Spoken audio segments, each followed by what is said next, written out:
gentlemen, welcome to the WEC 2025 live from the heart of Kuala Lumpur, Malaysia. My name is Rose, and today we are witnessing players from all over the world trying to gain glory and of course the championship for their nation. However, before we kickstart our day, I would like to invite the arena to kindly rise as we sing the national anthem of Malaysia, Negaraku. Once again, ladies and gentlemen, please rise.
Thank you, everybody. You may now take a seat.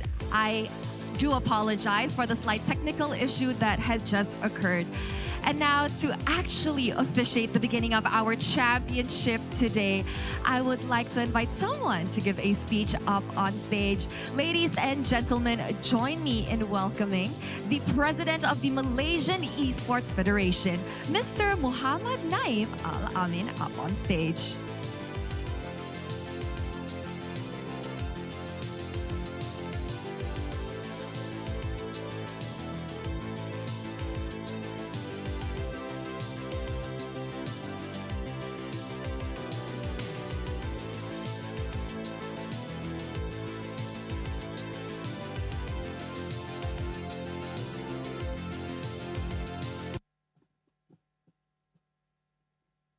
Bismillahirrahmanirrahim. Assalamualaikum warahmatullahi wabarakatuh.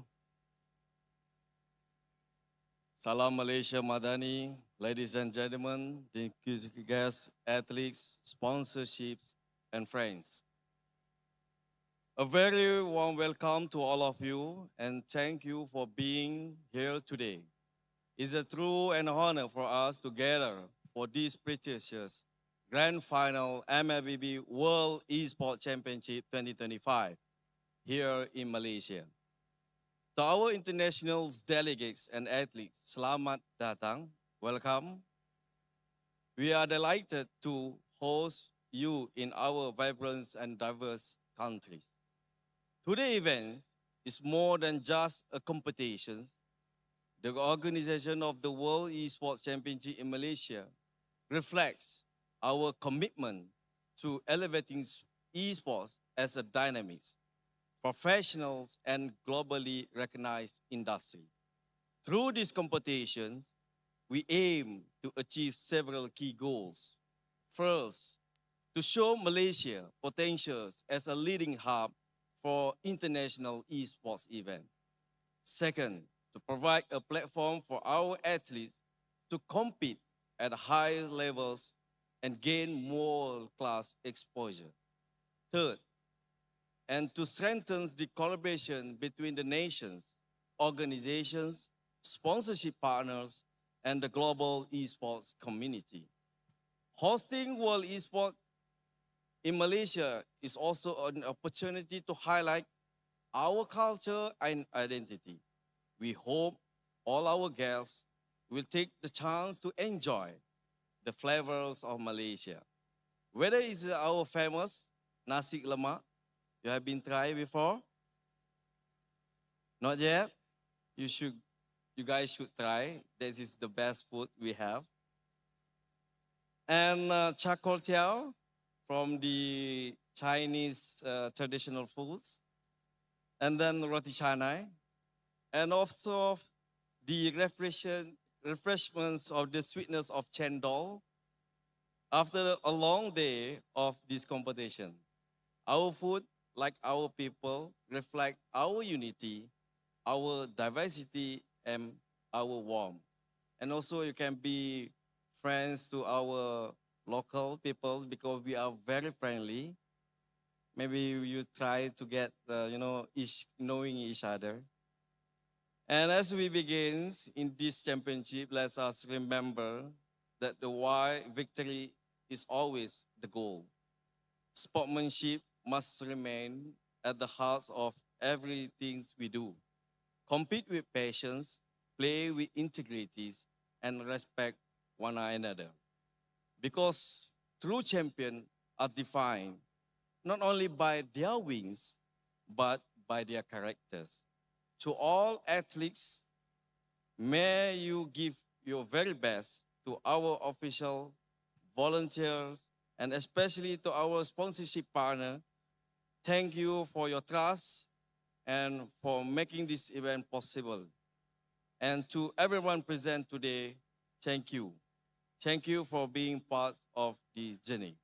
And I also want to giving the highest credits to IESF, Mr. Boban here, Mr. Igor here, because we have an excellent team helping Malaysia to be one of the history to host the World Esports Championship. Giving applause to them.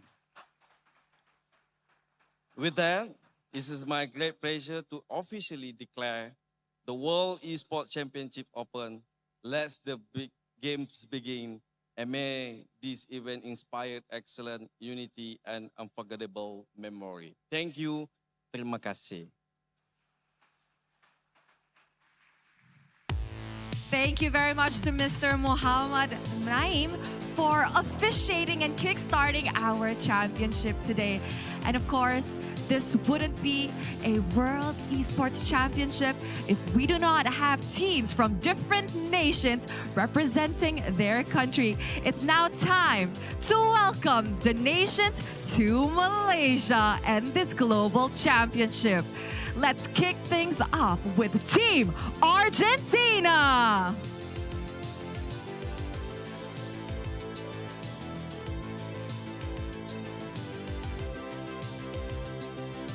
Team Belarus.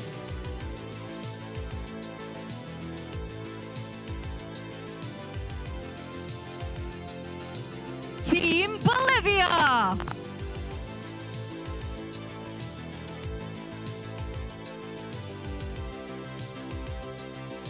Team Cambodia.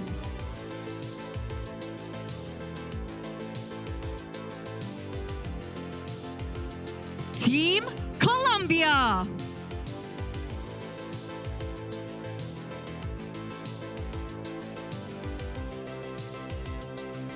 Team Dominican Republic.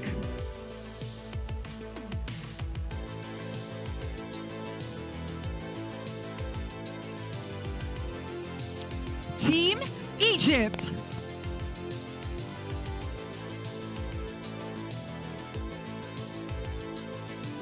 Team Indonesia.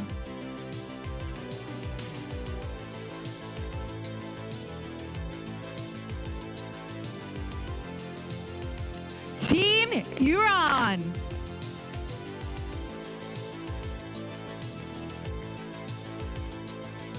Team Kazakhstan.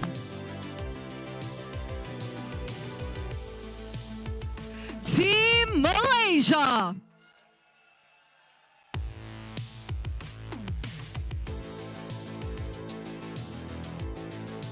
Team Mongolia.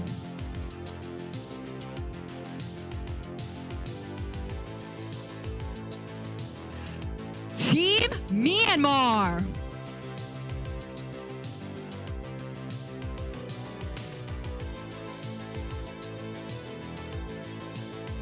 Team Nepal.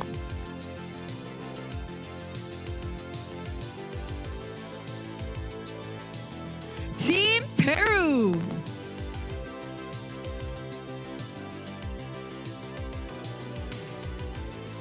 Team Romania.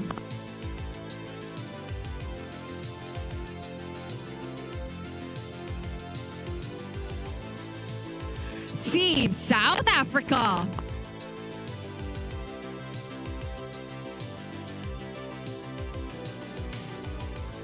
Team Turkey.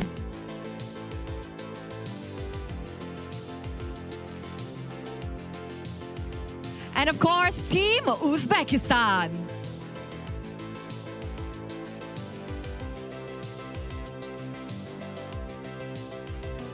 Ladies and gentlemen, a huge round of applause to all of our participating nations here today. And of course, to share some words on behalf of the International Esports Federation, please join me in welcoming the IESF General Secretary, Mr. Boban Totovsky.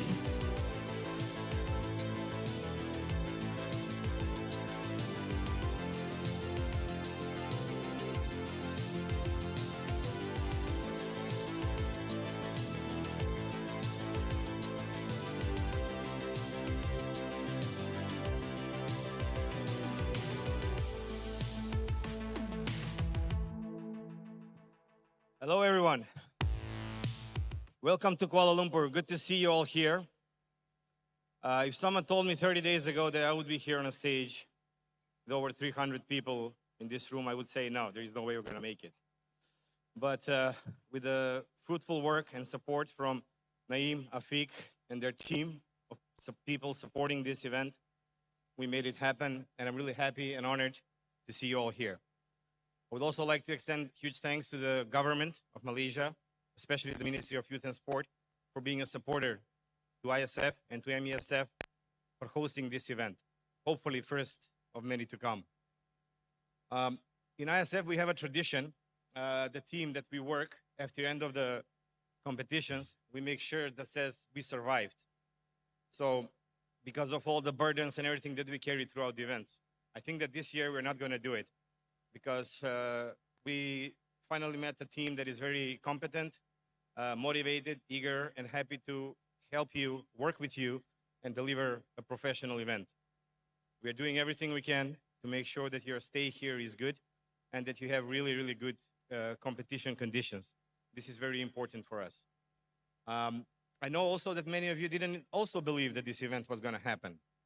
I would like to personally thank all of you who stayed loyal and trusted and believed in the mission, vision, and the values that the International Esports Federation has been sharing for the past 18 years.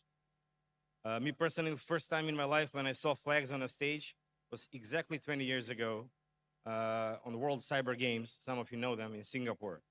So being here on the other side of the stage 20 years later shows that esports has grown a lot, and I'm sure that all of you will be part of building the future of esports. Thank you, athletes, for being here. I wish you all best of luck. Don't forget to have some fun while you're competing, and may the best team win. Thank you.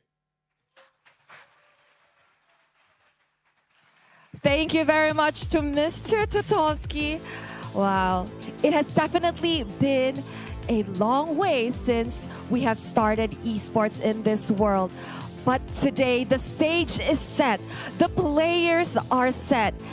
And to know who will lift the championship trophy at the end of the week, there's only one way to find out, and that is to head into the land of dawn. And with that, let us show it to our beloved casters.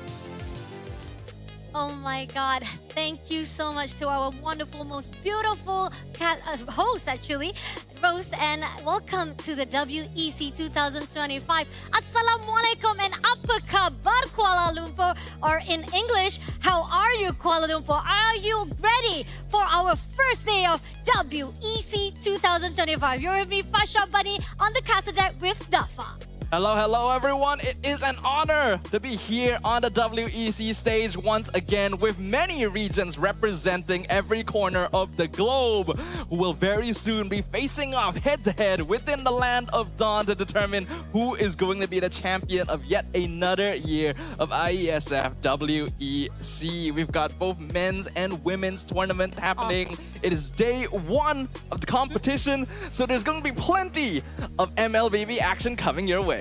Yeah, we got 3 series for the opening of our MLBB Women category, and we will continue on for the Open category with the 2 series coming up after the Women category. And we're looking forward to it because we got 19 teams representing their own country right here on the ISF, on the house of our country, representing Malaysia itself, me, Fasha Bani, as well as Dafa.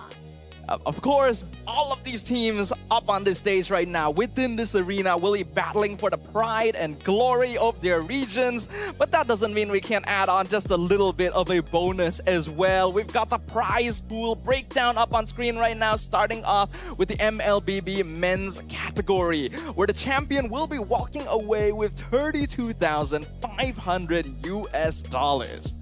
Yeah, and second place is going to come home with 19,500. Third place will be going home with 13,500, which means the only thing that they have their eyes on, top 1 to top 3. That's it. You got to be able to actually get the prize pool breakdown. But this is only for the men's category. Right now, we're going into the qualified teams. Like I talked about just now, we got 19 teams representing their teams or representing their own country. Started out with Egypt, Bolivia, Iran, South Africa, Kazakhstan, Turkey, Dominican Republic, Mongolia, Belarus. And of course, we have our host country, Malaysia, along with Peru, Nepal, Romania, Colombia, Cambodia, Uzbekistan, Argentina, Indonesia, and Myanmar. Every single one of these regions has sent teams of men and women up here on this stage to represent their region and to show the world what they're truly capable of. And of course,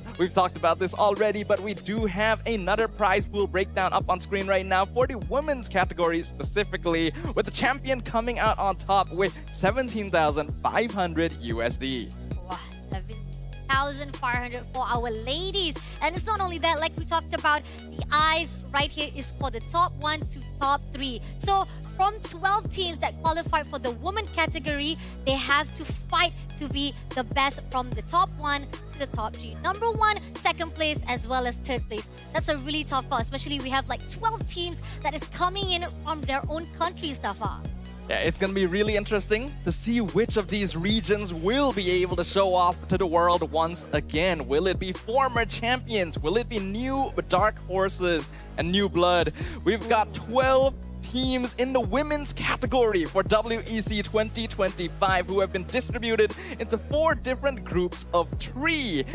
And only the top team after a round-robin match will be able to move on into the playoffs. The rest will have to compete for the play-in slots. Yes, exactly. That means for the first day, those who actually have the best points, they've already booked their ticket like an automatic go into the playoff. Yep. But then again, those who actually did not qualify for today, they still have the second chance. But that's the thing. If you go for the second chance, that means you have a long journey for you to actually go into the playoff. And you don't want that. You want to make sure to actually have that automatic ticket straight away to the playoff. And you have 1 day of rest to check out your competition. Am I right? Yeah, obviously you would want to be in a more comfortable position where you still can hold on to that second alive, but competition can be harsh. So you're gonna need to make sure you're on your A game from the very beginning, because we've got a bunch of matches already lined up in today's schedule. Yep, we got the first series coming in, Malaysia versus the Iran team. On our second series, which is on 12:30 p.m., it's going to be Indonesia versus Team Turkey. And on our third series, it's going to be the team of Egypt versus Argentina. Now, this is only the 3-team schedule, whereby for the MLBB Women category. Moving on to our 4th series, that will be going back to the men category, whereby we have Malaysia versus Iran again. So for anyone watching online who may be a little bit unclear still about how the scheduling is going to work for this year's WEC, both the men's and women's tournaments are going to be happening concurrently. Yep. And we're going to be having the women's matches first today, followed by 2 matches of the men's at the very end. So we're going to have a lot of action happening. You guys want to make sure you don't miss a single moment of it. Agree, because I think pretty much we have a highlight from Group A, from Group B, as well as Group D. I think most of them who are actually wondering like, oh, from Group C, we do see like we have like team from Cambodia, Mongolia, but mostly right now, highlights are definitely for our first series. As we talked about, this is our host country, Malaysia.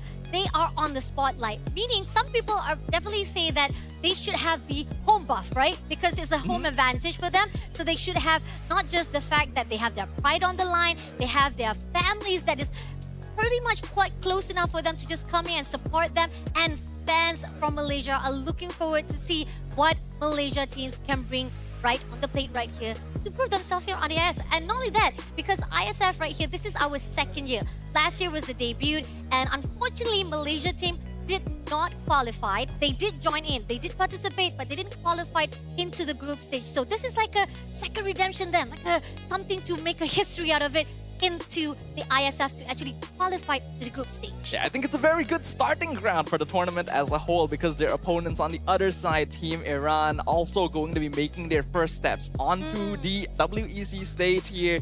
We're going to see these 2 teams go head-to-head for the very first time on the international stage.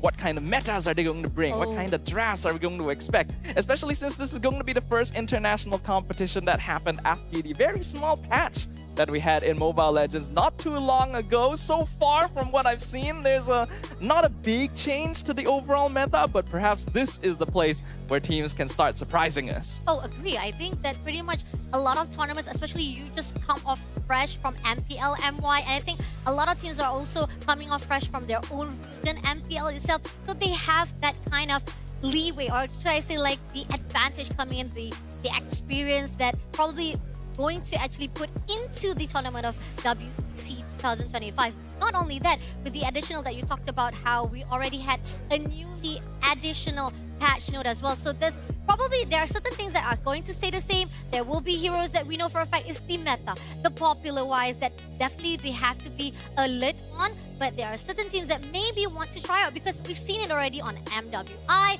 we've already seen it on MSC as well.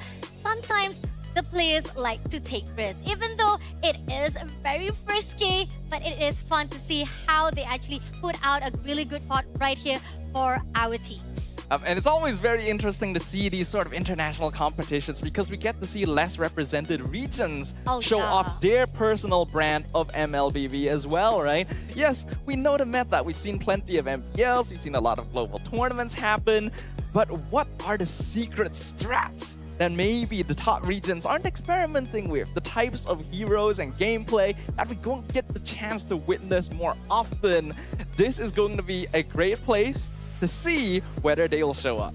Yeah, and I got an announcement from the producer just now, like, please read the lower chat, but it's already gone. Don't worry, I'm gonna read it again. Who will be the champion of ISF or WEC 2025? Now that's a big question right there, because everybody is asking it. Will it be the one who reigns the champion? On the debut itself, they already achieved the championship last year. And not only that, they are also a newly, not to say newly, but it's already like past 2 months or 3 months ago, they were the World Championship at the Riyadh as well. But here on out, are we going to see a new champion, or will we see the reigning champion yet again find that championship title in their hands? Well, let's bring up the teams onto the stage right now for our very first match of WEC 2025.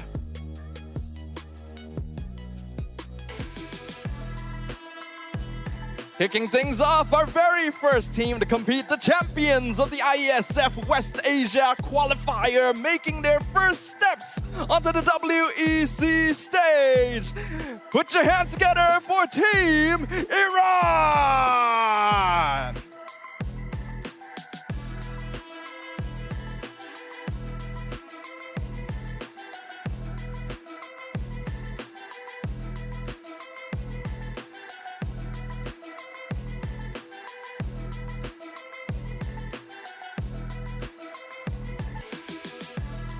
Facing up against Iran is going to be our home buff team, the host country, Malaysia. Will they be able to make the history right here? Give a round of applause to our team!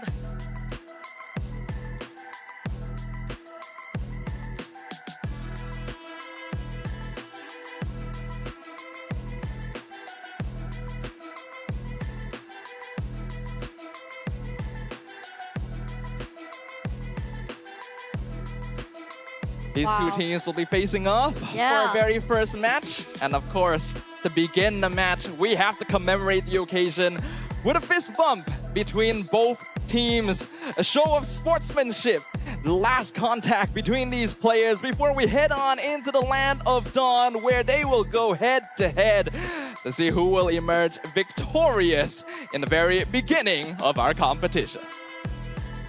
The feeling of tensions is already building up right away from the walk-in itself. And again, we're talking about how both of these teams are actually making history. Iran did not able to actually qualify themselves, didn't even have their name on a placing. They didn't even have actually, how do I say, a qualified teams, not just from the group stage, even as the participant for the IESF 2024. But this year, finally, they made a history. They made a name for themselves, for their own country right here for 2025. Now, coming in for Malaysia, on the other note, they did not qualify, however, for the finals. But then again, it's gonna be a new year, a new start, even though it is already the ending of 2025. It may be the ending of the year, but it is a brand new beginning Yes. for many of these teams right now. And the very beginning of WEC 2025 Kuala Lumpur.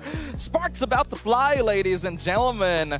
So hopefully we get to see something very, very interesting here. Like what Fasha has already pointed out, both of these teams going to be making their debut on WEC main stage in the group stage for the very first time. It'll be the time to show off to the world what they are both going to be capable of. Now, we have been seeing a lot of advancements in terms of the women's MLBB ecosystem. I had the opportunity to be part of the MWI tournament this year around.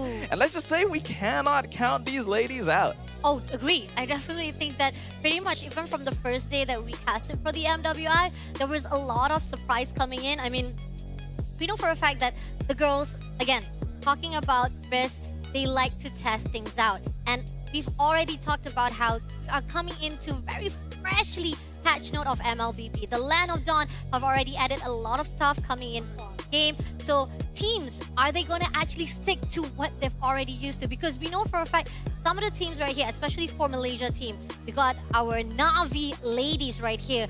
The way how they play it off, they know they like to play at least the macro games. That's pretty much their gameplay, their style of playing off at the Land of Dawn. When it comes to Iran, what is their strategy? What are their qualities that we're looking for here on the IESF 2025? Well, if we look at the past history of Team Iran, unfortunately, we don't have a lot of information Exactly, to work with, right? Yeah. But this is going to be a debut in more ways than one. We are going to be able to get those questions answered. Now, of course, while Team Malaysia didn't really get the chance to show off in WEC last year, we know that they are a team that is worth hearing. As you've already pointed out, this is basically the lineup of Navi ladies in MY. They had a pretty strong performance in MWI, even though it didn't necessarily meet the expectations of the team itself. We can see that there's a lot of improvement. We can see the potential, and there is undoubtedly going to be a drive to prove themselves here. Agree, definitely. I think here's the thing. People make mistakes. And here's the thing, not every time you're going to actually be on the top. Even though we do see rising off from the first day of MWI, our Navi ladies were just amazing. They had a really good start off with a beautiful, actually 2-0 if I'm not mistaken, for their best of 3. But then coming off for the rest of their brackets or even on their group stage, that was when they faltered and they couldn't even make it out to the playoff itself, which is on the 3rd day. So question is right now, even though we have like a huge gap from July to December, this is other timelines for the players to actually build themselves from those mistakes, from all the failures they've done, because those are the crucial things that actually should motivate them to be even better. And again, representing your own country, you know for a fact, a lot of things is on the line. Absolutely. So we should expect to see some very intense Mobile Legends right at the beginning of the tournament right here. But just to give you guys a little bit of context once again as well, we know already that all of the teams here in the MLBB Women's bracket are going to split into groups of 3, with only the first place in each group getting the direct ticket to playoffs. The others will still have an opportunity, but the route is going to definitely be more difficult. And with only 3 teams in each group and a single round-robin format, that means you do not have a lot of opportunities to make mistakes. You do not have that leeway. You gotta start off clean and keep that momentum throughout the tournament. Oh, agree, definitely. Because the fact is, again, if you missed out the action right here, you definitely have to actually brush it up again. And straight away, like, you don't even have enough rest for you to actually explore. Especially, again, talking about how you talked about how we have the automatic ticket straight away to the playoff. Those are the teams that have the privilege to rest one day, wait it out, looking for the opportunity to actually learn the components or the competitors, the players or the teams that coming off to go into the playoff. They're looking for the second chance.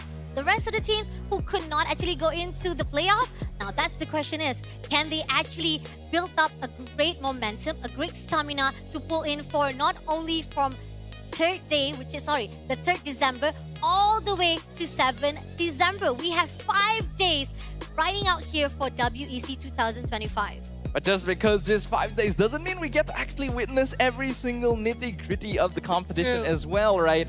As we know, group stage gonna be single round robin. That means there's gonna be a lot of matches happening at the same time, and we're only gonna be able to broadcast some of them.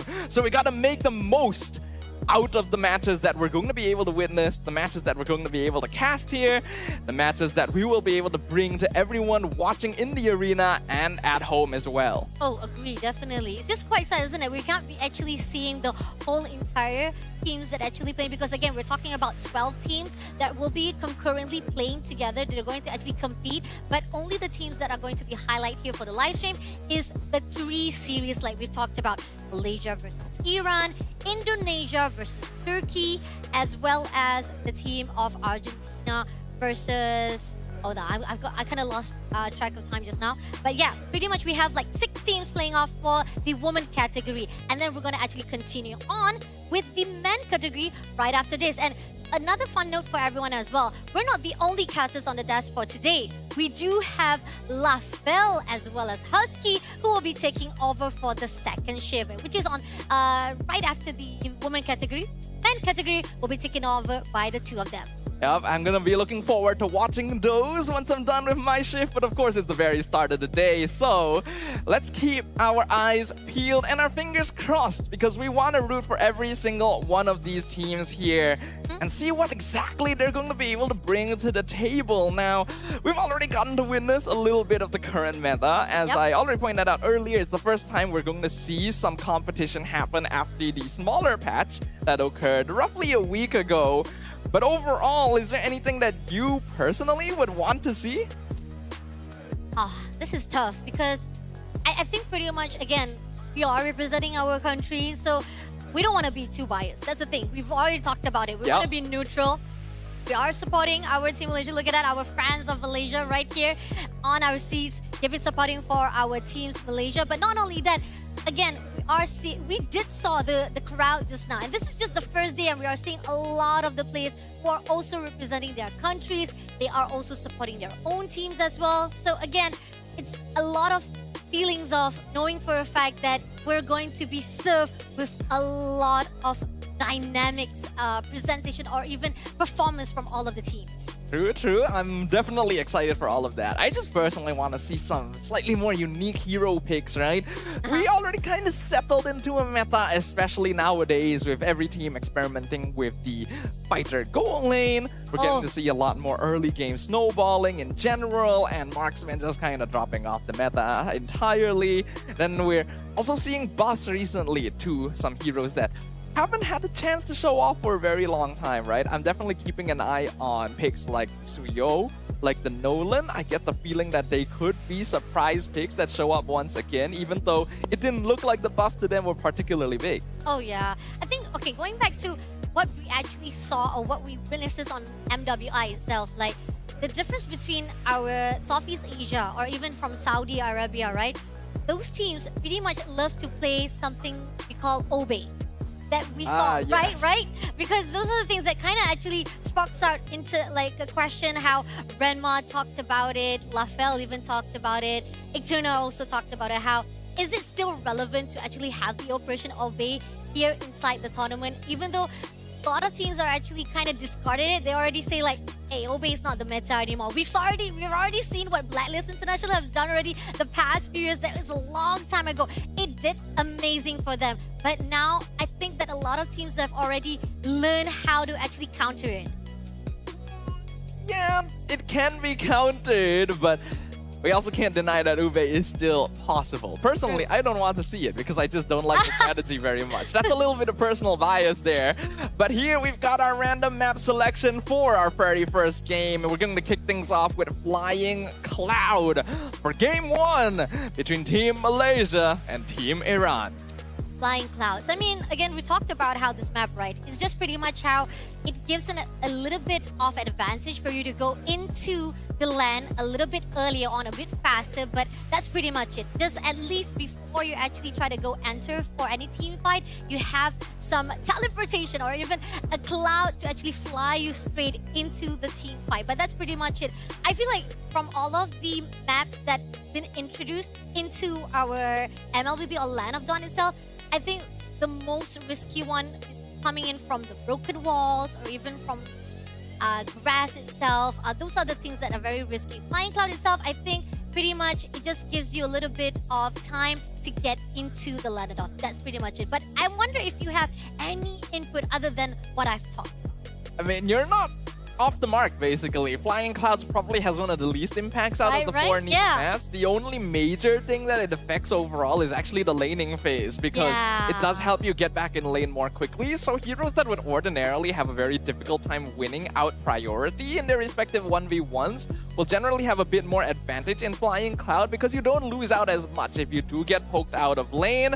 But once you head on into the mid-game phase, the ability to back your team up with Flying Cloud is actually a very rare occurrence. There's only very niche situations where it actually matters heavily towards the game state.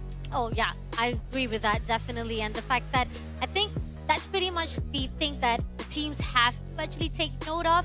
And yeah, they can actually have that kind of advantage for it. But this is just us talking, because we are ready already to go in for our first draft of the day. Again, the series between Malaysia versus Iran. Now, we know for a fact some of the teams, they might not have all the past, not to say past fights or records that we've seen from the previous or last year, 2024 itself, like Iran, who just debuted here for 2025. Malaysia, however, they did participate last year, but did not qualify for the group stage. So again, we're just going to say how these two teams are fresh for their records itself.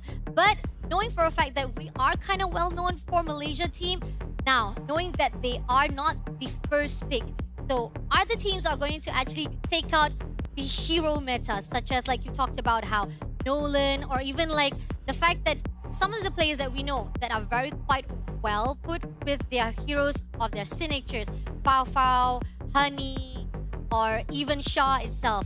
What are your thoughts on this? I feel like we will probably stick to the more default metas nowadays. I do believe that the Malaysia women's team is known for having a slightly more aggressive stance, but they're not the types that will go out of their way to look for fights either. Going for a more team fight setup, heroes like Eve and Gatok Kacha will usually have better setups for them if they're deciding to go in that direction. I'm personally a little bit more interested to see what Team Iran is actually going to bring up here, because once again, we don't have a lot of information about the playstyles, about the player backgrounds, about their personal preferences, or just how the team wants to approach MLBB in general. Yeah, I agree, definitely. So the question is like, what are the heroes that right here? Okay, we're gonna just scratch off the records itself as a player itself, right? Let's see the heroes that should be aware of or should be just taken out from the pool itself. Let's see what heroes we need to be concerned about. If we're sticking to the typical meta, firstly, it's going to be jungler picks are right now quite limited. It's mainly Hayabusa, Lancelot, and then Fanny. But Fanny is quite typically banned out. Besides that, because of the fighter gold lane meta, you get to see quite a lot of fighters being prioritized. They're not usually banned out because it's kind of difficult to get rid of most of them. But then you will get to see certain picks being removed depending on how well their opponent will perform with them, right? So we'll see things like the Lapu Lapu or the Arlet, right? Sometimes we see Alice show up. Yuzong also getting quite popular under recent days. Hilda also recently getting a small adjustment. I don't think it's too much of a buff. It's more of a bug fix than anything, but can be a quite solid pick if you are dealing with something like an assassin in the opposite jungle. Oh, yeah, definitely. And we're kind of actually getting a little bit of technical issue right here as the fact that we're not going to be able to see the banning phase. However, unfortunately, I'm really quite sad about that, but we do apologize right here from our own desk as well as for the production. Not to worry, probably we'll be able to see it sooner or later. Hopefully they'll be able to fix it out as soon as possible. But then again, let's just going in wondering what it's going to be. This is like mind games for us to actually read out what are the strategies coming in from Iran as well as Malaysia. It does mean that we're basically going to be surprised once we actually do jump into the game, right? What kind of hero picks are actually go? Oh, hold on. All right, we've got the update. Thank you very much, everyone, for being patient. Now let us analyze. Team Iran gonna be going with Gatot, Kacha, Alice, and Granger. Whereas Malaysia have Eve, Grok, and Yisun Shin. Wow. Okay. For the first pick, they already picked out Gatot Kacha, which is, I think that that's pretty much a really good opening coming from them. But the question is, why Malaysia kind of pretty much prioritize on getting the Grok as well as Eve? I think Eve is a little bit too earlier on to actually pick up. That's just a bit of my hot takes right now. But it depends. I don't know. I'm not sure about it because I think that there's a lot of heroes that they can actually prioritize. But now coming into Iran, actually giving a little bit of response after the two players or two heroes been picked out, Alice as well as Granger is a very good response coming in. And now with YSS already been picked out, we're going in for the second phase of banning. I gotta respond to you there because Eve is just straight up a good pick. Really? Like, she is just one of the best mid laners in the meta currently. And probably one of the safest ones to actually start with because yes, she's quite vulnerable standing in the back, but she's still generally more durable than other mages, especially when paired together with a hero like Grok. I already mentioned earlier, Team Malaysia likes going for more team fight styles, so this already lines up with that. And by going with the Yisun Shin in the jungle as well, they actually open themselves up for potential double fighter side lane matchup, which allows them to deal with hero picks like the Granger and Alice, which require a little bit more time to get scaled. Oh, yeah, definitely. So this is pretty much Malaysia trying to put out a little bit of strategy like you gotta go in for the fast pace. If you're not actually able to control the game movement from the start, it might actually give an opportunity for Iran to actually come back again. So these are the crucial questions coming in from Malaysia to control the wave, control the team fight earlier on. Now going into the banning phase right now, we do see that Hayabusa, we talked about how Hayabusa, one of the junglers that have been taken out and very, very prioritized for the banning phase, or even to be taken in as well. If you want to actually prioritize it to be used, also good. But now, going into all the bid completed, now we got Fredrin as well as Farsa, and I think we did see, I think is that Ruby right there? It was Ruby. It was the Ruby Lapu Lapu, so Team Malaysia is actually going for the double fighter side lane composition, and it's going to be very powerful because they already have a solid mid-game lineup with the Eve and the Grok. One thing that they could be lacking is general independence because this team is going to need to play together a lot of time to make things happen, but they're not going to be punished for that too much because Team Iran is playing a more default lineup. They're going for tank jungler with Fredrin to try and set up for Granger's late game scaling. But that is just our analysis right now. It's in their hands. Let's give it up for the two teams here for our first series. Again, welcome to the World Esports Championship 2025, Malaysia versus Iran! Game 1 about to begin in grand fashion right here, ladies and gentlemen. So for anyone watching at home, place your bets right now. Guess which of these two teams is going to come out on top in game number 1. But once again, we can jump into the land of Dawn here, do a little bit of analysis. On paper, Malaysia should have the advantage towards the early mid-game stage because that is the general purpose of the double fighter side lane comp in the first place. But they do have to worry about ganks. The Gatot Farsa duo can instantly burst someone down if they're not prepared for it. Yeah, that's kind of true though. So again, you've talked about how Team Navi or Team Malaysia, to begin with, the fact that they are prioritizing on micro gaming, micro style, where they need to be sticking together. If they want to actually go for the team fight, it's not going to be easy as a solo or individual itself. So coming in right now, as we see, seems like they are going to actually go out with Rina as well as Shah. A little bit too extension, but then again, not to worry because it's still earlier on. Everybody is still on a level 3. Not much of the damage that can actually be put out. And now they're still waiting for the 3 seconds of the turtle to be spawned out. Team Malaysia is definitely the one that wants to create momentum on their side. Again, playing double fighter side lane, having strong team fight heroes like Rock and Eve comboing together means that in general, they will have the advantage during objective battles. It's very difficult for Team Iran to walk up if there's enough members of Malaysia around, but they're still gonna try. Oh, they're definitely going to try and going all out.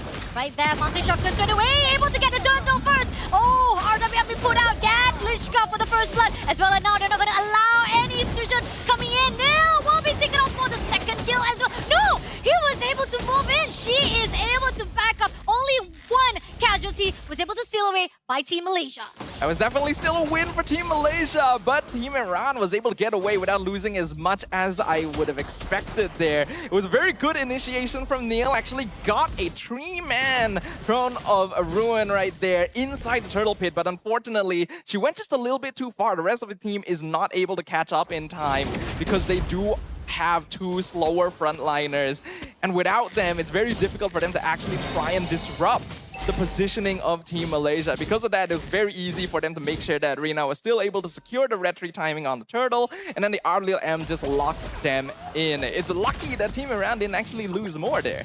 Oh, yeah, definitely. I think pretty much that Team Malaysia had actually control every single motion, and despite the fact that Neil was able to get away with 3 players already contesting it, or even try to actually conquering her movement, he was able to back off very quickly and safely with a little bit of leeway. But at the same time, right here, that Sherry wants to go in all out to push in Honey, but that's just going to be a little bit of push and pull from the side of Iran towards Malaysia. But and again, seems like Neil push out, mobilize Rina as well as Shah. But then again, 4 players already stacked up. They're waiting for the team of Malaysia. But knowing for a fact that right here, Yuki says, nah, putting out the wall straight away to say, back off from my teammates. I'm liking the rotations here from Team Malaysia. You know that the turtle is coming up in 15 seconds. You see the gank coming in. Neil even committing the Throne of Ruin means that most likely the other members of Team Iran are nearby. Even though it looked like they were in a 2v1 situation, they knew that they would probably be outnumbered since they didn't have vision of anyone else on the map. And by doing that, they keep their entire team alive, all of their cooldowns available as well. This should be a very easy turtle take once again. Yep, definitely. Great conquering coming in from Yuki itself. The fact that literally a great zoning, denying every entrance, every movement coming in from Iran. And the fact that, okay, here's the thing about the team from Malaysia, right? Fafo is all alone, was able to actually just counter off Kana. And Kana almost able to back away without the wall right there.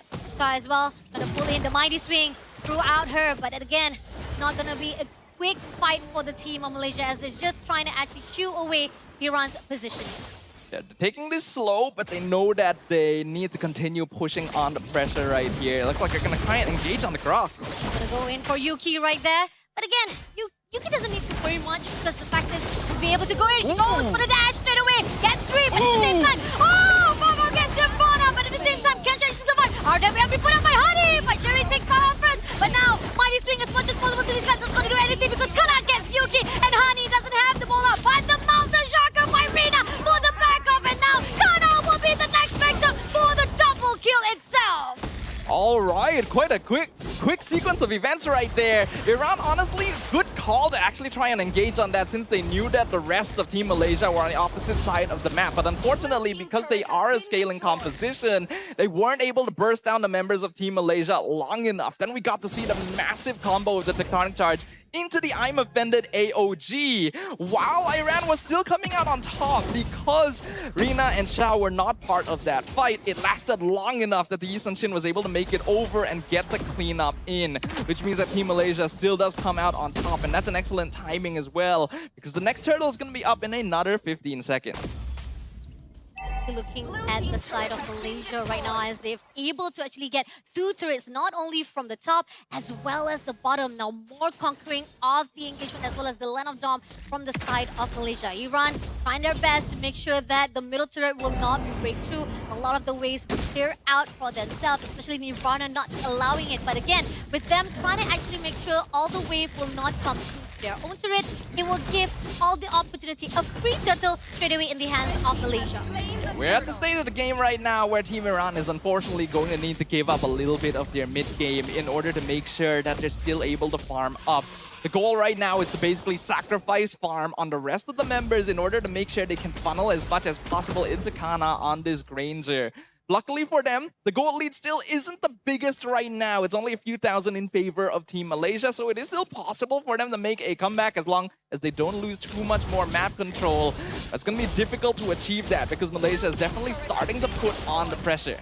A lot of pressure, a lot of thorns been put out by Lisicka, but still it's not going to be enough to actually stop every movement of Malaysia. This is where we talk about how the macro gaming, the team fight, they will stick together, make sure they contest each and every single turret. And again, the mid lane finally has been break, so the first layer of turret has already been conquered by Team Malaysia. Getting closer and closer, they'll be able to actually even steal some of the buffs, not only all of the buff might be in the hands of Team Malaysia already. And again, the Team Iran somehow looks a little bit lost at their moment with the crucial state. Yeah, Team Iran unfortunately going to have a very difficult time even finding any space on the map right now. And this is one of the benefits of going for the Yi Sun-shin with the double fighter side lane composition. You have a lot of heroes that can operate generally independently, and that means that you can spread your grip over the map a lot more easily. Iran playing a more classic lineup, relying very heavily on this Farsa and Granger to do damage, means that their backline is always going to be vulnerable to dives. Oh, and look at that. They're literally giving opportunity, but again, they put out the frontal strikes right here, but at the same time, it's not going to be enough just to give a little bit of clearing of the minion wave. They're just letting off a little bit of breather for Iran to have their own space. But again, lots of the turrets already been taken out by Team Malaysia. Now they're looking forward for the mid as well. Got the taunts here, but at the same time, Mighty Swing comes in and Honey takes down straight away. RDM been put out and Team Iran is a little bit scared. They had to back up. Mountain Shocker takes down Neil immediately, getting 1 kill for themselves. A very systematic movements right there from Team Malaysia. Shah dived in, cut the line in half, didn't allow Iran to walk up to defend their tier 2, and even timed the Raging Slash to make sure that she could anti-CC the AOG coming in. Neil tried to go for the dive because she is going to be the front line for Team Iran. But unfortunately, with the lack of damage and the positioning right now, it is very difficult for them to actually put up a fight in these direct 5v5s. Team Malaysia are right now on a direct shot to victory, and Team Iran's going to need to pray for something big to happen here in order to turn this around. Oh, agree, definitely. Any mistakes that's coming in from Team Malaysia might actually be the key solution for Team Iran. But then again, looking how clean so far, every movement that was done already from Team Malaysia, that's a miracle for Team Iran if they want to do something right here. And again, getting a lot of economy-wise already on the upper hands for Team Malaysia. They've already got all the turtles. Lot is marching in, and this is just the first lot coming in. And known for a fact, the first lot is not as powerful as the second as well as the third, yet it might be enough to actually break the middle turret. The inhibitor turrets right here will be break immediately for the whole defense. But again, they're coming in straight away. Honey takes down Kana. RWM straight away, but at the same time, AOG takes down 2. But unfortunately, it's going to be Yuki, the only one to be sacrificed. Now trying to push in. Ripapa try to go in for the offended, but unfortunately not going to be able to take anyone. Team Iran goes back to the middle with Crystal already been an opportunity to the side of the Team Lord and as well. Lord has been crushed, but Farfall still away Neil, and now they're pushing in even more. Are they going to actually deny it immediately? With Sherry trying to pull away, trying to make sure that Shah does not. Feather Strike trying to be open up to actually shoo away the team of Mars, but Malaysia still surviving. Crystal just a little bit more if they can actually pull through. Rina looking forward to Kana, but doesn't manage to take her down, so she had to pull away to the fountain, but did manage to take down Sherry instead, and Lishika will be the next victim for the mega kill of Rina. And again, the Crystal will be first, and it is going to be the first win to Team Malaysia. That is basically the definition of brute forcing your way to victory right there. Legitimately a ridiculous call being made right there by Team Malaysia to full dive behind the middle inhibitor while the Lord is still trying to break it down. They could have been punished super hard for that. But I also respect that they made the decision. They knew that their lineup might start dropping off if they allow the game to last too long. So they decided, we're going to take this risk right now. We're going to use the lead that we have built up throughout this game and just muscle our way into the base. And they were able to do so. I mean, looking out from how it started out, right, it was very clean for the team of Malaysia. But then as they kind of seen a little bit of desperate a bit or trying to push, like they say, like, let's just clear it out right now. Let's just end it off right here. Let's not take too much time because, again, you've talked about how when it comes to the skilling wise of the heroes that is in the hands of Iran, it might actually go in for their favor if they allow that time to build in for their teams or for Team Iran itself. So Malaysia does not want that Risiko to come in. They don't want to have that risk. So those are the things that Team Malaysia are just putting in their heads right now. But at the same time, I do agree on the note that it might actually be a little bit more clean. But it is what it is. At least it is a win, so a win is still a win. I don't think they needed to force the game end on the first Lord. They had easily control of the map for the next few minutes. They could have claimed the second Lord, used the first Lord just to break the base open, and then won off of that.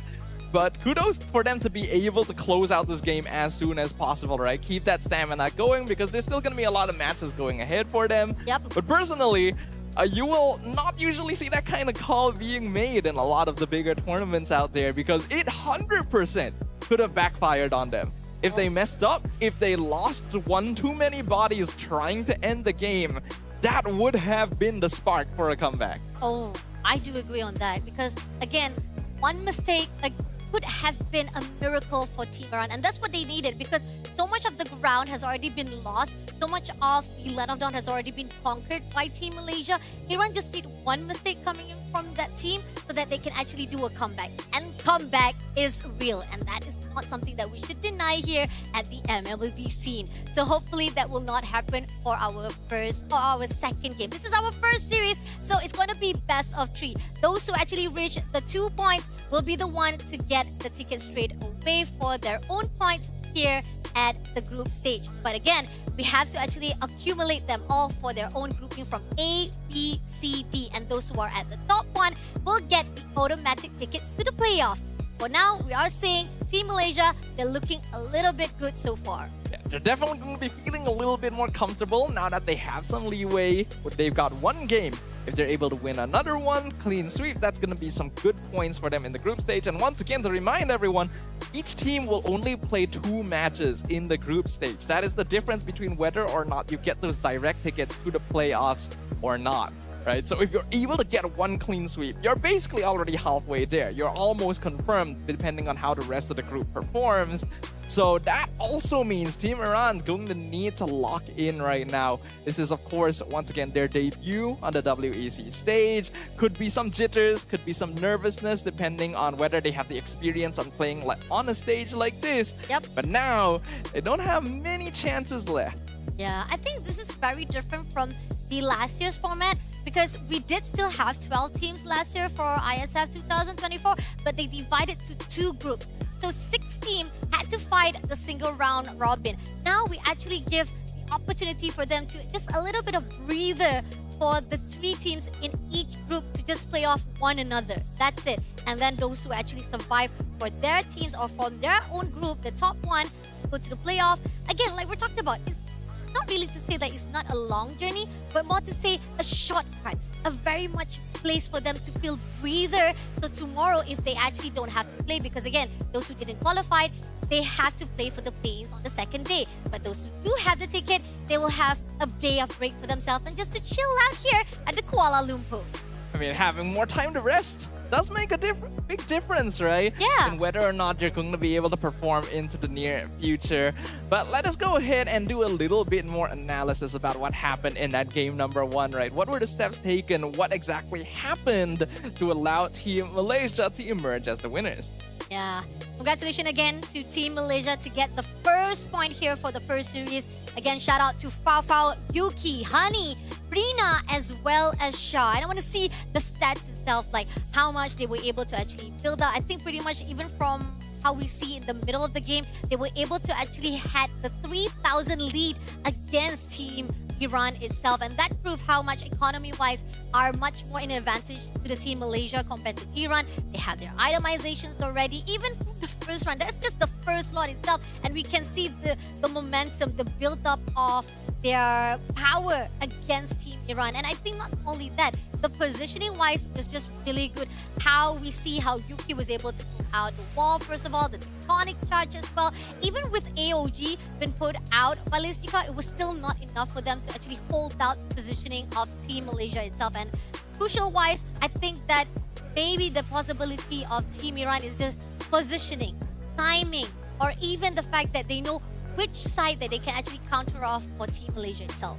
Yeah, I do think that draft-wise, Team Iran already put themselves in a little bit of a difficult spot because while Gatot as a first pick is fairly safe, going straight into the Alice Granger already kind of locks you in. You no longer have the freedom to be able to flex out into double fighter side lane. Your EXP lane is basically already revealed before your opponent has shown there, so there's a lot of counterplay possible.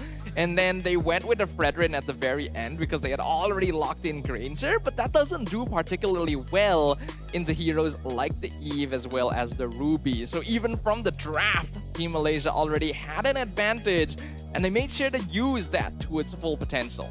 Oh, but look at this. All the key players straight away into the hands of Team Malaysia. Only one will be given out to Team Iran, which is Nishika as the tanker with 19,322 total damage taken. But Gold Hunter will be Rina with 836 gold per minute. The GOAT itself is going to be Eve. I take back what I said. I literally put down on how Eve was the first hero to be picked out.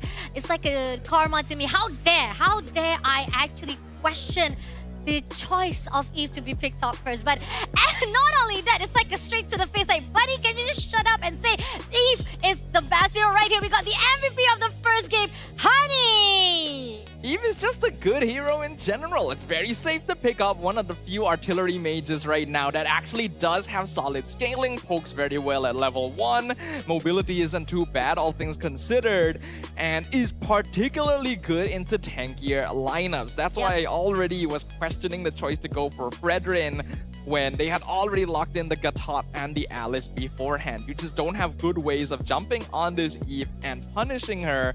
And Team Iran even banned out heroes like the Esmeralda themselves that could have been used as solutions. So going into game number 2, I'm hoping that we get to see a slightly smarter approach to the draft. Oh, I kind of think that they pretty much actually have already a little bit of a picture of what's going to be like for the second match. This is where the first rush itself, it will actually have the idea of what are the strengths for our opponents, right? And not only that, what are the heroes tools that might be actually need to be watched out or respectively be banned off so that it will give a little bit of smaller pool heroes for their own opponent.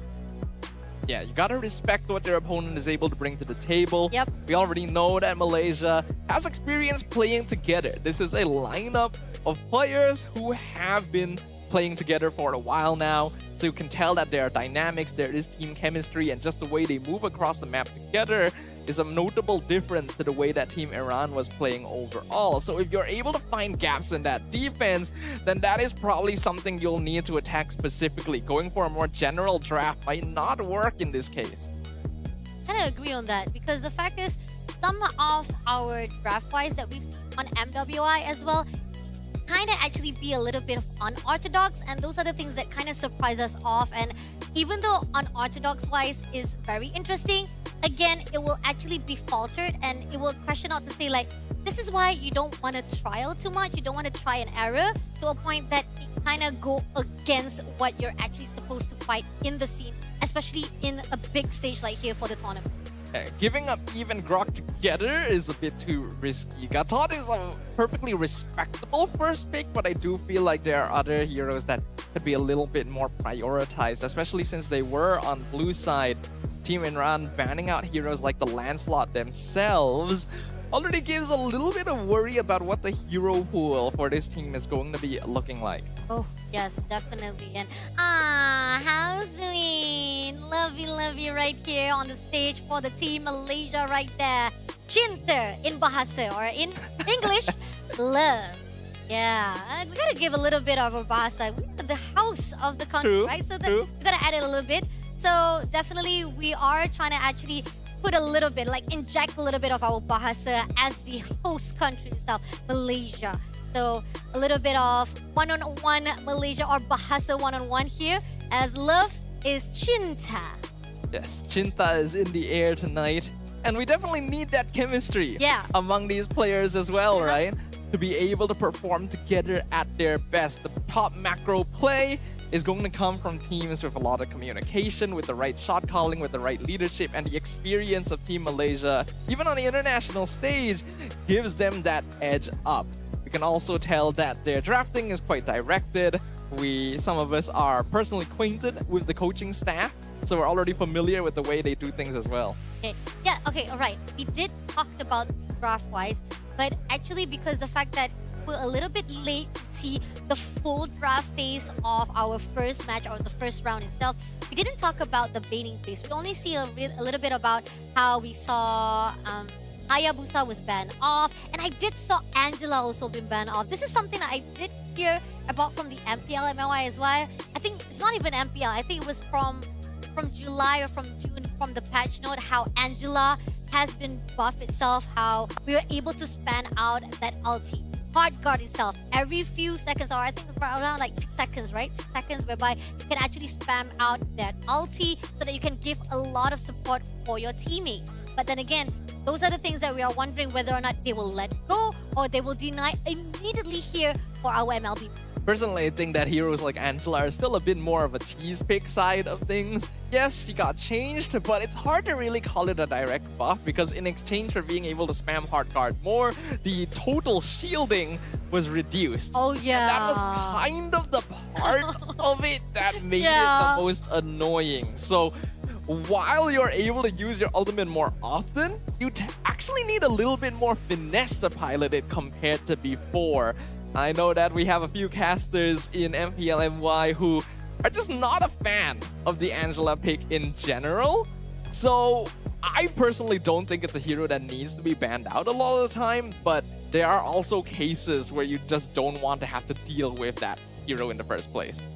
Okay, definitely. I think pretty much the only thing is that, you know, when it comes in, it does help a little bit. Yes, you talked about how it's not as much as powerful as before, even though with the buff it can be spanned off. But again, with having that momentum or even having that kind of good support from your team, that could actually build up great movement, great stability, great sustainability that is needed, especially for a jungler itself. But knowing for a fact how Yushin, as a solo itself, as one individual hero, he can actually withstand himself. He has a really good movement coming in with just running off with his own turtle, with his own mechanism or his transportation. He has a really good mobility. He has a really good movement. How do I say? Fast movement for himself compared to the rest of the jungle itself. Yeah, Yushin is a hero that accelerates the game state in general by providing vision and having solid scaling while also having pretty okay early game damage. Means that it's a very multi-purpose hero, right? So it fits into a lot of situations. If you're looking for damage, if you're looking for utility, Yushin is able to fill those gaps. And it is basically the only jungle hero that perfectly synergizes with the double fighter side lanes, because other heroes just don't scale quite as well. The only exception would be maybe Lancelot under certain circumstances, but Yushin is the poster boy of the strat. Oh, okay. poster boy. Yes. Yeah, it's kind of true though. Yeah, that's actually a really good note coming off here for the MLBB team, right?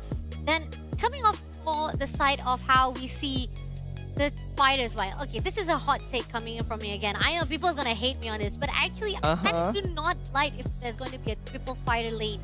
No, because I'm kind of used to MM as the goal lane itself. It's kind of a risk. Yes, it does work out. We see a lot of the fighters being put out by the goal lane. It success very well, especially we see how Fafao using Ruby to fight against Granger. Even the fact that Granger has a really good stability or even a very fast-paced skill to be fanned out or even be used a couple of times, multiple times to actually to give a lot of damage to your own opponent. But the question is, the ability how Fafao was able to sustain that was just really perfect. That's why she was able to actually lane herself on her own without any help from the team itself. I mean, Ruby is basically one of the best fighter gold lanes in the game. Ruby and Yeah. CC are going to be top picks. Other fighters can be slotted in there, but I do think that these two heroes are just always the best if you just want to do that. Yep. So it is a cheese strat in the first place. Like, fighter gold lane has always existed. It's just generally not very viable because it takes away a lot of your scaling potential. But after recent changes to the way that gold works, to the farm speed of marksmen and general item changes, marksmen farm a bit too slowly in exchange for not as much reward. That's why the only traditional gold laners you see nowadays are Granger, Harif, and Claude. And even Claude is fairly rare. So I personally like the option of being able to play fighter gold lane, but I do think that it should be a more niche strategy that can be punished rather than just the meta strat that is prevalent now. Yeah, definitely. And the fact that we're still waiting for a second draft coming up, I think that we're about to be ready here. So again, sorry to those who are actually waiting for it. So let's see, our second map is going to be at Dangerous Grass. Now we're going to see a little bit even more challenge coming on for our first series of the game between Malaysia versus Iran. We talked about how flying tiles wise, the effects is just a little bit slightly giving a leeway of you moving off into the lane or laning phase or even to go into the team fight faster. But now, coming in for our Dangerous Grass, you have a lot of heroes that can actually utilize this, can actually take advantage from the Dangerous Grass, such as Hilda, or even for a fact that you have Natalia. Even I know that for a fact we haven't seen Natalia for quite some time, but it's also a really good hero pool to be put out here for the Dangerous Grass. But other than that, what do you think that heroes can be actually put out here for the map itself? As you already pointed out, Hilda is one of the top picks for Dangerous Grass, especially after recent patches have buffed her time and time again. If you're talking about assassin roamers, it's not actually Natalia that's popular nowadays, it's Hellkurt. Yeah. Oh yeah! We see a lot of Hellkurt cheese along with tank jungles like Baxia or Fredrin, so that could be an aggressive strat that you could attempt to go for, but it is definitely risky because it plays very differently from how a roamer would typically approach the game. Yep, but hear it out. This is going to be our second draft phase. And again, this is going to be the best of 3, meaning only one more point. If Team Malaysia win the clean sweep, they will definitely have a great starting off here for their Group A. But looking on the phase of banning right now, Grok has already been taken out, despite they are the one who actually used it previously. Yushin as well as CG actually has been banned off by Team Malaysia. Okay, I think these are perfectly respectable. Grok is a very strong pick. Malaysia played it themselves, but not typically a hero you'd pick on the first pick blue side. So that means there's a higher chance of Iran grabbing it. So Malaysia doesn't want to give that away. Iran also giving a lot of respect over to their opponents, getting rid of 2 of the heroes they played against previously, the Yi Sun-shin and the Eve, which allowed Team Malaysia to get that MVP performance in game number 1. That does mean the Lancelot gets let through and is locked in. Ooh, Lancelot. That's really good. I mean, we've talked about how when it comes to the Assassin Jungler, it's pretty much either you're going for the Hayabusa. Lancelot also is part of one of the heroes that will be actually in on the part of the popular choices. So great choice coming in from Team Malaysia itself. Now coming off for Team Iran, they said that they're already used to Gacha Gacha, and you talked about how Gacha Gacha is very early on to be picked up, but I think they're playing off with what they are comfortable, the signature heroes in themselves. So they're prioritizing on what they are used to.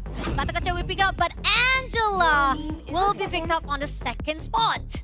Very interesting right there. I feel like if they were intending to go Angela, Iran could have actually let the Baxia through, but I suppose they were also worried that Malaysia might first pick it and then it kind of counters the hard guard themselves. This already makes you believe that Iran is probably aiming for another tank jungle, since that is what Angela will synergize the best with, so we should expect to see another Fredrin. It also works very well with heroes like a Ruby or Alice, so those are the things that Team Malaysia will want to worry about right now. I think it's actually fine to go for something like a Ruby early since it is a very flexible hero, but they will kick things off with the Kimi.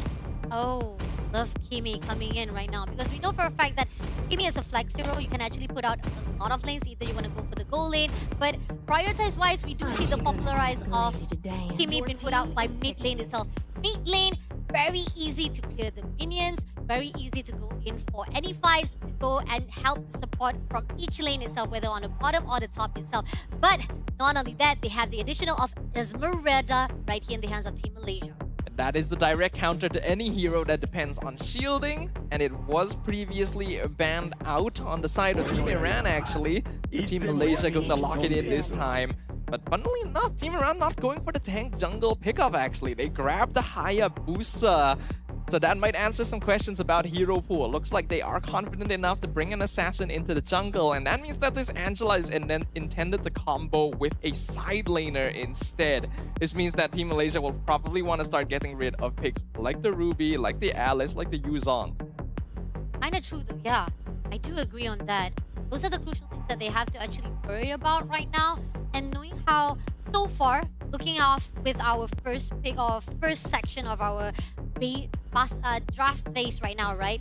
At the moment, Team Malaysia has a really good response to Team Iran as well as Iran as well. The question is, Team Iran, knowing that how Hayabusa really will be the key sources right now to actually snowball the effects, and going on the face of banning, they are taking out Lapu Lapu. And we did saw how Lapu Lapu is kind of really great or dangerous combo from Team Malaysia itself. So another respectful bell coming in from the team of Iran.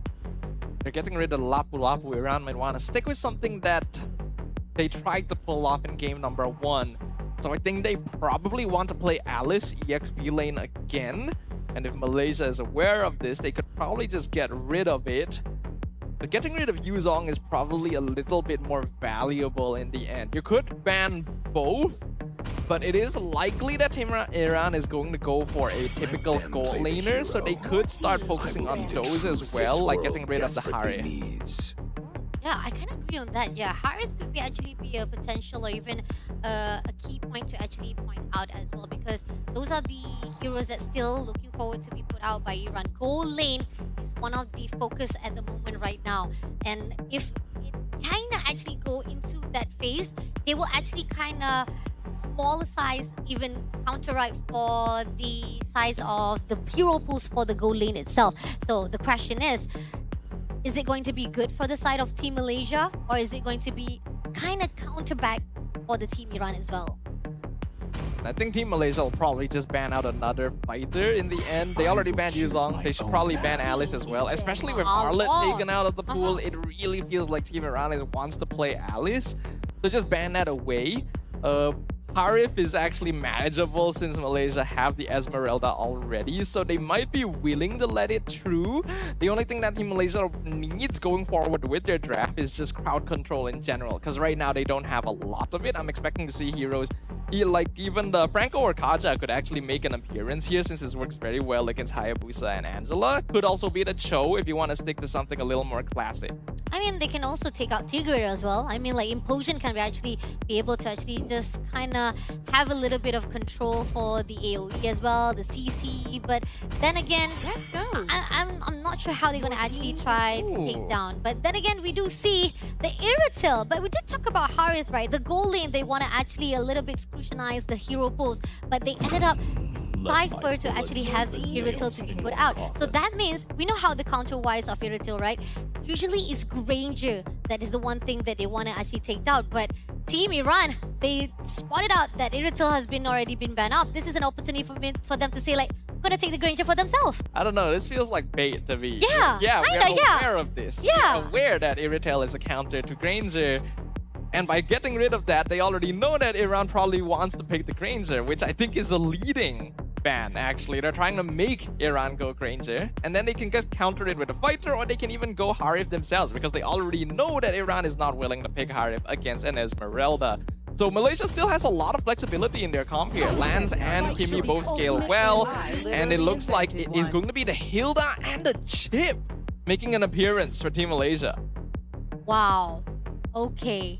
We talked about how we might actually see Harith, but ended up we did talk about how Hilda, right, is a really good hero to actually utilize the dangerous grass itself, having a really good passive to actually heal herself all by herself, just being in that grass. And Chip, on the other note, I know for a fact after the patch last few months ago, it's not really, how do I say, as powerful as it used to be, knowing for a fact the door gate or the door teleportation can be seen on the map itself, so there's not much of the surprise element, especially the fact that even if you open up the portal itself, it actually opens up an opportunity to be aware by the team enemy Iran. But I feel like Team Malaysia somehow they might actually have something that we might not know. I like the draft coming in from Team Malaysia right now. This is going to be an Esme gold lane as well, so once again, the Granger is going to have a bit of a difficult time. The Phoveus last pick is okay, but not very good in my opinion, since we are going to be dealing with a Chip right now. Yeah. And with the lack of CC coming in, that means that Malaysia is not actually going for a pickoff style comp, even against an Angela. They're just going for full dive. They're going to try and commit to the jungle, dive into the back line, remove the DPSs first, since they do have Chip and Hilda. And that's going to make the game very difficult to play for Team Iran. They got to position perfectly. Oh wow, this is really intense coming in from even the second draft itself. It's looking much more sturdy compared to the side of Team Malaysia itself. But this is just us analyzing every single one of it. But let's see what is going to be like here for our second series or second game of our first series. Again, welcome to the WEC 2025 at Kuala Lumpur. You're with me, Fasha Bunny, as well as Dafa. Looking at their battle spells, we are going to see Vengeance, a lot of flickers, as well as we're seeing Arrival as well. And Sprint coming in from Rina. Interesting choice coming out from their own spells. But here on out, our second round of our best of 3, Malaysia versus Iran. Team Malaysia already one game up. One more win will give them a very good positioning, and they're already trying to dive jungle as expected. Wow. This is crazy coming in right now. Try to go in all out to Lisika. Lisika try to survive it out. Try to shoo away a little bit of the moment of Rina as well as Yuki as well as Hani. Try to contest for the buff. But then again, no casualty whatsoever for both sides of the team. Yeah, it was a little bit aggressive from Malaysia, but they're aware that they're going to be able to do that. That is one of the risks of the Angela mid lane. You just don't have a lot of pressure overall, and that actually allowed Rina to steal away that one jungle camp. Hayabusa going to be slightly behind at this point, but it shouldn't be too big a deal. Looking out right now, they're going all out, a little bit of aggression. Torrens not going to actually meet up Yuki. Great positioning from Yuki itself, just roaming around, try to actually spot out anyone from Iran, as well as Neil, even though try to push into Shah as well, they won't have any problem whatsoever to hold their own positioning as individually as well. And Hani, again, we talked about how Kimi, just with the basic attacks and having the stacks already, it gives a lot of the spamming skills to actually push out the minion wave as quickly as possible and to do so much damage to Angela itself. Kimi is a hero that did get nerfed in the recent small patch in terms of reduction in overall damage in the first couple levels, because this hero was just so oppressive and one of the most flexible picks in the entire meta. Even after the nerfs, I don't think it's quite enough. And Kana, unfortunately, we talked about this. We're going to be giving up first blood in that gold lane. First blood, but not only that, they're not going to be done there. It's just still able to take down by Rina as well. And now moving on to Yuki. Yuki having a lot of pressure as well as support coming in with Shah. Was taken out. Rina surviving out to Raven up and taken out as well. Now they're going to go for Neil. Double kill by Rina itself. Now they not only get one, they they get 3 kills in the hands of Team Malaysia. Textbook gameplay right here from Team Malaysia. You see a Chip, you see a Hilda, you know that your jungle is going to get invaded. And Iran tried to position themselves for it, but because they were trying to position for a turtle first, they were not able to get themselves in the places they needed to be as quickly. And once that shortcut dropped down, it was going to be impossible to fight. They just needed to get out of there as soon as possible. Once again, the lack of early game scaling from Team Iran means that they just don't have tools of dealing with these hyper-aggressive plays from Team Malaysia. Yeah, definitely. I think the fact that the positioning-wise is really good coming on from Team Malaysia itself. Really good response, very good reflex, as well as quick reflex coming in from them itself. After getting that turtle, a great zoning out, straight away Rina comes in to actually finish off the rest of the players of Team Iran. But with 10Ks of economy-wise in their hands, still Team Malaysia have a lot of advantage, and 2 players right at the bottom right here with Rina and Shah sticking together. They're allowing a lot of the leeway from the side of Rina to actually get a lot of their buff, a lot of the creeps itself. So this is the question of the Team Iran. Can they actually control the movement of Team Malaysia? I really don't think so. Unfortunately, the draft just doesn't allow it to happen. Yep. They have to play safe. They ideally needed to at least get advantage in one side lane, but here we go again. Oh, here we go again. Heart Guard has already been put out. Is it going to be enough to actually pull off with AOG being put out? Oh, managed to take down Yuki as well, but Lishika will be taken out by Rina. That's going to be double kill to Neil as well, with even Yuki almost barely surviving, yet Team Malaysia backs up quick, and Rina, triple kill, making it a great job for Team Malaysia to get a great damage, as well as now second turtle will be in his hand. And this is why I said in my recent tier list that Lancelot could probably have been nerfed a little further. This hero got adjusted. He actually got nerfed a little bit in terms of his Torn Rose cooldown, but that's just not enough. His damage scaling is still so intense overall. And because of the lack of crowd control from Iran as well, they just have no way of locking Arena down. This Lancelot has free reign over the map, and now the snowball is really starting to get out of control.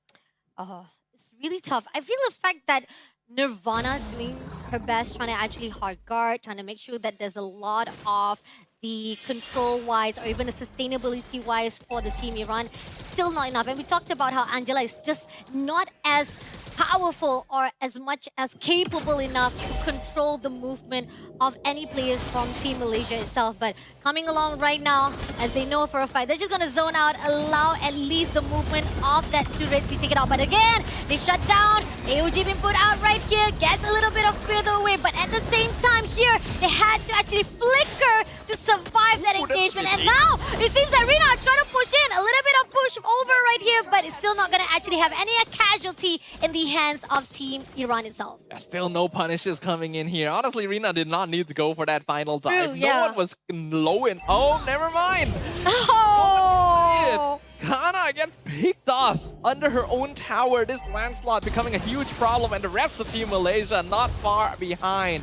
They are really maximizing the use of these heroes to not give Iran any space on the map at all. Oh, this is tough. Definitely. Buff will be taken out immediately. Again, just a simple basic attack coming from Honey itself with Kimi in the hands. It doesn't give any opportunity for Team Iran to move away. And even Faufau, look at that. Such mobility, such fast-paced movement that Iran couldn't even catch up to her. There are just no heroes that can catch anyone from Malaysia in the first place. And this is why I was so concerned about the final pick, Phoveus. You don't have anything that can pair together with the Angela properly. You don't have ways of punishing the shortcut dive. And you don't have any ways of locking down hyper-mobile heroes like the Lancelot or even the Hilda in this case. I feel like this game is already in a losing state for Iran, and Malaysia, unless they make a big mistake here, are on a clean path to victory again.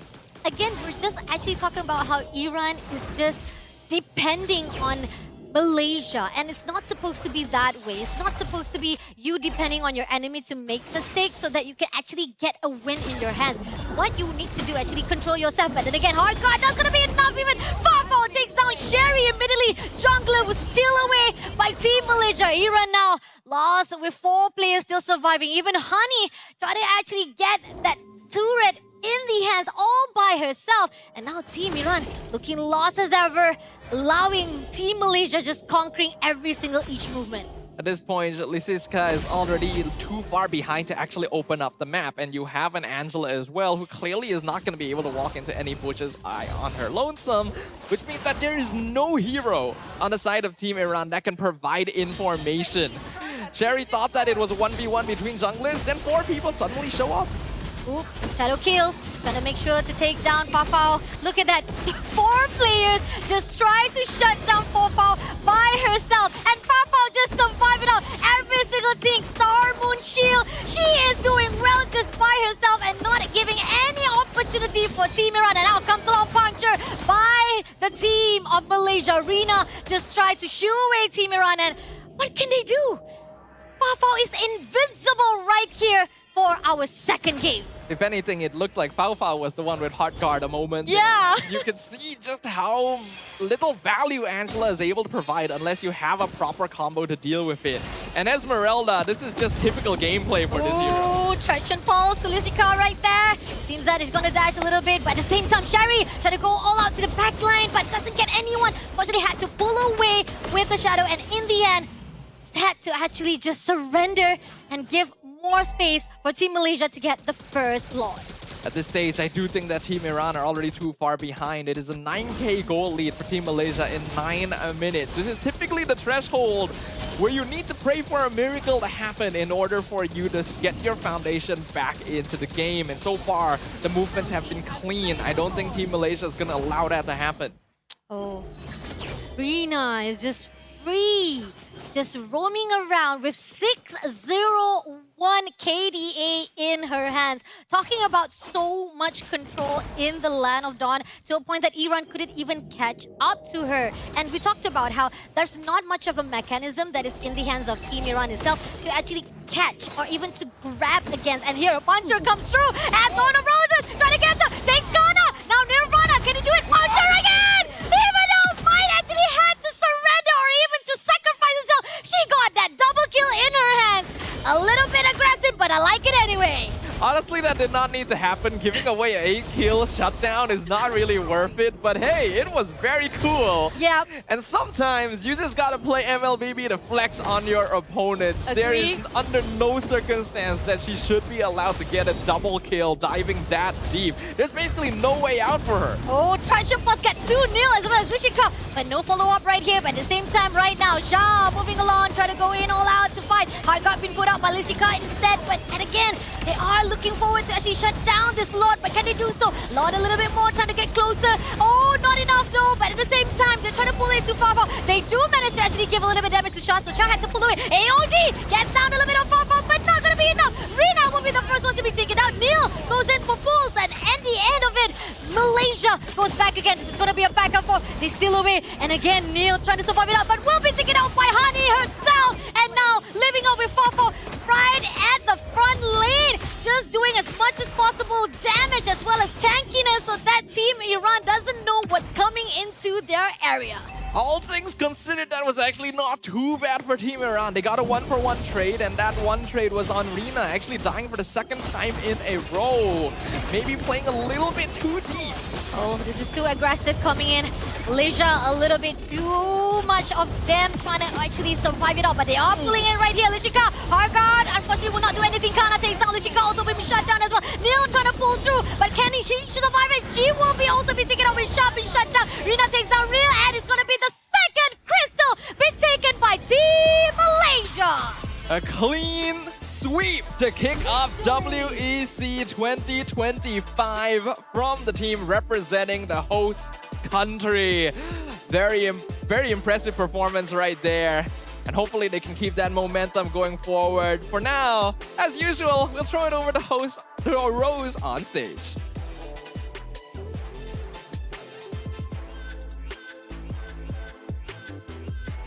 For taking the first win in our opening match of the WEC 2025. And I would like to invite the girls to come join me for a little bit of an interview. After their fist bump, of course. I'd like to have Hani, Fafao, and Rina.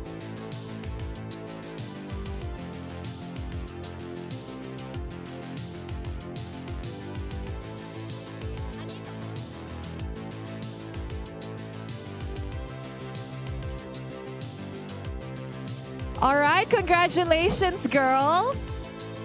How are you feeling? Hello, Tak apa. You share with me. How are you feeling right now? we're feeling good. You feel good. That was such a dominating opening match for WEC 2025. Now we know that the men's actually won last year. So what are your expectations for this year of the women WEC? Anyone? Kami expect lebih juga tahun ni, expect champion, and we will try our best lah. Wow! Team Malaysia is expecting to actually bring home the championship this time around. Now, let's talk a little bit about the other teams that we have in WEC 2025. The usual dominating Philippines is unfortunately not with us this year. So, in your opinion, who do you think is going to give you guys a tough time, and who do you guys want to meet? Of course, Indonesia gonna be our tough opponent. So we been waiting to meet Indonesia again lah, to revenge. For a revenge. Now, in a scenario that you guys do get to meet Indonesia, are you guys more than prepared this time around? What did you guys plan? Kami just main macam biasa and akan keep our momentum dari sekarang. They're going to play as per usual and just keep their momentum. And I'm pretty sure discipline and confidence also plays a big part of that. You know what, girls? Thank you so much and congratulations on a very clean sweep for our opening match of WEC. That is it from us. And with that, let us show it back to the casters to analyze what happened in this match. And with that, casters, back to you guys.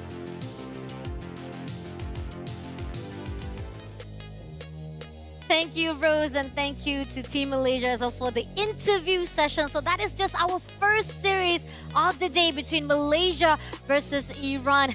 Great opening, especially the fact that they are the home buff advantage in their hands, our host country itself. So that gives a lot of support, a lot of, how I say, a spirit, patriotism coming in to build in even more for the fans of Malaysia itself. Yeah, we can definitely see how experience does make a difference though. True. Because even Yeah. though both of these teams are technically stepping foot onto the WEC group stage for the first time, we've already known the Malaysian women's team to be a bit of a competitor on the international scene, right? So that dynamic, that chemistry exists, and it's how they were able to so cleanly take down their opponents this time around. But hopefully, this is a learning experience for Team Iran. They'll be able to pick themselves back up after this, learn what went wrong, and prepare for their next matchup.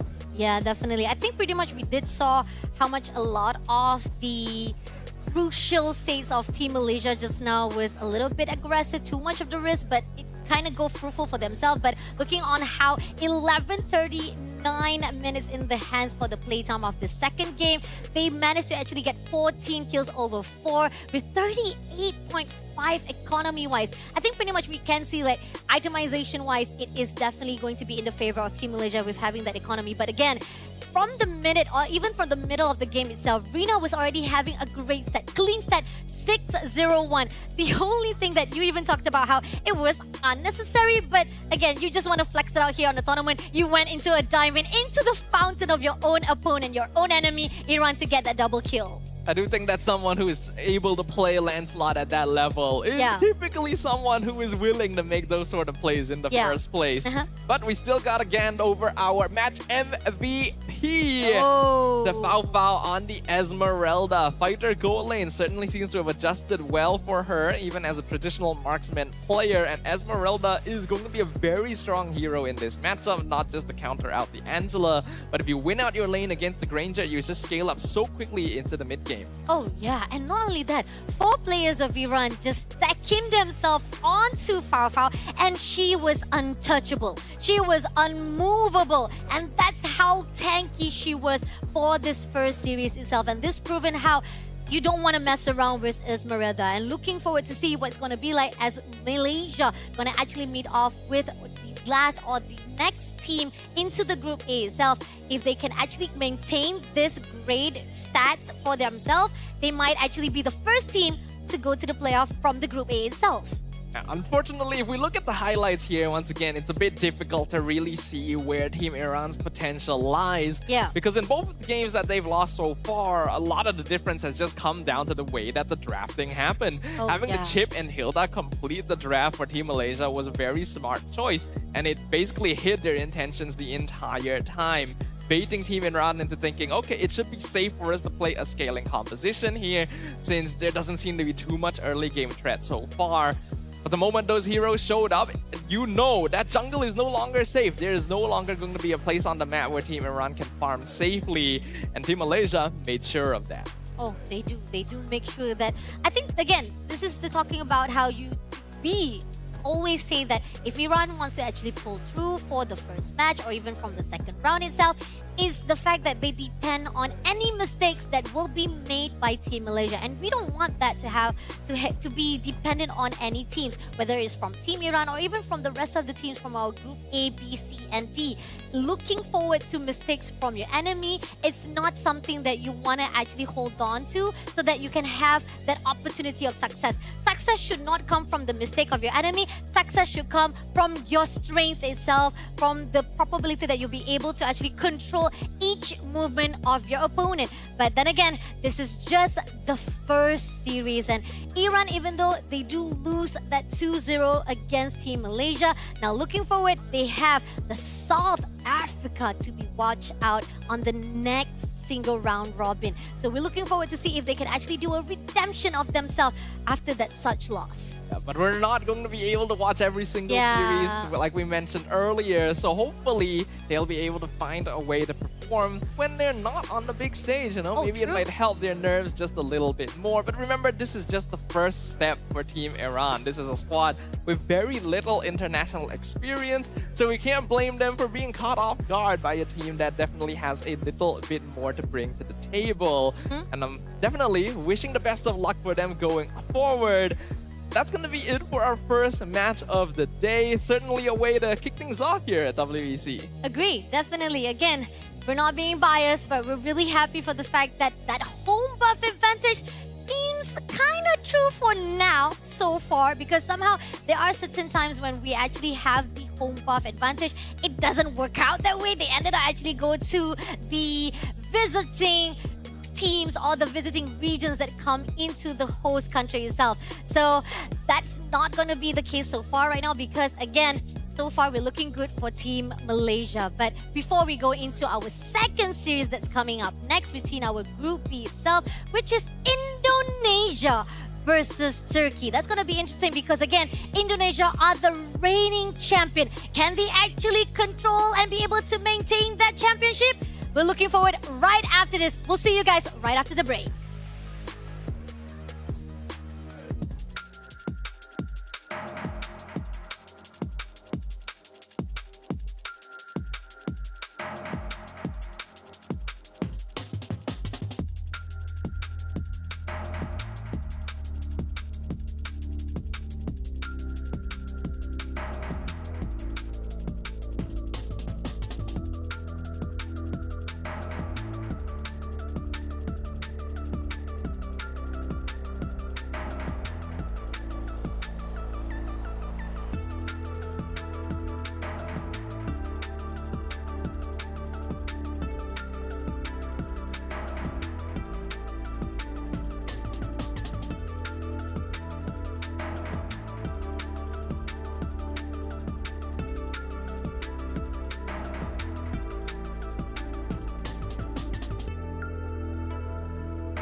Data habis?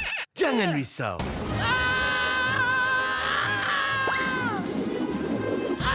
Tukar ke Red One Mobile untuk data pantas 5G Extra. Nak peran data telefon, Red One Mobile kan ada.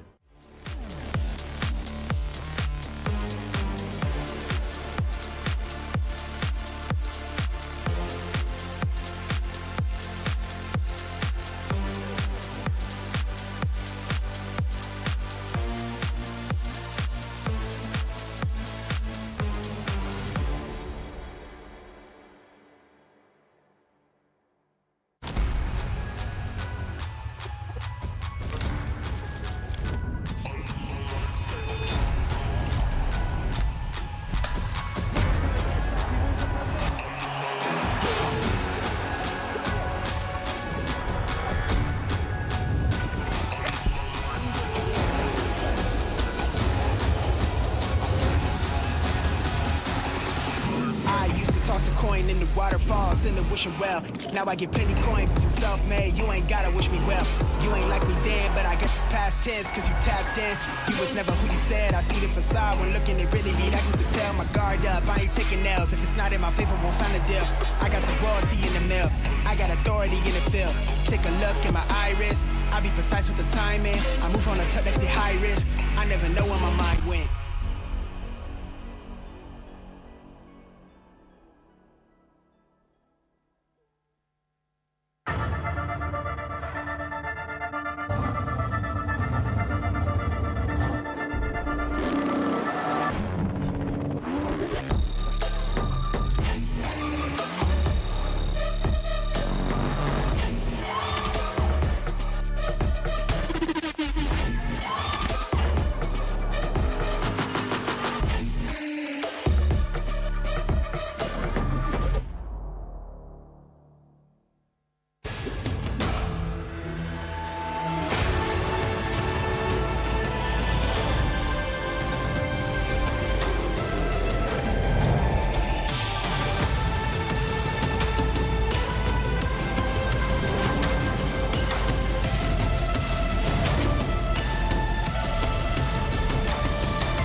Every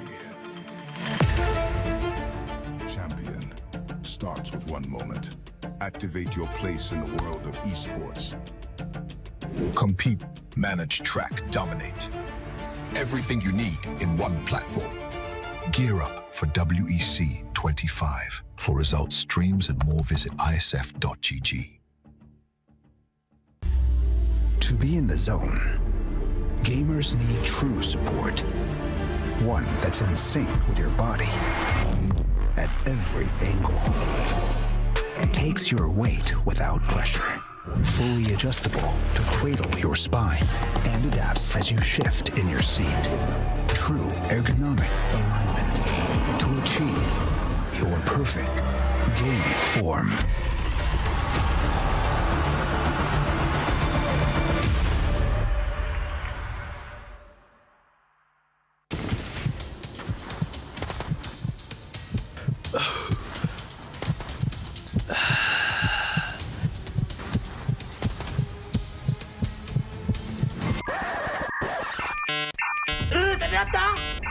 Data habis? Jangan risau.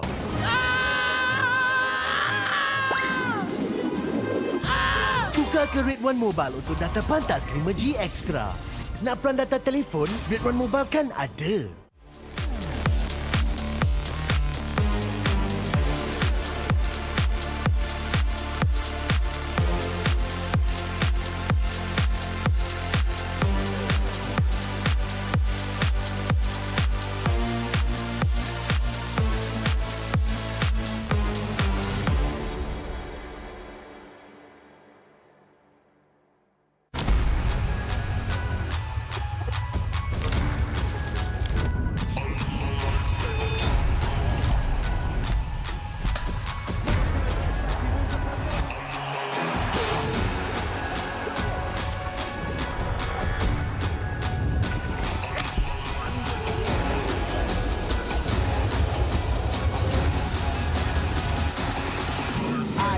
toss a coin in the waterfalls in the wishing well. Now I get plenty coin, I'm self-made. You ain't gotta wish me well. You ain't like me then, but I guess it's past tense, cause you tapped in.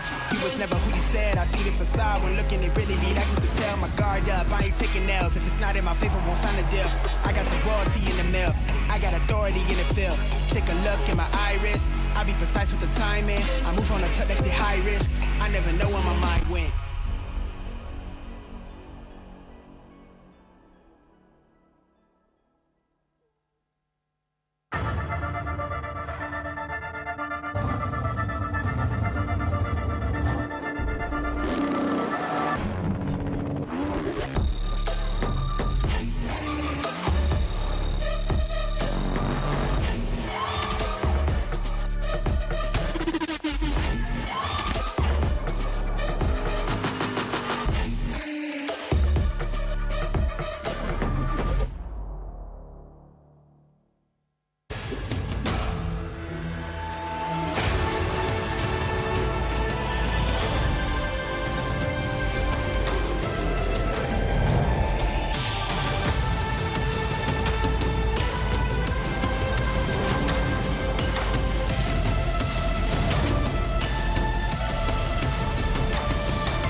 Every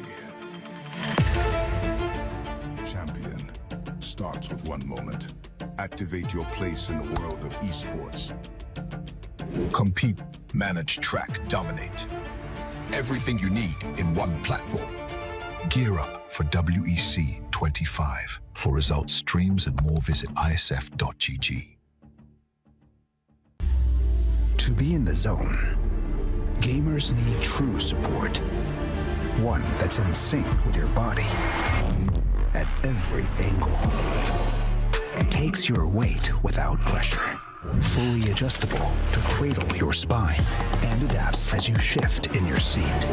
True ergonomic alignment to achieve your perfect gaming form.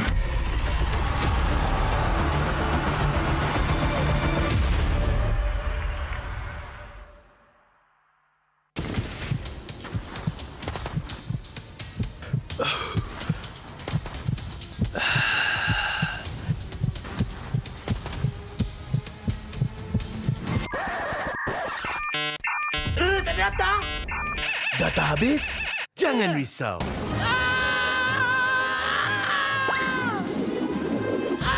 Tukar ke Red One Mobile untuk data pantas 5G Extra. Nak peran data telefon? Red One Mobile kan ada.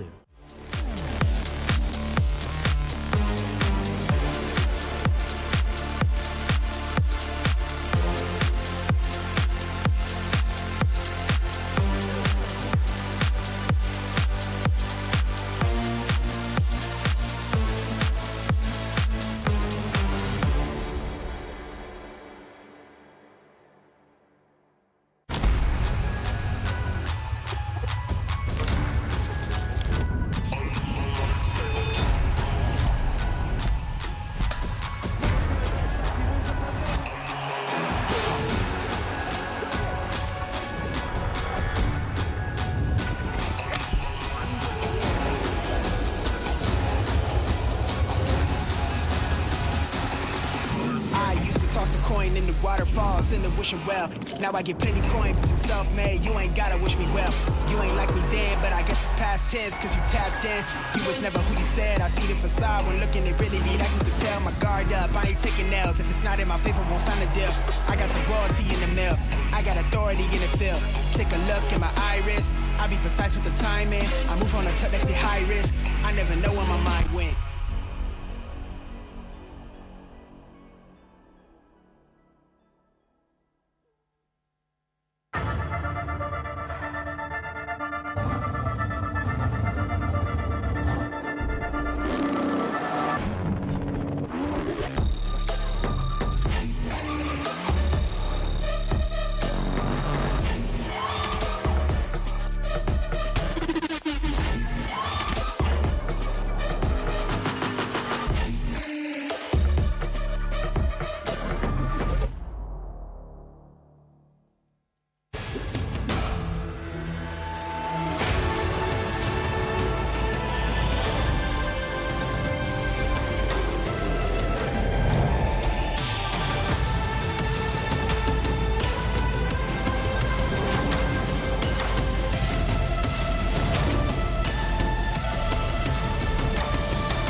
ICRU.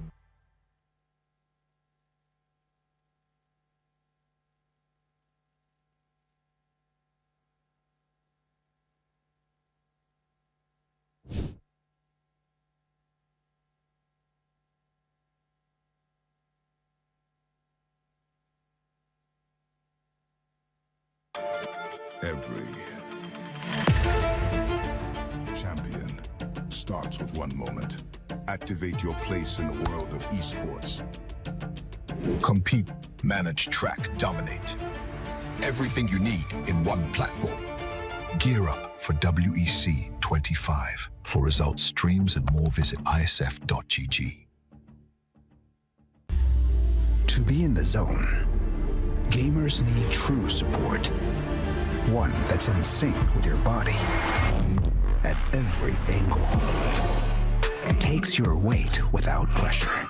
Fully adjustable to cradle your spine and adapts as you shift in your seat. True ergonomic alignment to achieve your perfect gaming form.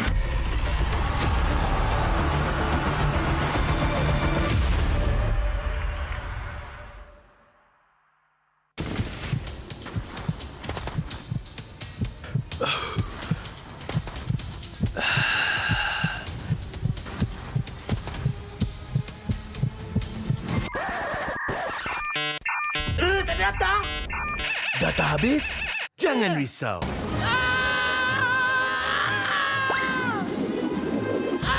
Tukar ke Rate 1 Mobile untuk data pantas 5G Extra. Nak peran data telefon? Rate 1 Mobile kan ada.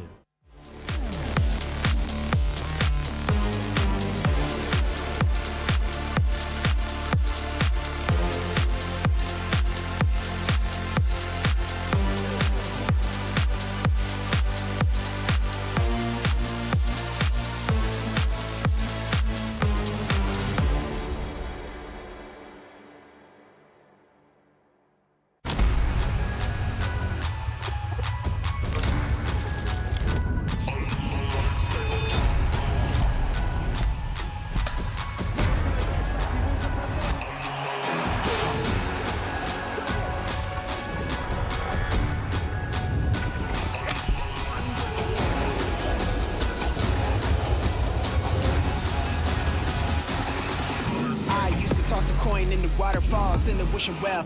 Now I get plenty coin, I'm self-made. You ain't gotta wish me well. You ain't like me then, but I guess it's past tense, cause you tapped in. You was never who you said. I see the facade when looking, it really be like you could tell. My guard up, I ain't taking nails. If it's not in my favor, won't sign a deal. I got the royalty in the mail. I got authority in the field. Take a look in my iris. I be precise with the timing. I move on a tuck that's the high risk. I never know where my mind went.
Every champion starts with one moment. Activate your place in the world of esports. Compete, manage, track, dominate. Everything you need in one platform. Gear up for WEC25. WEC25. For results, streams, and more, visit IESF.gg. To be in the zone, gamers need true support. One that's in sync with your body at every angle. Takes your weight without pressure. Fully adjustable to cradle your spine and adapts as you shift in your seat. True ergonomic alignment to achieve your perfect gaming form.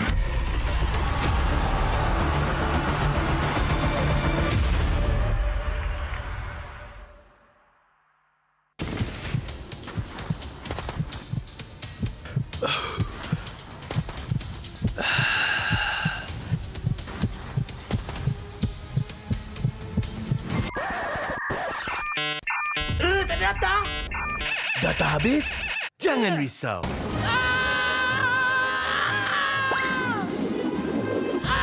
Tukar ke Rate 1 Mobile untuk data pantas 5G Extra. Nak peran data telefon? Rate 1 Mobile kan ada.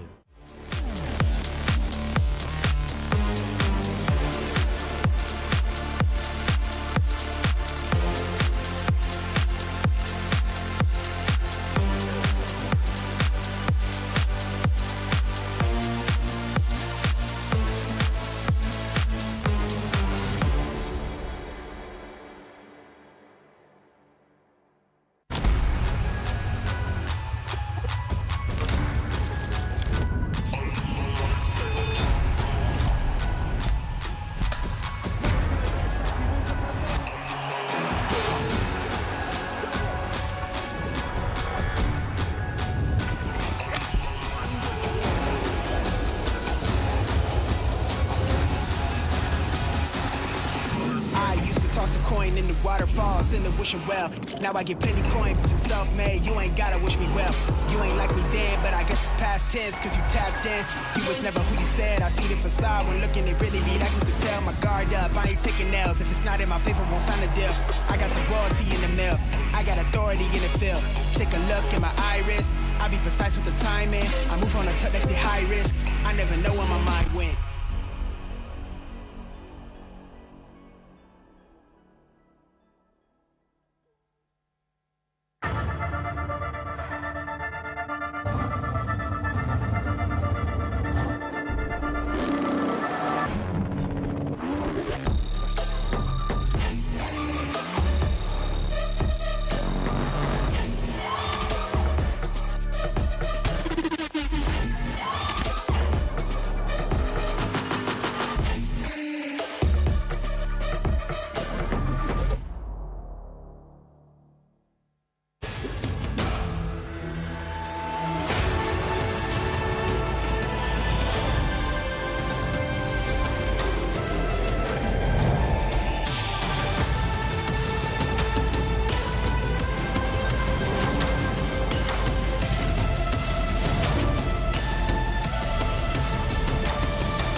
Every champion starts with one moment. Activate your place in the world of esports. Compete, manage, track, dominate. Everything you need in one platform. Gear up for WEC25. For results, streams, and more, visit IESF.gg. To be in the zone, gamers need true support. One that's in sync with your body at every angle. Takes your weight without pressure. Fully adjustable to cradle your spine and adapts as you shift in your seat. True ergonomic alignment to achieve your perfect gaming form.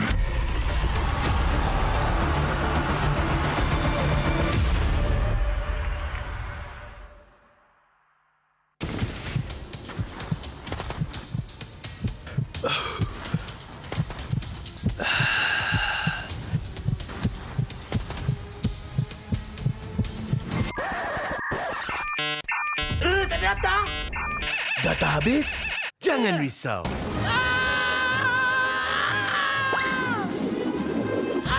Tukar ke Red One Mobile untuk data pantas 5G Extra. Nak peran data telefon, Red One Mobile kan ada.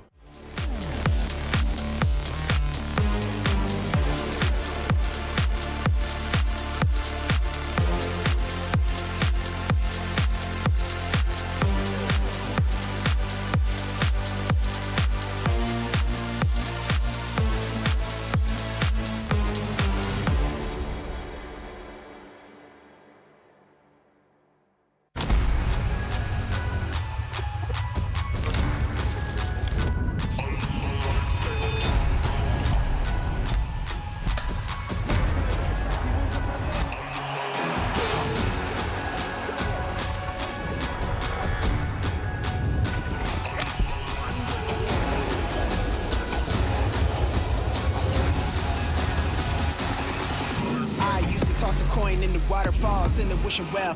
Now I get plenty coin, self-made. You ain't gotta wish me well. You ain't like me then, but I guess it's past tense, cause you tapped in. You was never who you said. I see the facade when look.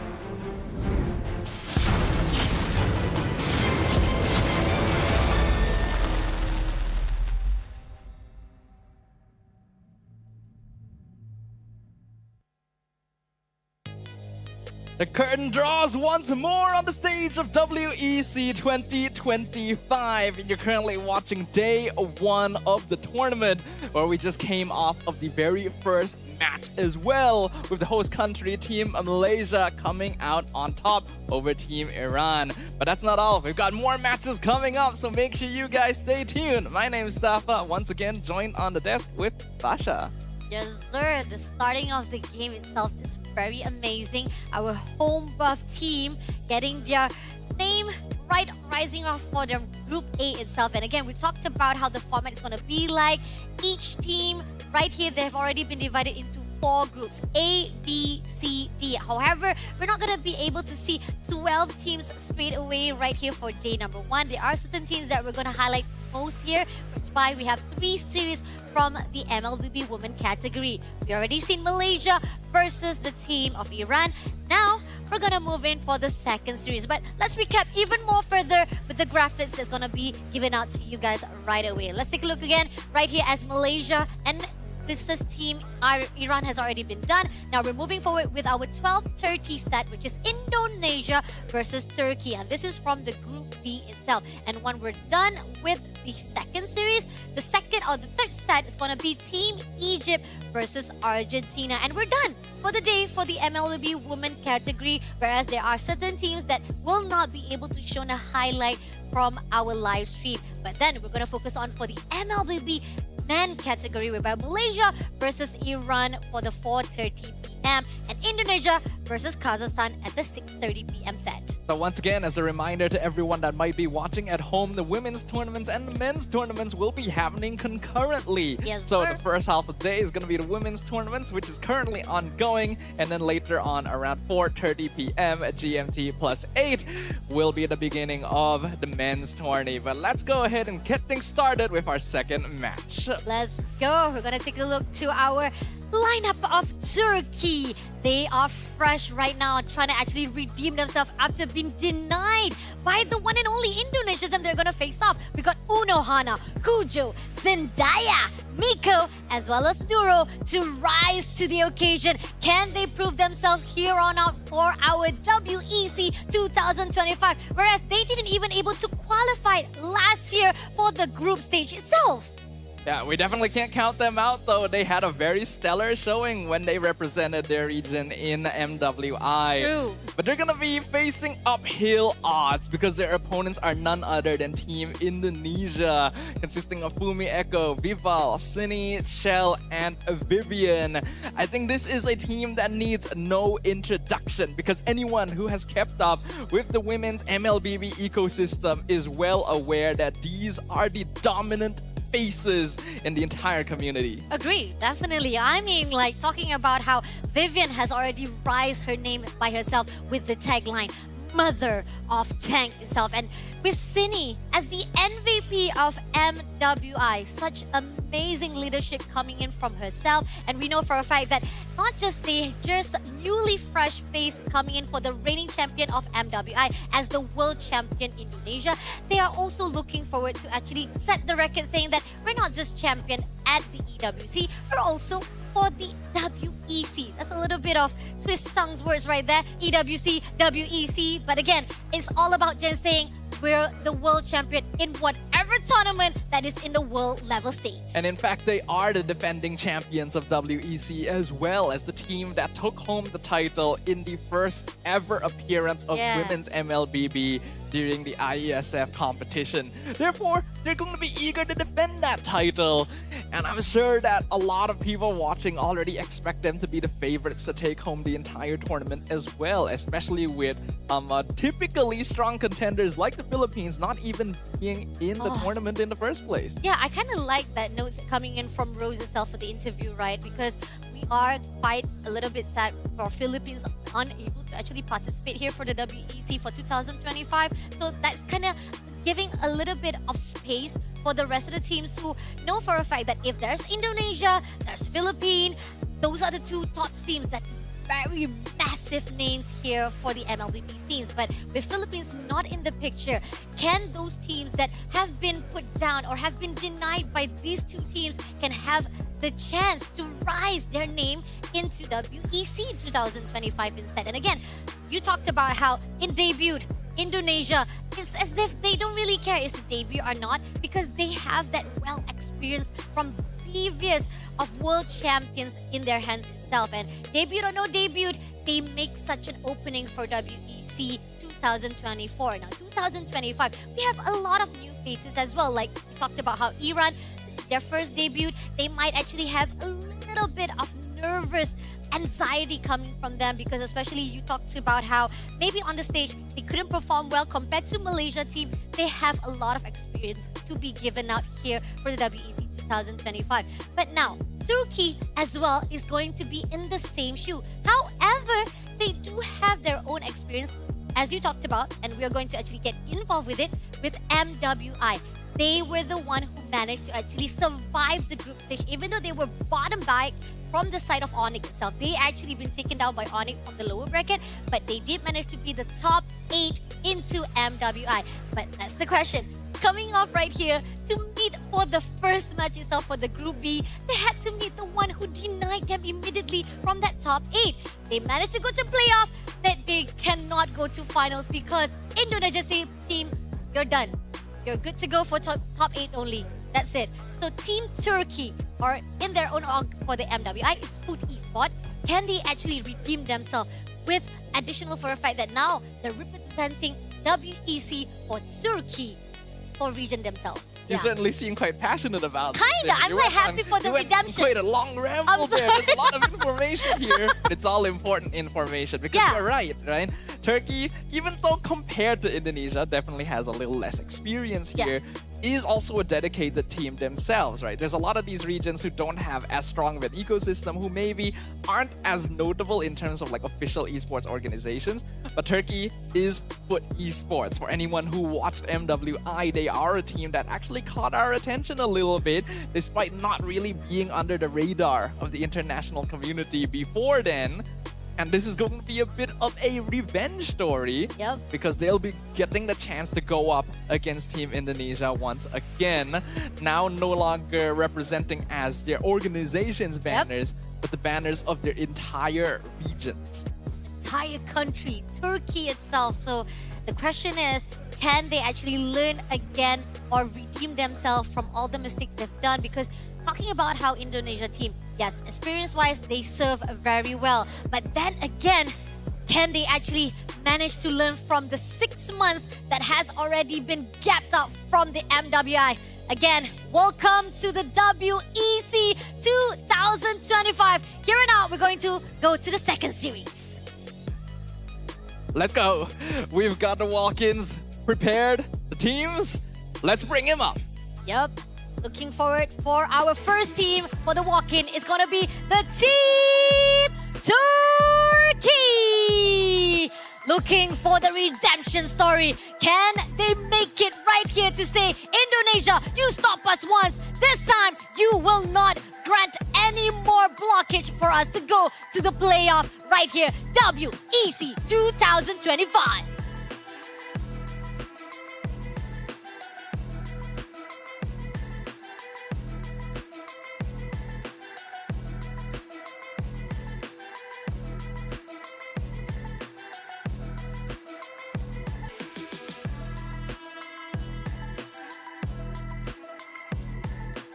In the other corner, facing off against Team Turkey, is none other than the dominators of women's MLBB, the queens of the ecosystem, who have become the team to beat, the obstacle that stands in the path of every other squad, every other region here. It is Team Indonesia!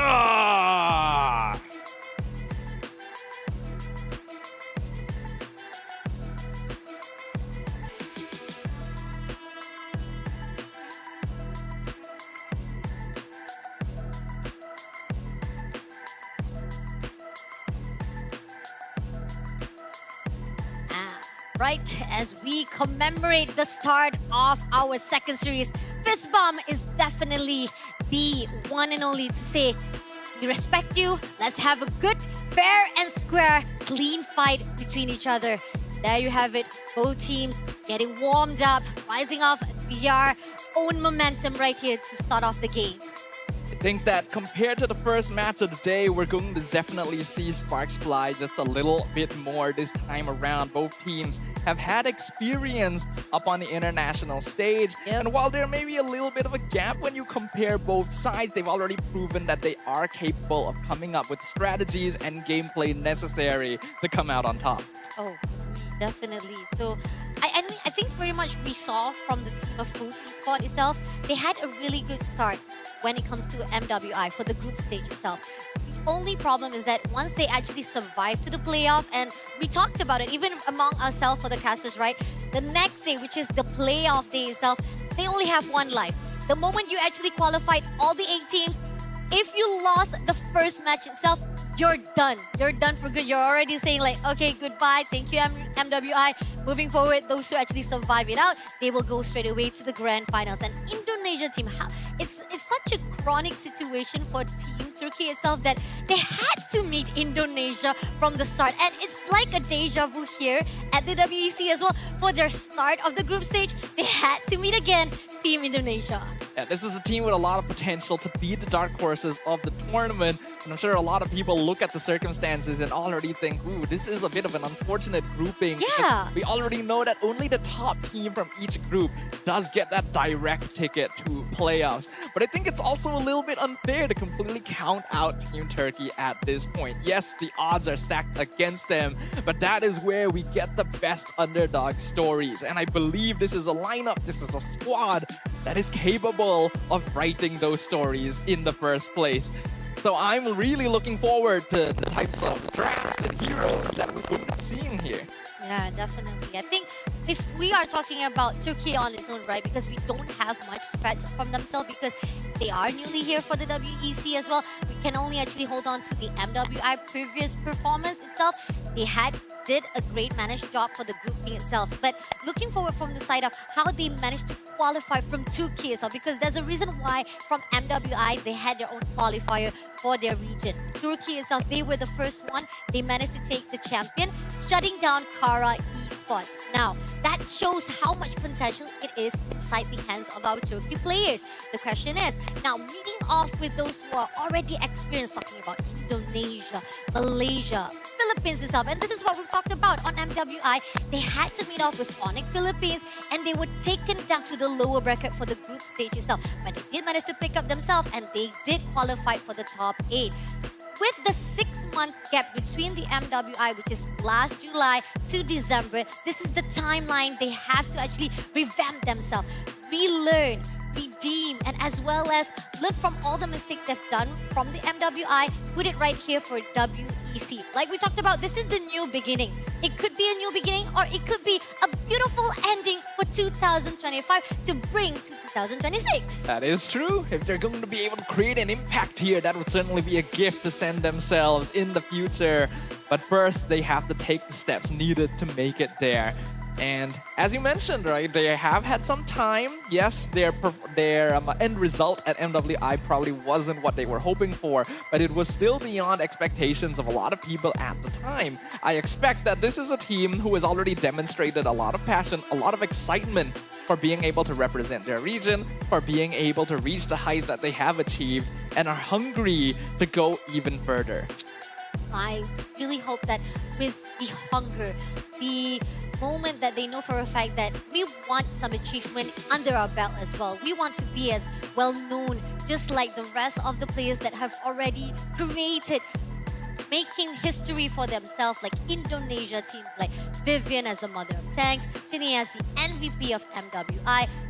They are looking for, as you talked about, they are the rising of the dark horse, and this is the story that we talked about, how sometimes underdog stories can be such beautiful storyline to build up from the teams that are quite amateur, but yet they are trying to be the pro players here in the scene of MLBB. I think Team Turkey has definitely gone past the level where they are an amateur team. They've already shown up on the international stage. They've proven that they're capable of being contenders. So going into this, while they're not necessarily the favorites, they definitely cannot be underestimated. And I'm also personally interested to see how well Team Indonesia has adjusted to the brand new meta, because they are the defending champions of WEC, they were the champions of MWI. But the strategies that were used back then, no longer as prevalent now. What is going to be the new stuff they bring to the table? Yeah, I mean, let's take a look back from our first series draft, right? I think pretty much that we've seen this already. We've already saw how Malaysia team versus Iran, it's particularly the same pattern that we saw, prioritizing on the fighter lanes as well, fighter for the gold lane as well. And then they have such a great macro team style to put out to Team Iran compared to Team Iran. There are certain things that they kind of overlook to a point that they need a hero that can actually grab. Those are the crucial things that if only they actually... Maybe there's a possibility, because we talked about how Gatot Kaca keeps on being prioritized by Team Iran. Maybe that is they're playing over their comfort zone, their signature heroes, and this is something that kind of needs to be improved more for the rest of the teams, not just from Team Iran, but for the rest of the girls' teams as well. They need to actually monopolize every single hero pools, and this is coming from Team Indonesia. We saw how they are very flexible with any kind of heroes. Yeah, very flexible team, strong hero pool, very solid micro and macro skills. You gotta be able to achieve a certain level of mastery in all of these factors in order to reach the heights that Team Indonesia has in women's MLBB. So I expect them to continue showing off those qualities here, even if the meta is a little bit different than the last time we saw them. And I personally do think it's actually good for teams to have their own personal playstyles and their own personal hero pools. But before you're able to reach those points, you do gotta make sure your foundation is at a level where you will be able to match up with international opponents. Ooh, well, take a look on our map for our second series first round of the day. We got Expanding River for our first map.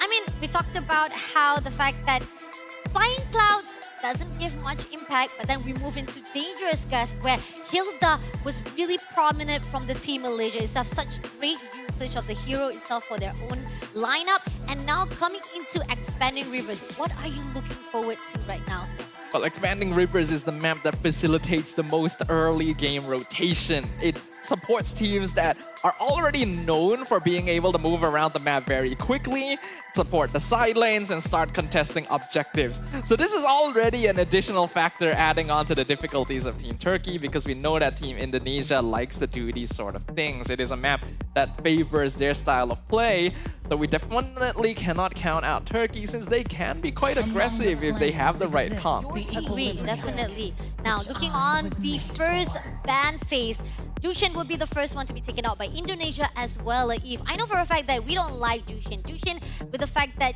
you'll be able to pick off.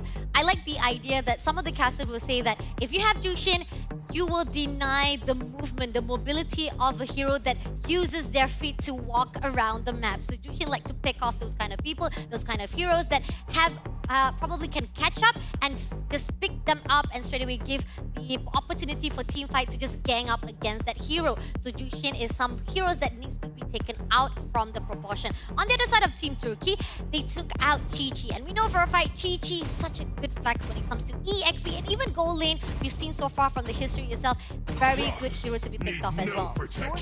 Looks like they'll also ban out the Baxia, so already targeting some very interesting things. I do actually like the ban on Baxia because this is a hero that already rotates the map very quickly. So if you add on the expanding rivers as well, he becomes very oppressive in the first couple minutes. Yeah.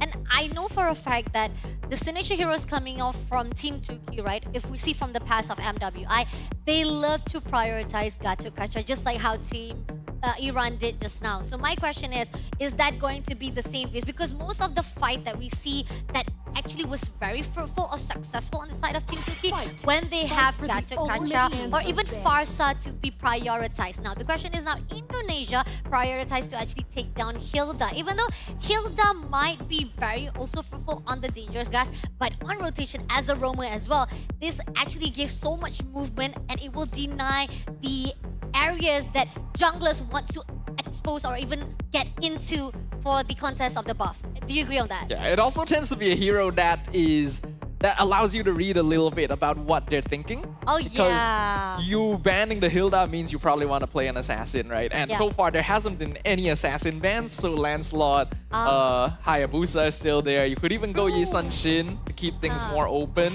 So Turkey, they're gonna keep it open. They ban out the Grok instead. Wow. So much of the tankiness, sustainability, but it seems that it's going to be Indonesia to actually get Gacha Gacha as the first pick itself. Now it's going to be open for Team Turkey. I thought about how Team Turkey prioritized on the Gacha Gacha instead, but here on out, they can still be able to actually take the first assassin jungler if they want to go in or out, or they can actually just pull out for their mid lane first. They want to actually go out for maybe Farsa, because those are the hero priorities that they are quite signature to for Team Turkey itself. Or are they actually trying to actually play along and say like, let's play for the sustainability heroes first? What do you think? I think you don't usually put out sustain heroes first. Right? You want to prioritize heroes that do things that no other heroes are capable of. That's why the Gatot gets picked up so early on nowadays. It's a very easy hero to open the map and disengage if necessary. But that's a very interesting combo coming out from Turkey already. The Angela comes in with the Esmeralda, so trying to take away one of the Angela counters by picking them together. But a very quick response from Indonesia as well. If you want to counter an Esme, Lunox going to be a very good bet.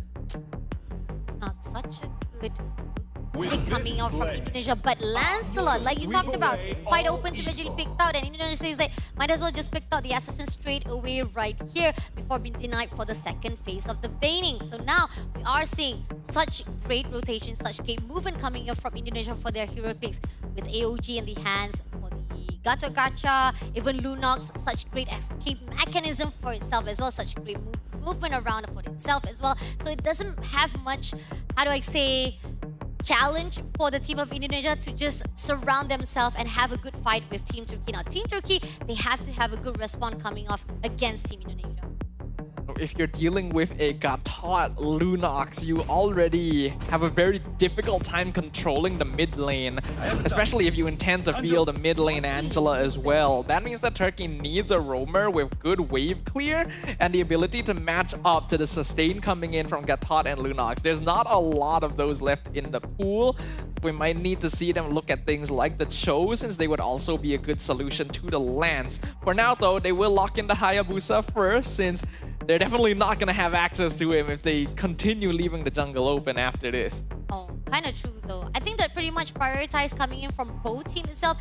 They know that when it comes to the second phase, they don't want to actually be taken out too much of the pool to be scale even more down. So now they prioritize more sustainable, and they have like mobility wise as well.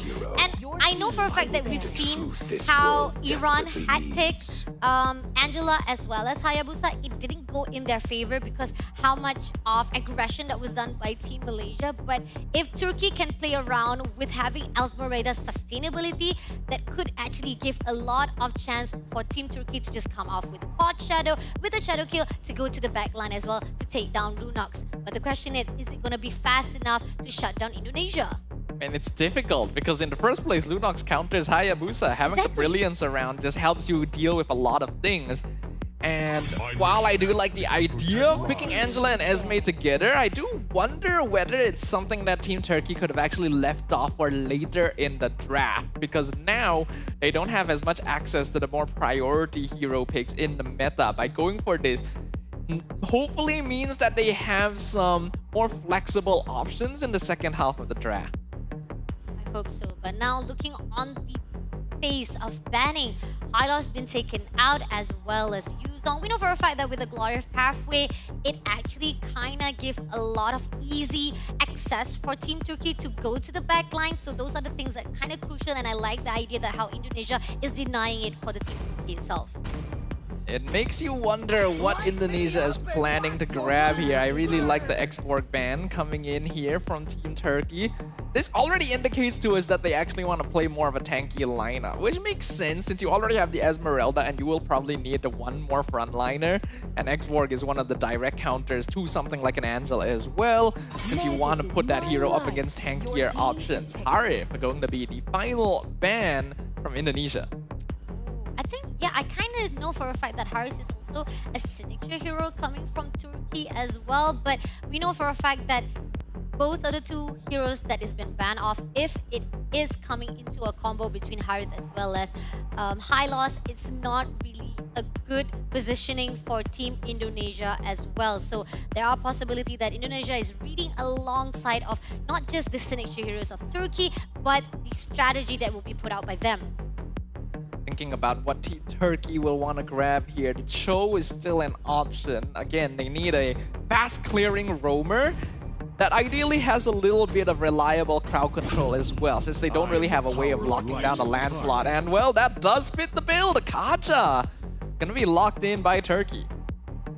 I like the fact that Kaja, it is kind of a pick-off hero, can be able to actually drag off with the skill itself. So the possibility of Turkey trying to actually maybe separate either one of the heroes from Indonesia as well. Even though it's not going to be easy because we talked about how Lancelot, escape mechanism with Puncher, as much as possible, he will be able to flee away as quickly. So this is the question is, Turkey, who you want to grab out? And not only that, we talked about how Lunox, mobility-wise, escape mechanism is also very crucial as well. So, Kaja-wise, yes, clearing wave is good, but catching off is still hard. But going into Indonesia right now, they clear off for the two last heroes. It's going to be Ruby with Alot.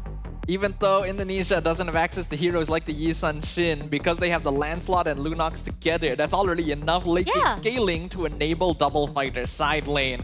And since they know that Turkey wants to play pick-off with the Divine Judgment and Heart Guard, then just set up a lineup where it's very difficult to pick any single person off, and their team fighting and skirmishing is going to be very solid overall. The formation of their squad is a little bit difficult to pull off, but the team has the experience to do so. But for the last hero is going to be picked off, Lapu for Team Turkey. Looking on the side of Indonesia drafting, I know for a fact that we are seeing a kind of well-rounded of hero pools lineup for Indonesia. Compared to Team Turkey, they had a really good pick-off from the three heroes to start off for the first pick. But then going into the second phase, I kind of feel like their response to Indonesia is much more like a desperation for, say, like, we need to shut down, we need to find a way to actually shut down some of the players from Indonesia. Kaja-wise, yes, you talked about how the clearing wave might be a good answer for it. But again, they don't have that capability to actually hold out the mobility that is inside the Indonesia team. Yeah, that's the difficult part. You only have one Divine Judgment, and there's a lot of high mobility heroes on the opposite side now. Not to mention that despite both teams going for double fighter side lane strategies, Turkey is the one that probably needs to win early because they just don't have as much scaling in comparison. due to this Angela mid lane. But ladies and gentlemen, without further ado, it is about time for us to kick off our second match of day one here at WEC 2025. It's gonna be Team Indonesia going up against Team Turkey. Let's go. This is our second series, first round for our two teams. Best of 3. Those who actually get 2-0 will move on to get the best points, and those who actually get the most points from their grouping will be the first one to go automatically to the playoff. But looking on so far right now, Team Food, they need to be very aware of Indonesia movement, right? Because we know for a fact, like, yeah, got Nora right here, trying to make sure that he'll be able to actually do some, at least straining away, stealing away some of the players' movement or dragging it into the corner so that Team Turkey can do some team fight or team damage. But is it going to be enough? Because Indonesia-wise, too much high mobility heroes in their hands. They have a way to actually just escape any ways that to be picked off by Team Turkey. Now, we do have to highlight that Kaja isn't only a Divine Judgment bot. He does actually offer some utility in that passive off of his Ring of Judgment here, where he does slow down damage coming out from Team Indonesia. So if the fight lasts long enough, that could build up. At the same time, Indonesia is perfectly happy to take longer skirmishes. The thing is, right now, we see the difference coming in from Team Malaysia, right? They pretty much prioritize on fast-paced game. Indonesia-wise, they are kind of a little bit more strategic. Concha comes through, not going to get anything. Concha comes in, but still, they're just picking off a little by little, trying to actually tease away from both sides of the teams, whether or not Food, trying to actually bait out, are they going to go in all out? Now, Nora goes in for the front side. Vivian just backs off with the Taunt as well, and Hard Guard comes through. Unfortunately, seems that Little might be engaged right here. Looks like Vival's going to jump back into it. Vival secures Turtle. Kujo goes down. City picks up first blood in the back line. They're going to see if they can find anyone else, but Turkey will be able to back off. They'll cut their losses there. I think pretty much we see that quite fast-paced fight coming in from Team Indonesia itself, and Team Food, they kind of try to play around with it, but ended up it goes into the favor of Team Indonesia. Now, Team Turkey somehow, I feel like they're playing by the cards or playing by the games of Indonesia movement itself, and even with Vival, couldn't actually be taken out or even try to be grabbed out. Again, Nora's in trouble. Yeah. Darkening comes out from the taunt. Not quite enough to finish off the Kaja. But you can see that the slowdown level 4 is really messing with Turkey's game plan. Well, even from the start itself, Indonesia is pretty much playing by their own rotation, by their own game. Oh, they get another taunt right into the AOG. Nora has no way of escaping, no flicker available. The rest of the team is coming here to back her up. Hard Guard comes out, is surrounded. Vivian, a little bit too deep, gets punished for that. Looks like Unohana wants to chase down Cine as well. Still has the bravest warrior, jumps forward. Flicker comes out, final slash from Fumiako, pushes them into the tower, chases down Zendaya, and finishes off the Angela. That is such a clean fight indeed coming in from Team Indonesia. Great fight from the side of Turkey as well. They do somehow try to actually push forward, try to actually make sure that they will fight or try to actually make sure Indonesia comes into their hands. But ended up Indonesia had the better upper hand. They did manage to turn that around pretty well, though. Indonesia initially got a great catch onto Nora. Speaking of catches in the bot lane, they're trying to gank Fumieko. 3 people on 1. Hopping on the string, gets the lockdown in Arlen. No final slash. Fumieko not going to be able to sustain out of this one. I think pretty much we see the gang up comes through, and Fumieko was actually playing off too much to a point that he thought that she could actually get away with it, but 3v1 definitely not in the favor of Fumieko, but good try comes out for it. But this is going to be the second turtle. Let's see if Team Food will have to say about it. Divine Judgment, they caught Cine. Brilliance comes out though. I'm not sure if that's the target they wanted. Here comes Bravest Warrior. Event comes out. AOG gets cancelled. Revitalize comes out. Cine not going to be able to survive though. Vivian does catch up in time. Unfortunately, Unohana was a little bit too far forward, so the Lapu Lapu goes down. They get the CC in. Final slash only catches 1. Mieko just barely able to get away. The retribution already used on the Esmeralda. That means that Kujo might be able to go in for the steal. The turtle gets reset slightly, and now the CC comes out on Hayabusa. Jumps back in. Kujo with the turtle steal and Heart Guard keeping him alive just long enough. Unfortunately, Hayabusa does end up going down, and Mieko unfortunately falls as well. Vival picks up the double kill in return. Oof. Great composure coming in from Indonesia. Such contest comes through, and in the fact that Team Turkey does have their respawn, but somehow it wasn't able to actually maneuver the casualty to the side of Indonesia. Now, looking on the side of economy-wise, definitely is in the favor. Even though with 1,000 or even 2,000 the lead for Team Indonesia, they have 2 items already built up. Or Lunox as well as Lancelot on the side of Team Food. However, it's still not that much of a gap. They still can be able to pull through if they can maintain the position. So far, things are not too far off, but Nora gonna get caught once again. AOG comes out, but able to dash over the wall just in time. Kujo here as well. Indonesia not able to find that pick-off.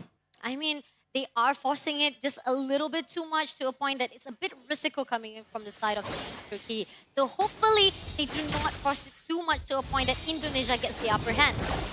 Yeah, definitely. They gotta be careful of that. But so far, I am seeing very good rotations coming out of Team Turkey. They know they're playing pick-off. They know they gotta play around Nora. The Kaja still hasn't died yet. Kajas haven't died at all so far. It completely coming in from him. But then again, I feel like Nora needs to find a way to actually drag up at least one of the players in Indonesia so that it can be an opening for Team Turkey itself. And that's what they're looking for right now. No matter how much they try to actually push out Shell, somehow it's not going to be easy because Shell is guarding herself very well. Yeah, good positioning there from the Ruby. Is aware of a suspicious movement from Turkey and knows that the Kaja isn't showing on the map. Unuhana also going to be popping the bravest fighter but not catching anyone with it.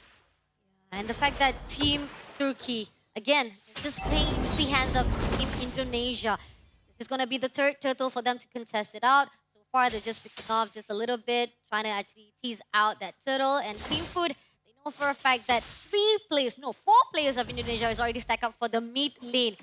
1 turret has already been still out. So far, Team Food, they still have a way to control this Land of Dawn. Yeah. So far, the goal difference still not that big, which means that even though Indonesia are holding on to a slight lead, Turkey are not out of the game. Oh, I'm offended. Misses in the mid lane. Miyako, though, gonna be ganked by 3. Final Slash comes out. Miyako goes down. Bravest fighter comes through as well, but Indonesia has already backed off and reset their position for the turtle. Now a 5v4 situation. 5v4 situation.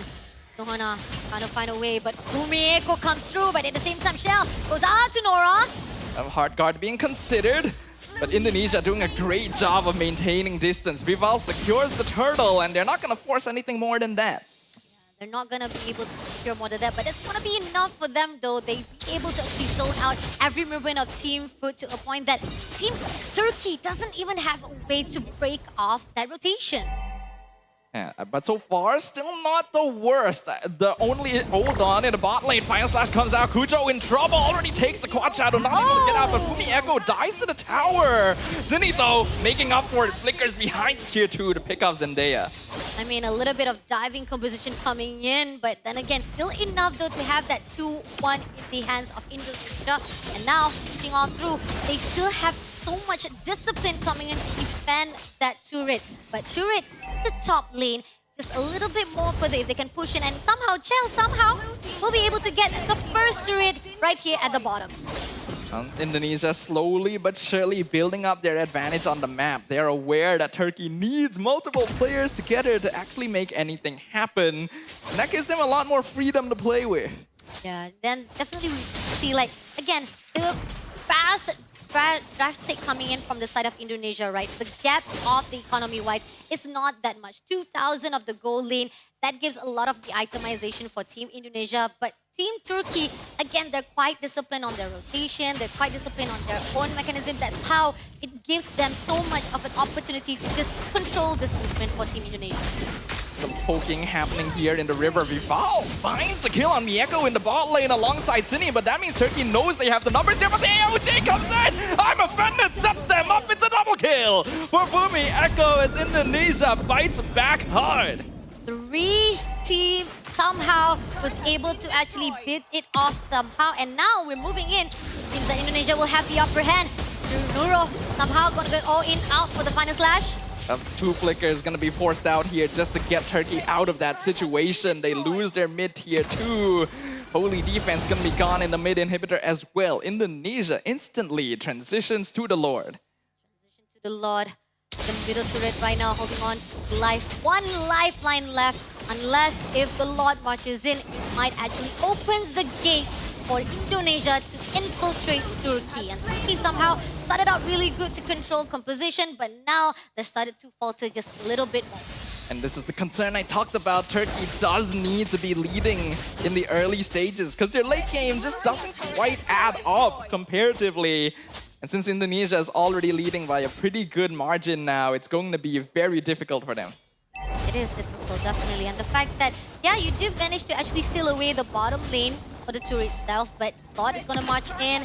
Right now, we do see for the players of Indonesia goes in for the top lane. Bravest Fighter comes out, Hard Guard can be used as well. He gets taunted in, Final Slash pushes them out as well. Vitalize can be used, flicker forward, in trouble. Shell actually gets punished, going too deep. Turkey finds one kill, gets the stun on Fumi Echo once again. The cooldowns are running out on Indonesia, they're not going to be able to continue this, but Vivian re-engages. AOG comes in, gets the knock-up on Mieko, but do they have enough damage? Here comes the last Final Slash!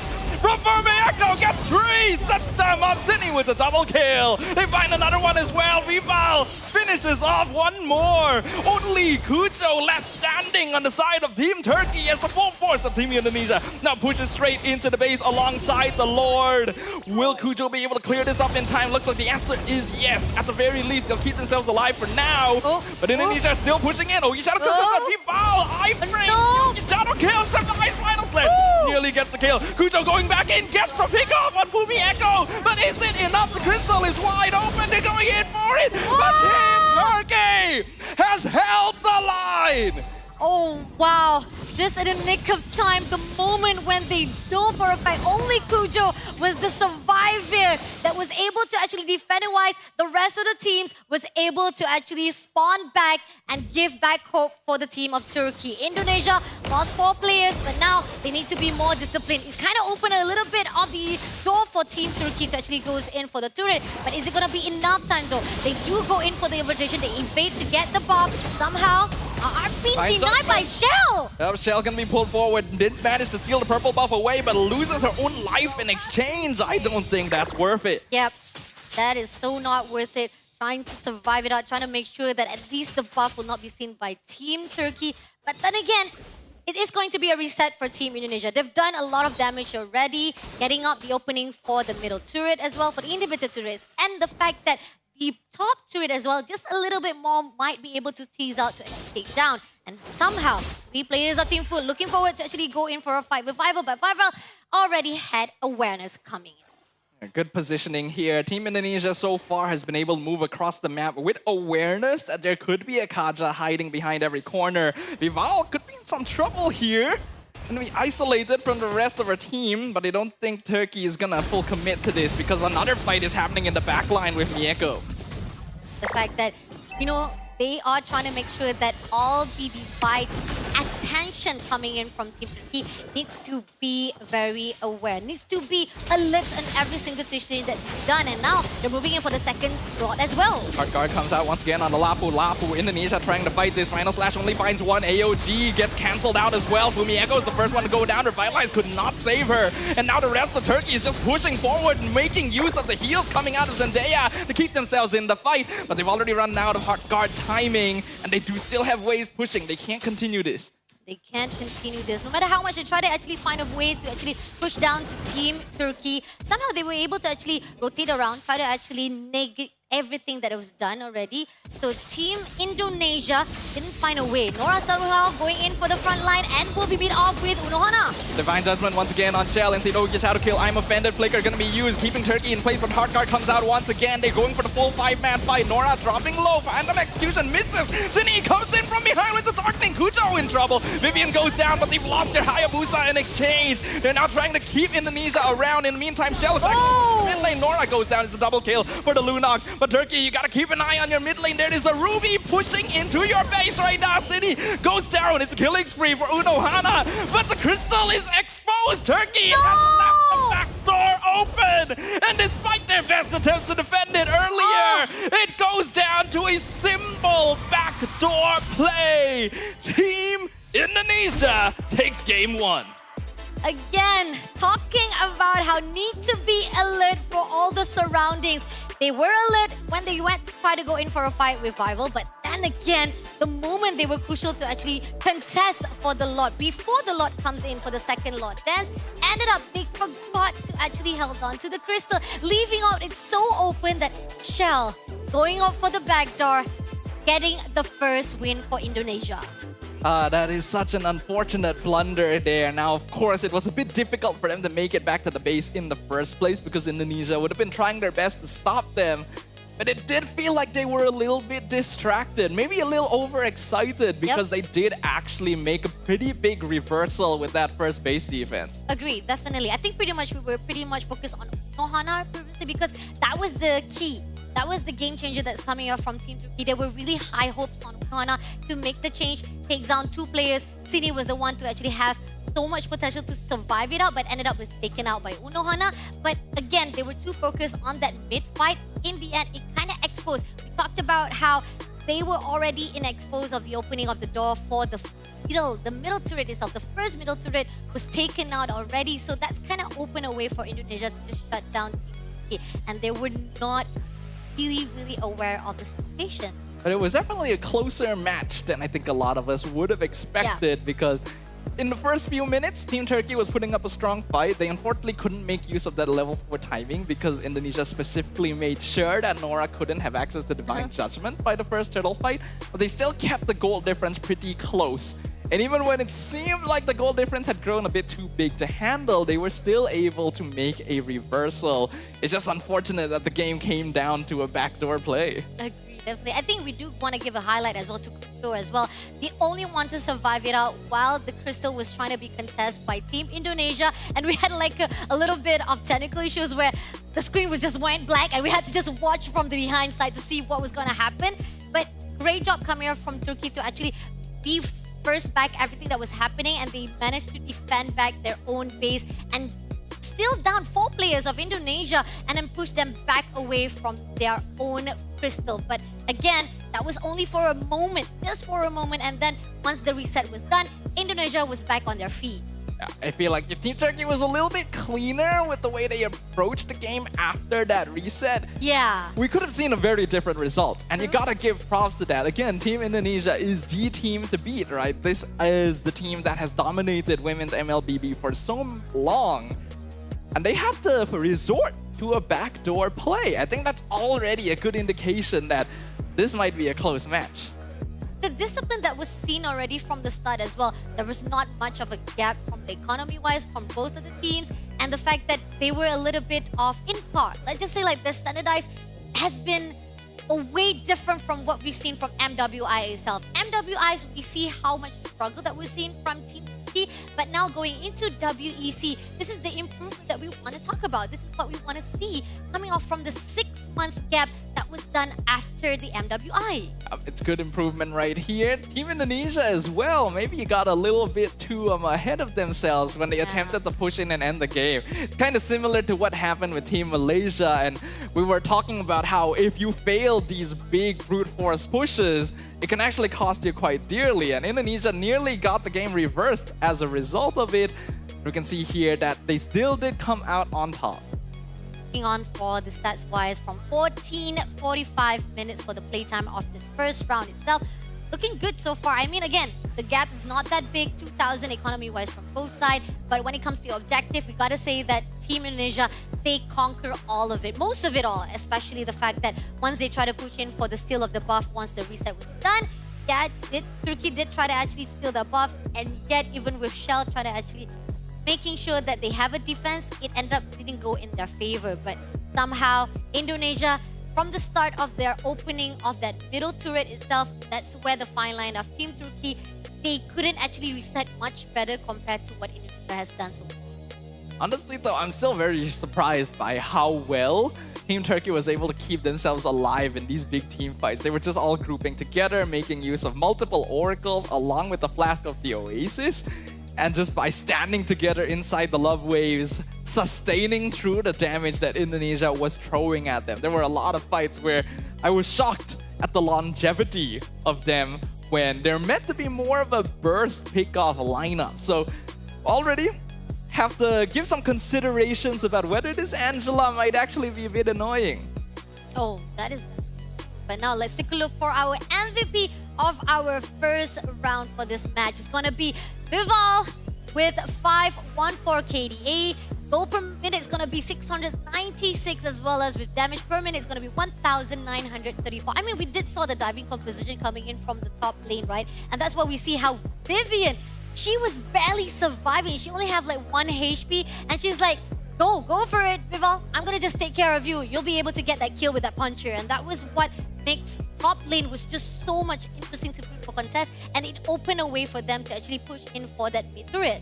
I think Vival had a very impressive performance on the Lancelot. We're getting to see some very strong micro mechanics on this hero today. But I feel like I gotta give a shout out to Cine as well on that Lunox, because that Lunox was a problem. Turkey just didn't really have the damage necessary to deal with it, and every time they tried to burst her down, then the brilliance just comes back out. We can have a look at what happened in this game once again by revisiting the highlight. Looking how it is that I think Nora was doing her best, trying to actually initiate the fight, trying to actually steal away, maybe with the Divine Judgment, trying to make sure that to be able to actually frag one of the players, but it didn't connect to how they want it to be, and ended up Cine was just able to press it out as much as possible for that team fight.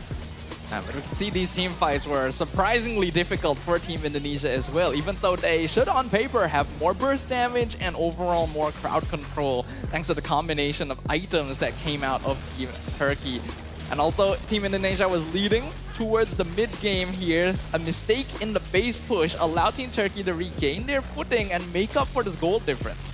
And the AOG somehow, I like the fact that how Vivian was almost in the most chronic dangerous zone, but ended up like able to actually catch 3 players, on them out, stun it out immediately. That gives a way for Vival to just get on with on-throws, going in for the punch it as well. And that's what she was able to actually go in all out and dive into the crystal itself. But Kujo here, highlight for Turkey itself to be able to survive it out, and waiting it out for the rest of the team is to spawn out and actually moving away to defend that crystal at the crucial point.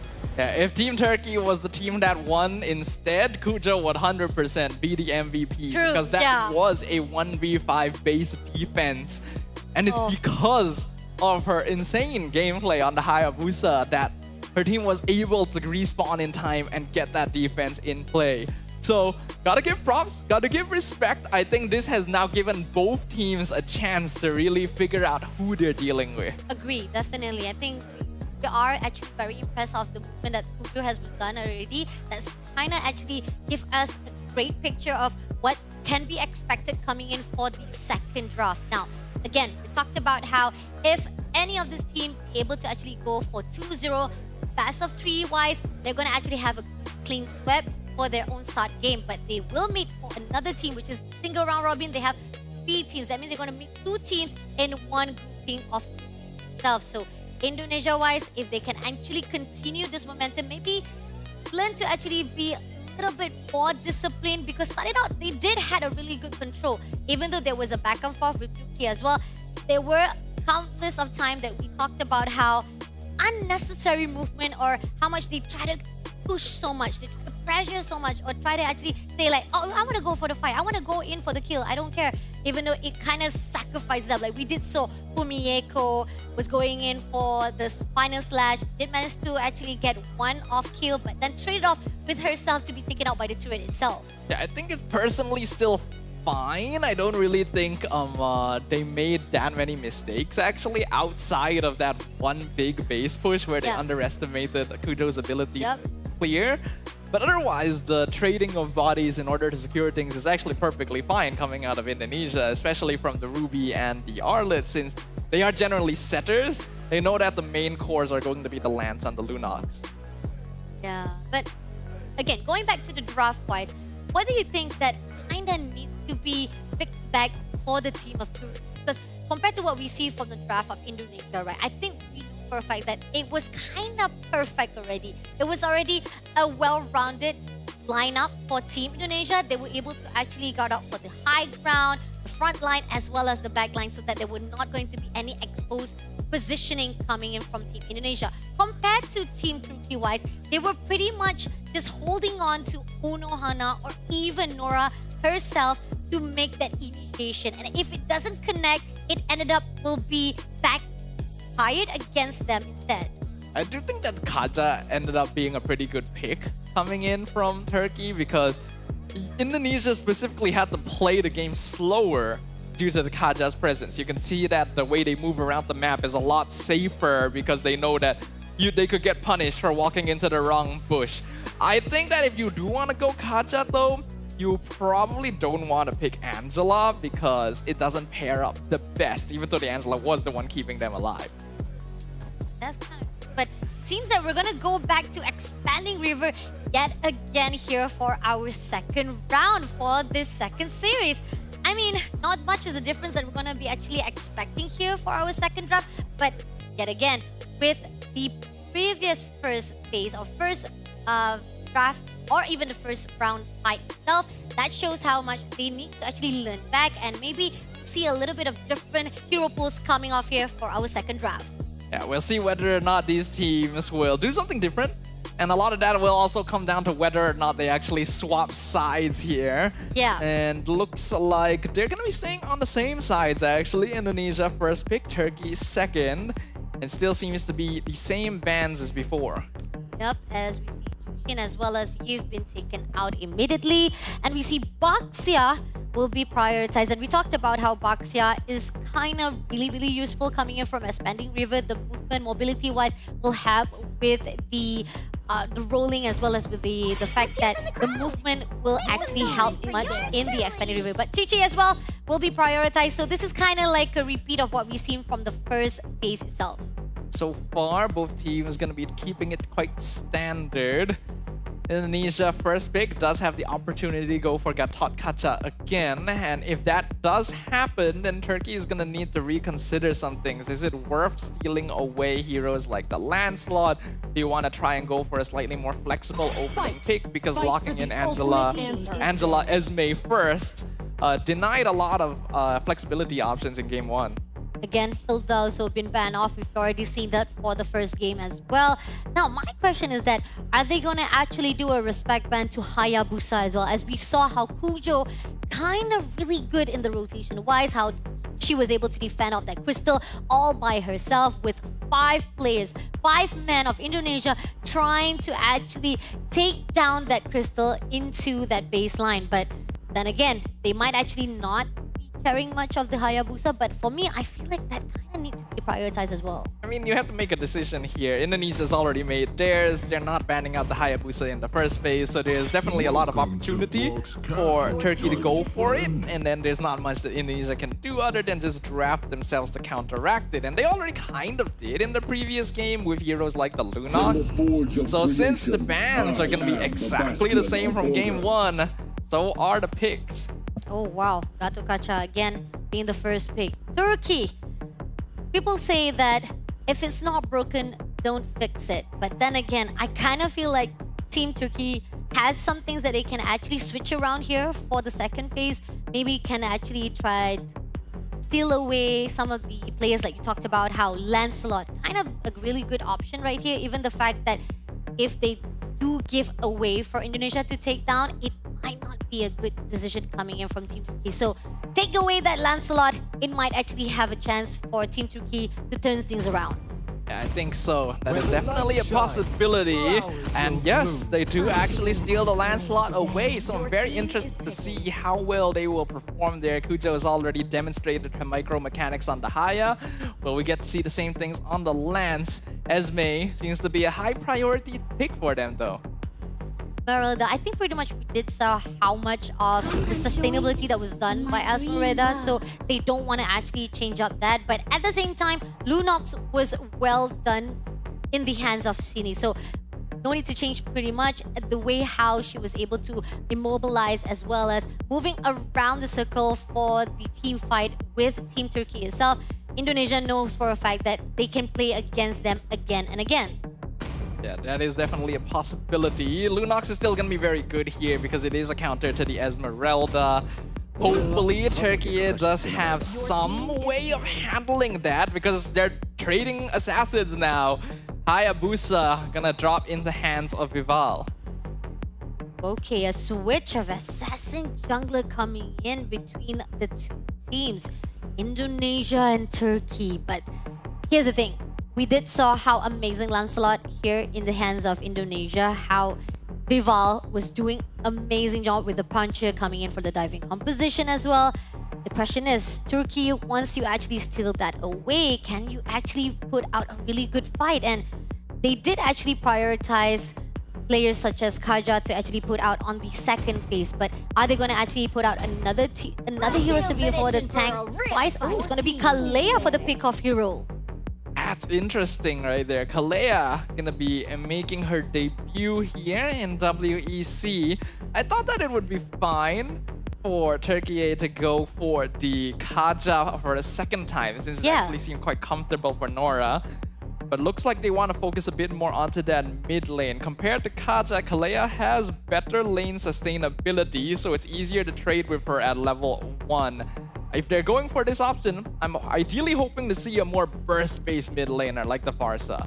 Oh, kind of true though. Yeah, definitely those are the priorities that are needed for right here for Turkey, because Angela-wise, it's not really particularly good for the lineup itself, especially the fact that we saw she did amazing for the first round. But then again, coming in for this lineup, I think they will prioritize a different kind of mid laner in the side. For the facing of our banning on second side, we do see Ruby being taken out. I offended when we saw how it was done by Indonesia. They drag off one after another players from Turkey, and it gives so much of the separation. End up their team fight was scattered around by Team Indonesia. But at the same time, Indonesia prioritized Kadita. Indonesia is probably going to start banning out mid laners here. Again, if you have a Kalea, you're probably looking at a burst mid laner. So Farsa, Kadita, the heroes that can instantly 100 to 0 an opponent is going to work out very well, since Kalea has very long-term single targets. C. Wouldn't be surprised if Indonesia decides to get rid of Farsa as well, just to reduce the risk they have to deal with in the mid lane. Yep, definitely. Those are the priorities that is going to be looking forward to the side of Indonesia. But at the same time, we see Xbox yet again been banned off by Team Turkey. We know for a fact that Xbox coming off for the front liner, you can actually burst out, definitely explode right in the face of your enemy. So those are the crucial things that Team Turkey trying to make sure that to avoid it off. But it's not going to be Farsa, it's going to be Kimi, because again, we talked about how Kimi, when it was used by Team Malaysia itself for the first series, great basic attacks. Once you already had the stacks itself, it bursts out each and every, it kind of actually melts away every health line in the hands of your opponent. So Kimi-wise is actually quite good as well with the traction spell as well to actually hold down your positioning, grabbing the players as well. So Indonesia trying to make sure that those are the two crucial mid laners they want to avoid it off. So getting rid of the more annoying poke scaler rather than the artillery burst mage. I guess Indonesia feels that they can handle Farsa a bit more easily, because that will indeed get locked in by Turkey here. And that means that you can see the Kalea Farsa combo. Anyone they catch, as long as they're squishy enough, will just go down instantly. And the fact that it opened up the opportunity for Team Turkey to get the Farsa as well. So great burst coming off for the damage as well. High ground wise also will be covered up by the Team Turkey as well. And this is where the front line, I feel like now Turkey is expanding even more, making sure that they can cover a lot of the grounds here when it comes to the team fight with Team Indonesia. Now, Team Indonesia, they still kind of figure out like whether or not they want to actually go in for the goal lane that we saw, like, you know, are they gonna, because they've already been banned off by Ruby, but it seems that Harith will be open for them to take, and as well as Lapu Lapu will be a steal here in the hands of Indonesia. This is very interesting. Revealing the Harith here makes sense on paper, since Indonesia can afford to go for a more damage-oriented build in order to deal with the pick-off comp coming out of their opponents. However, Turkey can flex this Esme into the gold lane, and then that would give Harith a bit more of a difficult time. In fact, I expect them to do so and then pick up a different hero to match up against the Lapu Lapu. One hero to see that they can actually counter it off, or is that going to be another case for Team Turkey? Somehow, I feel like they might actually go with that strategy. And oh no, they don't. They ended up actually picking off Granger instead. So Granger's gonna meet off with Harith. I mean, I like the idea that you had instead, but now it seems that they're just playing off with their own books of their own signature, or should I say comfort of their own self. Yeah, Looks like both teams are going back to basics here. Yeah. Very traditional lineup on both sides. Good scaling. Early game is probably slightly weaker on the Indonesia side, so that is a gap that Team Turkey might be able to take advantage of if they play it correctly. But even if they don't, their late game scaling is not too bad either. So as long as things go according to plan, we shouldn't see a very quick game here. Yeah, I think Indonesia's gonna actually play it off a little bit slow this time. And this is where the fine line we talked about, how these two teams are very disciplined. There was a lot of back and forth done for the first round of the second series. So going off for the second round itself, looking to see like if it's going to be the same case. But here on out, that's done for the draft. Let's go in for our second round of this second series between Indonesia versus Turkey. Indonesia currently 1 game up, 1 victory away from securing clean sweep and looking much more comfortable about their chances of moving straight on into the playoffs. Can Team Turkey once again show why they are a considerable dark horse in the MLBB ecosystem? Okay, if they want to play it off a little bit slow right now, it can give a little bit of chance for Team Turkey that the fact that they can actually play around for that scaling phase. But at the same time, somehow, Nora, they don't for a fact with the Kalea in the hands, she can actually just mess around just a little bit in the early runs. I think what we are probably going to see in terms of early game pressure will most likely come out of Team Turkey here. Because once again, it's the Kalea Farsa combo along with a Lancelot means that their mid trio is actually pretty strong. They can gank side lanes, they can get pickups. It will be a bit difficult to do so in the goal lane because Shell does have that Purify, but they're still going to try and put some pressure there. They definitely trying to make sure that they can have the opening wave. They can actually have a way for them to just break off the composition coming off from Team Indonesia itself. But so far right now, I do feel like Team Indonesia kind of can read the strategy that is done by Turkey as well. So they are playing it a little bit safe as well. The movement coming off from CD, but here, Nora again with a wave breaker every single time. I really like Vivian's positioning there, putting herself in the bush because they know that if this Kalea Farsa moves around without being scouted, it spells disaster for any of their side lanes, even going to see the entire mid trio around the turtle. I love the fact that they keep on opening the whole entire map itself so they can just expose every location of Team Indonesia. But here on out, it's going to be the first turtle and the fight is going to begin. Comes in, they get the knockup. Vivian going to be forced to use the Revitalize. Gatot still very tanky. Here comes the backline dives and they are going to be the first one to go down. Fumi Echo with the bravest fighter.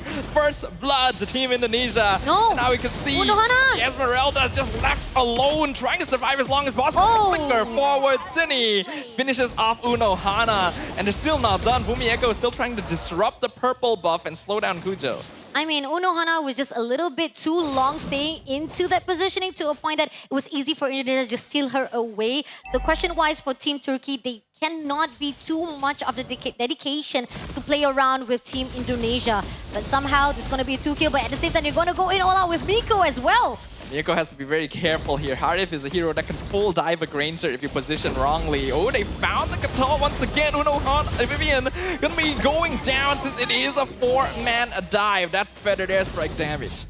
Red Stark's damage nicely done, opening off with the Wave Breaker as well. Now, it seems that Gatal trying to be actually teased away. Will be denied immediately. Yup, Kujo get it. Kujo still secures the turtle, but they lose Nora in exchange. I think that is a trade they're willing to take. Yep, they definitely know for a fact that it is a sacrifice that is needed, but at least they'll be able to actually maintain the gap between each other with economy-wise as well. But again, it's not too far off for Team Indonesia as well as Turkey. Now, question is, how much more they can actually contain this positioning? Because again, yes, Indonesia is playing it slow, but as they scale off, it's not going to be good for Team Turkey.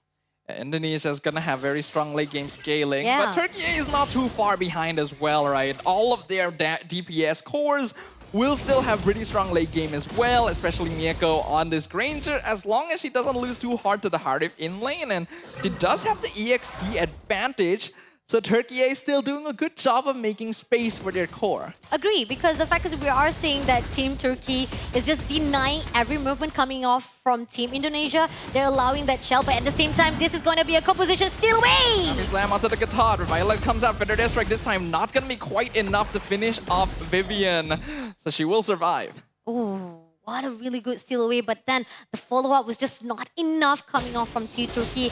And now Vivian was just going to be backing away, easily surviving that fight. And Unohana, on the other hand, again, kind of extending herself too much, too long, and now Cine! Ooh, the flicker forward from Cine with the darkening. Again, this is why Lunox counters Esme. The damage is just so high.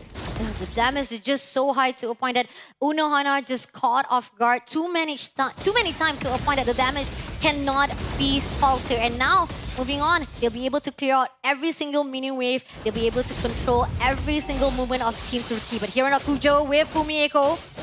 It's a 1v1 down here. We can see Kujo starting to do a good amount of damage. I don't think... Oh, hold on! Cine comes in from the side. I don't think Kujo was expecting that one. The Landslot will go down. And the Brilliance even used to get Cine out. That's a perfect setup for Indonesia to start working on the Turtle.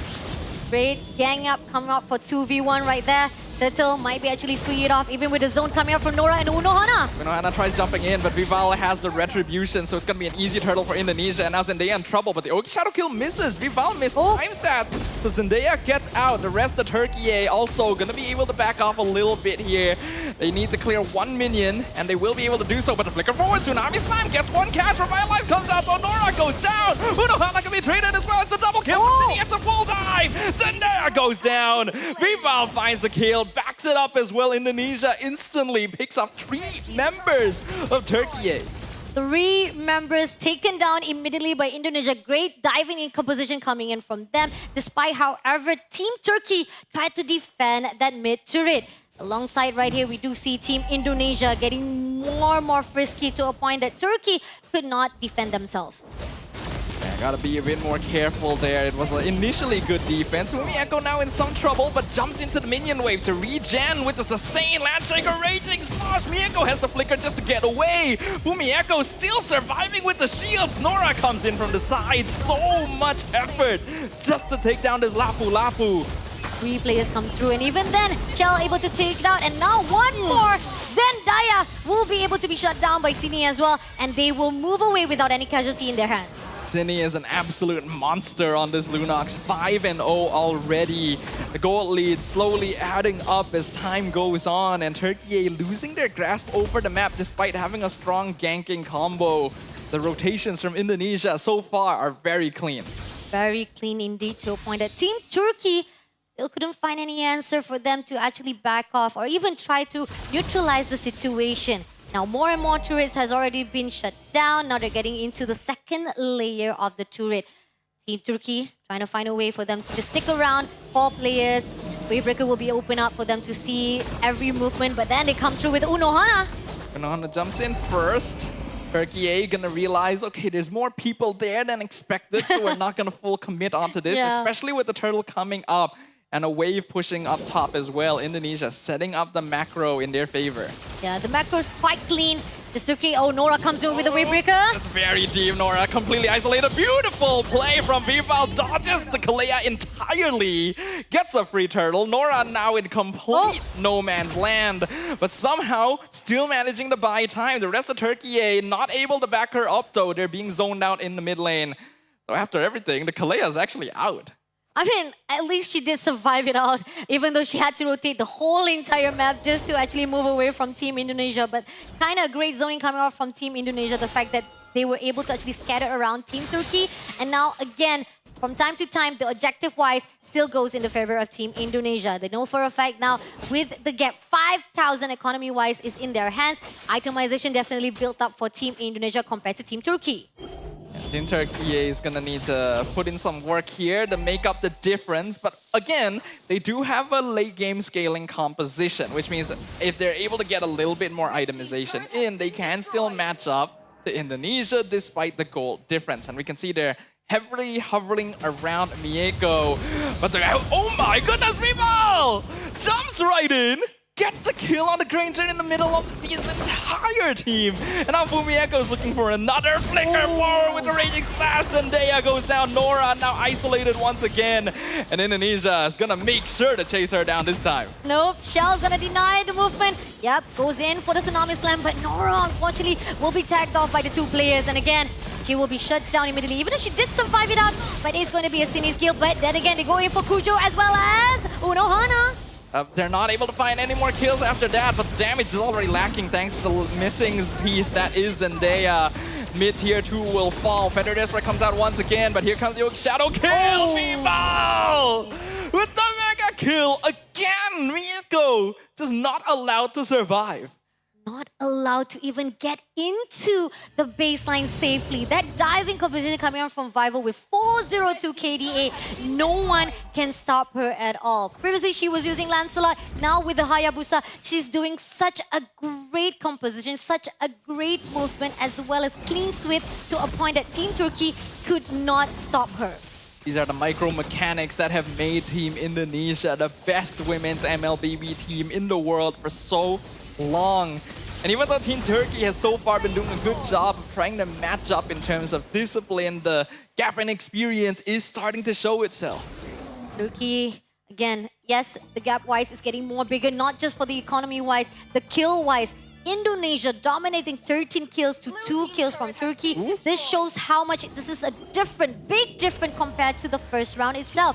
And with the Lord coming in right now, this is going to be the second one for the hands of Team Indonesia. They push on a lot of the minions from the bottom lane as well. Nora jumps in, not going to commit Tsunami Slam since that is going to be Vivian right there. Their attempted ambush on Vival did not work as well. I could see the really good presence of mind to check the bush with Quad Shadow first. And now Lord is going to be pushing in mid lane. 11 minutes in, it's a 9k goal lead. Feather Destroy comes out first. AOG forces the cancel straight away. Vivian is inside the base, still tanking up with the Revitalize. And Indonesia is full diving the tower. Tsunami Slam not able to do anything. Nora has to flicker away. The tower just goes down. And Indonesia, their advent cannot be stopped. They are steamrolling their way into the base of Team Turkey. But they've run out of minions. The Lord will eventually fall. They'll go for another tower down bottom. Indonesia, this is where they made the mistake previously. Do they still want to force the engage?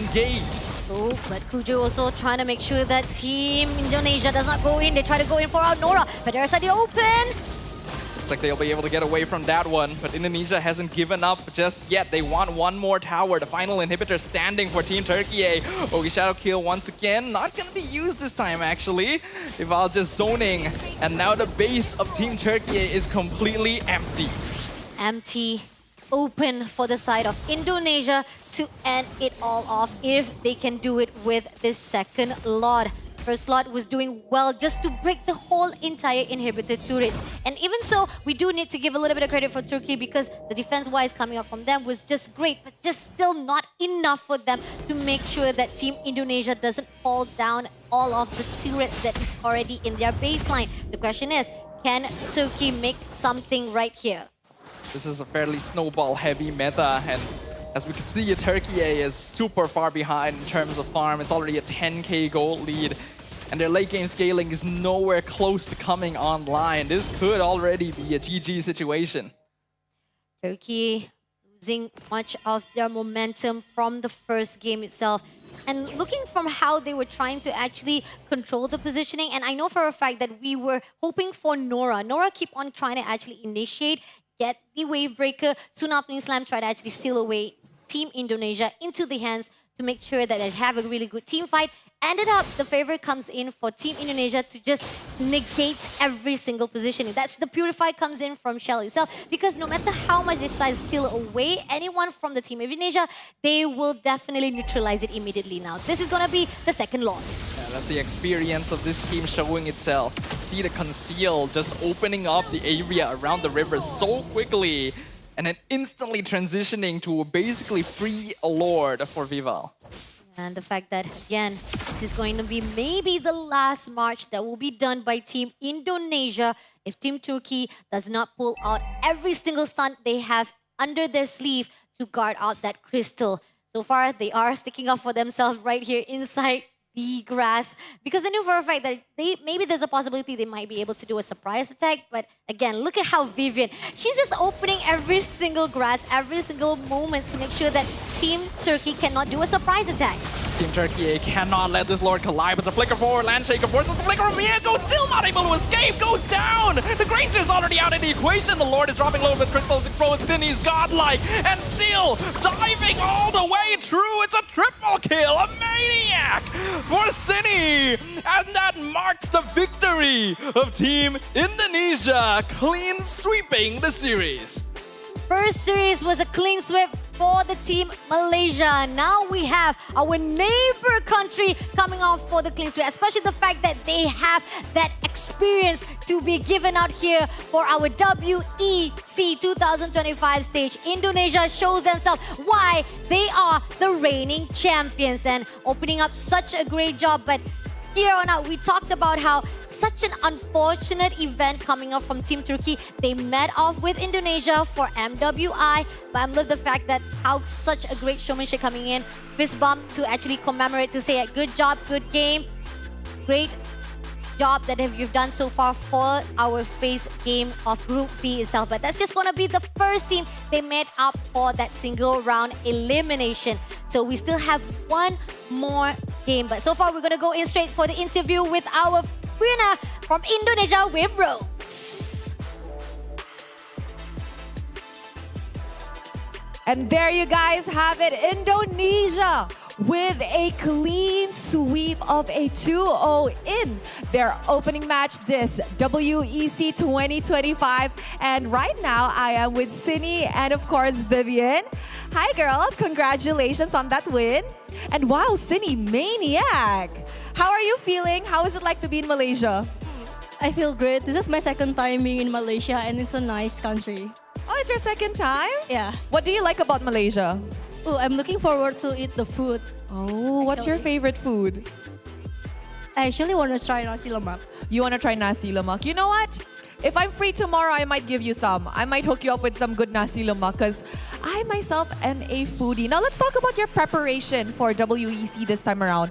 What went into the preparation to ensure a back-to-back win for you guys?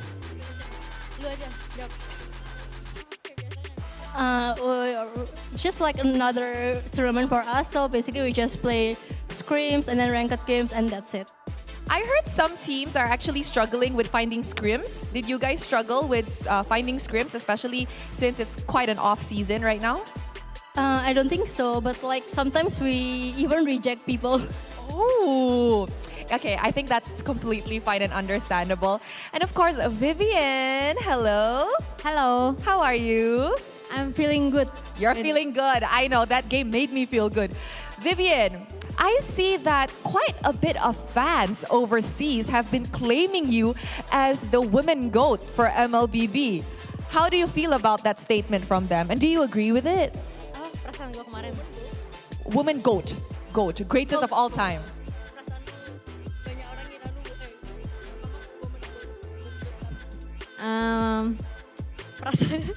Perasaannya biasa aja, normal, standar manusia. Normal je? Normal aja. Do you agree with it though? Agree nggak? Terserah sih. It's up to them.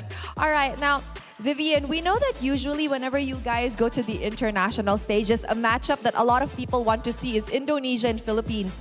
Unfortunately, this time around in the WEC 2025, Philippines is not in. So aside from Philippines, who are you guys actually excited to meet? I think from the southeast region for us, so like Cambodia and also Malaysia. Oh, Cambodia and Malaysia. Just now, in the first match, Malaysia said they actually want to meet you guys. So I think that will be very exciting. And I'm pretty sure a lot of Indonesians are actually watching this live stream. Is there anything you guys want to say to the supporters back home? Dukung kita terus. Terima kasih juga yang udah dukung kita terus. Dan kita usahakan piala itu kita bawa ke Indonesia terus. Wow, she said to everybody, keep on supporting our journey because we are going to bring back the championship trophy back to Indonesia. Congratulations, girls, and thank you very much. And with that, let us throw it back to the casters to analyze what happened in this clean sweep series.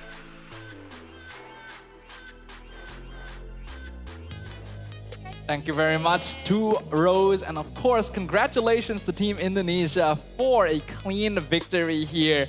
That will definitely help them a lot in securing that direct ticket to the playoffs next up.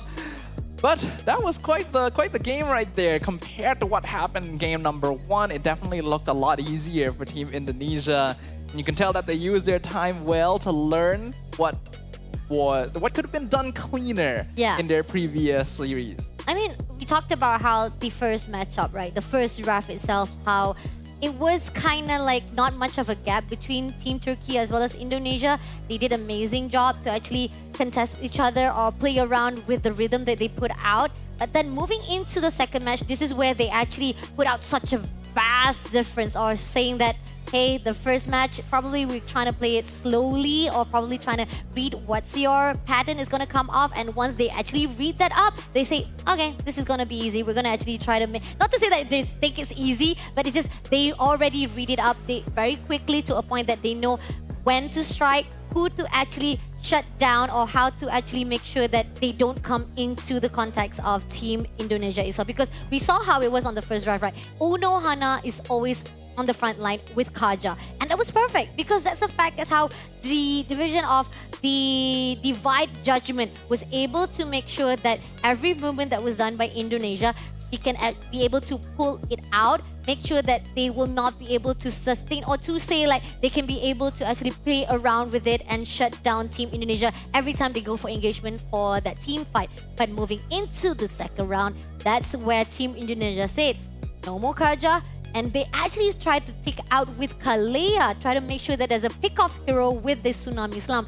But somehow I feel like the Tsunami Slam, every time Nora or Unahona trying to actually make sure that they have that pick-off, it was unsuccessful because Team Indonesia was just slipping through the fingers. Slipping through my fingers all the time. Pretty much, right? Because this Kalea Farsa combo should work well on paper, and you should be able to rotate, get easy pickoffs, get easy kills. But there's one big issue to that. Kalea is naturally countered by Gatot.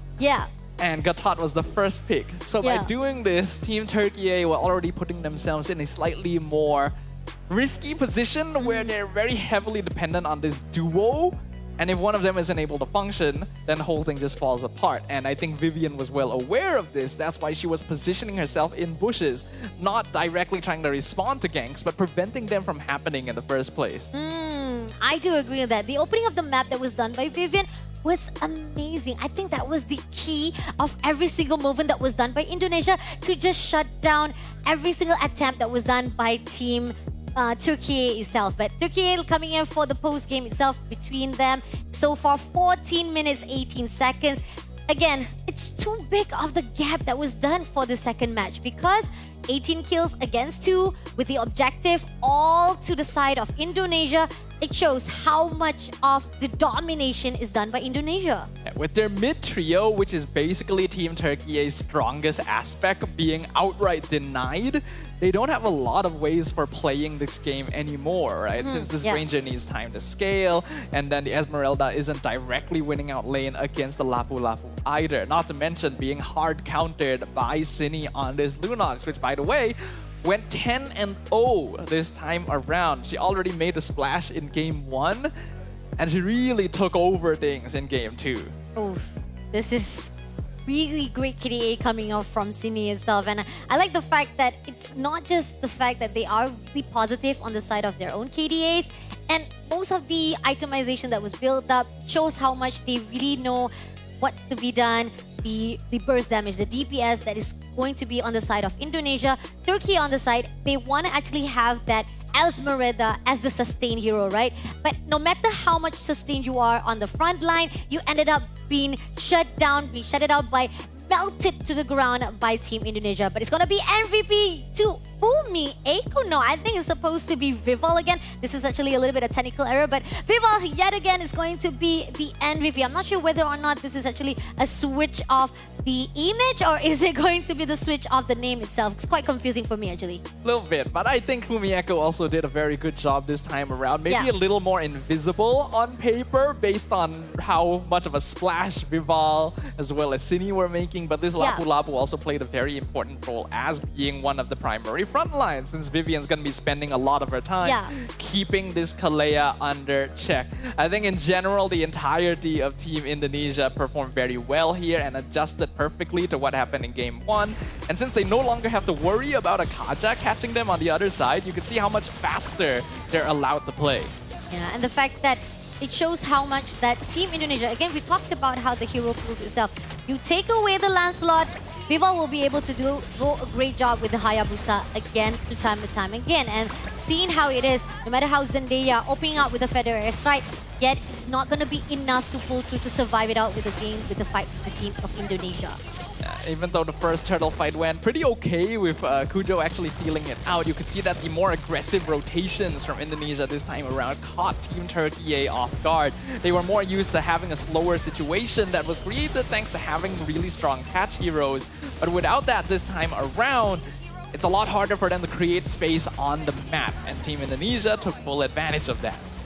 And I think pretty much we did saw a lot of the extension of coming up from Unohana itself. We did saw it, right? Many times that whereby she was left all alone and then she ended up like extending herself, and those are the things that she was caught off guard by the team of Indonesia. And even Nora had to actually do a long rotation into the no man's land. At least she did manage to survive it out, but that shows how much of the resistance that they tried to pull against Team Indonesia. But again, the game ends up with the team of Indonesia winning off 2-0. Well, it is an expected result coming in from the defending champions of WEC, but we definitely saw some strong potential from Team Turkey this time around. There's a reason why this region has always been lauded as a dark horse in MLBB tournaments, and I'm looking forward to see them improve and learn from this experience going forward. It is unfortunate that they ended up being drawn in the same group as one of the best teams in the world, but it's also a very rare chance to be able to get that experience facing off against them on stage. Agree, definitely. Again, we talked about how it is kind of unfortunate they had to meet off for the playoff from the MWI. They were the top 8 to be stopped by Indonesia, and now coming into WEC, this is like just a deja vu back to them. But we do admit that they did improve from that 6 month of the gap they've done from last July here on out to December here for the WEC stage. But it still needs to be more improved because not just them are improving, even Indonesia had their time. They do have their improvement on their own themselves because they already have their experience. They do not lack around as well for themselves. And moving on for the Group B, we have Uzbekistan for both of the team to meet off next for their single round robin. And we know for a fact Uzbekistan did not actually survive for their group stage on last year. Hoping forward for them to be at least surviving for the group stage here for our 2025. So looking forward to see another history to be made here for the two teams, whether Team Turkey or even Uzbekistan from Group B. Yeah, a brand new year means brand new opportunities to write new chapters in your own story. And I want to see more developing regions who might be underrepresented on the typical international stage to show off what they're capable of. So that's going to be all for Group E for today, because we're going to be moving on to another match later, which I believe is actually going to be some teams from Group D. So that's going to be fun to see. Yeah, we're going to have Egypt versus Argentina. These are the two teams who were actually qualified from the group stage at 2024. But talking about how they actually survived group stage, they were not the top 3 though when it comes to the fight, because we talked about how Indonesia was the one who was able to go for the championship. But then again, Team Egypt as well as Argentina, they have already their experience. Let's see if they can actually bring up or catch up with the 1 year gap between last year into the WEC 2025 stage itself. I think pretty much if we talked about the last year, right? They were the one who managed to be at their own grouping, like Egypt as well as... The funny thing is they were at the same grouping as well last year. They were at the Group A. They meet off with Indonesia, and only Egypt was the only one who managed to survive for the group stage. But we will talk more later on because we have a break right up ahead. So please do not go anywhere. Stay tuned right here for the WEC stage 2025. You're with me, Fasha Bani, as well as Zafar. Right on after this. We'll see you guys. That's in. To be in the zone, gamers need true support. One that's in sync with your body at every angle. Takes your weight without pressure. Fully adjustable to cradle your spine and adapts as you shift in your seat. True ergonomic alignment to achieve your perfect gaming form.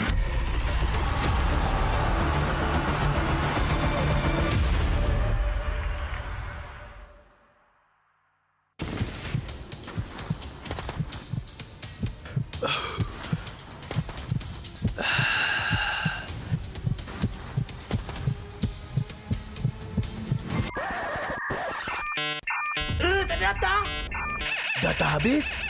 Jangan risau.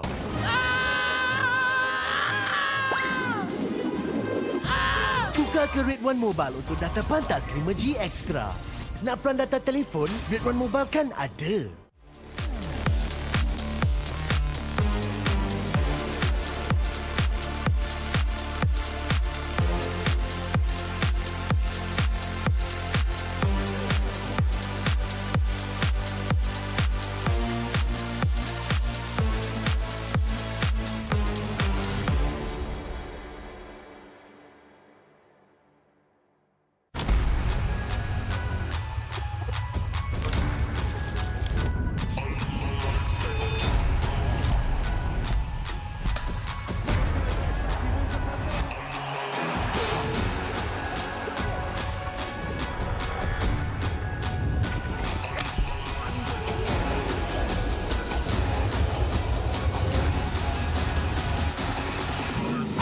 Toss a coin in the waterfall, send a wishing well.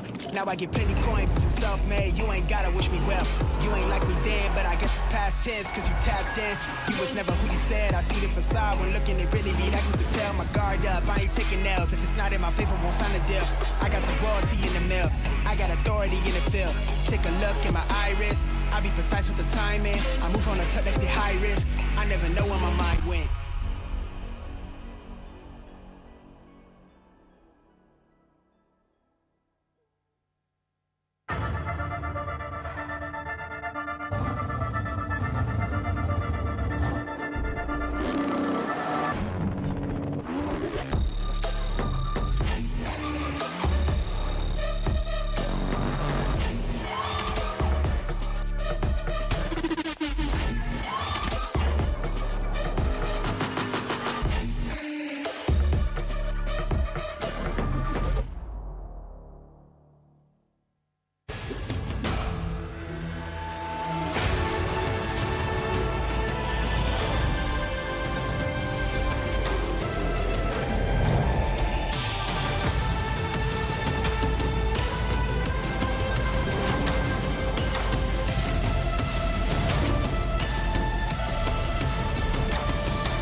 Every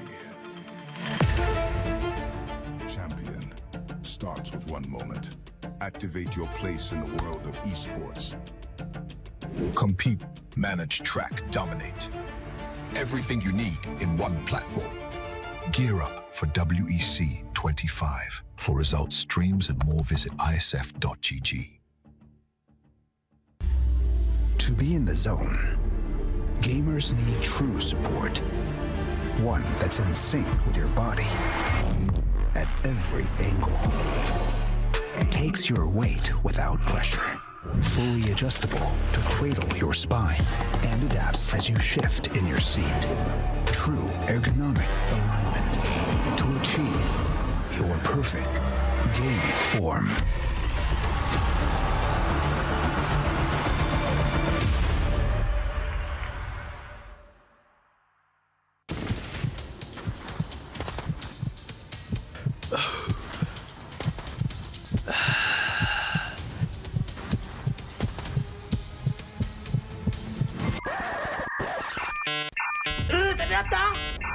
Data habis? Jangan risau.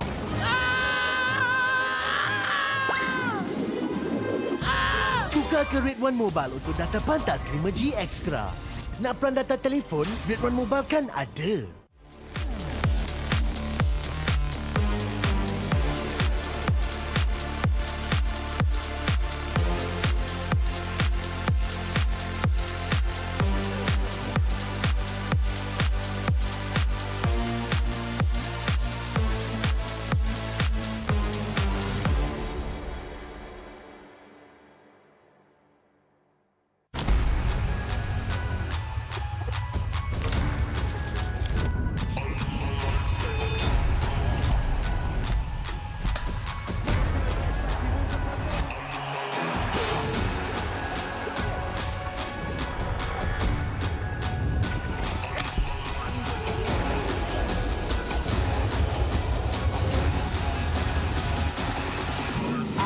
Toss a coin in the waterfalls, in the wishing well.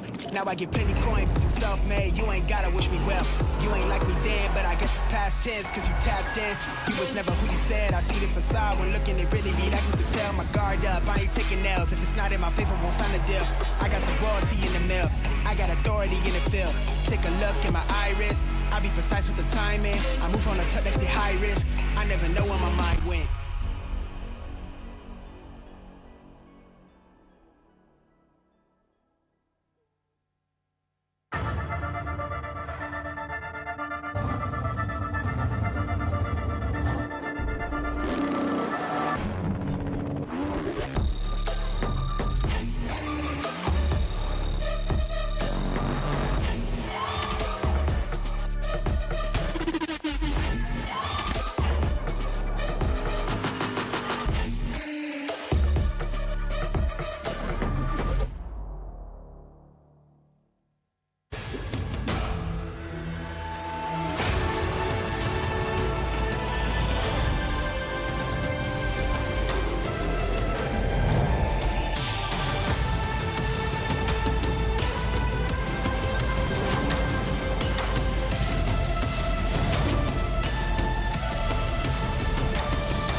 Every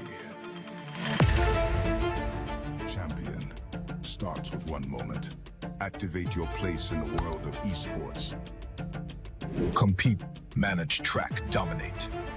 Everything you need in one platform. Gear up for WEC25. For results, streams, and more, visit IESF.gg. To be in the zone, gamers need true support. One that's in sync with your body at every angle. Takes your weight without pressure. Fully adjustable to cradle your spine and adapts as you shift in your seat. True ergonomic alignment to achieve your perfect gaming form.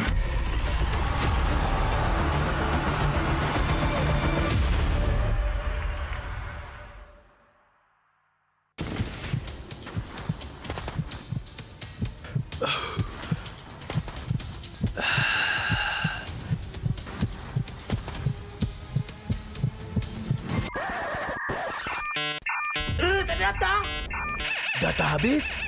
Jangan risau.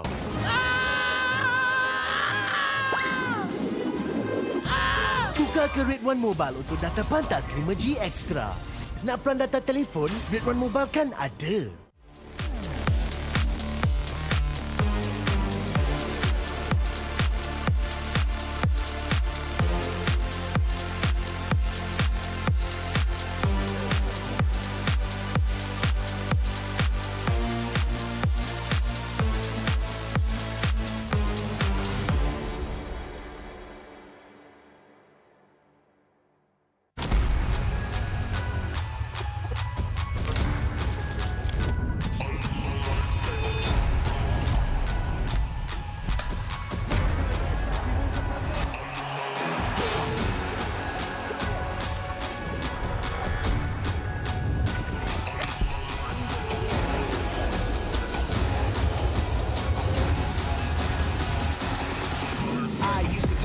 coin in the waterfall, send a wishing well. Now I get plenty coin, I'm self-made, you ain't gotta wish me well. You ain't like me then, but I guess it's past tense, cause you tapped in. You was never who you said, I see the facade when looking at really me, like you could tell. My guard up, I ain't taking nails, if it's not in my favor, won't sign a deal. I got the royalty in the mill, I got authority in the field. Take a look in my iris, I be precise with the timing. I move on a touch like the high risk, I never know where my mind went.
Every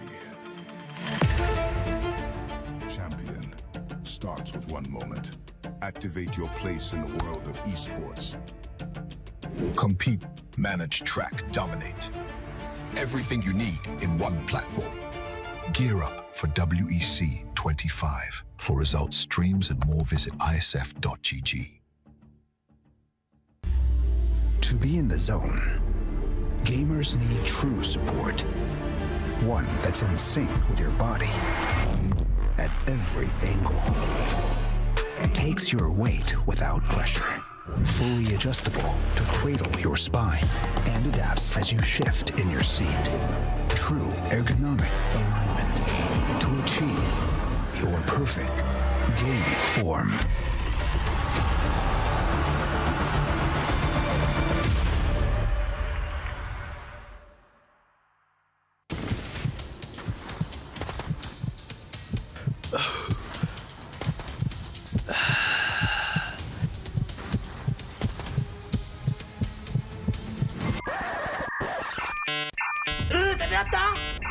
Data habis? Jangan risau.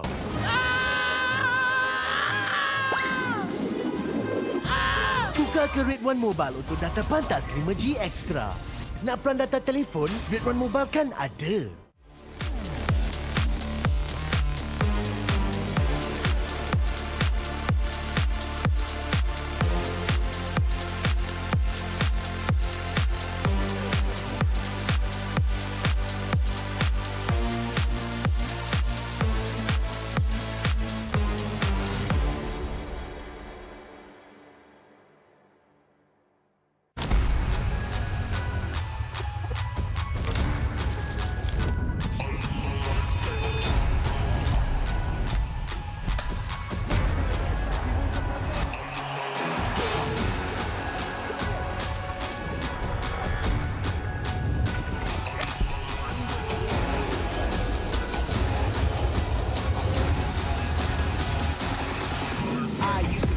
In the waterfall, send a wishing well. Now I get plenty coin, I'm self-made, you ain't gotta wish me well. You ain't like me then, but I guess it's past tense, cause you tapped in. You was never who you said, I see the facade when looking at really me, like you could tell. My guard up, I ain't taking nails, if it's not in my favor, won't sign a deal.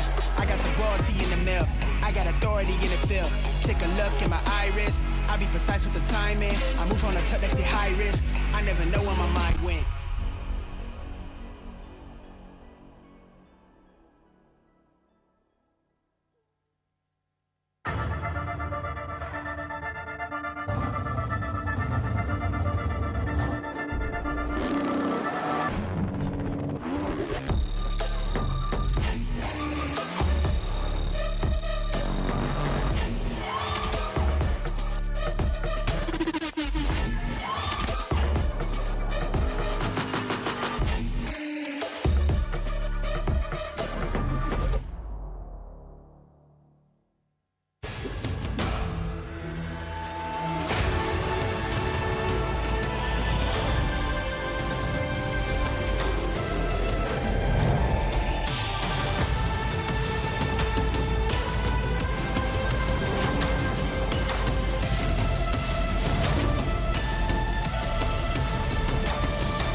Every champion starts with one moment. Activate your place in the world of esports. Compete, manage, track, dominate. Everything you need in one platform. Gear up for WEC25. For results, streams, and more, visit IESF.gg. To be in the zone, gamers need true support. One that's in sync with your body at every angle. Takes your weight without pressure. Fully adjustable to cradle your spine and adapts as you shift in your seat. True ergonomic alignment to achieve your perfect gaming form.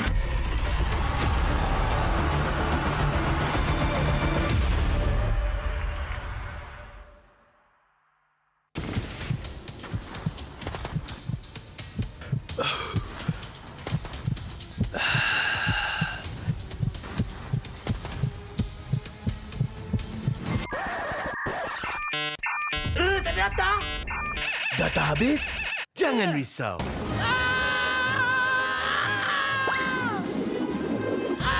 Tukar ke Red One Mobile untuk data pantas 5G Extra. Nak peran data telefon, Red One Mobile kan ada.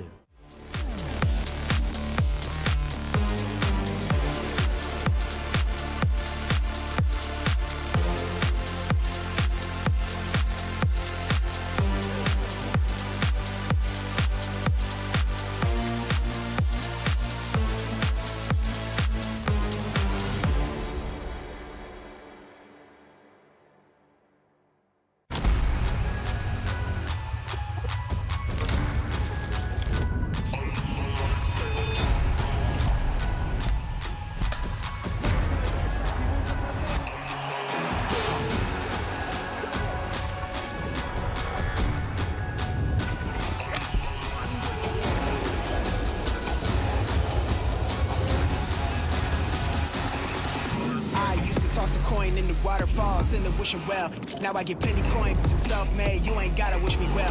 You ain't like me then, but I guess it's past tense, cause you tapped in. You was never who you said. I see the facade when looking, it really be like you can tell. My guard up, I ain't taking nails. If it's not in my favor, won't sign a deal. I got the royalty in the mail. I got authority in the field. Take a look in my iris. I be precise with the timing. I move on a tip that's the high risk. I never know where my mind went.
Every champion starts with one moment. Activate your place in the world of esports. Compete, manage, track, dominate. Everything you need in one platform. Gear up for WEC25. For results, streams, and more, visit IESF.gg. To be in the zone, gamers need true support.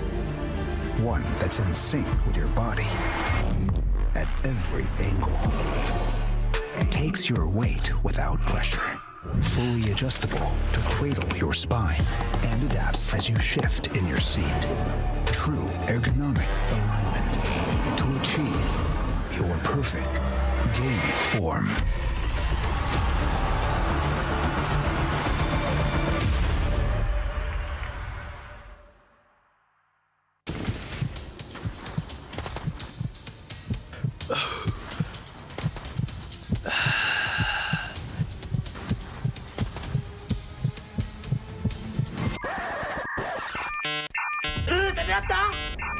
Data habis?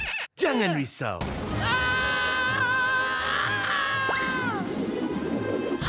Tukar ke Red One Mobile untuk data pantas 5G Extra. Nak peran data telefon? Red One Mobile kan ada.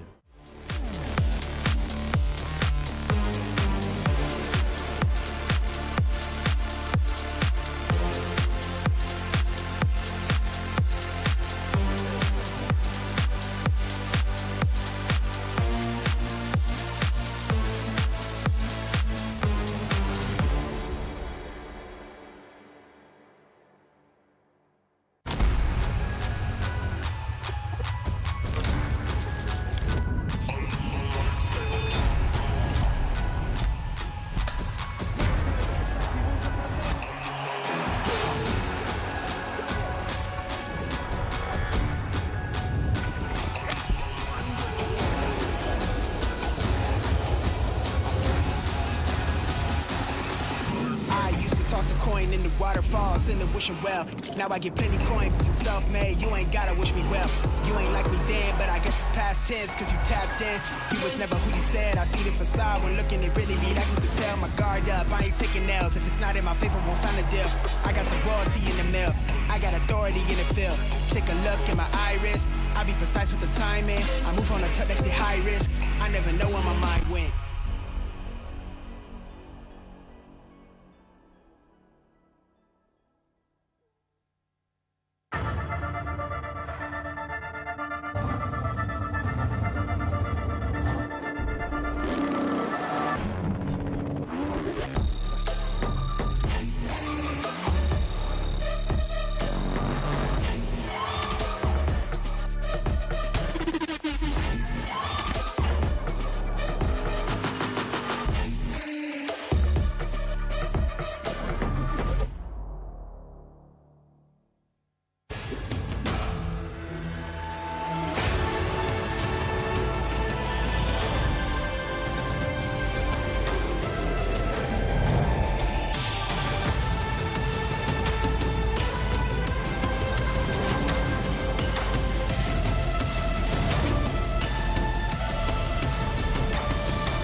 Every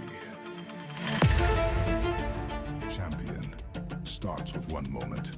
Activate your place in the world of esports. Compete, manage, track, dominate. Everything you need in one platform. Gear up for WEC25. For results, streams, and more, visit IESF.gg.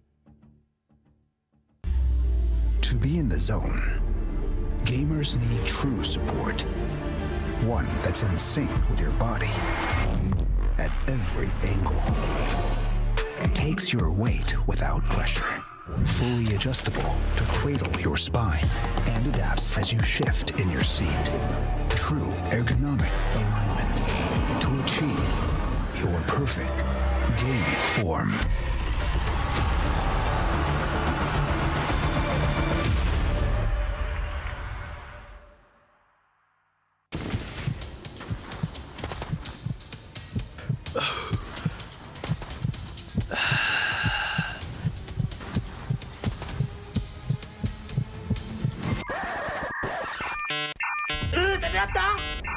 Data habis? Jangan risau.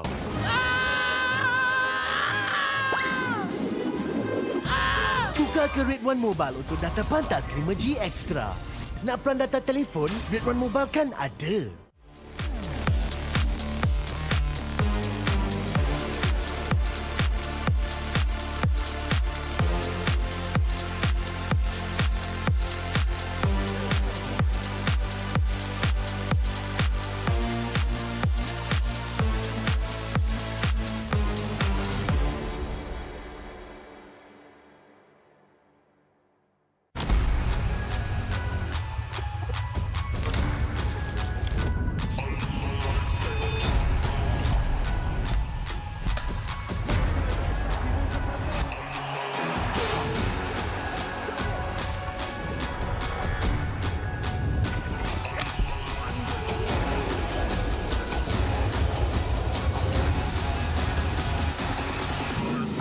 Toss a coin in the waterfall, send a wishing well. Now I get plenty coin, I'm self-made. You ain't gotta wish me well. You ain't like me then, but I guess it's past tense, cause you tapped in. You was never who you said. I see the facade when looking, it really be like you can tell. My guard up, I ain't taking L's. If it's not in my favor, won't sign a deal. I got the royalty in the mill.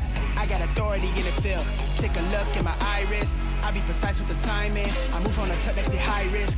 I never know where my mind went.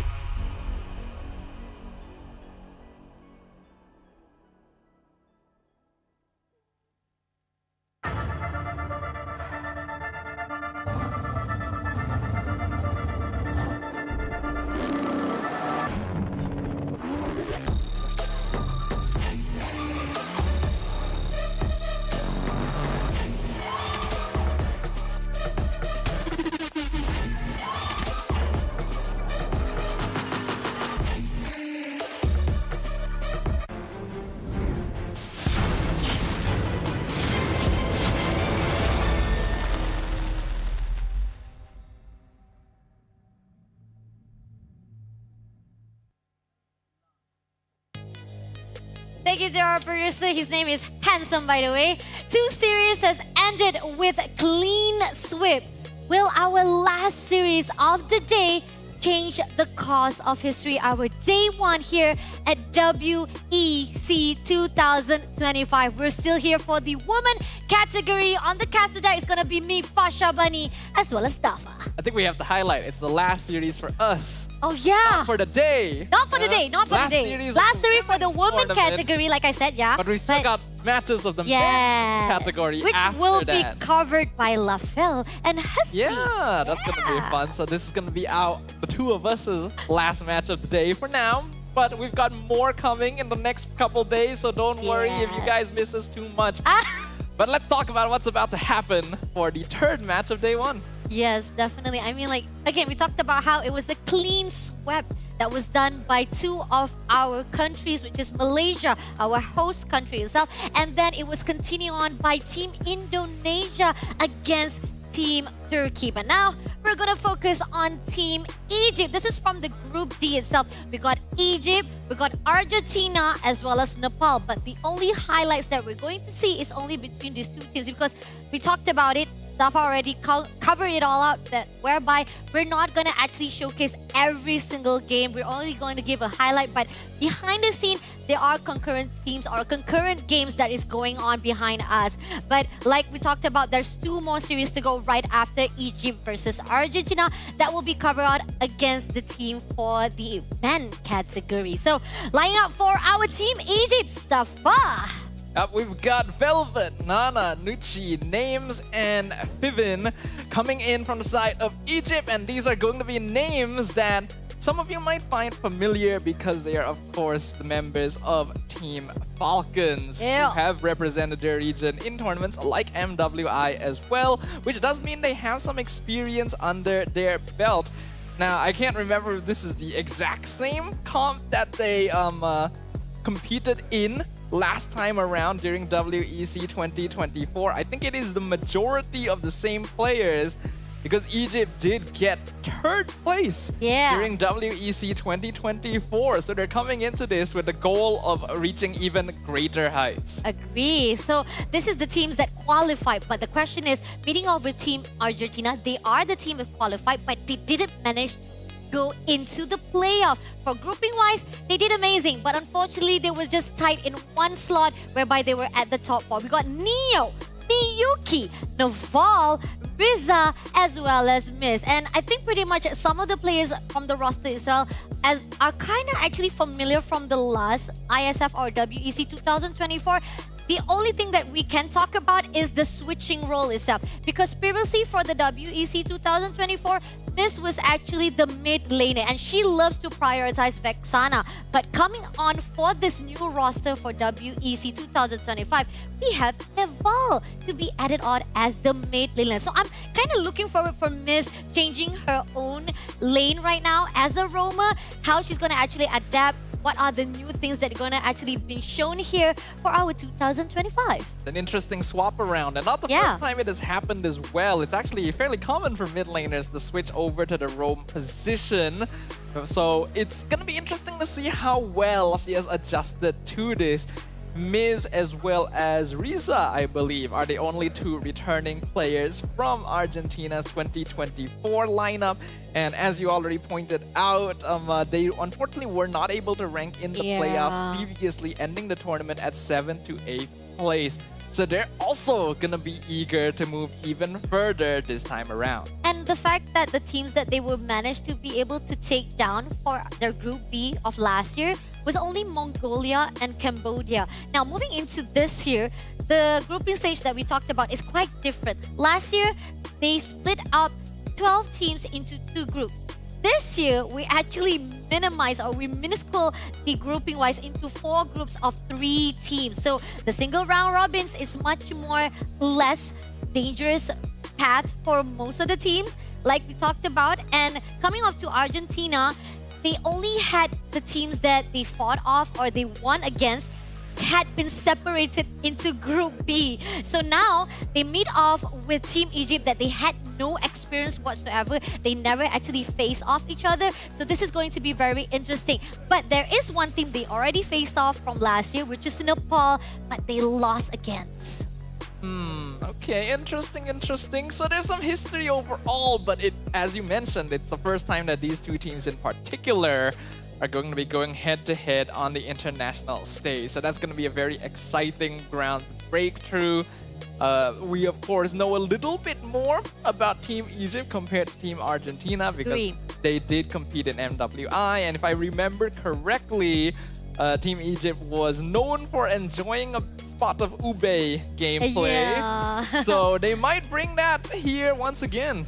I mean, we saw how it was from the group stage, right? Team Falcon, they kind of actually surprised us off for the Operation Obey on the first stage of Group A itself. They were meeting off with WAOW, but then once they moved in, meeting off with our team Indonesia, for the Group A itself, for the MWI, they ended up lost. But they did have their second life on the lower bracket of their grouping, but they still also lost to another team and they couldn't manage to qualify the top 8 teams into the grand final. So Team Falcons, or should I say right here, as they are representing their own country, which is Team Egypt, can they actually learn from the mistake they've done from the past 6 months already? The gap, again, we talked about from MWI into the WEC 2025. And moving on into Argentina on the other note, they didn't even manage to actually go into the playoff for last year. So there's a lot of gaps right there for Argentina to step up the game here for 2025.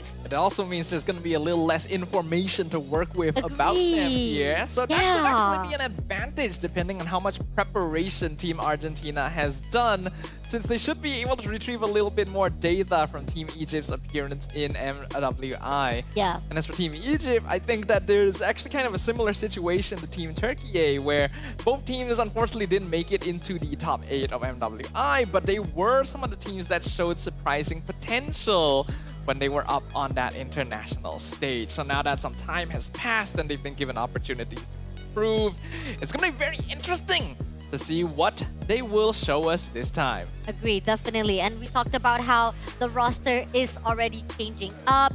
Naval, we don't actually have the history of what is she good at, because previously, when it comes to Miss itself, saw the priority-wise that they've done when they won against Mongolia as well as Cambodia is when they actually prioritized the Vexana in the hands of Miss. So that means she is Queen of Vexana. I'm not gonna just put out that title because I know people say, nah, I'm the Queen of Vexana. But I'm just saying that her signature heroes definitely for the WEC 2024 was Vexana. That was the only key that was able to be seen from their patterns that they take down Team Cambodia as well as Mongolia. But once they continue to fight with Team Nepal, even though they have Vexana in their lineups of their draft, it didn't actually come full. So the question is, all right, this changed to Roma. So now we're going to see a different kind of pattern coming off for Team Argentina. And we talked about how coming off from the two series that we've seen so far from Malaysia as well as Indonesia, it's different right now from draft, right? Sometimes there are certain teams that they are prioritizing on the orthodox, the traditional gameplay. Compared to some of the teams, they are trying and error things out for the metas or the patch note that is just recently. But here on out, we are gonna go out to welcome the walk-ins of our first team here for the last series of women's category, because after this we're gonna have the men category. So let's introduce the third team that will be meeting up right here for the third series. It is going to be the team who has to redeem themselves, not qualifying last year's. Hopefully they can do it here 2025. Give it up for Team Argentina!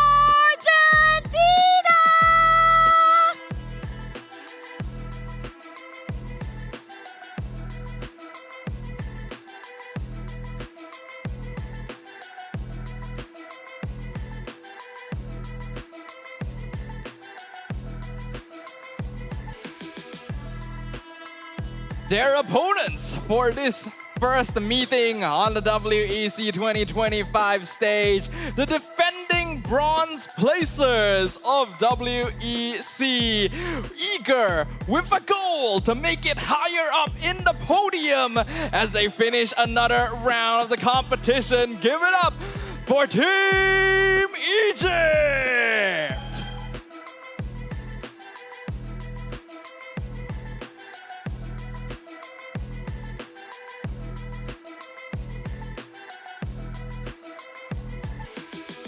And as usual, we will definitely commemorate the showmanship between the two teams. Let's fist bump to say, have a good game. Let's fight fair and square. And let's have a really good, clean fight with each other. Enjoy it all with each other, because right here, this is where the fine line to say, I'm representing my country. Let's make it all happen in WEC 2025. I'm looking forward to see it happen in the land of Dawn itself. We've already gotten the chance to witness a few teams, their drafting style, their game plans overall. What will be the topic of conversation when it comes down to this particular head-to-head? Will Team Egypt pull out the Ube strategies that gave them a name during MWI? Have they developed something new? And as for the side of Team Argentina, with favorite heroes like Vexana no longer in the meta, what new heroes will take up the forefront? Yeah, definitely going to be interesting to see both of the teams. Some of them are definitely, we saw how they have already the experience from MWI compared to Argentina. We know for a fact that they are from the arc of influence range, and there's not much of the highlights can be seen from these teams. And again, they are introducing a new roster, so there could be a lot of things that need to be catch up between their chemistry. Have they built up strong enough to be constant, or not to be constant, more to be strong enough here for the WEC stage? Because maybe some of them are still debuting. They still need to actually, conquer their emotions as well as their nerve. Because the fact is, some of the players, they still need a lot of experience to fight with our one and only player from Team Egypt. Indeed, it's going to be fun to see. The dynamics so far in terms of the gameplay today have been fairly one-sided, and we're still looking for the match that will bring really intense MLBB to the stage. But we also have to highlight that nowadays, with the meta the way it is also somewhat understandable that generally games are gonna be a lot more snowbally than they used to be. And so you gotta make sure you set yourself up well in the draft and in the laning phase, because those first few interactions will make a world of difference. And the fact that we keep on seeing from the two series, right, the two matches that we saw from Malaysia, fighting with Iran, Indonesia versus the team of Turkey, Gatot Kaca keeps on popping off for the first pick. Am I right? Yeah, so far Gatot has been first pick for basically every game actually. So he was already a pretty high priority roamer before this, but I myself am surprised at how prevalent he is in that very first position. And the fact that usually we don't get to see Hayabusa early on be able to actually give an opportunity to run into the lineup or the draft itself. But it seems that I love how very, very risky both the team of Indonesia versus the team of Turkey to not just give way to Lancelot, they let go of Hayabusa twice. That gives so much of opportunity for them to flex it off for both of that hero of assassin jungler. But again, coming off again how we talked about how Team Egypt, are they gonna actually change up the roster, not to say roster, how draft that we've seen from the last July itself? Ube, is it still relevant, or is it a hot take to say it can be already scratched away from the straightforward fight? Ube is definitely still viable, unfortunately. Yeah. And we have already seen it being played in our local MPL, actually. So it is possible. There are ways to counter it, though. Yeah. It's no longer a one-size-fits-all kind of comp like it used to be in its heyday. I think it works very well in the right hands. But you also gotta give a lot of respect to your opponents. You're heavily depending on being grouped together, and we have to know that heroes like Estes and Angela do still need 1 or 2 items before they can really hit that peak. Oh, yeah, definitely. So this is the crucial timing that needs to be aware for both of the team itself. They know when is the right time they have their power spike and when is the right time to go in for the team fight. Because when it comes to the operation, right, when it comes to the Ube's strategy to be put out when it comes to the fight style, is that you know that it has to be a team fight. It cannot be just the only 2 players that you want to actually fight it off, to have the Estes ultimate to be sustaining only 1 player. You know for a fact that once you have that ulti in the hands, you have the connection error, so that once you pull in for the team fight, it will continuously pushing your opponent to the corner, and you have the better upper hand after the team fight ends. And honestly, sometimes the healing is just so much regardless, and it's an aspect of the comp that I particularly dislike, because sometimes you burst someone down and then all of their health just comes back. Yeah. And there's really nothing you can do about it. So it is possible, but it requires the right circumstances to actually be pulled off. We already know that Team Egypt has some mastery over it, but it's not a guarantee that they'll actually pull it out. They are fully capable of playing more traditional strategies as well. Agree, definitely. And they did try it on the second fight, if I'm not mistaken, from MWI. And that was the reason why they figure out that it is something that they need to try and error, wants to actually have the last chance to pull into the playoff itself. But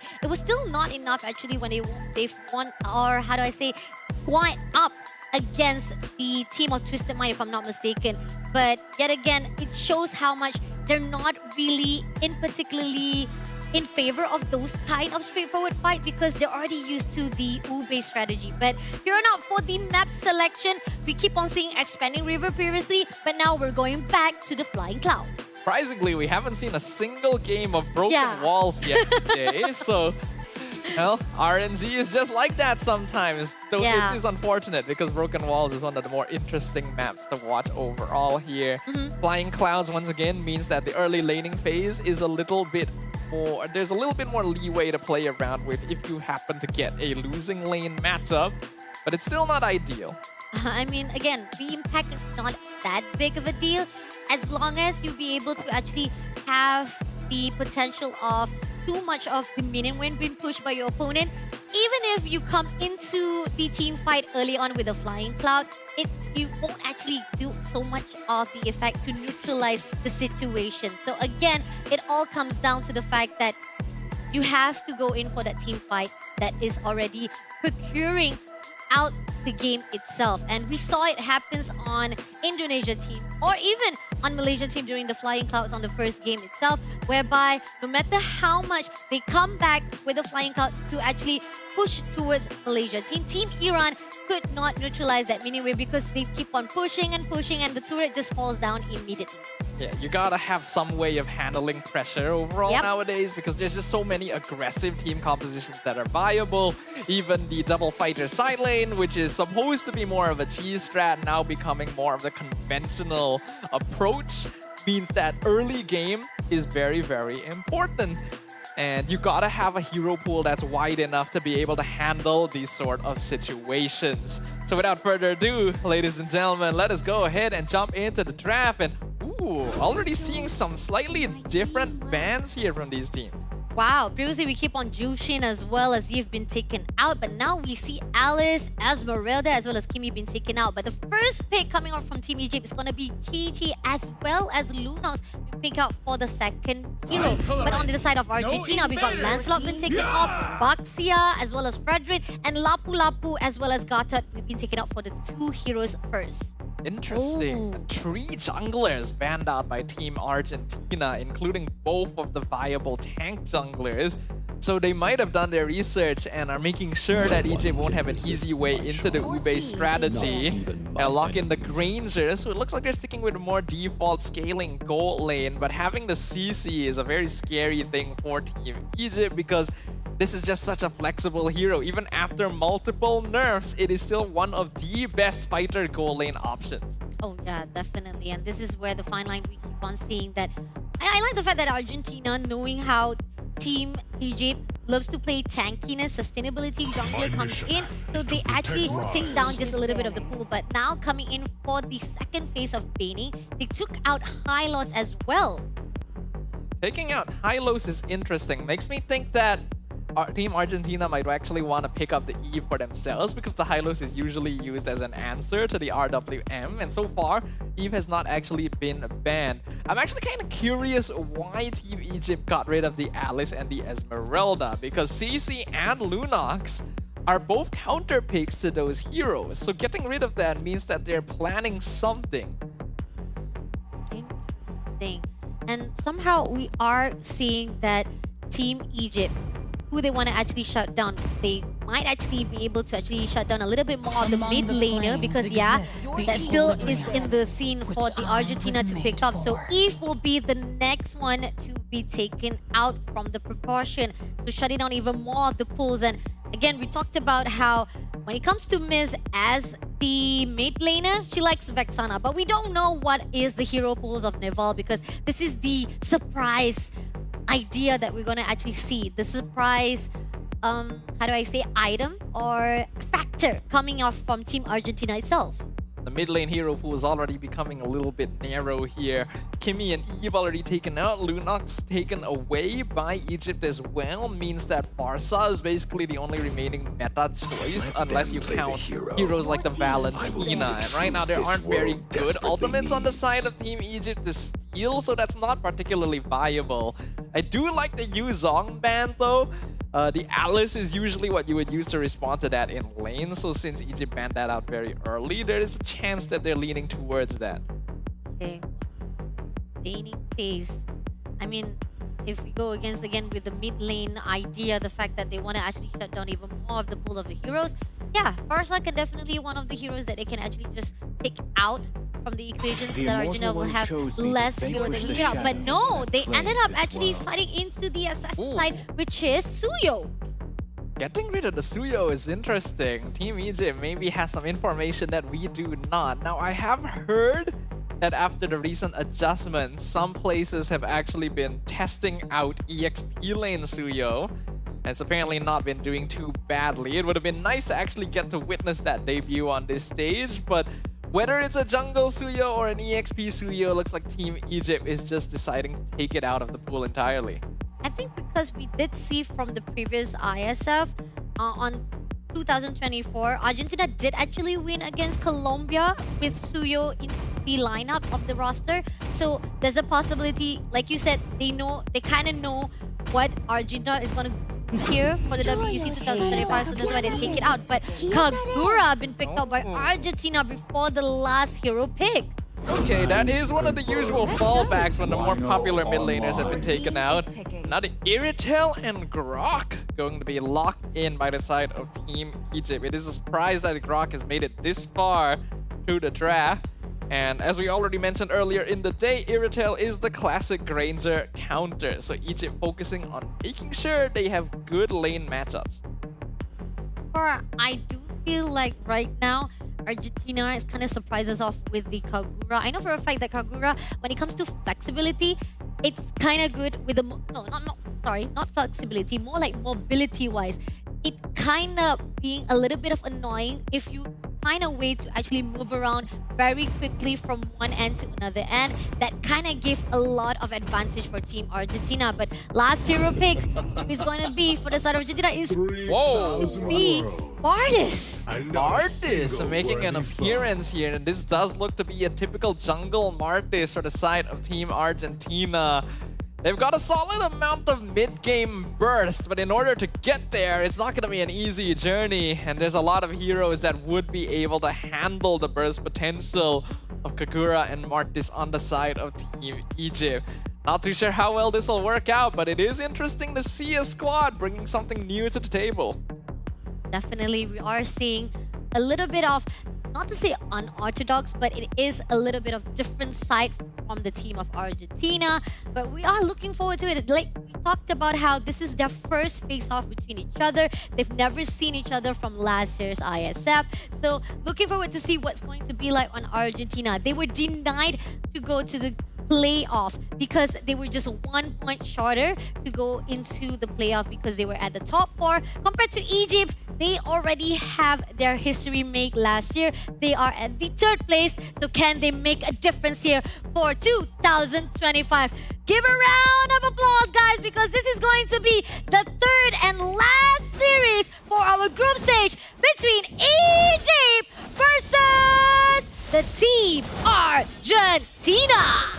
All right, let's get things started as we jump into the land of Dawn. Once again, this is going to be Flying Cloud, and we can already see Miz taking a lot of abuse here. Gotta be careful there. Ooh! Oh, coming off right now, they try to actually execute properly and able to get the first kill. Nana will be really shut down. Great explosion as well as infiltration coming off from the team of Argentina. That was just a bit of a mistake coming in there from Team Egypt. Yes, they got good poke in on the Gatot, but they should be well aware that Miz is not going to be at risk of dying at this stage, especially with Revitalize still waiting in the back. Nana put herself way too out of position without access to Quad Shadow. Now, as we see, that kind of overextension can give a little bit of the advantage for Team Argentina. Even on the start round right here, even though it's not that much, yet they are coming in through for the fight. Gonna go in for the taunt once again. Vin in trouble, has to flicker out, just barely escapes on this Grok.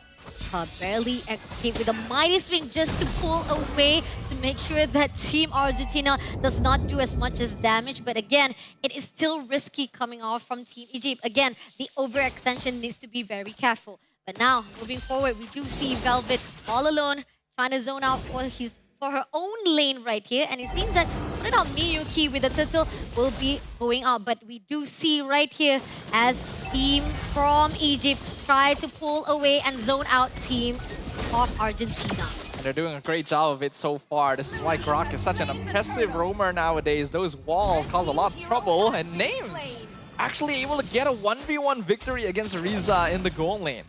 And the fact that right now, seems that Team Egypt raise zoning out, Erden Rapin right on the spot to make sure that Team Argentina doesn't push through. The overextension finally looks good, but now they're pushing in. Neval try to make sure that Nucci as well. Oh no, takes on the charge. Mighty Swing and had to pull away, but Quad Shadow comes through. Now Shadow Kill comes in a little bit more, but is it going to be enough for the damage? Go for the Shuriken, but no, one more hit, and no, unfortunately won't be shut down immediately by Miz. That was beautifully played by Miz, timing the taunt to the end of the Ogi Shadow kill. And because Nana was stunned for so long, no longer had access to Quad Shadow to get out from that dive. So punishing the Hayabusa, 2 deaths already. A bit of the overextension of the diving comes in to a point that it gives so much of the opportunity for Argentina to backfire against Egypt. Now, the question is, if Egypt keeps on making mistakes, it actually gives the advantage to Argentina. But here we got a fight here for the mid lane. Urgent Rapid being put out to make sure that they don't give too much damage. Oh, good disengage right there. Argentina, they've been able to pick off Nana twice, but their farm is still a little bit behind that of Egypt. And in terms of late game scaling, I do still have to prioritize Egypt just a little bit more since they have heroes like CC and Lunox around. Ooh, Miz! This comes in and takes down Miz immediately by Nucci. But at the same time, right at the bottom right here, Neo is much damage. But Velvet just pulling away with a yo-yo, making sure that Neo does not goes into further line. It's like they somehow managed to pick off Miyuki during that battle as well. So both junglers not necessarily having the best of times. So it ends up being fairly equal in that regard. But it is very important that they are able to start getting some kills in on Nuki and Names right now, because these are going to be the late game powerhouses of Team Egypt. Kind of a lot of back and forth coming out from both of this team. The discipline, yes, we can see they try to maintain constantly, but at the same time right here, teasing off the turtle. This is going to be the second turtle, and it seems like they push into Names first of all. Names, too much, too long right here, and he's going to be helped by Nana. Nana pushing for the shadow kill. Is it going to be enough though? But no, pull out with the AOG instead to survive it. Argentina playing this discipline, playing this slow. They go in once again with the burst. Going off with the tectonic charge, but at the same time, Velvet surviving it out. But even so, Nuji takes down Miz for the occasion, and Riza takes down Nana for the trace. But Names shuts down Miyuki, and now Riza just a little bit too close with a mighty swing by the Vivian. Takes down another one, 3-1, moving off the Egypt, the high advantage. Vivian on the grok, getting a massive 4-man tectonic charge in the middle of that fight right there. Set things up for Team Egypt. Even though they had already lost a little bit of ground earlier, Argentina's decision to try and recommit ended up putting them out of position and getting punished for it. Because of that, Egypt should be able to get this turtle quite easily, but Nana really needs to start minding her position a little bit more careful. This Hayabusa has already died 4 times. I mean, not only that, the fact that keeps on trying to push to make sure to have that much damage, it's not gonna be easy, especially the fact that with 142 KDA, it gives a lot more damage or even much more of sustainable or even itemization for the team of Argentina itself. So again, with the second turtle given out to Egypt, yes, they still managed to actually neutralize the situation, and they do have the gap between the non-economy-wise. Argentina can step up, but here on out, Finn spotted out Miz overextension with the taunt, and at this instant with the tiny charge as well as Inter Rapid trying to push in, but Names will be taken out by Neville, as well as the fact that Neville will be prioritized by Vivian, and now Vivian will be pushed out by Neo. It's not going to do any favor, but Nana on the scene takes down Miyuki for 2-1. Fortunately, the Mart is not really quite working out for Team Argentina right now, but gotta give props to Naval, somehow managing to get the pick off onto Names there after the initial taunt setup. Looking at the itemization so far, everything seems to be proceeding as normal. Nothing too out of the ordinary in terms of the item builds. First items being completed on both sides. War Axe build for Miyuki means that she is trying to stay in these fights a little bit longer as this Martis. But this hero is just not what he used to be. Yeah, and the fact that we are seeing that Irital having so much of a gap with the Granger, it shows how much that right now the gold lane is getting even more and more stronger by the time being. And Argentina, they need to step it up just a little. And at the same time, not right now, Team Egypt is just invading the space of Team Argentina. They don't realize that in mid, got 3 players now. Velvet, can they actually spot through? It seems that Miz comes in, pushing up for the taunt, but at the same time, tectonic charge come through for Miyuki, but it's not going to be enough though. Ended up AOG pulls through, does catch up one, but at the end, Vivian will be the victor. And there's the double decimate, looking for one more. Names trying to run away. Miyuki wants to get the setup, but he's not able to do so. Gets pelted down in the end. Neo now chasing Names down, no more cooldowns. Irritel will eventually fall.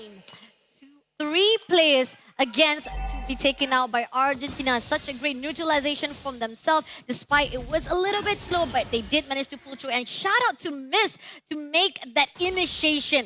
That was what is needed with the AOG. And even despite that, the Tectonia as well as the Earthen Rabbit has already defied it, it ended up in the gains of Team Argentina because Egypt couldn't do anything. Team Egypt still holding the lead for now, but the goal difference is not that much. Team Argentina's late game scaling is still okay since they have this Granger around, though he is going to need to pull a lot of weight once the time gets to that point. This is going to be the first Lord in the hands, stepping up for the mid lane. Right in front, it's a Rampage being put out. Try to Midas Wing with Breeze up. At the same time, going right into the back lane is going to be Miyuki, but doesn't get anyone, and they ended up discharge each other. Unfortunately, with a comp like this, Team Argentina is very dependent on actually getting teamfight victories and pickoffs. They're not as good at controlling the map through macro, which Team Egypt can take advantage of. They have very high mobility heroes with some good iframes on heroes like Hayabusa and Lunox as well. It's a lot easier for them to rotate around the map. And you can see that is why Team Argentina is having some difficulty finding space. And the fact that we keep on saying Vivian always open up the map, going in for the tectonic shot, gets two, but at the same time they pull away. But Miyuki doing his best, trying to actually hold out names, but unfortunately time goes in for Neo, takes down Vivian. Nucci will be neutralized by Neville, but at the same time right here, it seems that Team Argentina can just go in out for that 2 wins for themselves. Very good counter-attack there from Team Argentina and somehow keeping every player alive by rotating them out perfectly. That means that the Lord is not going to be maximized by Team Egypt. They're just going to try and see and get what structures they can. I do think that Neval so far has been the MVP for Team Argentina, being able to find these pickoffs on key targets in the middle of these chaotic skirmishes. The fact that no matter how much setup that was done by Vivian, it's still not going to be enough once it was neutralized by Team Argentina. But going off for the invasion or even the conquering wise, domination is already been done by Egypt with 2 of the turrets from the top lane is already been shattered as well as the bottom. Now mid lane is right in the eyes of Team Egypt.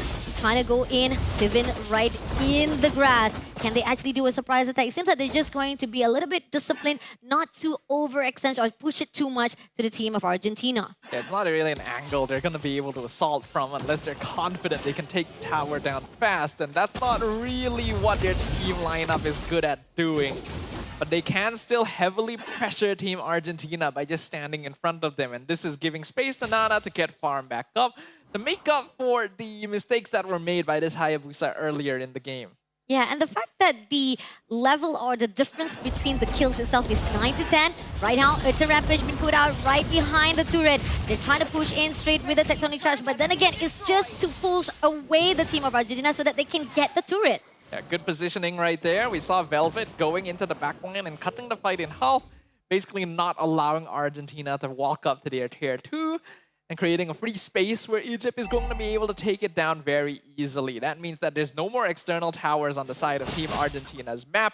And the next Lord is coming up in 5 seconds. It's going to be very difficult for them to find positioning necessary to even possibly contest this. Even open up the map with their turn rapid, spotted out Miyuki, trying to zone out to Miz as well as Naval. Right behind is going to be Nucci trying to be taken down by Neo, but at the same time, they're trying to make sure that every positioning will be divided by the team of Egypt. Somehow, Vivian without return rapid again, that stone just divides each other, and again, Argentina just pulls away saying that nah, we're not going to actually be taken out by Vivian that easily. So this is creating a lot of disciplines measured between 2 of the team. But here on out, Neo tests it out. Oh, Tectonic Charge comes for 2, but they move away. 3 players straight away. A turret put out, but Names takes down Neo immediately, and now Miyuki comes off for Names. IOG comes through, but doesn't tag shot anyone, and in the end, Neville will be taken out by Velvet, and pulling on right now, Miyuki trying to survive it up by 4 players. Can he survive? He did manage to take down Velvet, but it will be survived by Nucci instead, and this is going to open the lot in the hands of Team Egypt.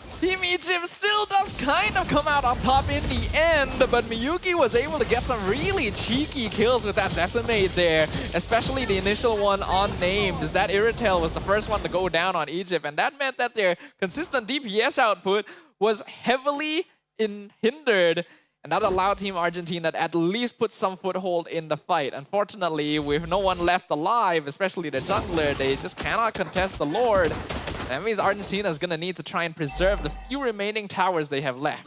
And the fact that every time Miz tried to position it, that AOG, it didn't catch up to the point that Team Argentina can actually revamp back to the team of Egypt. And this is where the crucial point, can they actually defense up for the second lot that is marching in? This can actually open up the inhibitor turrets. The fact that they already lost the holy defense. This is the question whether or not their base is going to be open for the team of Egypt to just invade.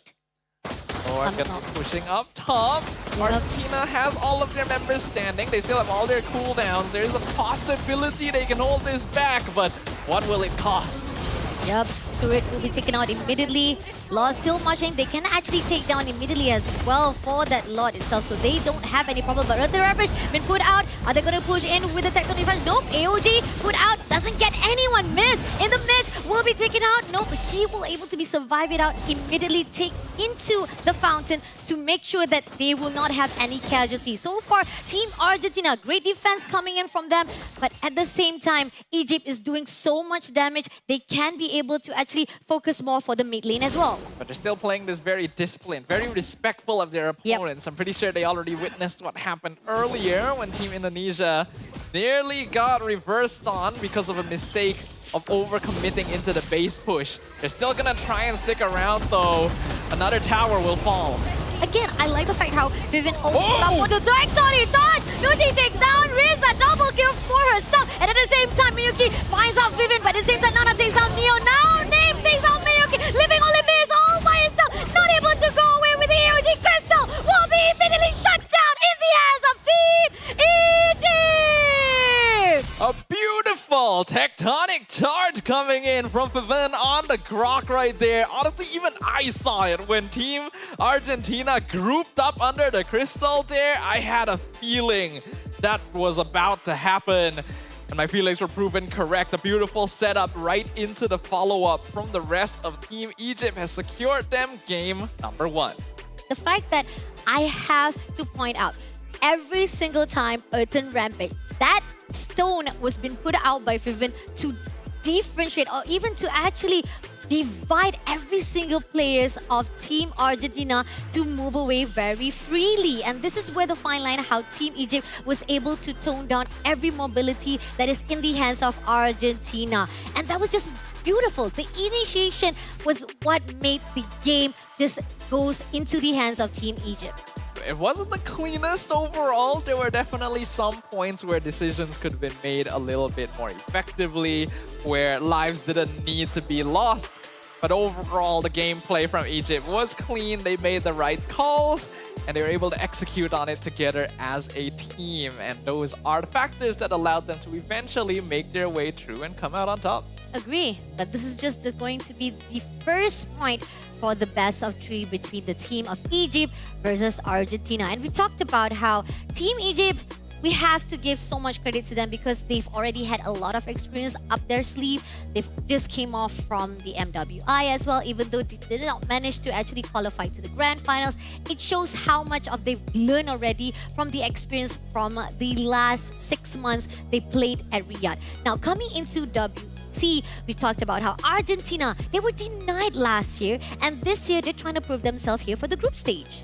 I think that Argentina's gameplay was not too bad, but the draft was already a little bit more difficult to execute since they are trying to play for a Martis, and then their side lanes don't exactly have the most priority, which means that their ability to rotate map early on is quite heavily hindered.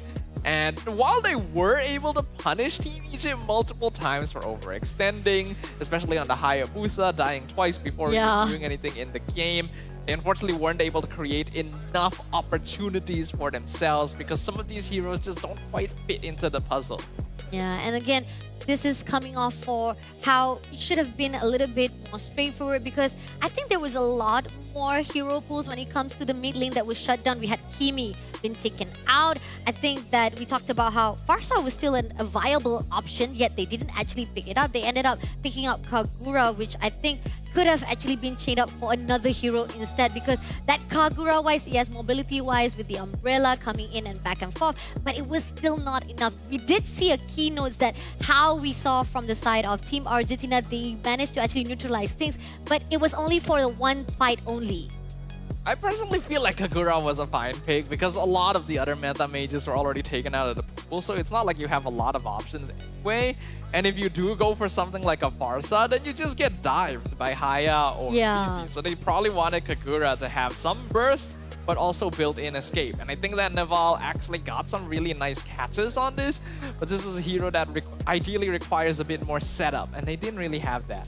Yeah, and looking out for the 14 minutes, 29 seconds, 18 against 13 kills. And it actually started out to the side of Argentina. They had the numbers of the kills in their hands. And at the moment, the crucial where Egypt finally find their pattern, finally find their momentum, they managed to actually reverse back and getting all of the fights for themselves and giving so much space for Nana to actually step up.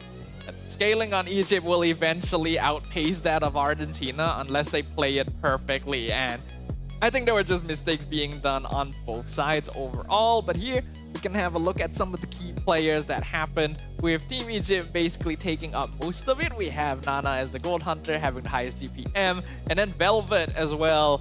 On this CC, there is a reason why this hero is still permabanned even after the nerfs.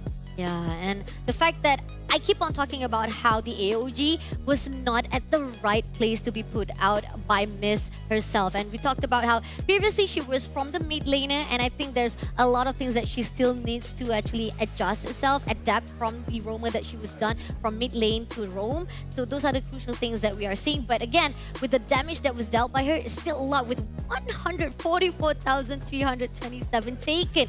But best support coming out from Velvet with 9 total assists. This shows how much that Team Egypt is just doing really well for the first round. But our MVP for this first round is going to be the one and only Nucci.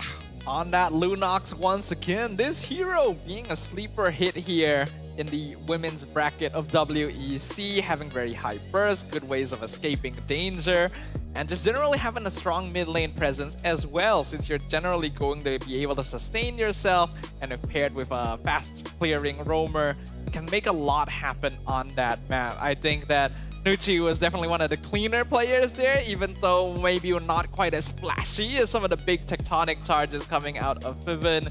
You still gotta have the damage coming in, and this is where it was coming from.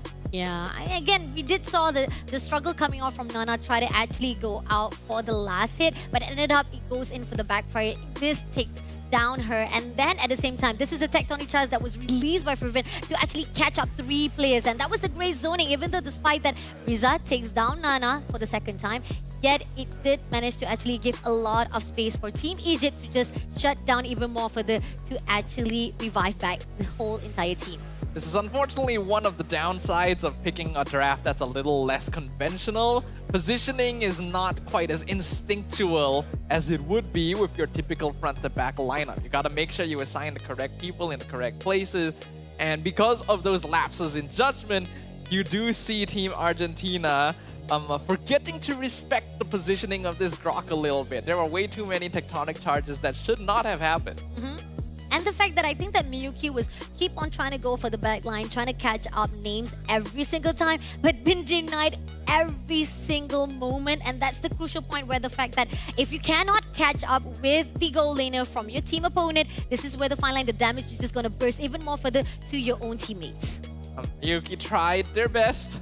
This was honestly a pretty good catch, but then the final push with a 4-man tectonic charge just lined them up perfectly for Team Egypt to roll over. And that means they are now 1 game up. So far, all of the matches today in the women's bracket have been clean sweeps.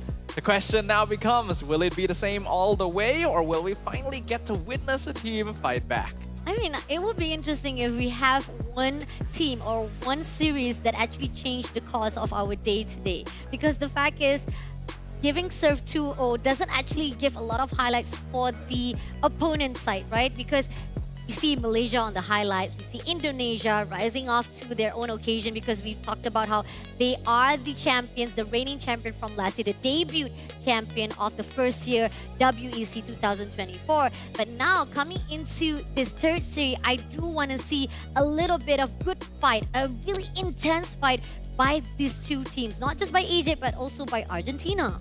it's not gonna be easy, right? Because you talk about how Indonesia are the defending champions, Yeah. and because of that they come in with a bit of a gusto in order to reprise their role. Egypt is also last year's top 3, right? They got 3rd Yeah. place in WEC 2024. So that also means that they're eager to reprise their throne and even hopeful of making it further than last time. I will say their gameplay could have been cleaner. Definitely. Early game was not the best, but mid game started coming together a little bit more. Will they be able to fix up on that jumping into the next game? And the fact that we talked about how Egypt sometimes always prioritize for the operation of Ube itself, but this is where we see like Egypt just sparks out our interest in saying that we're not just good at Ube, we're good at also the meta or even the orthodox gameplay of MLBB as well. So, and the fact that we did so much of the ban coming off from Argentina to take down a lot of the tank junglers proved that Egypt does not need to worry that much. They know for a fact that they can play around it. They are able to flex around even with the pool of heroes being taken out. It worries me a bit because Team Argentina put a lot of focus into getting rid of the jungler, and because of that, they allowed a hero like CC to get through the draft. And again, CC has been banned twice in the most recent patches and still remains one of the most oppressive laning heroes in the game right now. So I don't think you should risk giving that away. Maybe now that we're going into the next game, the teams might switch sides. So Team Argentina might have the chance to put that threat up. Yeah, and the fact that we're going back to Expanding River, we talked about how we haven't seen broken walls at all the whole entire series for our women category. Well, it's okay. This is just the first day. We still have more women category coming up for tomorrow, which is day number 2. We're going to see the play-ins, those who were not able to get the free ticket, the automatic ticket to go to the playoffs. So hopefully we're going to see that broken walls maybe on day number 2 or even day number 3, because again, we've already talked how this is going to be a 5-day straight tournament of WEC 2025 here at Kuala Lumpur Quill City Mall. Yeah, it's gonna be multiple consecutive days of intense MLBB competition. So if you guys like what you're seeing up on screen right now, then perhaps it's time for you guys to come over to the arena itself, right? We do have tickets on sale online. So if you're gonna want to join the festivities live in person right here in the heart of KL, we still got plenty of tickets out there for you guys. Yes, sir. But I saw how the VIP for the grand final day for the 5th day is already sold out. Imagine that. The VIP tickets, okay? Imagine they already set up for the grand final. So, but the rest of the tickets are still open, so you guys have to grab it as fast as you can.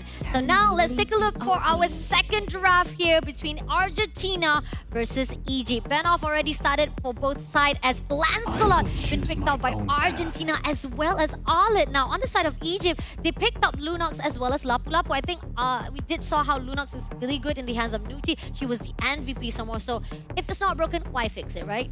And we're already seeing some adaptations here, and the teams did indeed swap sides. So Argentina can continue banning out the tanks, getting rid of Baxi and Fredrin to avoid Ube, also getting rid of the Grok that caused them a lot of issues in the previous game. And since Egypt find themselves in second pick this time, they will need to get rid of the CC to make sure that Argentina doesn't get it.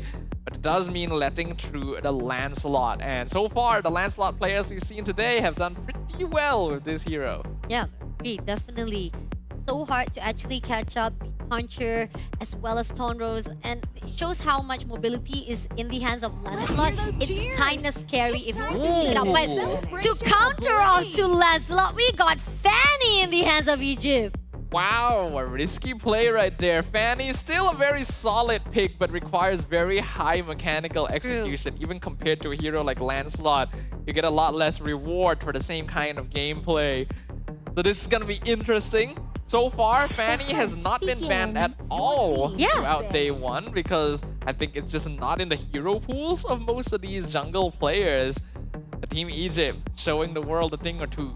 Oh, I think for a fact that we know after the nerf itself, the steel cable taking too much of the energy, you have to time crucial moments once you want to use that steel cable. And once you already use it, you need to actually go back to your fountain, or you have to go back to your base to actually revitalize again. So those are the crucial things when it comes to using Fanny. So not much of the priority bans coming in from our players, but maybe Egypt can change things up. But then again, going off for the banning phase of second, as Hylos again being prioritized by Argentina. Team Argentina wants to get rid of heroes that would cause a problem to their backline. I'm expecting them to still go in the direction of your typical marksman combo. Whereas Team Egypt bans out the Ruby. Now that is interesting. I feel like there was still a chance that Egypt could have grabbed it for themselves. But since they don't really have the skeleton of a double fighter side lane, they've already locked in Lapu Lapu. I guess they want to just get rid of that. Question is, what else might they be worried about? There is a good amount of heroes with CC that could make Fanny's life difficult. I mean, like, we do know for a fact that there's a way to actually maneuver against Fanny's mobility-wise and slippery motion. But at the same time, Jushin, yep, definitely one of the heroes that can be taken out into the proportion, because with Jushin picking off heroes that we talked about, even though, yes, Fanny is actually quite quick to actually move away with the steel cable, but once the steel cable depletes the energy, it will be easy to catch her off guard. But at the same time, for the side of Argentina, they took out Carry, the true damage dealer right here. Getting rid of Carry is interesting. Means that Team Argentina intends to bring at least one more bulky frontliner. Yeah. There is still heroes like the Hilda around. When you are dealing with a Fanny, you would typically want heroes that are very aggressive and capable of invading enemy jungle quite confidently and quite consistently. Hilda going to be the most obvious one of those, but you can also go in the direction of heroes like the Khalid or even assassin roamers like the Hellkurt. I don't think it's going to be Hellkurt because we already have a Gatot. But going Hilda or Khalid is still an option if Argentina is willing to play double fighter. Is there a possibility for Kufra to suddenly pop out right here as well? I mean, Kufra is a classic Fanny counter, Yeah, right? But I don't think he's reliable enough anymore. You just straight up want single target lockdown. Yeah. Okay, noted there. And we do see that Egypt, before the last hero pick, they took out Irital. I think pretty much we saw how names were very, very dominating. So again, things that are not broken should not be fixed. Just stick with what you know and what you're already confident enough. This is what we see from Egypt. But on the side of Argentina, we got the Moskov right here for the goal lane. Moskov making an appearance. Now, this hero used to be very meta, but after changes to the gold lane and the way that they farm in general, it just doesn't really feel like he does enough damage anymore. He is a classic pick against the Fanny, since you have ways of getting away from her and even stunning her if positioned correctly. But it's a risky one, and they're pairing it with a Kimi as well, so Argentina is going for a very late game comp. And now, with the last pick coming out from Egypt, it's going to be Guinevere. I mean, this is very interesting from the both side of Team Argentina as well as Egypt.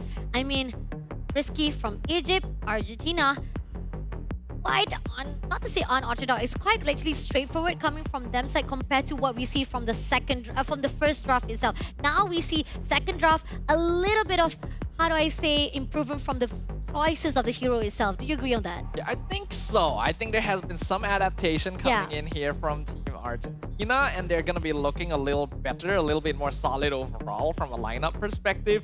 But this Fanny could change a lot of things. The Guinevere as well is very dependent on skill level. And previously, the gameplay from Team Egypt was not the cleanest, particularly on the Hayabusa. Now that Nana is on an even higher skill ceiling assassin, will it be something different entirely? I mean, for a fact that, yeah, SOD for a while is coming out from Team Argentina. Maybe they want to actually have that diving composition very quickly for the mobility. But that's just us saying it, analyzing all those saying for both of this team. Now it's up to them right here for the last series of our group stage. Let's give it up for Team Egypt versus Argentina. Once again, for anyone who might just be joining us right now, Team Egypt is 1 game up. And so far, every single team that has taken game 1 today has gone on to sweep the series. Team Argentina going to have one final chance to maybe deny that at the end of the women's brackets on day 1, but they instantly go aggressive. Oh, they go aggressive indeed. And the fact that Vivian had to pull away, make sure that still survive it out. Even at the moment, trying to crucially give out Neville, but at the same time, Torn comes through. Nuti will be the one to be taken out by Miz as well. Now Bessie attacks Bujon by the side of Neville, trying to go in, but Vivian will be able to move away with the flicker on the side. No, actually not flicker, on the side of skills-wise to make sure that she survives it out. There really is no reason for Team Egypt to be trying to force that trade right there. Yeah. Yes, Lunox has good sustain, but you're dealing with a Kimmy and a Gatot with Revitalize. It's just not worth the trade. Yeah, and the fact that you know so much that the damage will be even more deadlier to Naval's side once she has that stack. So don't need to be pushing too much, but at the same time, right here, Puncher comes through! And Miyuki takes down Names! You can definitely see that Team Argentina's got a bit of a bone to pick after their previous loss, and they understood that Team Egypt was not the most stable in the first few minutes. So they're taking advantage of that right now and already setting themselves up. And at the same time, trying to go in for the Torn. Got to pull away to the side of Vivian. Now, Team Argentina, they're getting more desperate with the side of trying to actually hold out Nana's positioning as well as movement, but they're not going to be able to catch her up very quickly. Now, this is going to be the first turtle dance to be made, and it seems that Argentina is already putting a mark for themselves. Argentina ideally want to blitz this. They know that Nana doesn't have purple buff right now, and that's exactly what they're going to do. They take the first turtle of the game. There would have been an option to try and invade if they knew the timing on Nana's purple buff, but looks like they will just go ahead and steal camps on the opposite side of the jungle instead. And the way how they are trying to make sure that there's no invasion coming off from the team of Argentina, it's quite good, but again, the gap-wise coming off from Team Argentina is still quite big. But here on out, goes out for the infiltration and managed to take down Miz immediately. That's one kill right here in the hands of Team Egypt. But at the same time, Puncher comes through, Miyuki doesn't get anyone in the process. And now, Nana comes in, but doesn't manage to actually go in all out, and now had to pull away. Good Phantom execution there. The iframes on the landslide gonna make it very difficult for Fanny to actually catch up. The 1v1 between junglers is heavily skill-based. And so far, Miyuki still showing a slightly better mastery of her hero as compared to Nana. Now, nowadays, Fanny does ideally want 1 to 2 items before she really starts popping off, but she also wants to get proper setup. So that means Vivian, once again, needs to be able to find big AoE Violet Requiems in order for the rest of Team Egypt to feel comfortable engaging. The fact that right here, it seems that Torn comes through to Vivian. No matter how much Team Egypt try to make sure that they survive it out or try to actually just neutralize the situation, Team Argentina just pulling away, trying to make sure that they just shoo every movement of Team Egypt. And that's what Argentina wants. No invasion, no overextension. We're just covering every grounds that we have here for our territory. Team Argentina so far has been doing a good job of playing it aggressively. The goal difference still isn't all that much. It's about 500 gold in total, which is a perfectly manageable gap, especially when you look at the late game scaling on Egypt. It's still pretty solid. Both sides do have marksmen to play with. Argentina, in fact, has 2. Combined with Lancelot scaling is also quite scary. Both teams have the chance to play for late game power spikes once their item builds are complete. Agree, but here on out, Vivian trying to push out. Somehow, one comes in. It's going to be Nana, takes down Neo immediately, but shuts down right in the middle with the turtle. Going to be contested out, but they managed to actually go in. Naval, a bit of overextension will be taken out by Nana as well. 2 kills in the hands of Nana, but this is a miss, unfortunately, trying to survive all alone, but it is going to be torn off one by another. They managed to survive it out by Names, gets the kill, and this is going to be a free turtle in the hands of Egypt. Team Argentina had been doing such a good job of controlling their pace up until now, but they went a little bit too far with this turtle. Oh, hold on, Miyuki wants to steal it! Ooh, steal comes through from Miyuki, and not only that, even though with the steal, Nuchi comes through for the trade. They lose Miyuki in exchange for the turtle. I'm gonna be honest, I don't think it's the most worth it. It was a great steal, but Egypt have instantly reversed the goal difference there. And Team Argentina has to be aware of this. They just don't have enough burst damage right now. They have 2 marksmen. They need to wait a little longer before they can commit to a full 5-man fight. because of that, Team Egypt got way too much advantage from that previous engagement. The fact that Nana doing well all by herself, able to actually clear out the waves right at the top. Team Egypt looking more sturdy than ever. Started out a little bit of jitter, started out really a bit rocky side, but then again, teams of Egypt finding their foot here on the ground. But Team Argentina, looking forward to Team Egypt's rotation. It seems that they spot it out, and Team Egypt, they gotta be aware of it. No matter how much they try to actually go out for the team fight, Team Argentina is also aware.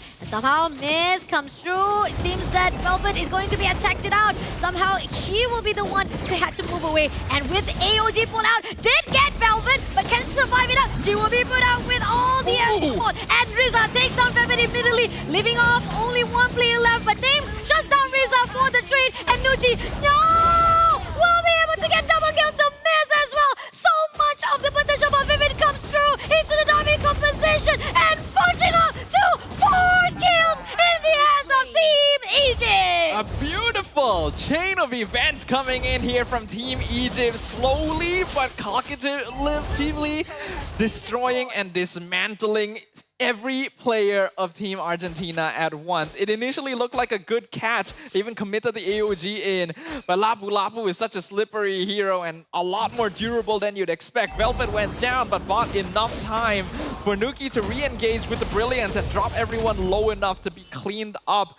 by the scattered forces of Team Egypt. Winning that fight allows them to take another turtle, and now the snowball officially begins.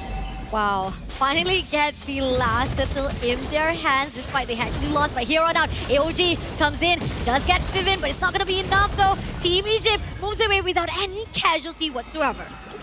It was good final slash once again, but there's just not enough follow-up right now. Team Argentina's fallen behind. Miyuki will be caught on guard! Takes down my name immediately. 4v1 situation, can't be done anything. That is rough right there. Miyuki had been doing such a good job up until now, but the damage scaling has snowballed so fast, and Riza even gets taken out by Nana in the top lane. Every single counter has been done by Egypt. Vivin, Nate actually has the damage, but at the same time, Vevel comes through with Nate! Comes in with a Neville, will be shut down immediately, as well as Miz could not do anything to counter it off. Oh, Team Egypt really hitting their power spikes now. I think they've hit the item timing that is the strongest for them. And Team Argentina wanted to avoid this timing as much as possible. It's even come earlier than you would expect at the 8-minute mark because of the mistakes that they had made in the previous couple of skirmishes. We've now reached the point where Team Argentina just has to play the map. They might be forced to sacrifice bodies just to make sure that Naval and Riza can at least get some farm somewhere. But even then, they're dealing with heroes like Fanny and Iritel. Look at that. Velvet just comes through right on the front line, trying to steal away Neo or even Naval. But at the same time, right here, Miyuki, Pancho comes through. It's not going to be enough, though. Launch it out with the side of Vivian, just a little bit perilous. And moving on to the side of Miyuki, just going off all the way. And will be taken out by Nucci immediately. And now Nana comes in, try for the dive, but then again, pulls away. Really like the rotation resources coming in from Egypt. You can see that they're starting to feel a lot more comfortable on this stage, making less mistakes. They had a slow start. Oh, dive! A great job coming up from Nana immediately, but at the same time, AOG comes in, but now with the mitigation, immediately shuts down Neo as well as Devil, and now coming in with another kill in the hands of Egypt. It's gonna be 4 kills in the hands of them, and now pushing off only left Riza. There's really nothing left to say. Team Egypt is playing this perfectly. They are calm and composed, but they know the opportunities that they can take. And they're just pulling the rug out from underneath the feet of Team Argentina at every single opportunity. Whenever Argentina thinks they've gotten a pick off, it is their backline that's being threatened. SOD try to pull, but at the same time, it's not going to do anything as it will be too risky for Riza to go for the steal.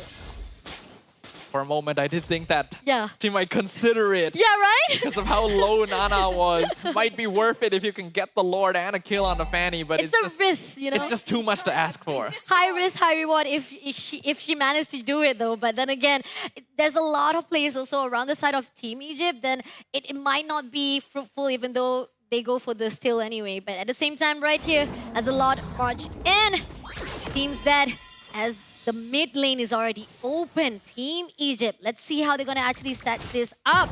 as Miz right at the front side, trying to clear off. Tons comes in, but at the same time, Velvet trying to figure out whether he's going in for the push. But as Miyuki is quite preoccupied right at the top, Lord will be taken out immediately and gives a little bit of space for the team of Argentina to It is only the first Lord of the game, and the Holy defenses were still standing on both of the other inhibitors, so Argentina are able to hold on to this without too much trouble. But without those defenses anymore, Egypt can actually stick around, and it looks like they will choose to do so to contest the inhibitor. Oh, Velvet comes in for the diving. Nana takes down Naval with name shots down the turret. And it's open already. Miyuki in the danger zone. Goes for the punch to survive it out. He did manage to survive it out, but AOG comes through for the side. NOG takes down Miz immediately. 3 players still surviving. Riza comes through. Is it going to be enough? No. He will be also be taken out now with damage touchdown. 2 players will be immediately triple in the hands of Nucci, leaving only Dio, the last woman standing, and also having a difficulty problem to be surviving out, will be immediately shut down. It's going to be a total wipeout in the hands of Team Egypt. Crystal's now wide open. Naval trying to pull the minions away, but not able to do so. The damage is too much. Team Egypt secures yet another clean sweep in their first match of WEC 2025. Now we are going to give it up to our winner of the 3rd series to have their interview session with our most beautiful host, Rose. And I feel like that was just a beautiful fight. I think there was a lot of back and forth coming off from Team Egypt as well as Argentina. There was a lot of answers come through, but somehow it was just not enough. At the end of the point, we did see Egypt was able to actually reverse back the idea because of the power spike. Yeah, I think that second half of the game really proved to us why Team Egypt were the 3rd place finishers last year around. That was just beautiful gameplay, excellent execution, and I'm really interested to see what they will have to say because we have our interview ready on stage. Thank you very much to our casters, and congratulations on such a dominating win to Team Egypt. And right now I am with Velvet and Names. Girls, congratulations. That was such an amazing win. How are you feeling right now? Actually, I'm feeling happy and waiting for the next matches. Oh, now I heard that you guys got to Malaysia around 2-3 days ago. And I know that there is definitely a time zone different compared to back home. So are you experiencing any like jet lag? Is any of you guys feeling sick? How are things adapting to Malaysia? No, we're not. We're fully immune to anything. Oh, you're immune to anything. I think after such a performance, a lot of people could consider you guys as a dark horse this WEC 2025. Is there anybody in particular that you want to meet or that you idolize? I think I want to meet Indonesia. Oh, do you have any particular player that you're friends with? India, you want? No. Actually, we know each other from last tournaments, but yeah, they are friendly too. So we wanted to meet them because we met them last year, so we want to meet them again. You guys want to meet them again. Now, there's so many different regions here. And of course, Malaysia. Is it your first time in Malaysia? Yeah, it's both of your first time in Malaysia. So have you guys been playing like ranked games? Eh? Rank in ML? No, yeah. no. Oh, no. So you guys haven't tried the Malaysian meta on rank yet? Not yet. Will you guys be open to trying it soon? Maybe. If we could get the chance. Yeah, you guys should definitely play rank. I'm pretty sure you guys will experience the Asian hospitality on Mobile Legends rank later on. And you know what? Going into the matches tomorrow, how are you guys preparing for it? Because it's quite a tight schedule, no? Yeah, we know the schedule. Actually, we just scrims and take a rest here to be in the full energy in the meta. Oh, just screams and taking a rest. Yeah. Perfect. Any difficulty finding screams in Malaysia? No, particularly, no. Not particularly. It's quite easy. Yes. You know what, girls? Congratulations on such a dominating win. Thank you so much for chatting with me. And with that, let us show it back to the casters to analyze what happened in this clean sweep. Thank you, Rose, as well as Team Egypt. Congratulations for that clean sweep. We thought that there was going to be a change of course for our 3 series of women category, but turns out we are going to be served 2 donuts the whole day. But this is just the first day. We have our second day of the play-ins, and we're still looking forward to see what's going to be like behind the scene, because this is not like the ultimate full result of our first day, because behind the scene, we're going to know whether or not after the single round robin between all the 4 groups of 12 teams fighting it off, who will be the top ones to move automatically to the playoff and those who have to fight tomorrow. That was probably some of the cleanest gameplay we've seen all day. Yeah. Actually, the combos, the execution, the timing, the follow-ups were just excellent coming in here from Team Egypt. It looked a little concerning when they started off the series, a little bit shaky, making mistakes, not just in Game 1, but early on in Game 2 as well. But once that mid-game rolls around, this team really finds its stride. I mean, okay, we talked about how Vivian was really good with the grok in the hand, right? Let's talk about how she was able to dominate every single initiation with the mitigation in the hands of Guinevere, right? That's the moment where every single players of Team Argentina was just caught off right at the start with the airborne coming through, and they couldn't do anything. Even with the fact that Miyuki from the start was able to actually have a good momentum from them to actually have at least control to the side of Argentina. At the end of it all, Egypt was just right on time for their own power. I actually really like the way that Favin was playing on this Guinevere, because she was not just setting up the initial fights by finding the first target. She was also re-entering after a duration, looking for opportunities to catch people off guard when the fight was already ongoing.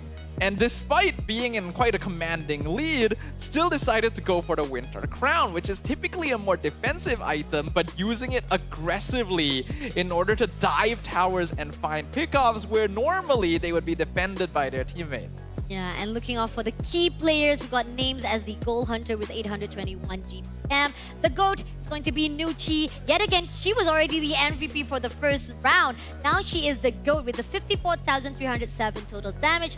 Miss, yet again, the tanker, the one who actually had to bleed right in the front line, but it was still not enough to actually give a good setup for the team of Argentina. And Fervin has the best support with 17 total assists. This Guinevere did not die a single time the entire game, even though it came close at certain points. But just dancing around that death is a key point of a good roamer, and because of that, she comes out as our MVP for game number 2. Again, 0 deaths, 1 kill, 17 assists. GPM is not high, but she's a roamer, so that is to be expected. Yeah. And going for a second item, Winter Crown, when you're in a leading position is really insane to me, because you would normally get more bulkiness to just stay in fights longer. But by going for the crown, she's able to find catches in unexpected positions. And those are the things that actually have the game changer, the game maker coming off for the team of Egypt itself. They know for a fact that once Lancelot was picked up, it was actually a good move coming off from Argentina. But then, as we move along for the last 2 heroes, actually, those are the things that we were questioning whether or not it was going to be enough for the initiation to survive it out. I think, again, Miss, I do see that there was a little bit of improvement with the AOG.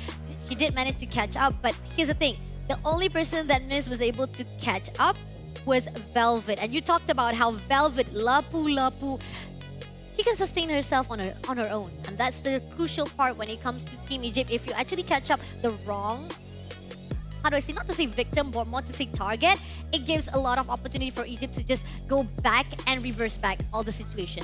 I was already a bit concerned when I saw Team Argentina go for the Kimi and Moskov as the final 2 picks. Yeah. When you already see heroes like Fanny and Iritel coming out from the opposite side, Lunox as well. All of these heroes hit their power spikes way before you, have higher mobility than you, generally better sustain and utility overall, and you're still committing into a late game composition when you don't have enough lockdown to deal with them. I think they unfortunately made the bad call in terms of their second half of the draft, and Team Egypt was able to capitalize on it. Yeah, but we're not going to actually put down, at least there was a highlight of how Riza was able to actually do a little bit of the killing for herself, but that was just only one. And that's the question is, like, how much can you actually put out with the Moskov in your hands? Damage-wise, yes, we do see that Neval was able to guard out or actually control that mid lane, but as much as possible, at the end of it all, Team Egypt would just able to maneuver from all those damage, and they find out a way to just break off the formation that was done by Team Argentina. So that is the wrap of our last series women's category for our WEC 2025. But we're not done yet for the day, because we still have 2 more series to go to wrap it out our day 1, with Lafel and Husky just waiting on the line to actually come in and change our shift. In fact, second half of the day is going to be in men's bracket, as we've already brought up multiple times. And I imagine there's a lot of people back at home that are particularly interested in that side of the competition, right? Will we get to see any new meta changes? Since a lot of these players have already made this name for themselves on the international scene multiple times. Yeah, and not only that, we're going to actually see our host country for the first series. It's going to be Malaysia. So let's hope for the best for our man category. Don't go anywhere, because we're going to have a short break. But right after this is going to be man category for WEC 2005. At every angle, takes your weight without pressure. Fully adjustable to cradle your spine and adapts as you shift in your seat. True ergonomic alignment to achieve your perfect gaming form.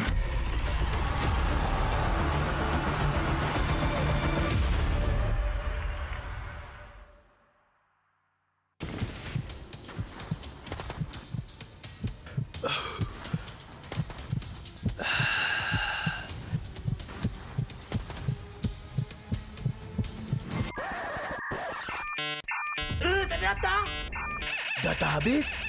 Jangan risau.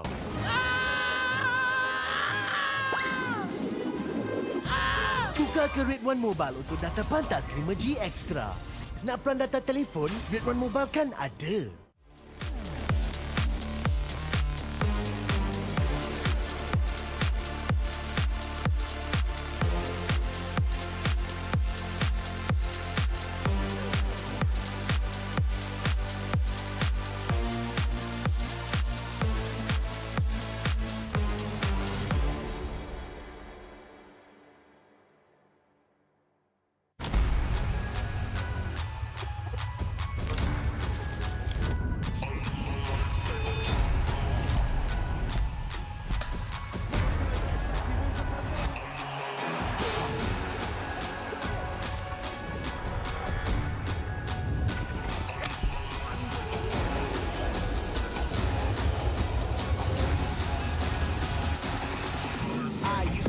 coin in the waterfall, send a wishing well. Now I get plenty coin, but I'm self-made. You ain't gotta wish me well.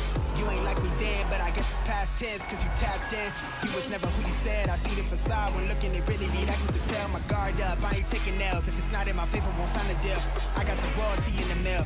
I got authority in the field. Take a look in my iris. I be precise with the timing. I move on a tuck that's the high risk. I never know where my mind went.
starts with one moment.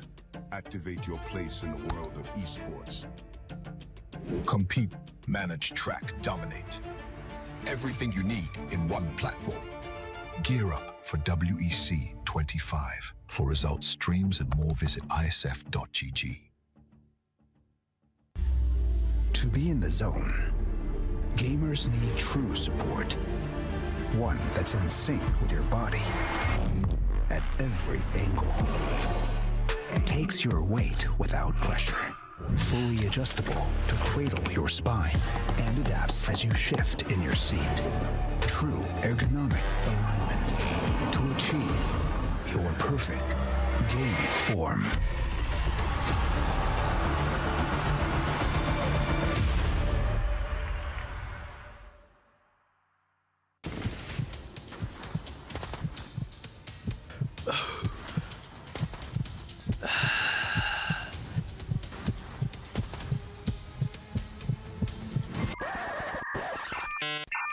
Tak ada data?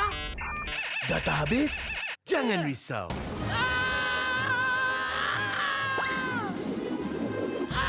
Tukar ke Red One Mobile untuk data pantas 5G Extra. Nak peran data telefon? Red One Mobile kan ada.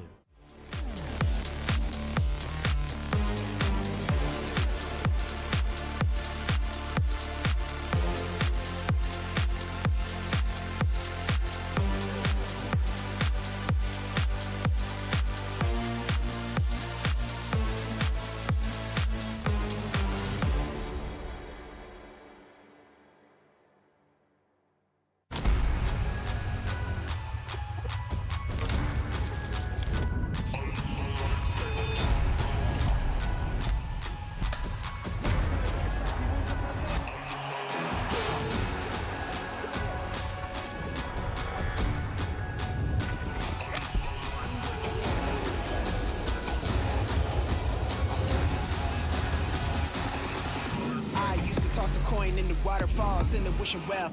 Now I get plenty coin, but I'm self-made. You ain't gotta wish me well. You ain't like me then, but I guess it's past tense, cause you tapped in. You was never who you said. I see the facade when looking, it really be like you could tell. My guard up, I ain't taking nails. If it's not in my favor, won't sign a deal. I got the royalty in the mail. I got authority in the field. Take a look in my iris. I be precise with the timing. I move on a tuck like the high risk. I never know where my mind went.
Every champion starts with one moment. Activate your place in the world of esports. Compete, manage, track, dominate. Everything you need in one platform. Gear up for WEC25. For results, streams, and more, visit IESF.gg. To be in the zone, gamers need true support. One that's in sync with your body at every angle. Takes your weight without pressure. Fully adjustable to cradle your spine and adapts as you shift in your seat.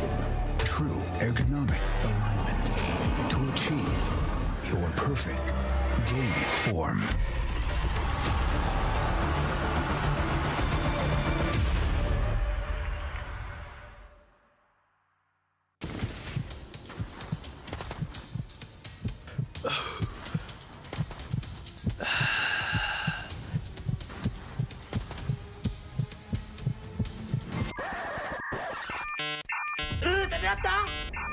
Data habis? Jangan risau.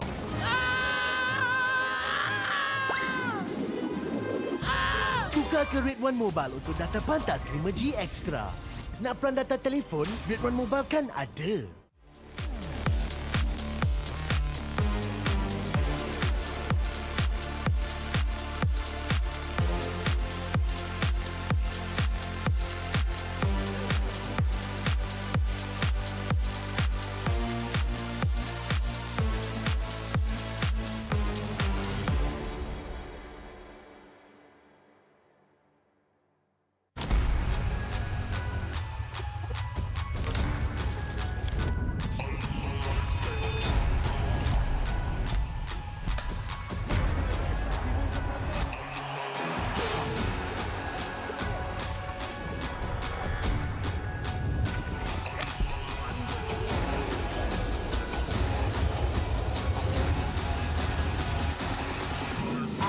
Toss a coin in the waterfall, send a wishing well. Now I get plenty coin, I'm self-made. You ain't gotta wish me well. You ain't like me then, but I guess it's past tense, cause you tapped in. You was never who you said. I see the facade when looking, it really be like you could tell. My guard up, I ain't taking nails. If it's not in my favor, won't sign a deal. I got the royalty in the mill, I got authority in the field. Take a look in my iris, I be precise with the timing. I move on a tuck like the high risk. I never know where my mind went.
Every champion starts with one moment. Activate your place in the world of esports. Compete, manage, track, dominate. Everything you need in one platform. Gear up for WEC25. For results, streams, and more, visit IESF.gg. To be in the zone, gamers need true support. One that's in sync with your body at every angle. Takes your weight without pressure. Fully adjustable to cradle your spine and adapts as you shift in your seat. True ergonomic alignment to achieve your perfect gaming form.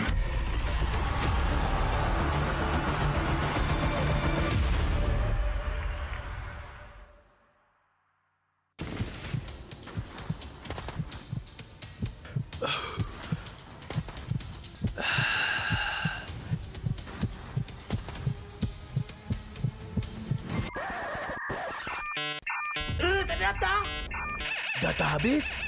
Jangan risau.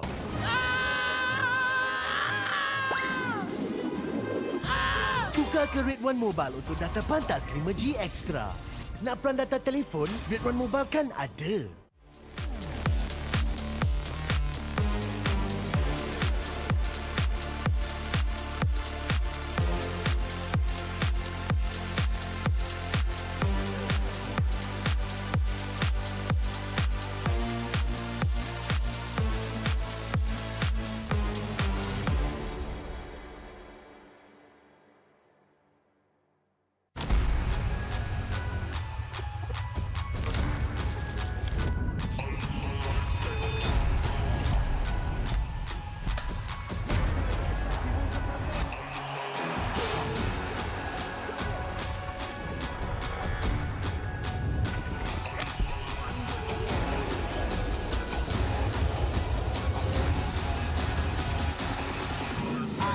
toss a coin in the waterfall, send a wishing well.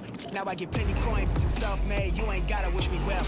You ain't like me then, but I guess it's past tense, cause you tapped in. You was never who you said, I see the facade when looking at really me, that you could tell. My guard up, I ain't taking nails, if it's not in my favor, won't sign a deal. I got the royalty in the mill, I got authority in the field. Take a look in my iris, I be precise with the timing. I move on a touch that's the high risk, I never know where my mind went.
Every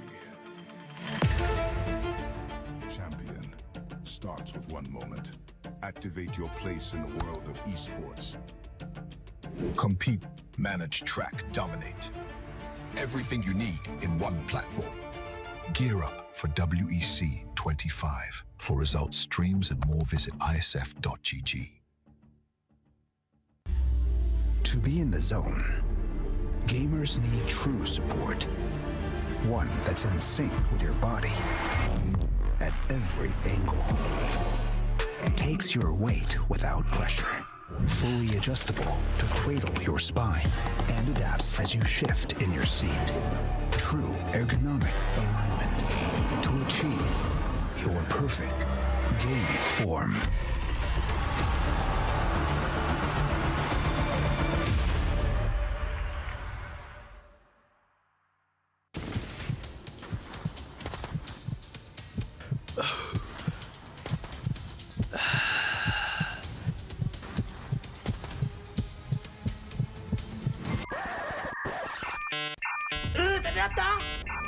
Data habis?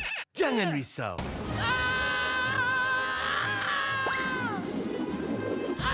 Tukar ke Red One Mobile untuk data pantas 5G Extra. Nak peran data telefon? Red One Mobile kan ada.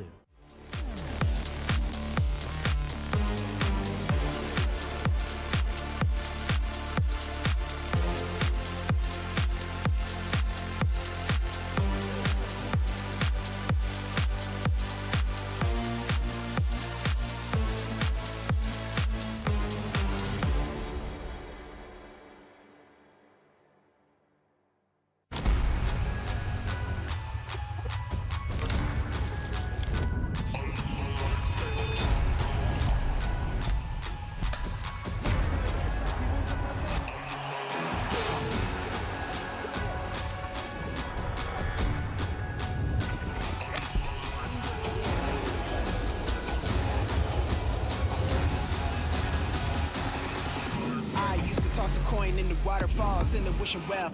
Now I get plenty past tense, cause you tapped in. You was never who you said, I see the facade when looking at really me, that you could tell. My guard up, I ain't taking nails, if it's not in my favor, won't sign a deal. I got the royalty in the mill, I got authority in the field. Take a look in my iris, I be precise with the timing. I move on a touch that's the high risk, I never know where my mind went.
Every champion starts with one moment. Activate your place in the world of esports. Compete, manage, track, dominate. Everything you need in one platform.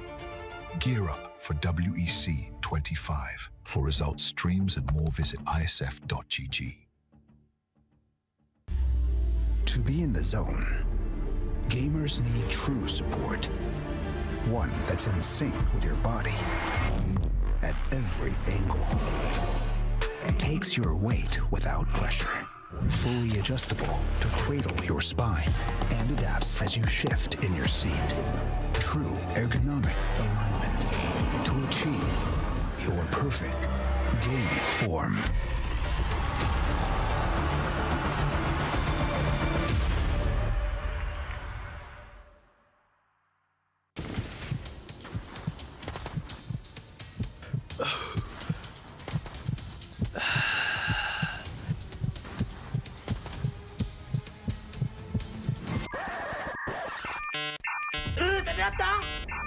Data habis?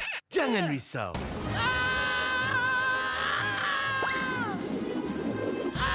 Tukar ke Red One Mobile untuk data pantas 5G Extra. Nak peran data telefon? Red One Mobile kan ada.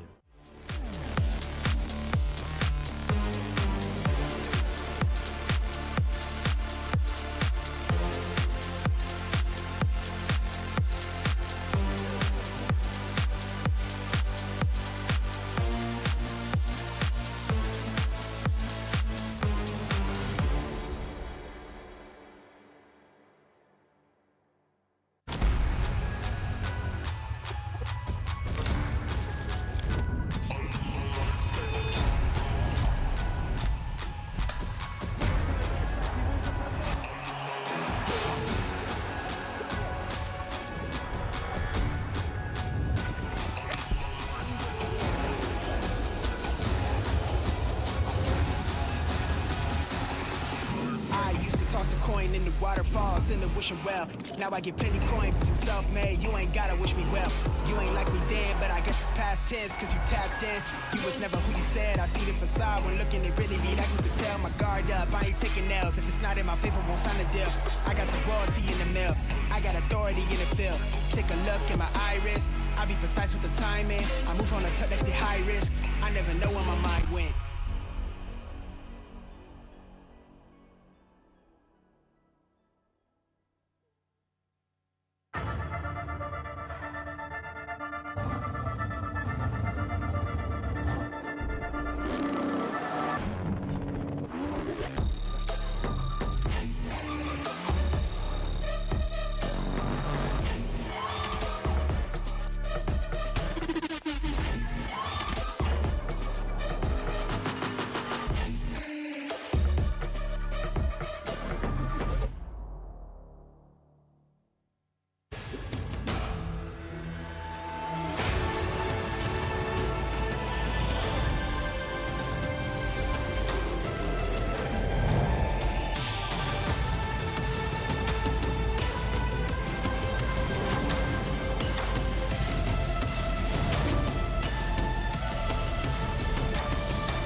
Every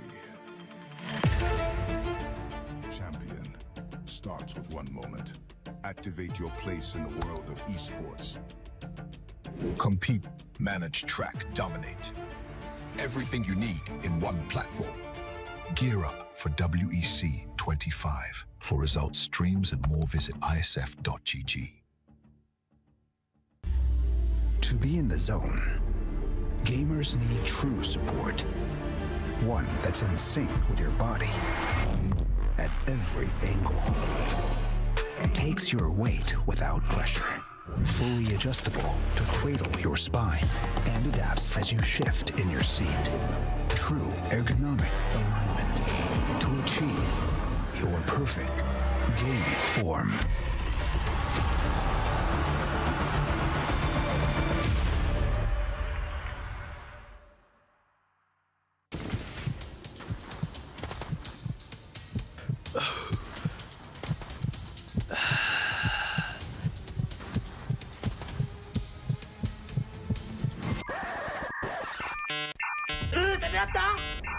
Data habis?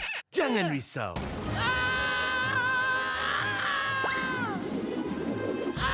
Tukar ke Red One Mobile untuk data pantas 5G Extra. Nak peran data telefon? Red One Mobile kan ada.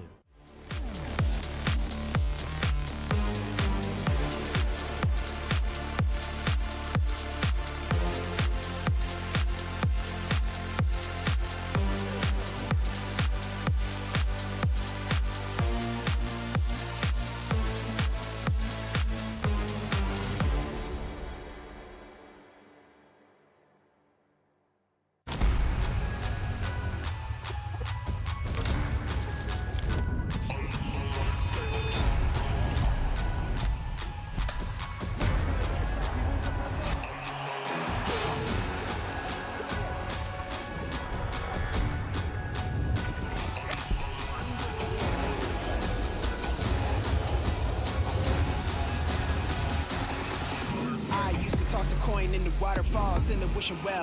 Now I get plenty coin, I'm self-made. You ain't gotta wish me well. You ain't like me then, but I guess it's past tense, cause you tapped in.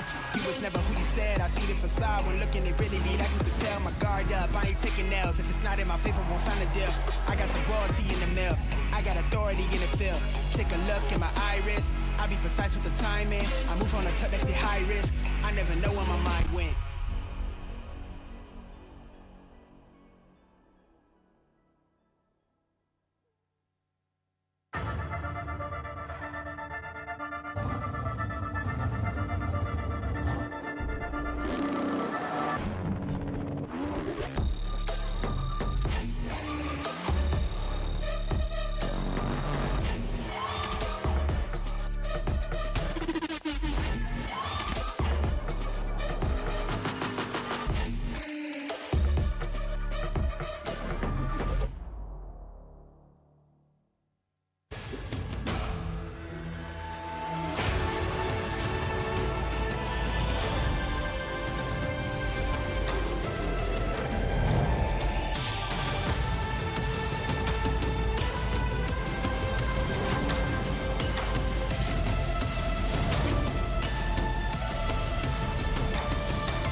Every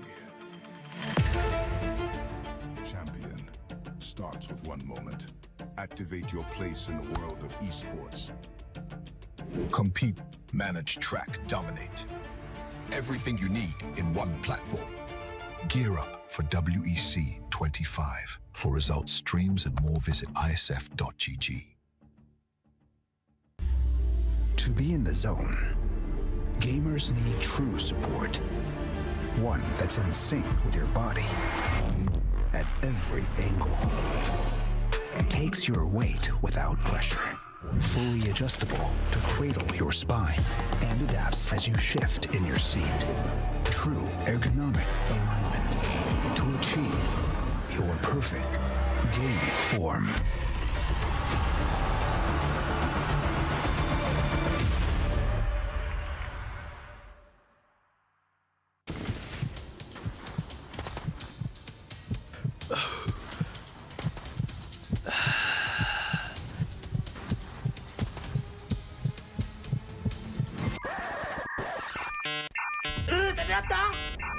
Data habis?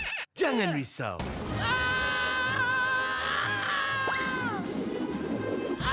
Tukar ke Red One Mobile untuk data pantas 5G Extra. Nak peran data telefon? Duit One Mobile kan ada.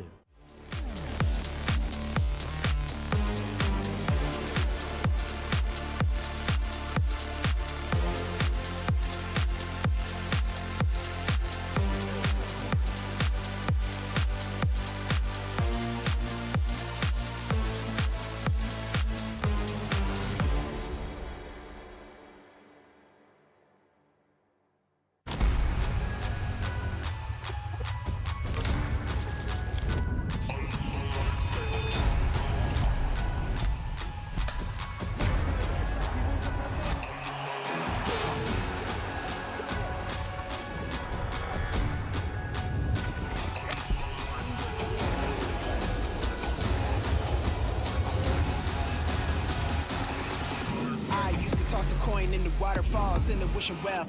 Now I get plenty coin, bitch, I'm self-made. You ain't gotta wish me well. You ain't like me then, but I guess it's past tense, cause you tapped in.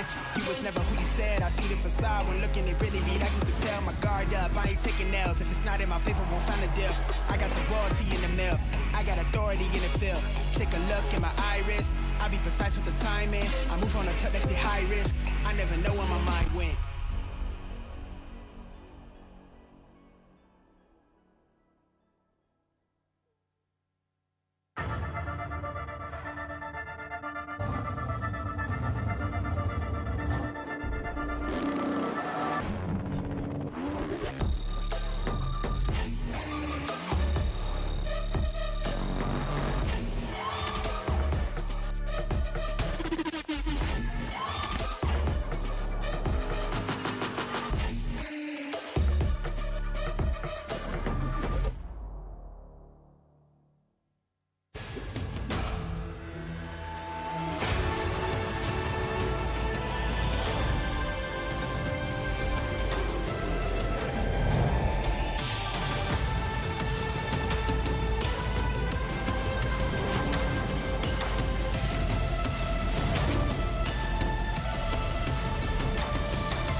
Every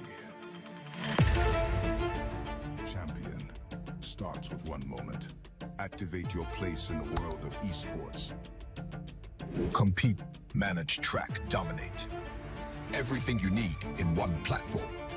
Gear up for WEC25. For results, streams, and more, visit IESF.gg. To be in the zone, gamers need true support. One that's in sync with your body at every angle. Takes your weight without pressure. Fully adjustable to cradle your spine and adapts as you shift in your seat. True ergonomic alignment to achieve your perfect gaming form.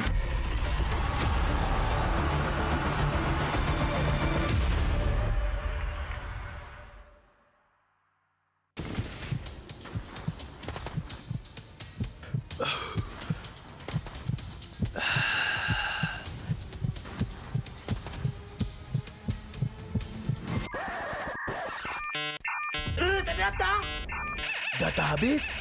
Jangan risau.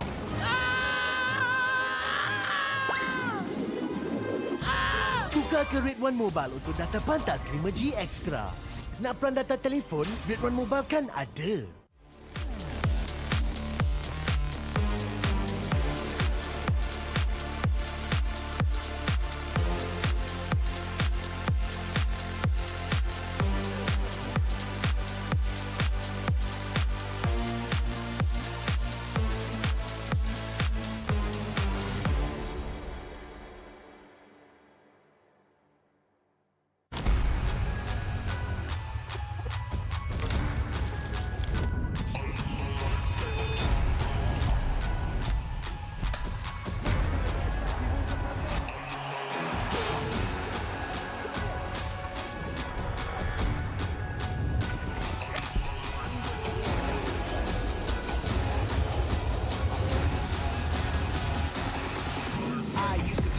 coin in the waterfalls in the wishing well. Now I get plenty coin, but I'm self-made. You ain't gotta wish me well. You ain't like me then, but I guess it's past tense, cause you tapped in.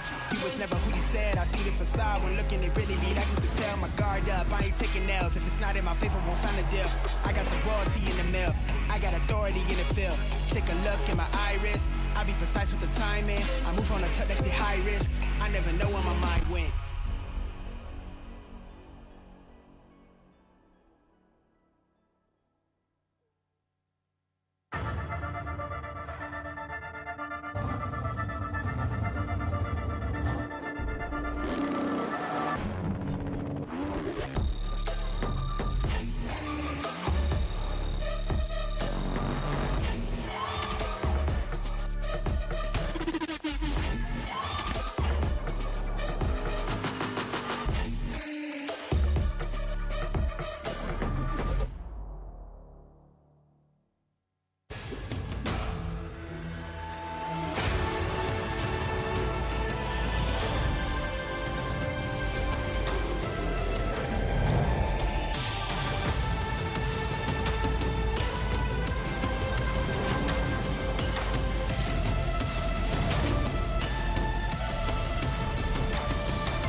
Every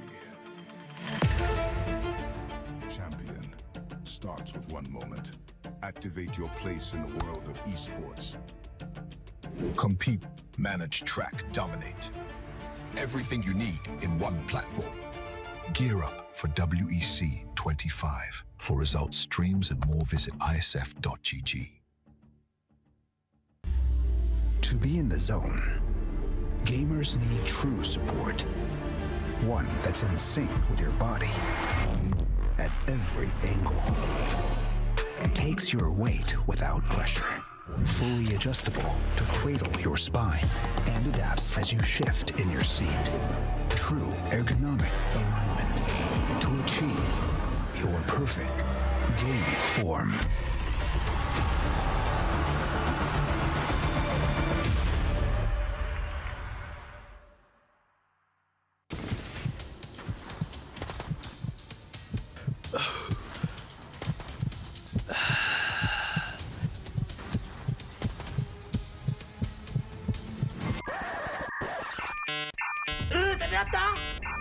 Data habis? Jangan risau.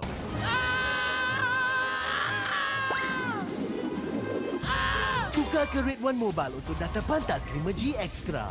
Nak peran data telefon? Rate 1 Mobile kan ada.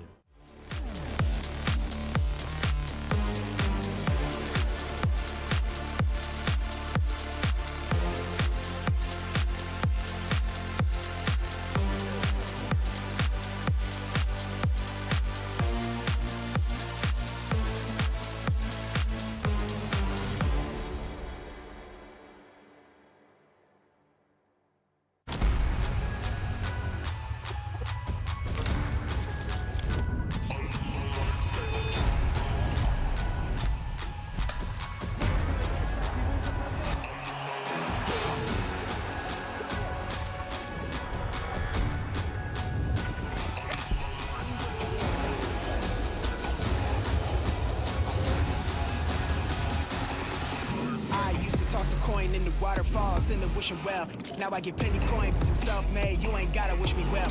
You ain't like me then, but I guess it's past tense, cause you tapped in. You was never who you said. I see the facade when looking at really me. That to tell my guard up. I ain't taking nails. If it's not in my favor, won't sign a deal.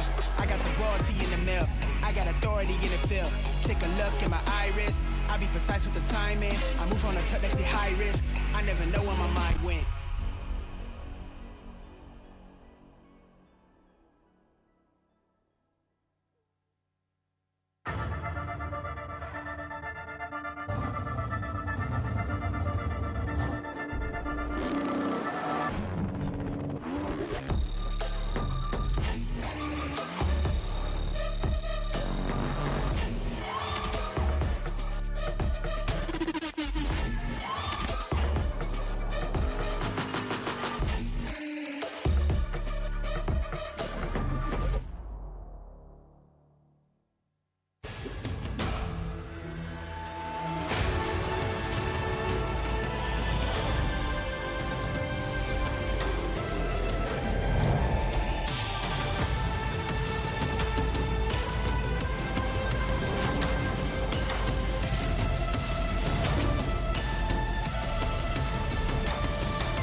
starts with one moment.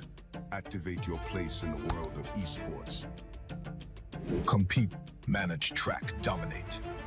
Everything you need in one platform. Gear up for WEC25 for results.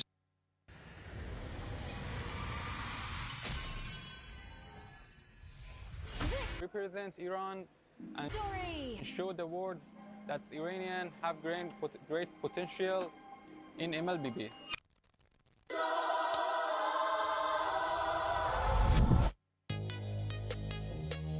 Hello, ladies and gentlemen. Welcome to the World Esports Championship, where this is going to be the battle of the countries. And we would like to invite everyone from all over the world to check out the MLBB Showcase. My name is Vel. Alongside with me is Husky. And I got to say, Husky, in terms of what make international events so refreshing is the fact that we can see many different styles and flavors coming in from different countries, regions, nations. But I don't know, it kind of feels like at this point, the meta kind of figured itself out. Yeah, in a way, right? Like me, I'm a big lover of food, and meta is like cuisine, right? You get different flavors, different tastes from all across the world. We have witnessed some amazing games in the female category, and now we go into the male division with our opening best of 3, Malaysia against Iran.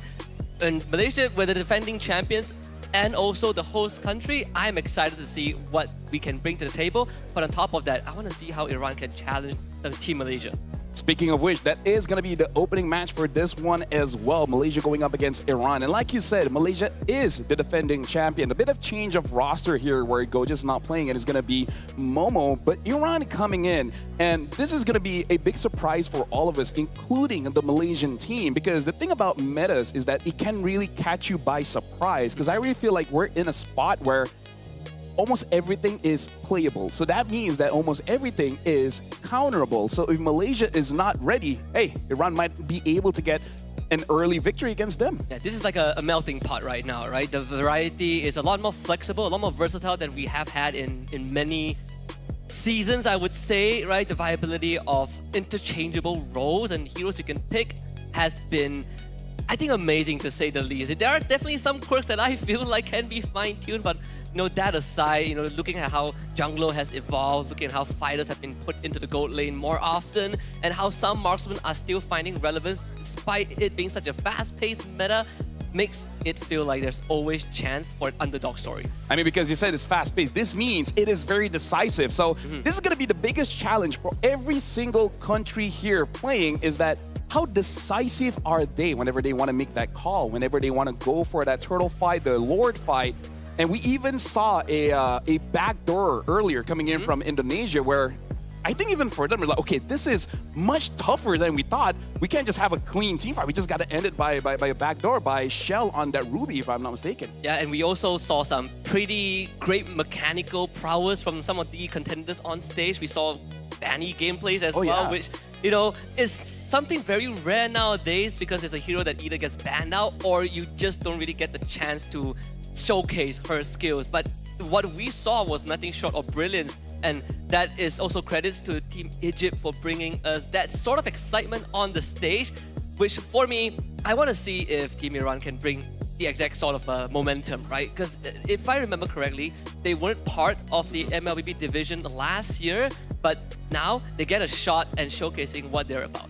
And in that kind of situation, I kind of feel like one of the things that they have to make sure that they are on par with going up against the defending champion is definitely that mid trio, the roamer, the mid, as well as the jungle, because Sakai, Yumes, as well as Stormy, they have a lot of international experience. So even if they haven't really gone up against Iran, I feel like they've gone up against multiple different styles where even if, say, the first 3 to 4 minutes feels a bit awkward, but soon, I really feel like with their experience, they can adjust. Yeah, and that's something that I feel like is very integral to most pro players nowadays, is the adaptability, right? How fast can you adjust to adverse situations?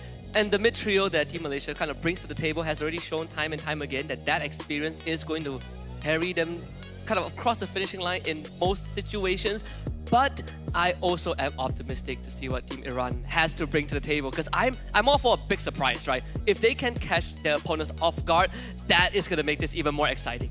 And now we got to talk about the MLBB Open division here. We got to talk about the prize pool to see. Yes, they are fighting for the pride of the country, but also we got to talk about the money here, where the champion will be going home with $32,500 US. Second place, $19,500, and third place, $13,500. So still quite a lot of money on the table for the teams here. Yeah, the nature of competition, there's always going to be a winner that walks away with the biggest slice of the pie. But to get to that point, to get to that sweet, sweet honey pot at the very end, it's all about beating the odds and overcoming challenges.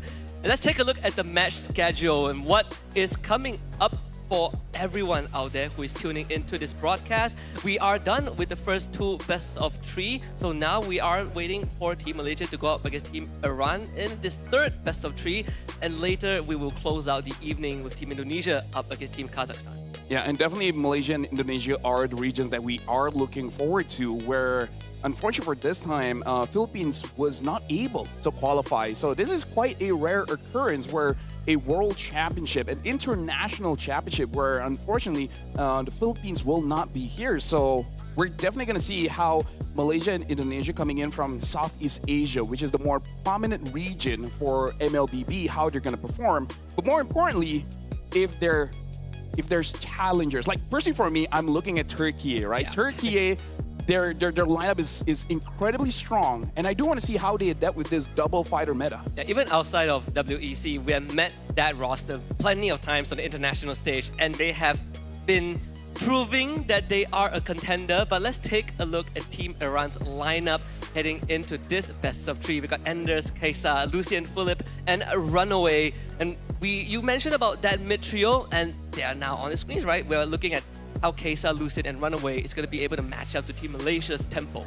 I would say a lot of the pressure is actually going to be on Runaway, because we see junglers all the time where Kaisa, yes, is going to have a hard time getting the neutral objectives, but as a roamer, you're really the one setting up for potential plays moving forward. So I'm really looking at Runaway, how he's going to be able to deal with the Malaysian team, which they are on screen right now. It's going to be Momo, Sakai, Stormy, Aloliel, as well as Yumes, where Yumes, Sakai, and Stormy are from the same team. Aloliel and Momo are from different teams, but merging together to represent Malaysia. Yeah, and all of them has long-standing histories prior to this. They played with each other and against each other at some point in time.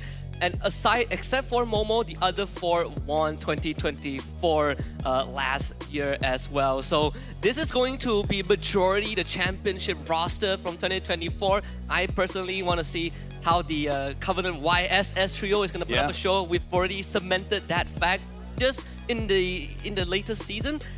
And we all know how quickly these players gel together. Yeah, speaking of which, even though Philippines isn't here, but I saw online there's a lot of support from the Philippines for Malaysia, because Coach Arcadia is there to help them out. But we are going to be looking at, because we were talking about the mid trio, right? In terms of the meta, it really hasn't changed that much, but I feel like it is enough to give incentive for Iran to figure out something with the changes of the fighter emblem, giving hybrid lifesteal instead of spell vamp. So, hey, maybe there are some changes in the jungle or EXP that could surprise the Malaysian team enough. And again, come with the victory, because you don't have a lot of chances here in the group stages. So you really want to make sure that you get as much wins as we can. And then right now, between Malaysia going up against Iran, this is going to be an amazing match to start off the MLBB Open World Esports Championship. So let's check out the trailer here between Malaysia going up against Iran. We came here to represent Iran and show the world that Iranians have great potential in MLBB.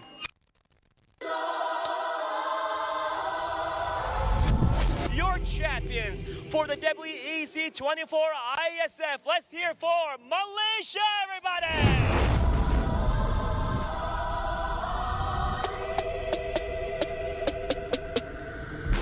Last season we have Gorgeous on the SP, but this season we have Momo. So we just excited to show that our new lineup. They are very professional players. They're the host, last year's champion, and they have participate in many events, in many international events. Oh my!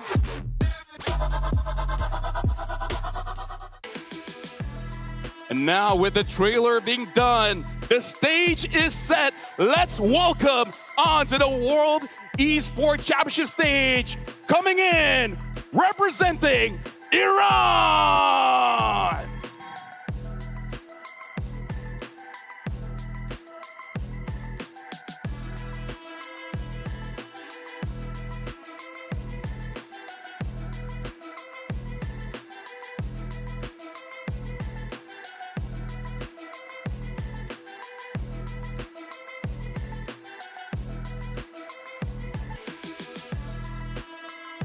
And their opponents, the defending champions of the World Esports Championship 2024, here to take on center stage is none other than Team Malaysia!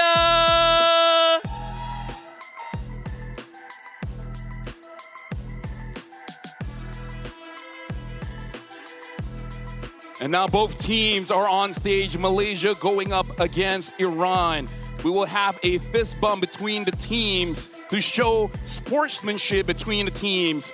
And now this is going to be the first official match of the MLBB Open, where we're going to see Malaysia. Are they ready to defend their title? And their first opponent is going to be Iran. It's going to be the building blocks to a greater and brighter future down the road. Of course, it all has to start with step one. Doesn't matter if you've been to the top of the world before. Every single tournament, you start at the very bottom. And as much as the odds are already seemingly in favor of Team Malaysia, we always are looking for a challenger, something to prove the doubters wrong. And Team Iran could just be that missing piece, right? Give us that good impression at the start of the series and maybe set us up for an unpredictable group stage in the coming days. Because again, this is all about the mentality, Husky, here, because knowing the players, there's always this level of pride and ego that they bring in every competition. And it's a very different feeling where you're going and representing your team, your club, and now you're representing your country. And we know that every single country is very serious about this World Esports Championship. So they're making sure that they're sending the best of the best. And that is quite a lot of stress on all the players, where they just got to perform every single time they're on stage. It was something that was also echoed by Team Malaysia's coach Arcadia, and last year he also led Team Malaysia to that trophy. I think it was an interview where he talked about how he wanted to be the one leading the Philippines, but he was tasked with leading, a different country to victory. Does it mean any lesser? I don't think so, but it kind of really showcases the pressure put on someone, right? Especially when you have to represent a country itself. You put your differences aside and work towards the same goal. And now Iran, I would say the pressure is more in Malaysia compared to Iran. So I'm really hoping they use this time to get comfortable on stage, because if they're in a very good position, a very good headspace, that will allow them to actually be able to make plays like you're basically at home, which by the way, they have traveled all the way here. I don't know how long that travel time coming to Malaysia, but it is going to be quite an adjustment here, Husky. The difference in time zone, weather, the food. This all is like small things, but hey, it could really impact how you think about the game. Yeah, and I think it's also a matter of perspective, right? A lot of people would say that, okay, if you are the host country, you have home ground advantage, but at the same time, you're also having a lot more eyeballs on you, right? People who come to the venue are here for you, and the expectations is, 3-4 times higher. We do trust in these players to bring out their best, but for me, I think most importantly is how that game is going to pan out, right? Sometimes you could kind of chalk it up to be a warm-up match, right? You kind of get your hands warm, get a mechanic, in place. But without further ado, it's time to look at the map selections, and we will get Flying Cloud for Game 1. Yeah, which means that for the side laners, it's going to be pretty good for them. In case if they're using a losing matchup, it's not that punishable. And we even saw earlier where Flying Cloud's leading really make sure in the female tournament just now, the laning phase, nothing was really punished. In the team fight, I don't see too much usage of the Flying Clouds, but hey, I would say this map is pretty dynamic. We thought it would be much broken than it is. Yeah? It's a good thing that it's quite balanced-ish. It has its perks. It has its perks, It has its moments. So I would say that just now when ourselves were playing some games because I was on the far side. I never used the clouds once a whole game because I could just wings by wings. But it's an isolated case. Let's head into the drafting phase and see what teams have cooked up for us. So Arlet banned by Team Iran and Team Malaysia taking out the Baxia. And this already shows that Iran has quite a lot of information on Malaysia because Momo, even though not a part of SRG in the Malaysian MPL, but even in his own team MV, we see that a lot of teams ban out his Arlet. Even against a losing matchup, Momo finds a way to make it work. So I really like the approach of Iran here, going for the targeted ban on the EXP of the Malaysian team. And then Malaysia go for the safe route, right? Banning out that Baxia. Because no matter which role the Baxia is in, it's gonna be a headache. Yeah, and it's also a lot of respects to Sakai by banning out the Fanny. It could also be sort of like a more generic approach to the ban phase since Team Iran is on that blue side. Either or, I think the approach from Team Malaysia, this Lunox on top of what you've been mentioning as a flex pick, it is also a traditional answer to the Harif, right? Yep. And well, good news is that Loliel plays both of these heroes, so he knows the matchup like the back of his hands. There is flexibility on Team Malaysia's side. They do ban on the Khalid to eliminate some of the fast tempo that Iran has been sort of kind of throwing out on the table right now. But I think if you are Iran, you might be considering taking out mid laners, right? Shrinking that pool for Stormy and see if they are willing to really put that Lunox mid. Yeah, but I think this is respectable as well. Taking out the EXP, protecting your Yuzong as well as whatever potential mids that's gonna come out. The question is, what is gonna be next? I feel like the safest one is gonna be that Esmeralda. If you don't want to get rid of Esmeralda, the CC is still open, has received quite a few nerfs. I myself have not tried the nerf movement speed on CC. I don't know whether it's super viable or not, but it's something worth considering. The Hilda ban comes out from Malaysia's side instead. Very, very understandable.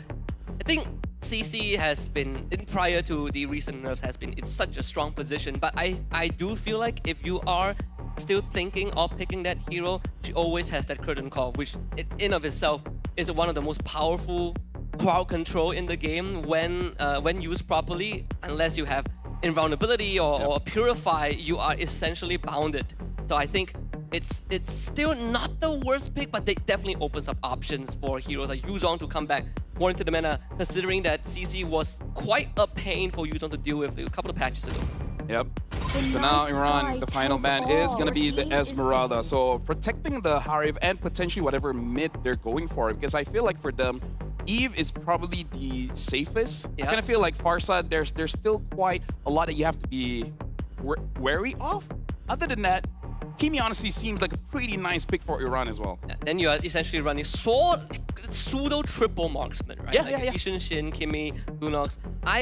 If you ask me, I think Farsa or Eve, like I personally would go for either of those two.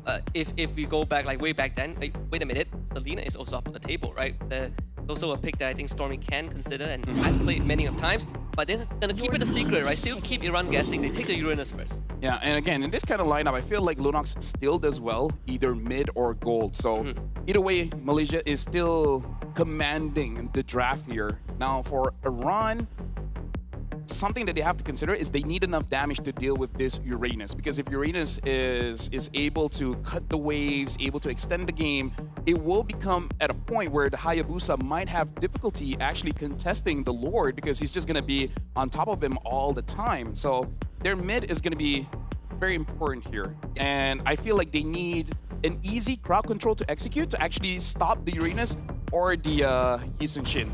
We've seen even I think case study has shown there are ways to deal with Uranus, and one of the ways is you put pressure on him very early, right? You go for early ganks like Hayabusa is perfect to really stop the Uranus if you get a lead. They pick the Hylos and Kagura. There's a ton of damage. Like Team Iran, huge damage overload. Like 4 out of the 5 heroes have great burst. The scaling is there, but you are relying a lot on this Hylos to really frontline for you, and we have seen situations where the Hylos sort of starts falling off, especially if you don't really get the early game tempo your way.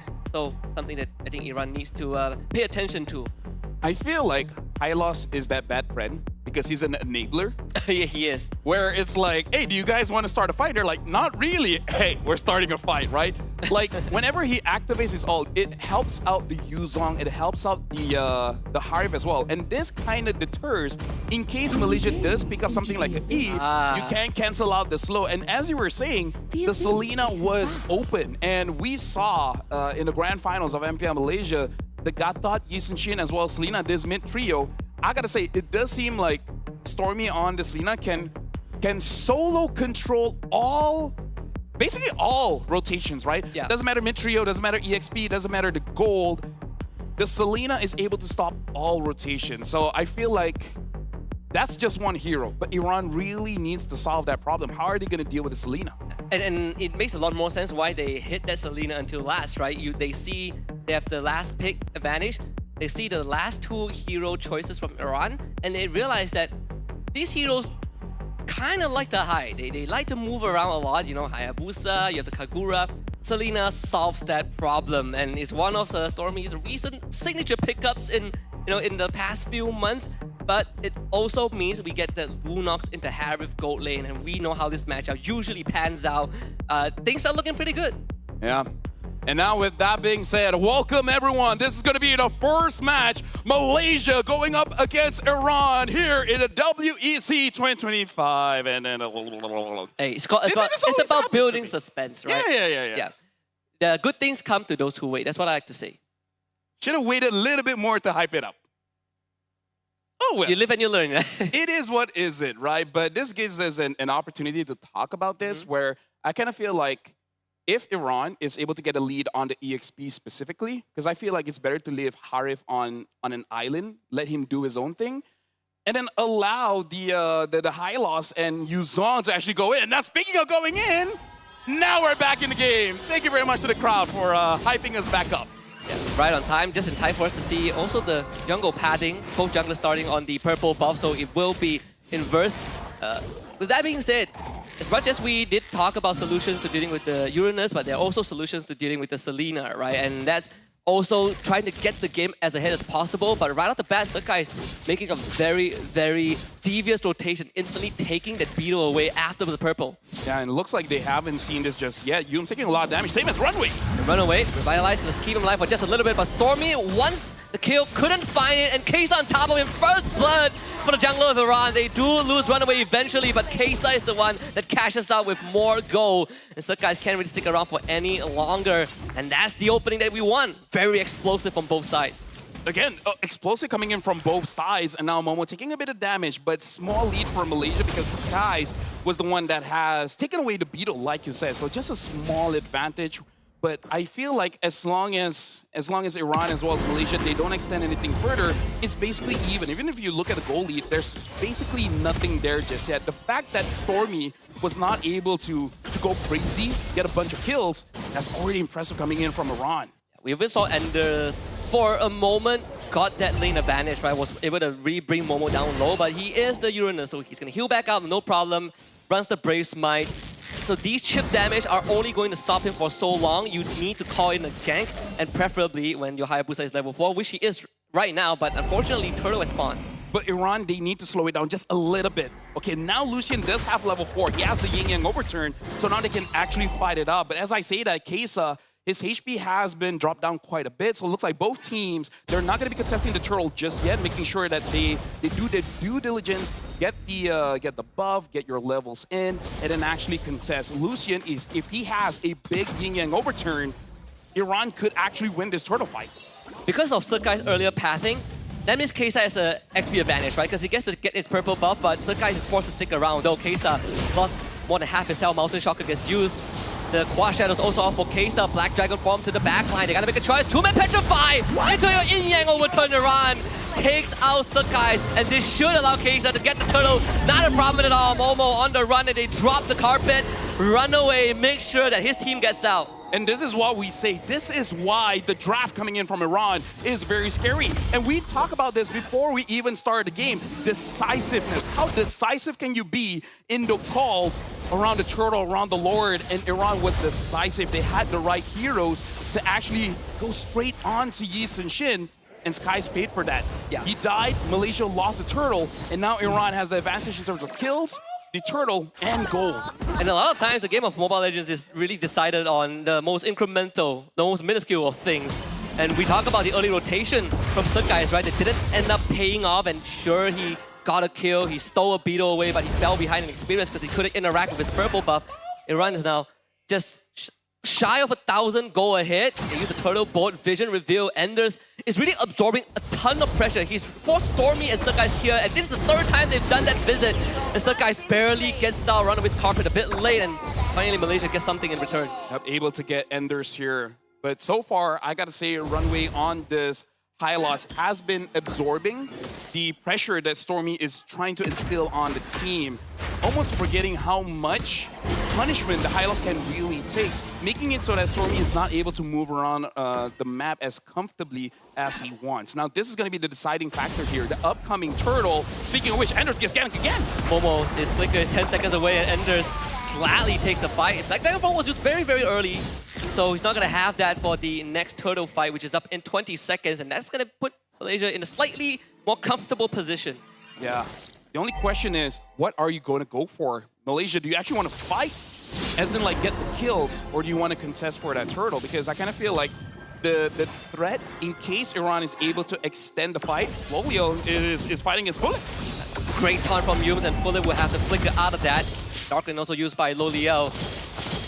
I feel like that's probably a net positive for Fulip, right? You get 2 members of Team Malaysia on you, and at the cost of your flickers, not too big of a deal, but since Lolio had to use the Darkened form, so he's not going to have that burst damage to solo kill you afterwards.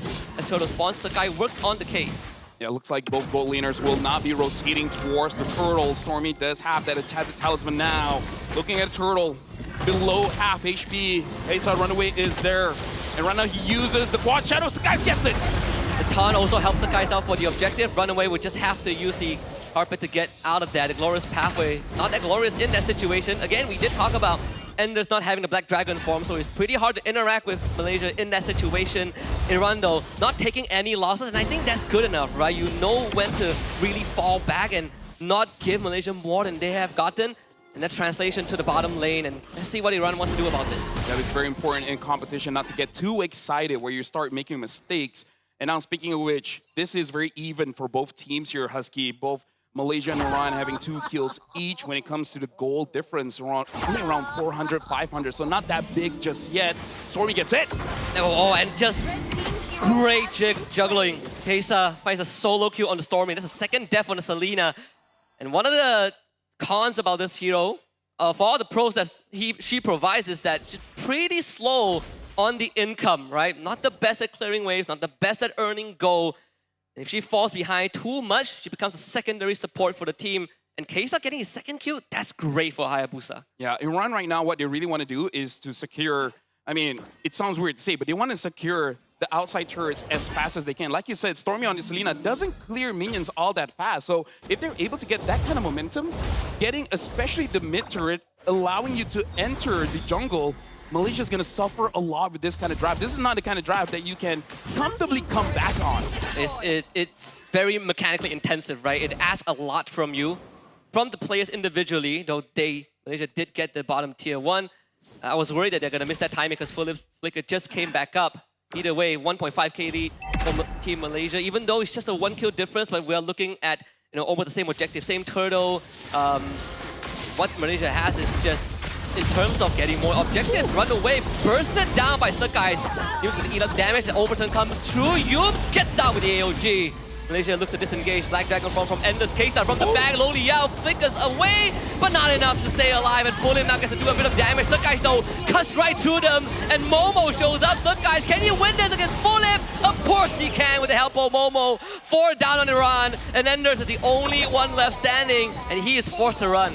At least we can say that both teams are not shy from a fight. And now Stormy wants to go in. Ender's able to get some HP from the shot residue. And now Malaysia having 2,000 gold advantage, able to turn things around. And I feel like one of the factors is Enders was not able to fully utilize the Black Dragon form by getting as much people as he wanted with the Furious Dive, as well as he went in with half HP. So I feel like it could have been a lot better coming in from Iran. They forced it out a little bit, but you can see it could definitely have worked out in their favor.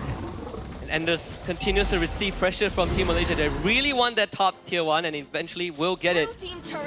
Early on, I did say it comes down to the most minute of details. Philip didn't have Zaman Force in that fight because he used it earlier on when Yunes was putting pressure as they were taking that bottom tier 1. Had he had the Zaman Force, that would have been a win. But maybe Stormy would be the exchange. Just have the flicker though. So Stormy gets out, 3.5k lead for Team Malaysia. And the pressure is now on. Mountain Shocker gets used, mid-wave gets cleared up, but the jungle taken over by Malaysia. At around 8 minutes here, it's really all about resource management because you want to make sure that you get all turtles and looks like AOG doesn't hit anyone. Runaway will force to hold the front. Abyssal Arrow connects onto Enders. Not a problem there. The damage dealers from Malaysia aren't really in position. But Momo now has the liberty to basically frontline this forever. Black Dragon form gets used. There is the Petrify though. They get the control. Loliao disappears. Team Malaysia now on the run. Momo is going to be that extraction. With Yumes holding the front, it shouldn't be hard for Malaysia to back off, but it's definitely a hefty price to pay. Yeah, Lolio got caught in a trap where Iran was waiting for anyone to go in. And then again, this is why it's nice to have an on-click stun, where if the Hylo sees you, he's just gonna stun you up. And then as a mage, you don't have a lot of HP, right? You don't need everything from Iran to take it down. But the thing is, at least Loliel is alive for the upcoming lore. This is, I would say the first lore isn't super oppressive, but still, in a very high-stakes tournament like this is going to be very, very important. So both teams, they got to make sure that the battle spells is up, the ult is up. I would say especially for Iran, because between both teams, I feel like Iran is more ult-dependent compared to Team Malaysia. I agree. So the one thing that they could bank on as well is there are no Purifies on Team Malaysia, so all of your crowd control is going to connect as long as you land them. Run away, though, can't run away from this one. Loliao finds his revenge. And Momo does what he does best on his Uranus, just hold back the front. Maybe Kesa can find a cheeky angle. He does see Loliao. Brilliance. It's going to destroy that completely, so no more shadow kill. And Malaysia has full control, but use once more. AOG superhero landing into a follow-up from Stormy. And they finally get the Furious Dive Petrify into the Black Dragon, but Enders can't really do too much with the Mountain Bolt crashing in. So guys, he's just gonna clean up shop and traceless away. Malaysia finds 3. Iran, they have, look at that. Stormy goes in, trying to get a kill, but Philip is still alive. Right now, Iran, they were, like, Runaway already died, and the fact that they tried to fight still was very, very dangerous, especially coming in from Kesa. He is one of the main damage dealers of the team. He has to choose his targets correctly. I feel like if he got onto Skies, it would have been worth it to expend your OT Shadow Kill. Speaking of which, Runaway, he might get caught again here, but able to get away with the use of the ult. So no fight is going to go through. Malaysia secures the Lord. This is also one of the few, I would say, things with having a high loss, because once you start realizing that you are not as durable as you were 3 minutes ago, that's where the problem starts, right? Because no one else from Iran can really take the punishment that Malaysia is dishing out. So if your high loss is getting melted like butter, then you have a secondary problem. Then maybe the plan B is just catch the course in the back line, but that is asking for a lot as well. Runaway is straight up gone as Loliao destroys his health bar. Kesa, if there's a magician that Iran needs, it's Kesa, but sadly, he only walks away with his purple. Yeah, but I gotta say, just be happy with what you got.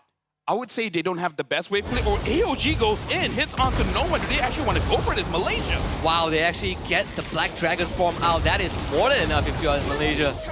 You did say that Iran is a lot more out-dependent. Black Dragon form not being available for crucial fights and the Lord crashing in. This is bad news. Yeah, but all the while, Kesa is waiting in the back. Stormy might know. Actually, Stormy should have vision here. They know, and now they're going for it. Yeah. You don't need just the Abyssal Trap. You also have the Mountain Shocker, and this is going from bad to worse. Maybe Philip will be able to change it around, but Yumes is just punching him in the face. Lord still pretty much healthy. 4v5, Malaysia have the advantage. The arrow connects on the Philip, and that's the important member of Iran that needs to go down. Philip somehow stays alive, but not Lucian though. This one does connect. Enders trying to bleed out Stormy, but one is all they get. Malaysia right on the crystal, and game one for Malaysia. Congratulations to Malaysia winning the first game, going up against Iran. But we do have to say that the game, especially in the early as well as the mid, were quite fast enough there where Iran had potential. They had many moments where they could turn things around against Malaysia. It's just that you gotta be careful, understanding that their draft really needs proper timing with all the ults. So if they're easily baited out, you're kind of losing majority of your win condition. Yeah, and you did say that you can't really get too excited, especially in high-stake games. So easier said than done, but once you get too excited and when you start making these mistakes, it does kind of compound itself, right? And most importantly is how we see in the later stages of the game when Iran started falling further and further behind. Any slight movement from Team Malaysia forces out an ultimate, forces out a massive response, maybe an overreaction as some might say, and that's where they might have to kind of dig deeper into, right? What can we do if we are 10 minutes into the game and we are behind? We need to be a bit more disciplined in our ability usage, especially when we need them to win fights. Something that I can say is that for Iran, they really don't have to worry that much because most of the problems that they did in the game before is easily fixable. Oh, yes. Right? Where it's like, okay, you should not have ulted in this situation, you weren't in trouble, you couldn't get a kill, etc., etc. So it's just like, okay, learn your mistakes in game number one, come back into game number two with a fresher mindset, and then try to win against Malaysia because based on game number one, their chances is there, right? Yeah.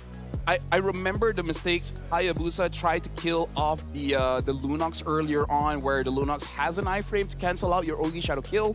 Maybe a different target would be better, or just wait for your team. And we talked a lot about the Yuzong, right? He was not in danger. He should not be using the Black Dragon form.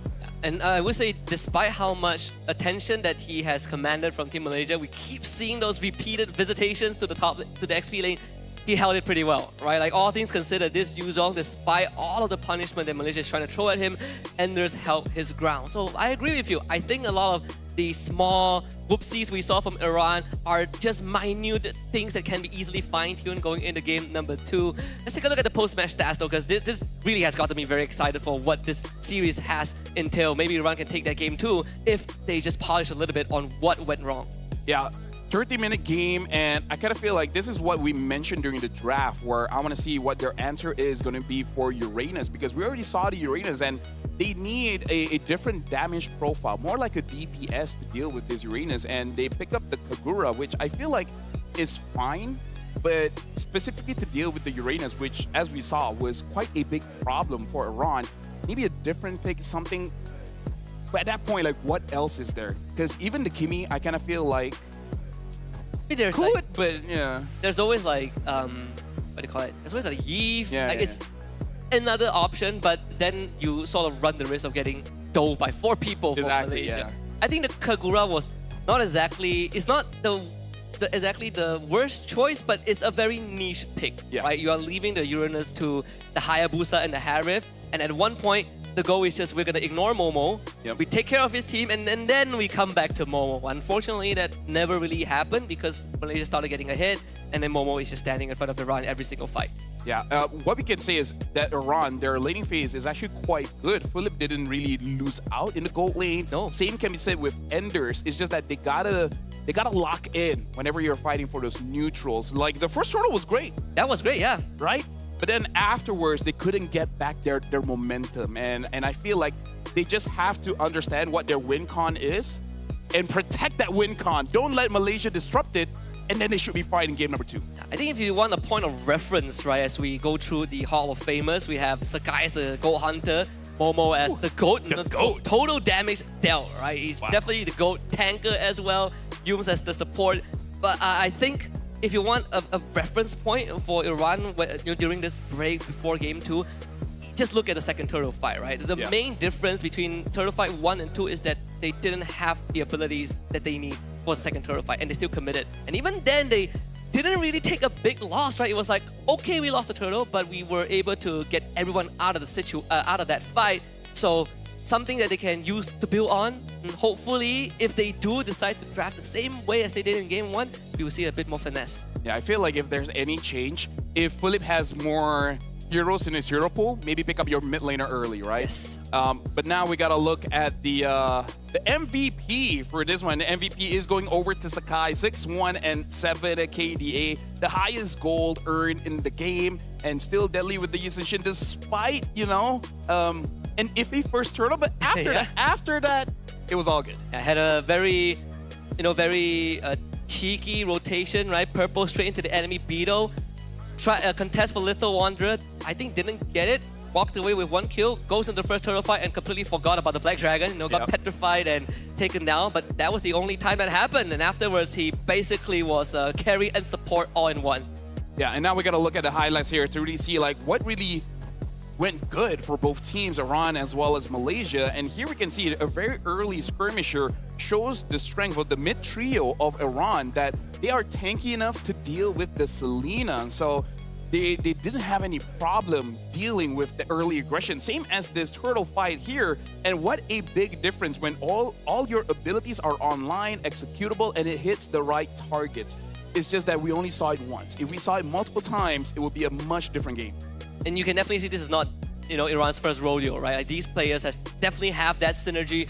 We even see kind of the decisiveness from the first turtle point onwards, where they commit for a dive, and it's just, we do it, right? Yudong and Kagura, they both do it together. This is the fight where you sort of start to see things shift, the balance of the game in Malaysia's favor. There were definitely some key moments with Low Lia with the great flicker to destroy the shadow kill, but from that point onwards, Team Malaysia started running away with the lead and really making Iran flinch every time they show up on the map. Yeah, despite the mistakes coming in from Low Lia, he was, I would say, the reason why Iran had a difficult time, because their front line keeps getting shredded so much, and Loliel is the main shredder for the team, where Momo does a lot of damage, but it's not a deathly damage, right? He's just stacking up because he's hitting the front line over and over and over again, but the finisher is going to be Sakai's as well as Loliel. So I feel like it was a good idea for the Hayabusa to deal with the Lunongs, but again, the Lunongs has ways to protect herself. So again, just different decisions, and we could have, I don't know, this best of 3 might go all 3 if Iran is able to readjust. If there's one thing that I think was a good note after Game 1, is the mid trio from Iran did show some flair as well. Team Malaysia's mid trio definitely a cut above in Game 1, but we saw some great moments, right? Yep. We kind of saw the ideation behind the movements and the draft and how they were able to execute the early phase. And then it comes the tough part, right? Once you get that lead, what do you do with it? How do you keep stepping on the gas? Something that is going to take a while to figure out, but we see the foundations there for Team Iran. I feel like just another one that could really take their gameplay above and beyond if Philip is able to join the team fight just a little bit earlier, and again, choosing when to use the ult. Because I feel like if he saved his Zaman Force when it's confirmed that he can get a kill, I feel like it could have been much, much better. But now we're going into game number 2 here.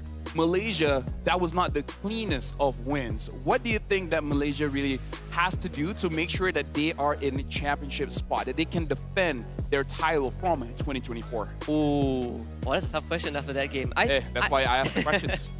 I think it's just, being a bit more aware of what's happening around you, right? I think one thing that really caught my eye was essentially the Low Liao getting caught by a Petrify and the first turtle fight. Those were 2 like very small but key moments where you sort of lose track of what your opponents have. In the grand scheme of things, it didn't really matter as much, but you can see that this is definitely not them fully awake, right? You kind of forgot that, okay, this Yuzong has a Petrify and I don't have Purify and all these kind of stuff. But again, it's a tough thing to do. Tracking enemy abilities, that is some advanced stuff. Yeah, but again, this is a great way to open up WEC25, the open division here for MLBB, where Iran going up against Malaysia. Malaysia is the defending champs. Even though, yes, it ended in 13 minutes, but in those 13 minutes, quite a lot of things happen in the game. So personally for me, for Malaysia, like I said, there's not too many issues there, but at the same time, I feel like they gotta be aware of the weaknesses of this strat, because Sakai is going in for that Beetle, him being level 4, the Hayabusa being level 5, I feel like even if you still secure the turtle, there's a very high likelihood that someone will die. And I kind of feel like you got to clean that up. Like, dying in the first 5 to 6 minutes doesn't seem that big of a deal because you respond very, very fast, but I feel like for damage dealers, that's gonna cause a big gap. I think thankfully it's flying clouds, right? So there's like there's like a fail safe, sort of a fail safe. I do think that, you know, them making those kind of the early game moves that they did, I think is also sort of a limit test, right? They're trying to push the envelope. Like, we know these boys, they like to really push it, and once they realize that, okay, we can't really, you know, exploit that, then we fall back to the normal gameplay, which I think is completely fine. Though the Game 1 draft also showed us something where having Hylos as your only tank is not enough at this point. Especially if you have seen the Shredder from the enemy side, that Lunox, because I think the Hylos came 4th and 5th. Yes, something that after you see the Lunox tree. Yes, so maybe that is also something that can be considered. Yeah, but then comes to the question, what other heroes can he use? Because in those situations where you have a Shredder on the opposing side, you want something with more mobility, something like a catch hero, a Kalia, a Cho. We even saw in the women's match earlier that there was a Kaja as well. Not saying that Kaja is on the top of the standings of being picked as a catcher, but a hero like Cho would have helped Iran out quite a lot in the in that fight particularly. It would have, but it also would have sort of changed the way that they approach the game, right? Which I think makes it harder to play. You don't have the enabler, sadly. You know, Cho can't just walk up and be like, hey guys, I'm going to start a fight now. He has to be sneaky. So very minute details that can really tip the scales. Let's see how that draft that's going to be coming up in a bit for Game 2. It's going to pan out. We've gotten a good taste of what Team Iran is bringing to the table in terms of meta, fast, aggressive, very individualistic, you know, in terms of mechanics, and let's see if they can kind of fold it together slightly better. Yep. And again, we would like to say welcome to everyone from all over the world watching WEC25 by IESF here. And Iran, even though losing, I feel like they've really showed their stuff here. I just want to see a little bit more. But now we got to look at the map selection. We had Flying Clouds, and now it's going to be Broken Walls. And I feel like Broken Walls opens up for more strats when it comes to invading inside of the jungle. So I'm wondering, like, I feel like this will be a better reason for Malaysia to ban out all the tanky junglers, so that potentially Dooms and Stormy can make a play. That's true. But it also, if we go down the assassin jungler route, they also kind of like this, right? Like Lancelot, Ishin Shin, Joy. You know, they were flutters news of Suyo maybe coming back thanks to the patch we had. Like Nolan was also sort of looking good, although that's kind of based on a very small sample size. And it was, well, I say very small sample size. It's just one guy that I saw playing, and it's one of our good friends realized. He said that Nolan is back and he has like a 22/5 KD in his game. But this is one game, can't convince me enough. Diggy ban from Malaysia. They definitely know something. They definitely know something because I don't see any reason for them to early ban a Diggy unless their first 3 picks are all CCs. I'm thinking picks like the Minotaur, Tigreal. Okay, if the Tigreal comes in first 3 pick, I would tip my hat off to them. It's a very hard meta for Tigreal. I mean, it's just a show of confidence at that point, right? Like, well, how far are they willing to go?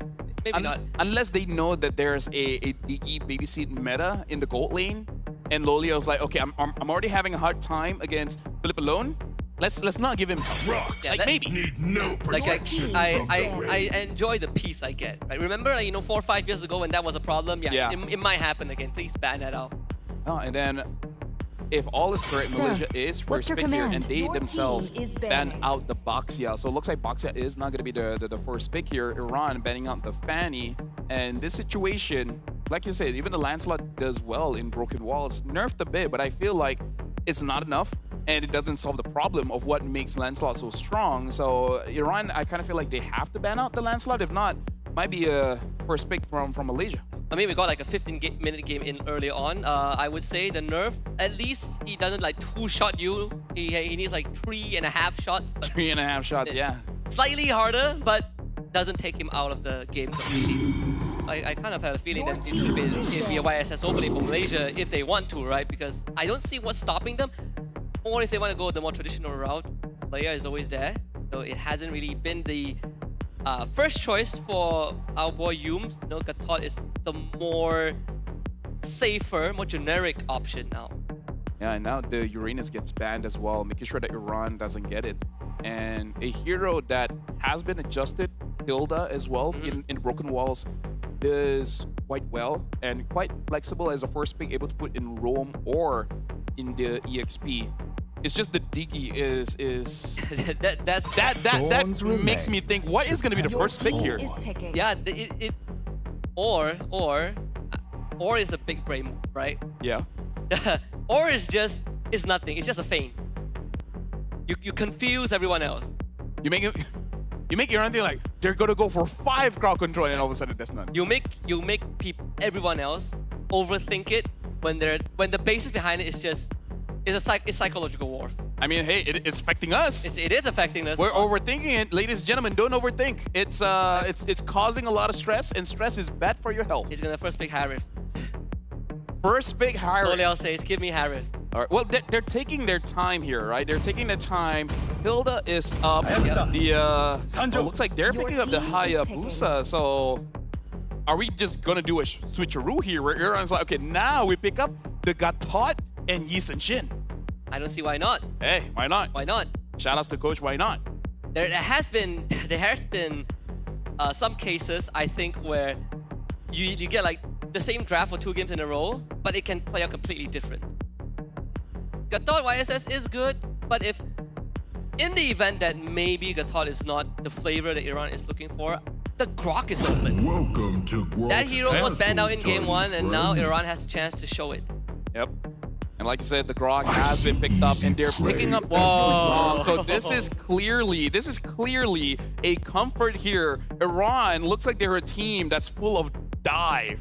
And that makes me like want Iran to early pick their mid, or maybe just even early pick a Lunox, because that was kind of a problem for them earlier. Yeah, you pick Lunox, you can deal with the Hayabusa, you can shred tanks, skill easily, easier into the late game. The only caveat is that you are made of glass, right? Like exactly, yeah. They shatter your health bar pretty easily. Though I would say we did talk about Hylos being the enabler for runaway in game 1, but the Grok is also an equally strong, if not stronger enabler, because you get to alter how you fight. And on broken walls, and you creating walls, that sounds like the recipe that Iran needs to fine-tune that already aggressive gameplay. Yeah, it looks like the Diggy is psychological. I'm not seeing anything, unless again, like there's a secret strat coming in from Iran. So far, a pretty strong opening coming in from Malaysia, having the Kimi as well as the Hilda and the Hayabusa shows that they do want to go for a more early game centric kind of draft. So the jungle pick for Iran is going to be very important here, because you got to deal with the Hilda as well as the Kimi. That's not going to be fun, especially if you pick up an assassin. Do you Fredrin? I would Fredrin. Because it's open. I would Fredrin. I would Fredrin too.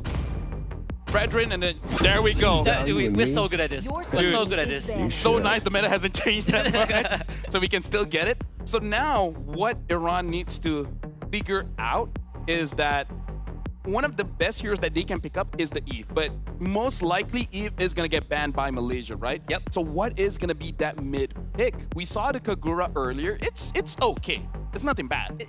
But you need something with continuous damage. That's the thing here, because you have a lot of heroes that buy you a lot of time. Yeah. Right? The Kimi is not there. The Eve might get banned. What is going to be the next continuous damage hero? Do you go for something crazy like a Xavier? Do you go for something like a Sicilian, so that, hey, even come late game, they're going to be looking pretty good? Odette is also one, but that's an acquired taste, right? Yeah. Like, not everyone plays Odette. It's such a niche thing. The Dusin ban now too. I was thinking of Dusin, but at the same time, I think for Iran, maybe Dusin won't be that high up on the list because they do need damage. Hey, Sky Piercer. Sure, right? We had a game with 4 Sky Piercers. We had a game with 4 max stack Sky Piercer, yeah. Yeah, but they do need damage. I think Eve is the best choice. Farsight is second. Xavier, if you are really, really confident that you're going to be able to get like past 15 minutes. But if not, I think Eve is probably your best option. Though maybe, speaking of which, looking at what Iran has in their first 3 picks, I mean, the Diggy Ban is helping them a lot more than they did in Malaysia, because they have a ton of crowd control that would definitely suffer a bit if there was a Diggy. I wouldn't be too upset to see a Sicilian as well, because it has been buffed where you use less mana on your bad impact, so that you can actually get those stacks, especially with this kind of front line. You should be able to get those stacks. Your worry though is again the Hayabusa, but that's kind of like all mages problem. Yeah. Unless you're like a Kadita, then you don't care that much. Like the only way you can solve this problem for mages is just remove assassins, right? But that's just the dynamics of the game. Kadita, same problem. 1 instance of damage. Yeah. That was it. So this should be an Eve ban here. If not, Iran should 100% pick it up. Yeah, it's either Eve or Farsa, right? Like it's either or. Lunox is like your 3rd pick, your 3rd choice. Among the planes so they ban a Eve, yeah, perfect. Yeah, but this does mean, what does Iran want to prioritize here? Because if we see, the Harif is still up, right? If that's their comfort, they can consider that, because the Kimi is already there. Your mid might be safe. But if not, I'm not too upset if they pick up something like a Granger. Or you take the Lunox. Or the Lunox, yes. It's a flex. Deals well if Harif shows up. Stretch tank. So if they ran if Malaysia runs a double fighter, eventually you're gonna be able to shred them. You can protect yourself pretty easily as long as Brilliance is up. So I think that is, at least off the top of my head, the most direct approach to the draft. There are a few options here, yeah. Yeah. Pick the Lunox and then you have options. You get to see what Malaysia picks for the last pick. Go for the Farsight first. It's not a problem there. It's just, you know, at this point you're just nitpicking it, right? So Farsight is good. Yeah, but this also shows that Iran is wanting to protect their gold laner and making sure that Philip has a good advantage. Because you see the Hayabusa, you're not happy to go up against that. And now the Cho as well as the Granger here. So the question is, which is EXP and which is going to be Roam? It has to be a Momo Hilda, right? It has to be, yes. But hey, things could change. Things could happen. We have seen an example in our recent... We've even seen... Well, I'm not saying the Cho will be going gold, but meaning like we've seen Cho gold, so there is that, you know... We've seen Cho Roam damage. Cho Roam damage, yes. Shout out to Momo's teammate. Yep. In that, so I don't think Coach Arc is going to allow Yums to do that, but who is he to stop Yums in games, right? Once we get in. What about just a Ruby, right? But then not enough continuous damage, but there's a lot of control, and maybe that's enough. Maybe that's Magic is my no, they go for the Harif. It is gonna be Philip's I would say comfort. Now, I would say pressure is on Enders again, because there's a lot of magic damage here without the Yuzong. So if the Yuzong is baited out of the Black Dragon form early, unable to contribute with the physical damage, I don't know. I kind of feel like Malaysia will be able to itemize against it, and then come late game, they have ways to deal with it. Well, on the negative side is that he flinches easily, presses the Black Dragon form very, very fast. Yep. But the other way to look at it is that he has great reaction time. He reacts to situations on the drop of the dime. And that is probably what's going to help them win the crucial fight. We've seen him really absorb the pressure in game 1, but I think in this game 2, it's going to be slightly different, right? You're not worried about a Selena throwing arrows at you. You're not worried about Yi Xunshin riding his turtle boat in your face. Should have a slightly manageable early game until the turtle fight.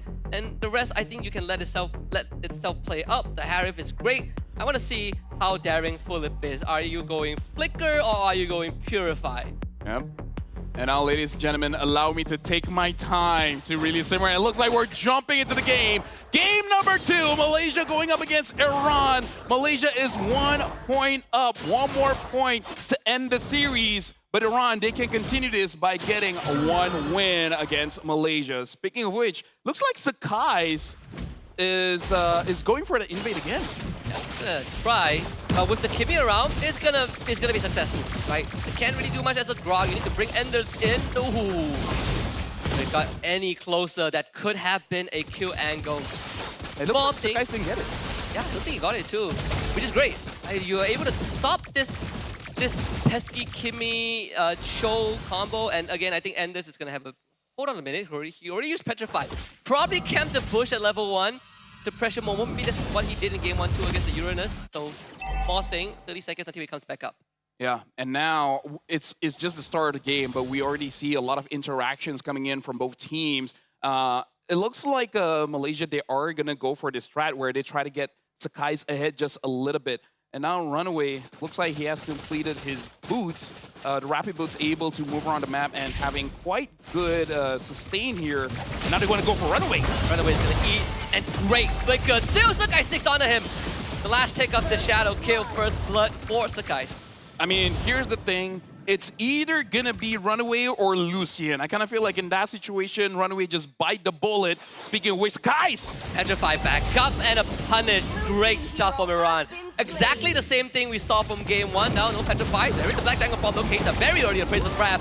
But Enders goes to work and the rest of his team is here. They've got to figure out. Great wall. Momo down. Iran with the first turtle of game 2. Something that we can say for sure is that Iran knows how to do first turtle. Yes. Right now we just got to see the continuation, and Lolio got a 1v1 against Philip here. It looks like Stormy was able to save the purple buff by taking it for himself.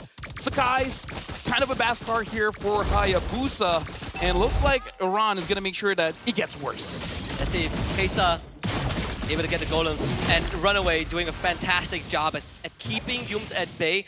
Now they got to maybe try and help Philip up in the bottom lane, kind of free him from the pressure. Just a couple of bad trades early on in the early game that allow Dolia to get the kill. Not to mention that Philip is running a Purify, so escaping the Death Sonata from Ranger is not the easiest thing to do. Oh, look at this. Sakai's goes in. He actually gets the purple buff. So looks like, hey, you know what? My farm is A-OK. And I would say he's not that punished so far because, again, going up against Frederick, not the fastest of farmers, so not that bad. And they know he used Furious Dive, and that's what we talked about, right? Tracking the abilities of your opponents, a freebie delivered to Momo in the XP lane, and that frees it up for Malaysia as well. And definitely feeling the sting a little bit. Although I do like to tip for tat that both junglers are throwing at each other, despite this being a tank against an assassin matchup, but Kesa still not really backing down. Philip also in a 1v1 against ODL, but backup is nearby. Philip needs to back off. Stormy doesn't land a root, so that's forced to Purify out. Yep. So still win-win, unable to hit the... oh, but look at that. Kesa gets taken on. The Black Dragon form has been used quite early here. Petrify, Shard Residue, bleed out, flicker, forward. Great stuff from Runaway. And a Feather Airstrike follow-up gives Ender a double. Yeah, and now Stormy wants to chase after Ender, still going for Yums. Yums gets the knockout with Kundo, and Stormy will find the finisher. Lucian's waiting on the cooldown, but empowered auto attacks do not care about bodies. The knockback into the wall a bit too late, and Stormy finds himself a two-piece. Stormy is looking straight at Sakai. It's like, I got you, bro. You know what? Just have a snack. Yeah. But in return, Iran should be able to get this turtle. Kesa on the case, appraisal smash slam down with the retribution. Yums not able to find the kick onto Runaway, but finds it onto Kesa. The wall not in the best spot. No appraisal grab. Kesa melted, and Momo with the chop. Pretty sure in that situation, Kesa's like, bruh. Maybe should have kept the appraisal scrap, I felt. Hey, I do agree. So I feel like for both teams, I think they're pretty hype at this moment. They need to calm down just a little bit and be like, okay, chill. We got good plays, and there's 3-2-1, looking good. Iran's got 2 turtles. Malaysia, a few kills on the Stormy. Now let's all get back into a good headspace and figure out what to do in the next turtle. We can kill Stormy. Petrify. Boom, Stormy's dead. Should have seen that coming from a mile away. The Purify not enough. So guys into the Shadow kill. Yums is here, but Shadow kill not enough. Good backup from Lucian, and Yums also can't follow up. I gotta say, Enders is probably not too happy what happened in game number 1, and he's letting his feelings known here in game number 2. And, you know, folks, MLBB is a good replacement in case you need therapy, you know?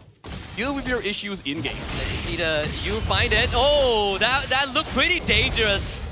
Yums might have cost the Sakai's or could have, but Sakai's in the quad shadow doesn't really connect, so Enders, he's safe here. Yums, it's a bit of a fancy footwork that Enders ends up going down.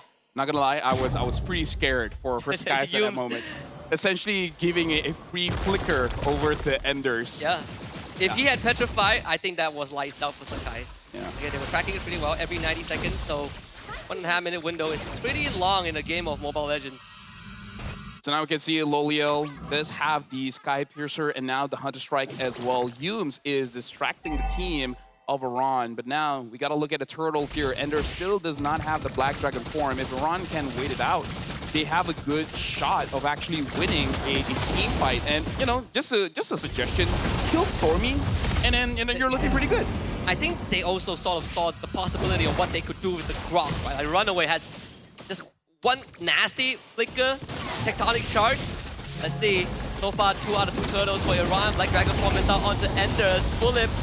To jump onto Momo, Sakai's looking for a way in. That's 3 out of 3 turtles for Iran. K-Star with a secure and a kill for Fulip. Great disengage from Malaysia, but Iran wins that fight.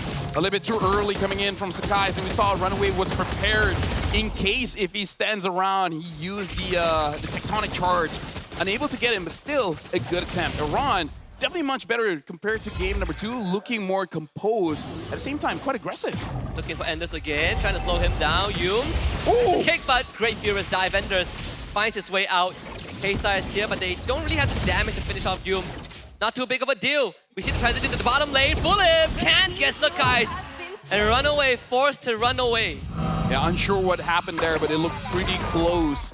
And then able to build up a wall, making sure that Momo doesn't get the chase. Looking at mid here, looks like Humes as well as Stormy trying to apply as much pressure as they can. But Lucian is making sure that no funny business is there. Speaking of which, haven't seen a lot of impact from the Farsa just yet.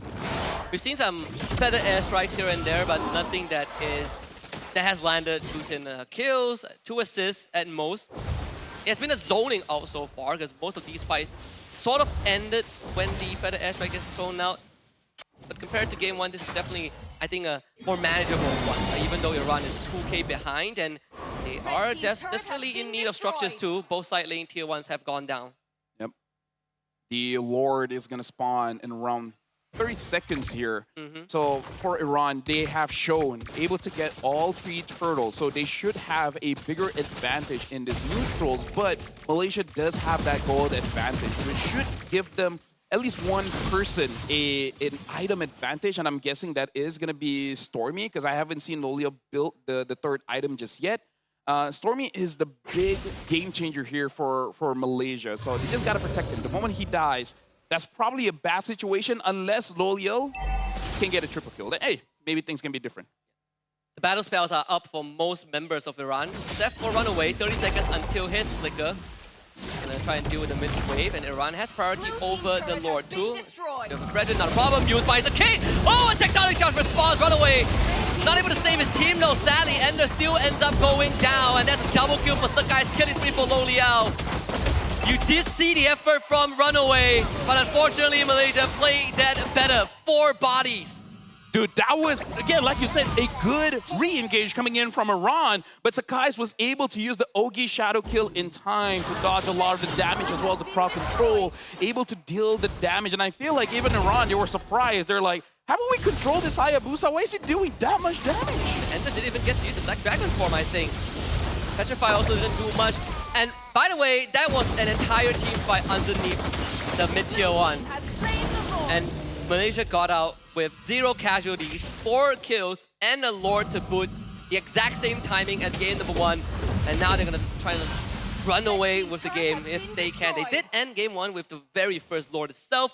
I don't think that will be the case for game 2, but they definitely have pulled ahead. Something Iran has to keep track is the Sky Piercer stack, because Loliel has at least 2 here, or 20 stacks, because he got a double kill in mid just now. Asa finds Humes, but look at that, Stormy is doing way too much damage here, Husky. Enders did get the Queen's Wings. It's going to help him in these very spontaneous team fights that felt like it ended too fast. The Tectonic, the Earthen Rampart actually delayed the Lord charge a little bit, the Lord marching a little bit. I know you can delay, I didn't know he would turn back. Scared to run away. I'd be scared if I had hey, you know what? Fair. Standing in front of me. Chad, have you guys seen Lord do a U-turn? I've seen him go through the jungle, yes. I've never seen him do a U-turn before. Now this is a WEC25 special here. Look, it's the map is broken walls. The Lord is like, oh, broken wall shouldn't be a problem, and the wall shows up. He feels confused. Black Dragon form. Yums is the target, but not easy to kill. They try and blow him up. Yums flickers to escape. Now Momo comes in, drops the axe onto Fulham. He purifies out of it. Sunkais doesn't get the roll. Fulham to be able to get out of this, but Lowly Yao finds the execution, and Sunkais will claim Lucian instead. Fulham ends up going down regardless, as Sunkais stuck the shadow onto him somehow off screen. And Malaysia now looks to run it down. Lowly Yao pressuring a runaway right in front of his fountain as both top and mid inhibitor go down. One final push, a shadow, a kick, a knockout, and this is game over. Malaysia will find that clean team wipe and get themselves the first 2-0 in his opening best of 3 against Team Iran. Well, we did say that game number 1, they ended in 30 minutes. You said that was not going to happen. And this time you are correct. They're ending it in about 12 minutes. Congratulations to Malaysia opening up WEC MLBB Open Division with a clean 2-0 going up against Iran. But I feel like for the other teams, they gotta be careful because Iran is here to play, and I'm guessing after facing Malaysia, they have learned quite a lot. Yeah, I mean the grouping isn't exactly the most forgiving one for some of these teams, and having to face the defending champions definitely puts that extra pressure. But I think, you know, if I have some words for the Team Iran players, don't let this beat you down. It's a learning experience. And I, for one, am impressed with what they have shown us, right? There's a chance for them to make it through to the top 8. Let's see what Rose and the rest of Team Malaysia have to say after the 2-0 victory. The home ground heroes are definitely having an amazing day today as Team Malaysia clinches another clean sweep for them on the opening of the WEC 25. And right now from Team Malaysia, I am with Momo and Sakais. Hi boys, how are you? Good. Good. Momo, I know it's been a while since your last appearance in the international scene. How are you feeling to be back? Feeling good sebab dapat main international lagi. He said he's feeling good because he got to play in another international stages. Let's have a little bit of fun. Since you guys are technically the hometown representative, right? And we have so many delegates and players from all around the world. As a Malaysian, and you know, a lot of people say that Malaysia is a melting pot of culture. What do you recommend that our guests eat in Malaysia? I think you guys can try nasi lemak because the one is the best at Malaysia. Nasi lemak. Nasi lemak what? Chicken? Nasi lemak ayam goreng. Nasi lemak ayam goreng. So technically, nasi lemak fried chicken. What about you, Sakais? What would you recommend our visitors try? I think I would like to recommend my favorite one, which is we call it budu or fish sauce. You must try that. So budu is essentially a fermented fish sauce that originates from his hometown. Yes, and it is an acquired taste, so not everybody would probably enjoy it, but who knows, you might enjoy it. Now, aside from being the host country, you guys are also the defending champions of IESF, which is Team Malaysia. So how confident are you guys going into IESF that you guys can actually get back-to-back? To be honest, right now we don't want to be overconfident. We just want to take it slowly, which is step by step, and we just focus one game at a time. Wow, just focusing one game at a time. But I forgot to ask this earlier on. I know that you guys are quite packed with schedules, especially Sakai, Stormy, Yums. You guys have 2 more tournaments coming up, but not all of it has the same lineup. So how long was your preparation for IESF this time around? Sorry? How long was your preparation for IESF? If I'm not mistaken, about almost 2 weeks. Oh, 2 weeks. How did you find changing lineup to be? Because you guys are also preparing for another tournament, right? The M7. Is it hard to adapt or everything's fine? Maybe for the first day, kind of confusing, but when another day, it just going, getting used to it lah. Getting used to it because at the end of the day, they're all friends. You know what? I'm pretty sure a lot of people want to meet you guys and your upcoming matches. How about you invite them to come? For the Malaysian fans or MLBB fans, you guys can come to Queen City Mall and watch your favorite team, but you can support Malaysia lah, of course. Thank you very much, Team Malaysia. And once again, congratulations on that clean sweep. And with that, let us throw it back to the casters to break down what happened in this match.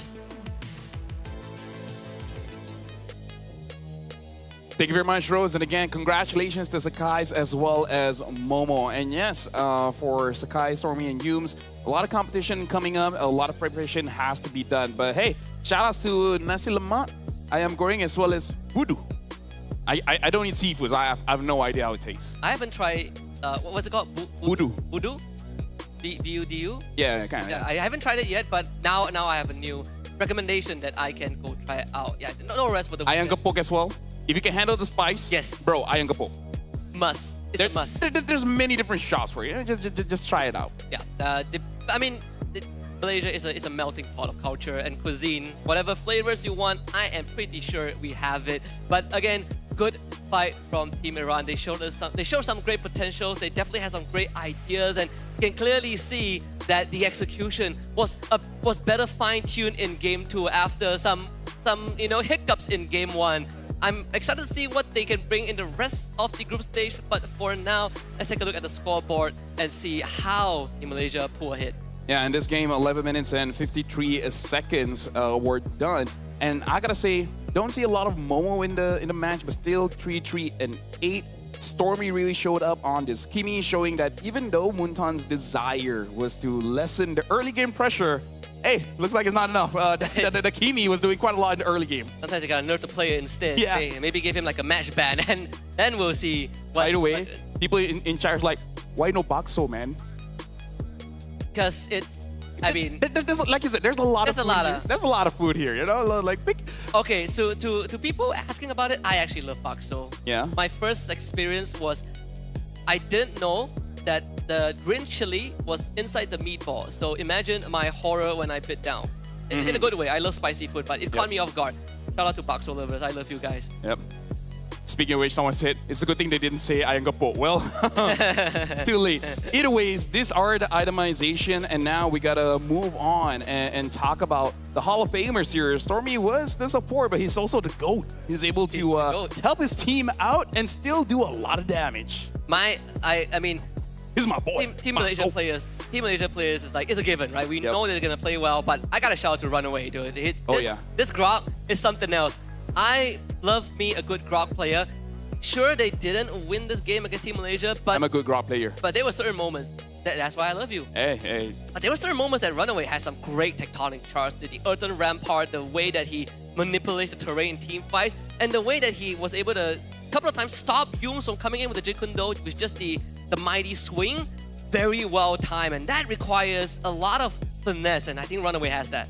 Yeah, and I feel like it's all about that connection, because the thing about the roamer is that you look amazing when the follow-up is instant, right? It could be some communication issues where he didn't let his team know that he was gonna make that play. So that's why I was talking about the far side. I don't see a lot of the presence where you would think that Runaway could set it up and then the Feather Airstrike comes in. Even if you don't get a kill, hey, it will actually make it so that they have to go back to base. But this is the MVP. It's gonna be Stormy on that Kimi. Funny thing is, both the kills that he got was in that top river fight, right? Yep. Where they tried to body block his attacks, but it was just going through two people. Either way, one good thing that this Kimi provides is always that lane pressure. It enables the guys to get that early invade into the jungle. Well, sort of an early invade. Didn't really translate to much, but you always have priority over the mid lane. He was keeping Runaway back. He was making life pretty hard for Lucille. Though it didn't stop Team Iran from getting all 3 turtles. Right now, we got to look at the highlights here, and it's not just Stormy on that Kimi. We got to talk about the Cho as well and the Hayabusa. But again, this tectonic charge coming in from Runaway really set things up nicely. It's just that they couldn't stay longer because of Stormy here. If it wasn't for Stormy, if Stormy was one of the first ones they were able to kill off in this fight, Iran would have run away with it, essentially, right? Get more inside of the jungle, making sure that Sakai's loses even more farm. But again, Stormy was the game changer. And then he dies. Yeah, that was sort of like a whoops. You know, I tried. I think Stormy was thinking to himself, I purify, I can get out of this. But hey, there's petrify, right? That 0.5 seconds, not enough. So at the end, all 3 turtles did go over to Team Iran. I think this was their 3rd turtle. And we even saw, like, in these objective fights, on paper, it was Iran that won out. This was what shocked me. Because I honestly thought it would have been an even trade, but it ended up being 4-0 in favor of Malaysia. Looking back at that, the reason why Malaysia won was that the moment the tectonic charge hits, everyone was basically outside of damage range. So everyone was able to get out, including Sakai's. And then while the Feather Airstrike was channeling, Sakai's went back in, and at that point, basically maximum damage. He already has the shuriken stacks on the opponents. So it's about Malaysia as well, understanding the threat that a tectonic charge can come in. So position yourself in a way that you don't get punished. So they weren't punished. I think that was the best chance for Iran to really drag the game back into their control. Didn't happen. Congratulations again to Malaysia for taking their first best of 3 in the Open division, 2-0. But Team Iran has shown us some great promises, and it got me excited for the rest of the group stage. Yeah, and this is what we want to see whenever we watch an international tournament, is that for every country sending their best representative and showing up. They look pretty strong. We do have one more match after this. Indonesia will be playing, so we do have to see how they're really going to perform here, because in their previous MPL, you know, Team Liquid didn't perform all that well until the end of the regular season. So really hoping the break that they had between that and now makes it so that they are a contender here in the WEC25. I mean, they were, I think, close to a podium last year as well, right? We're talking about, we have the defending champions, but the runner-up didn't make it. And then Team Indonesia, even during the qualifiers, they didn't look the cleanest, right? There were certain moments where you look at Team Indonesia and you think to yourself, are they going to make it through? And now that they are here with a roster that we know have been on the biggest stage, have lifted some of the heaviest trophies, this is their chance to make a statement, and it starts with WEC. I like that reading the comments. Whatever food we suggested, they're like, no, it's from here, it's from there, it's from here, it's from there. That's what it means to be in Malaysia. Melting pot, everything is here. And you know what they say? Italian, French, Chinese, Indonesian, Indian, everything is here. No matter where it's from, it goes into your tummy. Facts. And then you enjoy it. And then you take it out. Yes, and it's a cycle, right? But if you enjoy the food, and I appreciate it. Recently I had a friend from Indonesia who gifted me 19 different flavors. Shout out to Indonesia. 19 of Indomie. 19 different flavors. He wanted to give me 20, but he actually bought a duplicate, but 19 is a lot. See? You are great. 19 is a lot. I haven't tried a single one yet. I should. I mean, you just I'm keeping it for special occasions. I love ramen.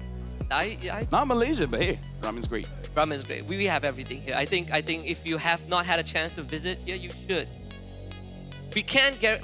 I can't personally be a tour guide, but I can give you recommendations. And dude, it's usually Rose.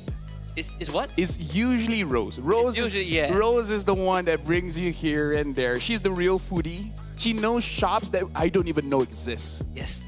She's like, okay, you go to this street here at the back, there's gonna be one tent there.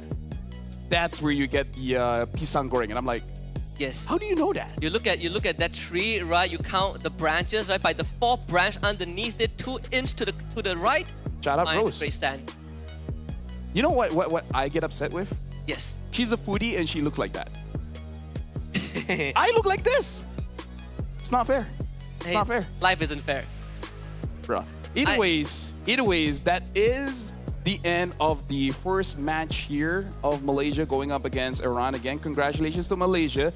But again, in this group, we were saying that it's pretty tough. One of the other notable countries here is Turkiyye. Turkiyye, yeah. Where in the previous tournaments, they're known as Aurora. And, you know, legendary players like Rosa being in the mid. I do not envy anyone being in this group, including Malaysia.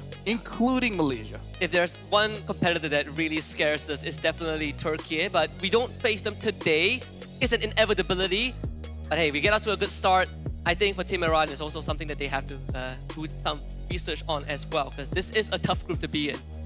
Well, with that being said, we're going for a break. But again, after this, we do have one more match. So again, thank you very much, Husky. Make sure you guys don't go anywhere because after we come back to the break, we're going to go for more WEC25 action.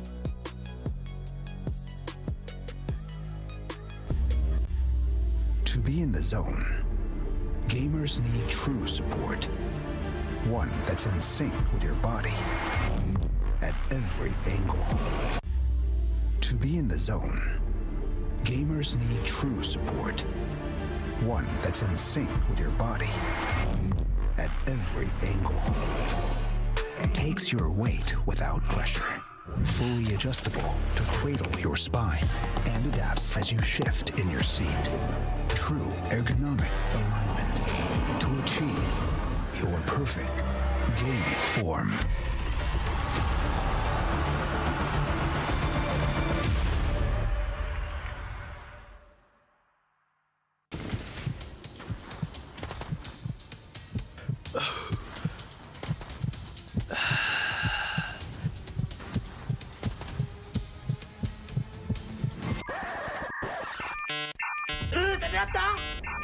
Data habis? Jangan risau.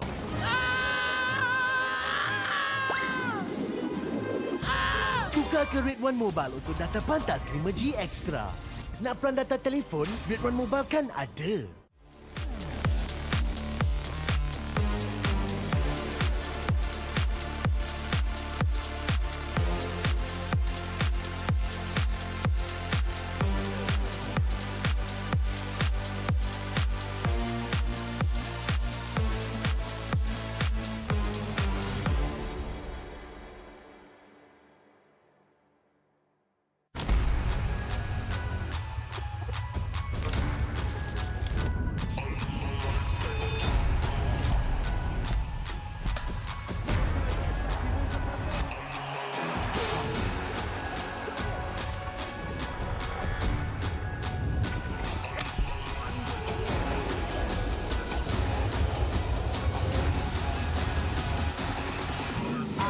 Toss a coin in the waterfalls, in the wishing well. Now I get plenty coin, I'm self-made. You ain't gotta wish me well. You ain't like me then, but I guess it's past tense, cause you tapped in. You was never who you said. I see the facade when looking, it really be like you could tell. My guard up, I ain't taking nails. If it's not in my favor, won't sign a deal. I got the royalty in the mill. I got authority in the field. Take a look in my iris. I be precise with the timing. I move on a touch like the high risk. I never know where my mind went.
Every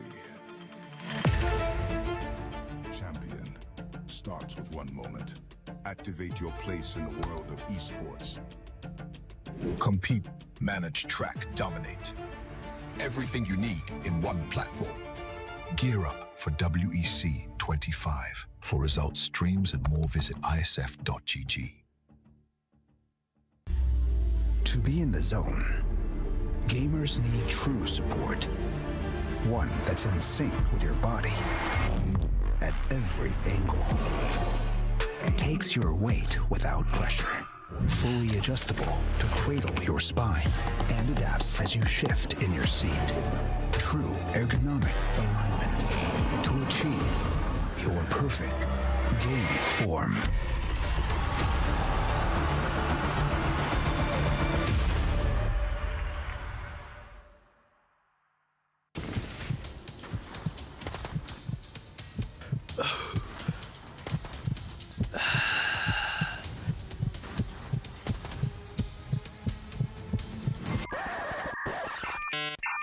Ternyata data habis? Jangan risau.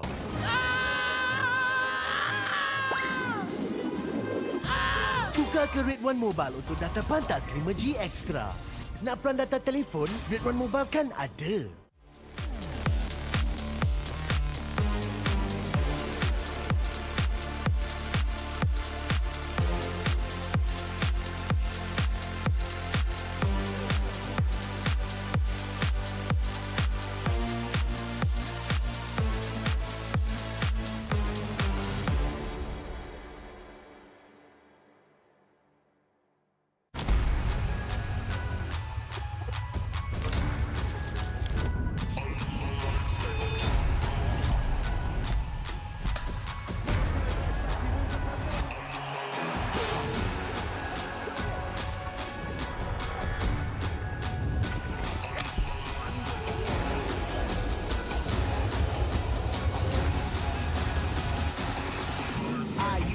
Coin in the waterfalls in the wishing well.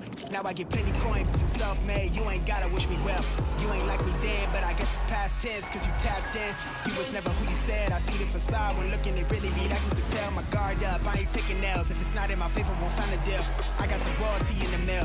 I got authority in the field. Take a look in my iris. I be precise with the timing. I move on a tuck like the high risk. I never know where my mind went.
Every champion starts with one moment. Activate your place in the world of esports. Compete, manage, track, dominate. Everything you need in one platform. Gear up for WEC25. For results, streams, and more, visit IESF.gg. To be in the zone, gamers need true support. One that's in sync with your body at every angle. Takes your weight without pressure. Fully adjustable to cradle your spine and adapts as you shift in your seat. True ergonomic alignment to achieve your perfect gaming form.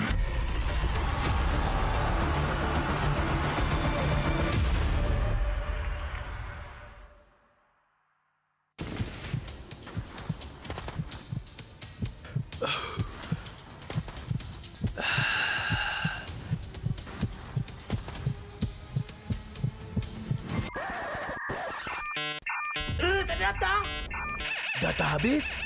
Jangan risau.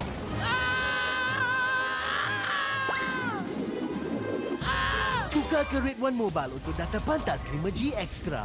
Nak peran data telefon, Rate One Mobile kan ada.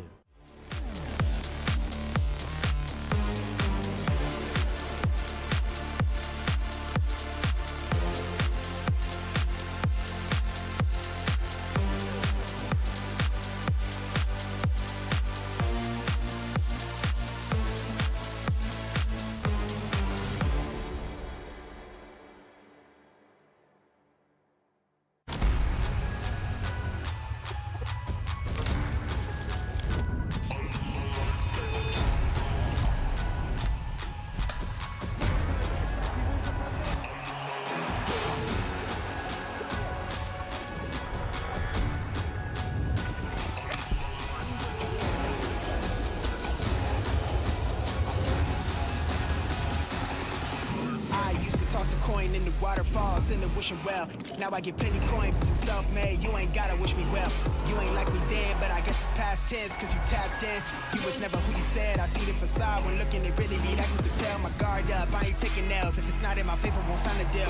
I got the royalty in the mill, I got authority in the field. Take a look in my iris, I be precise with the timing. I move on a tuck like the high risk. I never know where my mind went.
Every champion starts with one moment. Activate your place in the world of esports. Compete, manage, track, dominate. Everything you need in one platform. Gear up for WEC25. For results, streams, and more, visit IESF.gg. To be in the zone, gamers need true support. One that's in sync with your body at every angle. Takes your weight without pressure. Fully adjustable to cradle your spine and adapts as you shift in your seat. True ergonomic alignment to achieve your perfect gaming form.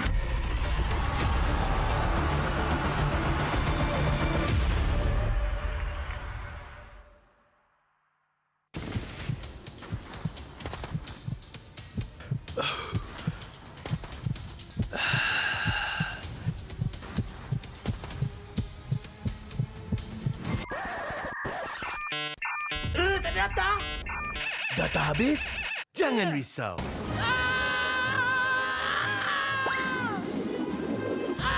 Tukar ke Rate One Mobile untuk data pantas 5G Extra. Nak peran data telefon, Rate One Mobile kan ada.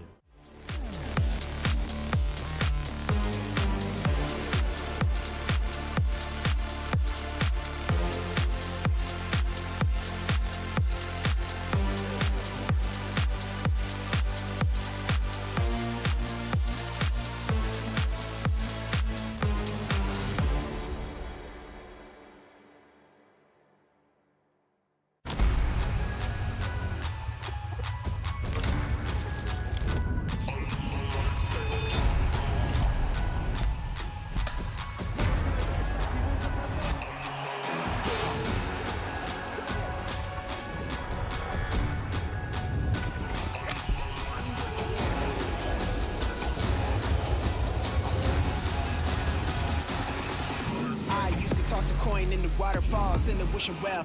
Now I get plenty coin, bitch, I'm self-made. You ain't gotta wish me well. You ain't like me then, but I guess it's past tense, cause you tapped in. You was never who you said. I see the facade when looking at really me. That you can tell my guard up. I ain't taking L's. If it's not in my favor, won't sign a deal. I got the royalty in the mail. I got authority in the field. Take a look in my iris. I be precise with the timing. I move on a touch that's the high risk. I never know where my mind went.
Every champion starts with one moment. Activate your place in the world of esports. Compete, manage, track, dominate. Everything you need in one platform. Gear up for WEC25. For results, streams, and more, visit IESF.gg. To be in the zone, gamers need true support. One that's in sync with your body at every angle. Takes your weight without pressure. Fully adjustable to cradle your spine and adapts as you shift in your seat. True ergonomic alignment to achieve your perfect gaming form.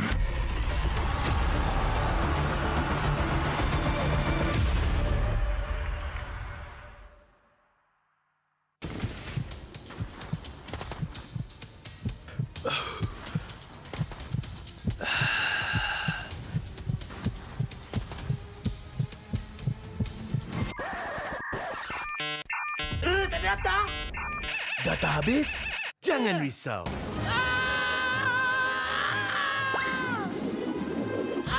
Tukar ke Red One Mobile untuk data pantas 5G Extra. Nak peran data telefon? Red One Mobile kan ada.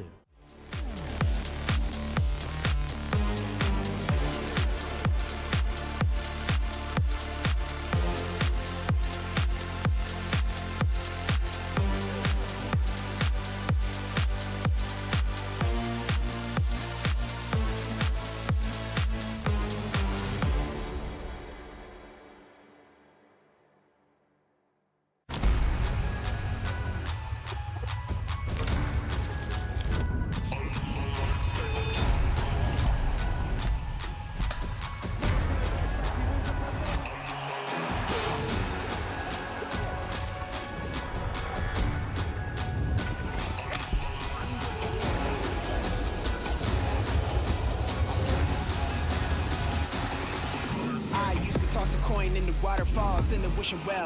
Now I get plenty coin, bitch, I'm self-made. You ain't gotta wish me well. You ain't like me then, but I guess it's past tense, cause you tapped in. You was never who you said. I see the facade when looking at really me. That you can tell my guard up. I ain't taking L's. If it's not in my favor, won't sign a deal. I got the royalty in the mail. I got authority in the field. Take a look in my iris. I be precise with the timing. I move on a touch that's the high risk. I never know where my mind went.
starts with one moment.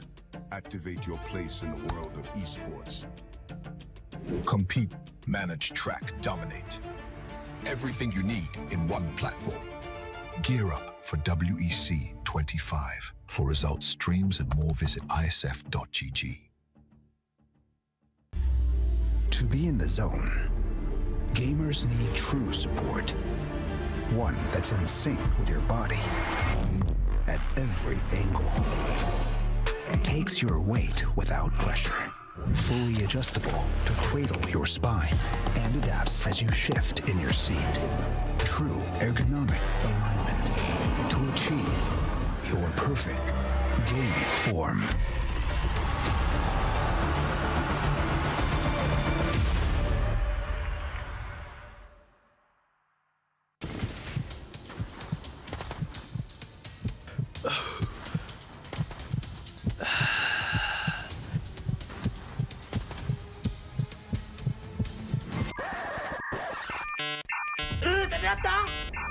Data habis? Jangan risau.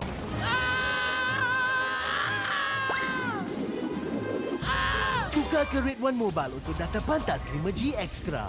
Nak peran data telefon? Red One Mobile kan ada.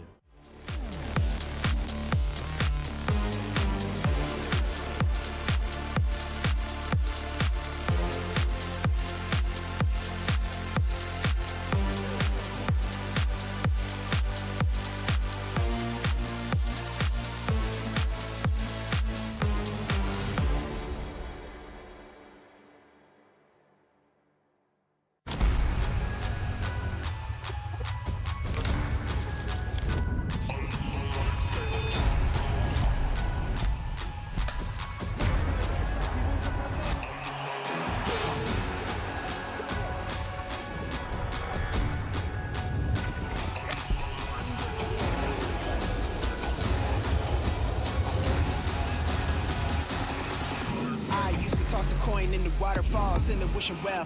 Now I get plenty coin, I'm self-made. You ain't gotta wish me well. You ain't like me then, but I guess it's past tense, cause you tapped in. You was never who you said. I see the facade when looking, it really be like you could tell. My guard up, I ain't taking nails. If it's not in my favor, won't sign a deal. I got the royalty in the mill, I got authority in the field. Take a look in my iris, I be precise with the timing. I move on a tuck like the high risk. I never know where my mind went.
Every champion starts with one moment. Activate your place in the world of esports. Compete, manage, track, dominate. Everything you need in one platform. Gear up for WEC25. For results, streams, and more, visit IESF.gg. To be in the zone, gamers need true support. One that's in sync with your body at every angle. Takes your weight without pressure. Fully adjustable to cradle your spine and adapts as you shift in your seat. True ergonomic alignment to achieve your perfect gaming form.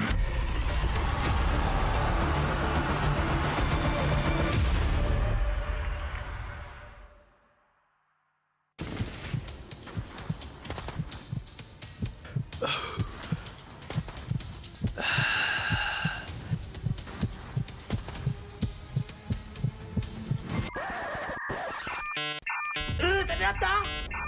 Data habis? Jangan risau.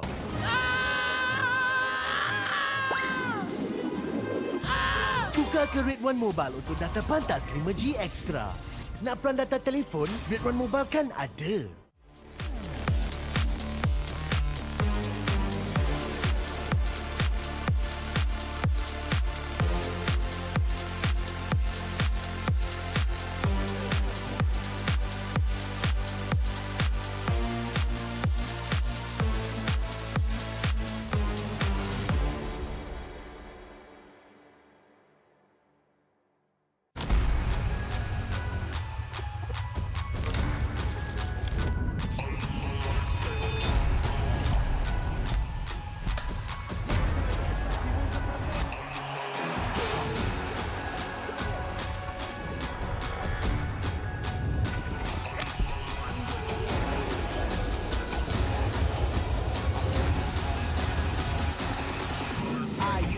Coin in the waterfalls, in the wishing well. Now I get plenty coin, but I'm self-made. You ain't gotta wish me well. You ain't like me then, but I guess it's past tense, cause you tapped in. You was never who you said. I see the facade when looking, it really be that good to tell. My guard up, I ain't taking nails. If it's not in my favor, won't sign a deal. I got the royalty in the mail. I got authority in the field. Take a look in my iris.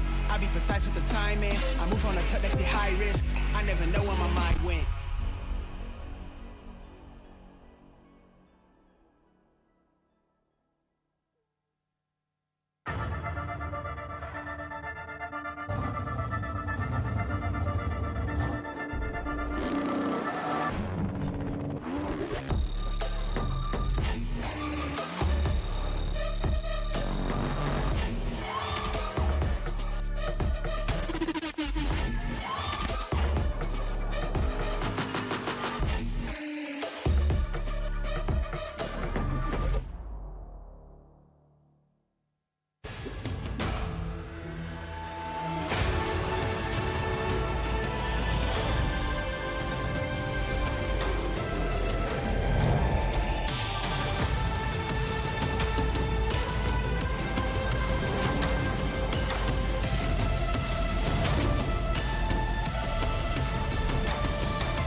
Every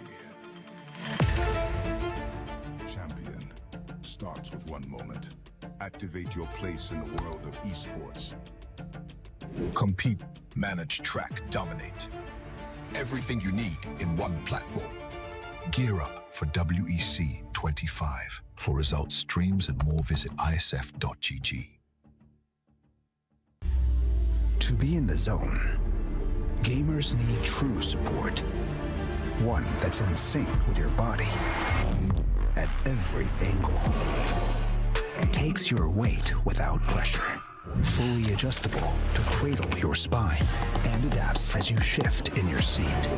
True ergonomic alignment to achieve your perfect gaming form.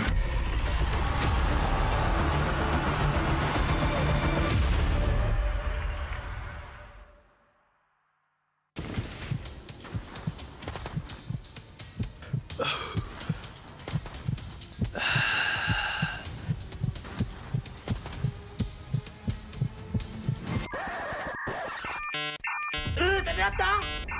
Data habis? Jangan risau.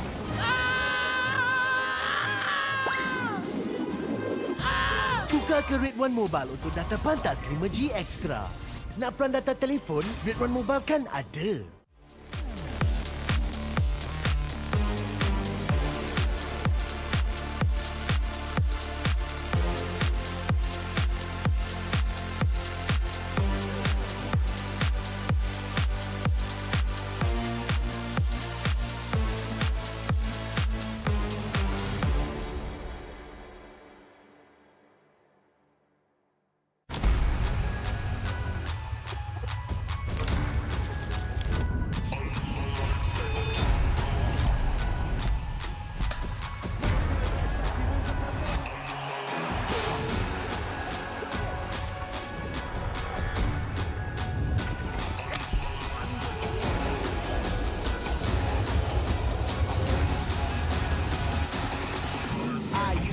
coin in the waterfall, send a wishing well.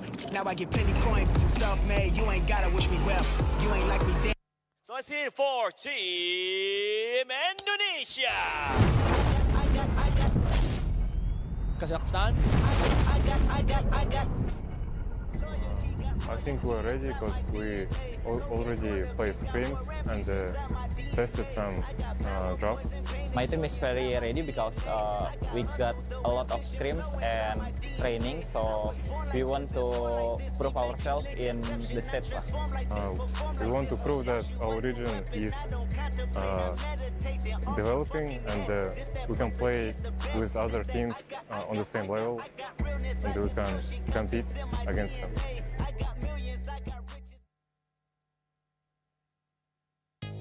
Welcome back, ladies and gentlemen, to WEC25, where all the proud teams from many different countries are here to prove that they are the best. And speaking of which, we're about to see the matchup between Indonesia going up against Kazakhstan. Welcome back. My name is Afel. Alongside with me is Husky. And so far, we watched Malaysia going up against Iran.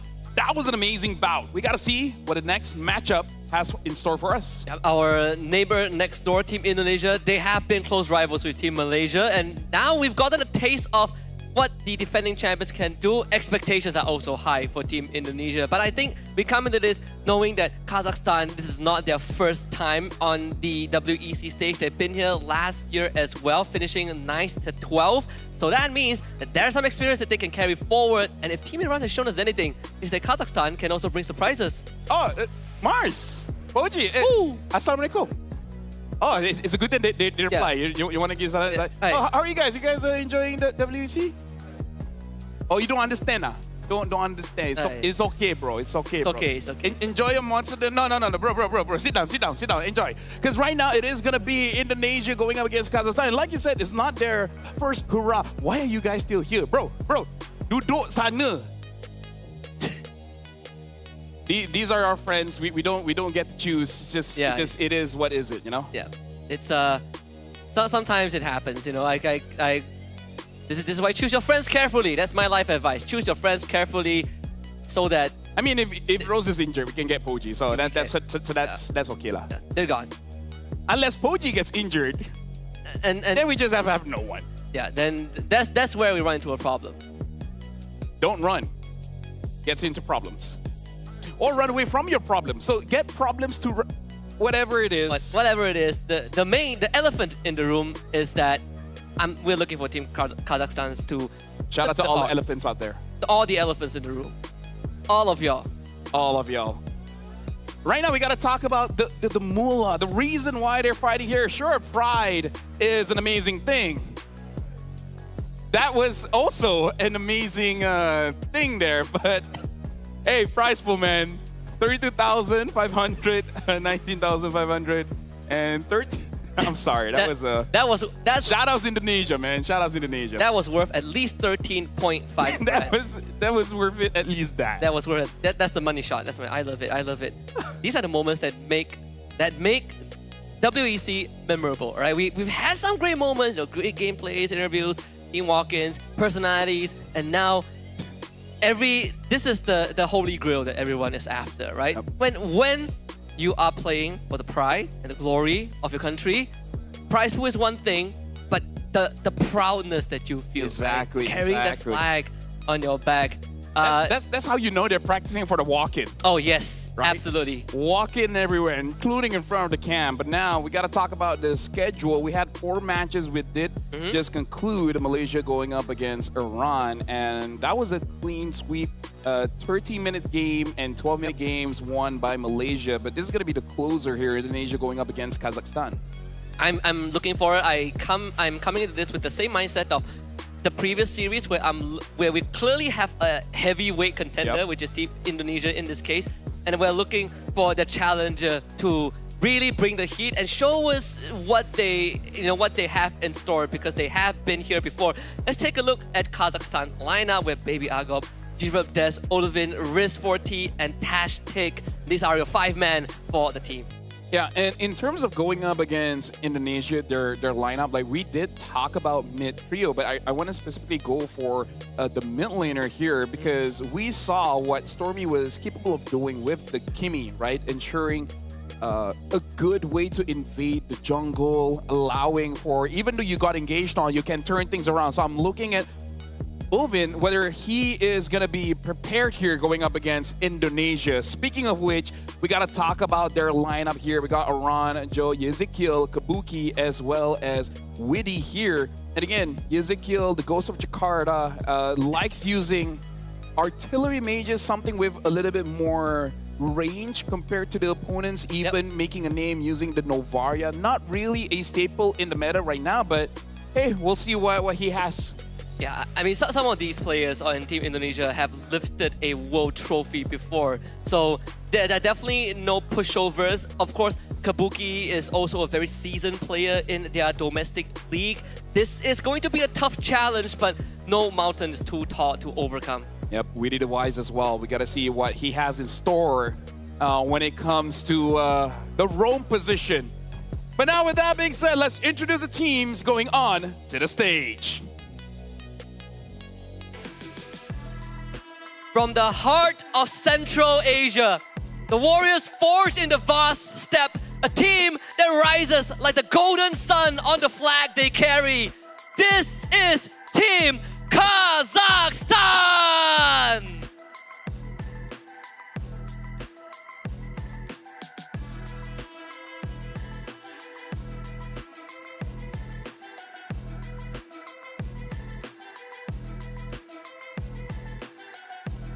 Ladies and gentlemen, entering the stage, a powerhouse of mechanics, discipline, and fearless rotation.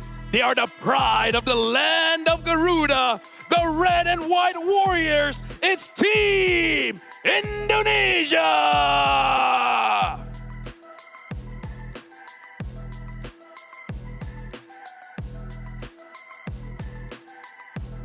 And now with both teams on the stage, we would like to invite for both of them to go for a fist bump, a sign of professionalism between Indonesia and Kazakhstan to start the match here in WEC 2025. The last physical contact on stage before we hop into the Land of Dawn. Of course, heavyweights on one side and contenders on the other. Team Indonesia will have a lot of expectations to fulfill, and Team Kazakhstan is here to bring the heat. If the previous series has taught us anything, is that you always want to expect the unexpected, and we've seen versatility in the meta. And you know, even when you look back at the qualifiers leading up to the WEC at this point of time, Team Indonesia didn't exactly have the smoothest sailing run, right? They had taken some losses, which I think most of the supporters deem should be unlosable series, but they eventually made it through, but it's definitely not what the doctor ordered. So now the question is, for all the bakso lovers out there, is how much has Team Indonesia adjusted leading up to this? I mean, here's the thing. Time heals all wounds, including wounds that you have suffered in previous months. The meta has changed, a lot more training time for the team because they're not pressured by entering other tournaments. So they can put all their eggs in one basket. It's like, guys, WEC, IESF, this is what we're training for, like say what, 2 months, 3 months. So hey, maybe they're gunning in for a comeback. Depending on how you look at that statement, it definitely stings for some of the supporters out there. But still, it is their chance. They did get close to a podium, or if you could consider third, fourth in the same stature as a podium, then sure, right? Last year they did have a decent finisher. Second place is good. Second place is definitely better. Pretty good. They're not, well, the previous second runner-ups are not here. Well, for Indonesia, I want to say thank goodness, but it definitely shows like the landscape has changed, right? Competition definitely has gotten a lot fiercer. Yep, now we're going to see what map they're going to be playing on. We've seen the Dangerous Cloud as well as the Broken Walls. Looks like we're going for Broken Walls again. We saw Hilda not really causing too much problem into the map, but I really feel like picks like Kimi, as well as Hayabusa and the Grok, I feel like this three is the big one we gotta look out for. Essentially it's good, sure, but I feel like Hayabusa just provides just a little bit more. I agree. We haven't seen, you know, out of the box picks just yet, except for like a Diggy ban, but I felt like it didn't really matter in that scenario. But if you want to look for more creative approaches to the game, I think Team Indonesia is a team to watch out for, right? Like you did say, Yehescu, he has some pocket picks that you don't really see too often in the mid lane, but it plays to not just his style, but his teammates love to play around it. Like you want to say, Hilda, Aran loves that hero a lot. Yep. I gotta say, like the way that Ezekiel plays is like a walking turret. He likes to keep his distance, and he makes sure that his teams pushes anyone that wants to come in close. So I want to see how Kazakhstan is gonna deal with them, considering that there's more information on Team Indonesia. There's many clips, there's many VODs that you can watch to have a rough understanding on how Team Indonesia wants to play this. Speaking of which, the bans have started. Kazakhstan first pick, Indonesia second pick, banning out the Fanny and the Jushin in Indonesia. They're banning out the CC and the Kimi. All right, CC banned. That hero was untouched in the previous series too. What always, gets me curious is when we have teams that we don't see too often on the international stage, and in this case, Team Kazakhstan, I always wonder when they sort of like arrive for a tournament, right? The limited amount of time they have, when you get the practice in, how much do you actually, get to achieve, right? Which team do you get to play against? Because I think it's very important for, lesser experienced team to get those games in. Whereas for Team Indonesia, they've been doing this for a very, very long time. So it becomes a battle of how much do you know about your opponents, and because Indonesia's info is literally out there in the open, that's sort of the advantage that I think Team Kazakhstan has to use against them. One difference when it comes to different regions as well, everyone prioritizes different things. Right over here, we love the Yushin early pick, the Hayabusa as well. Now that the Grok has been banned out and Kazakhstan banning out that Baxia, honestly, there is still a lot of very, very strong openers when it comes to junglers, right? When it comes to mid, I would say Eve is the safest, but still, you kind of want to wait on that just a little bit. Yeah. I mean, Lancelot is open. Last series he was banned in both games. So Lancelot is now a possibility. That's not going to be for Kazakhstan. They decide to go for the YSS, but Indonesia now can go for the Lancelot for Joe if he wants to. But he also, I think, plays pretty mean Hayabusa and Joy. The option is there. But again, you look at majority of the players on Indonesia's side, I wouldn't put it past them if they consider a Fredrin at some point in time. Yeah, considering that the jungler has been picked up by Kazakhstan, they can delay it just a little bit. Maybe have priority over the Roamer or EXP. As we saw early picking it, the Yuzong helped a lot, but looks like Eve again is a very safe opener and is such a Ezekiel hero. Yeah. And then Witty on this Gato Kacha as well. It has been months here, Husky, but these are their signatures. Yeah, some things don't change, right? And I'm glad that they still stick by their guns because, like you said, Eve is a Yehescu thing. Like, you see him, you know that Eve is coming from a mile away because not many teams sort of pick her in the first two picks. Yep. Indonesia is one of them. Gatot, sort of a no-brainer, but I want to see how Kazakhstan is going to deal with this, right? Because you just saw a power pick. Lapu is one, or they can go for what the team in Iran did. The Yuzong is also not too bad of an option. I feel like as long as they have a diver to make sure that Ezekiel doesn't have an amazing time dealing free damage, it looks like they're going to pick up the Hylos first, which in a way with the slows or the anti-slow can deal with the Eve. So it looks like Kazakhstan might want to dive a bit. They're showing up the Granger here, so giving options to Indonesia, whether you want to pick up your jungler here or pick up your gold laner. There's still a lot of junglers on the table, so I feel like if you want a Hive, this is a good time to pick it up. Yeah, I think you can leave jungler for second phase, considering the draft sequence so far. Although I would say that Hylos feels more of a comfort pick, right? Sometimes you go for comfort pick, sometimes you go for the right pick. In this case, I think it's more of a comfort thing.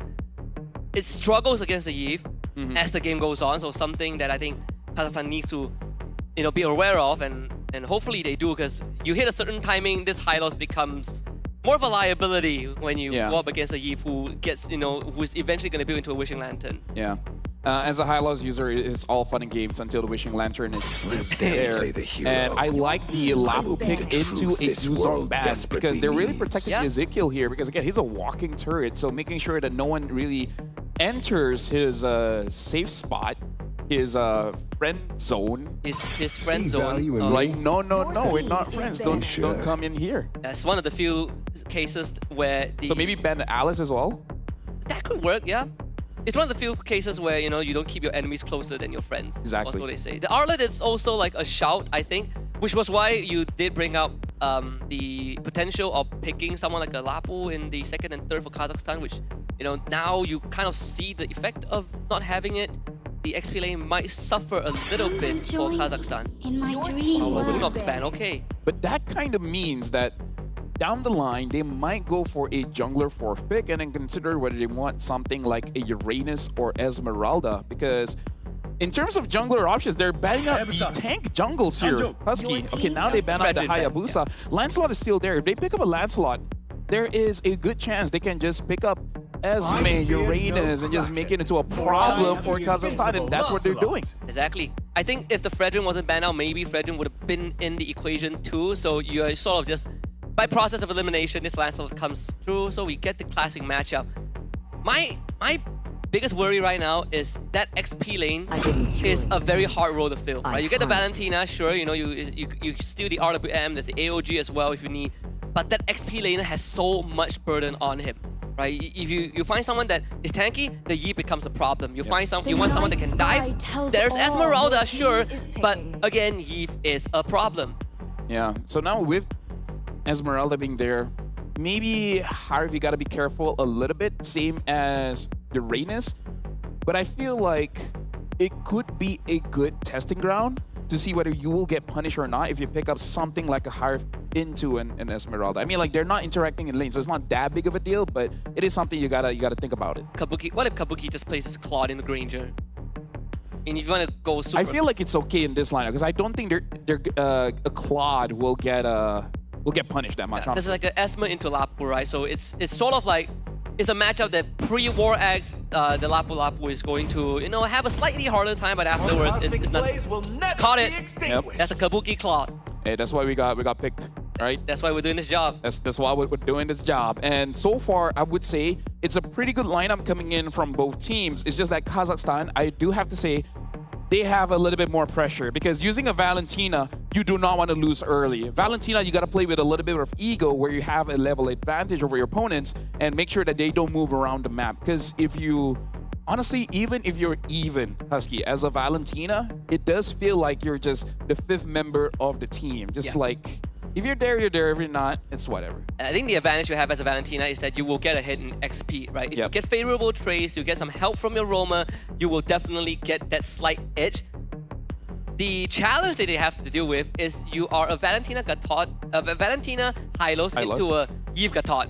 Which can punish you. So I don't think they get lane priority, sadly. The Hylos is sort of like your signal booster for your ego, right? It emboldens you to walk up, but into Yves Gatot is such a tough thing to do.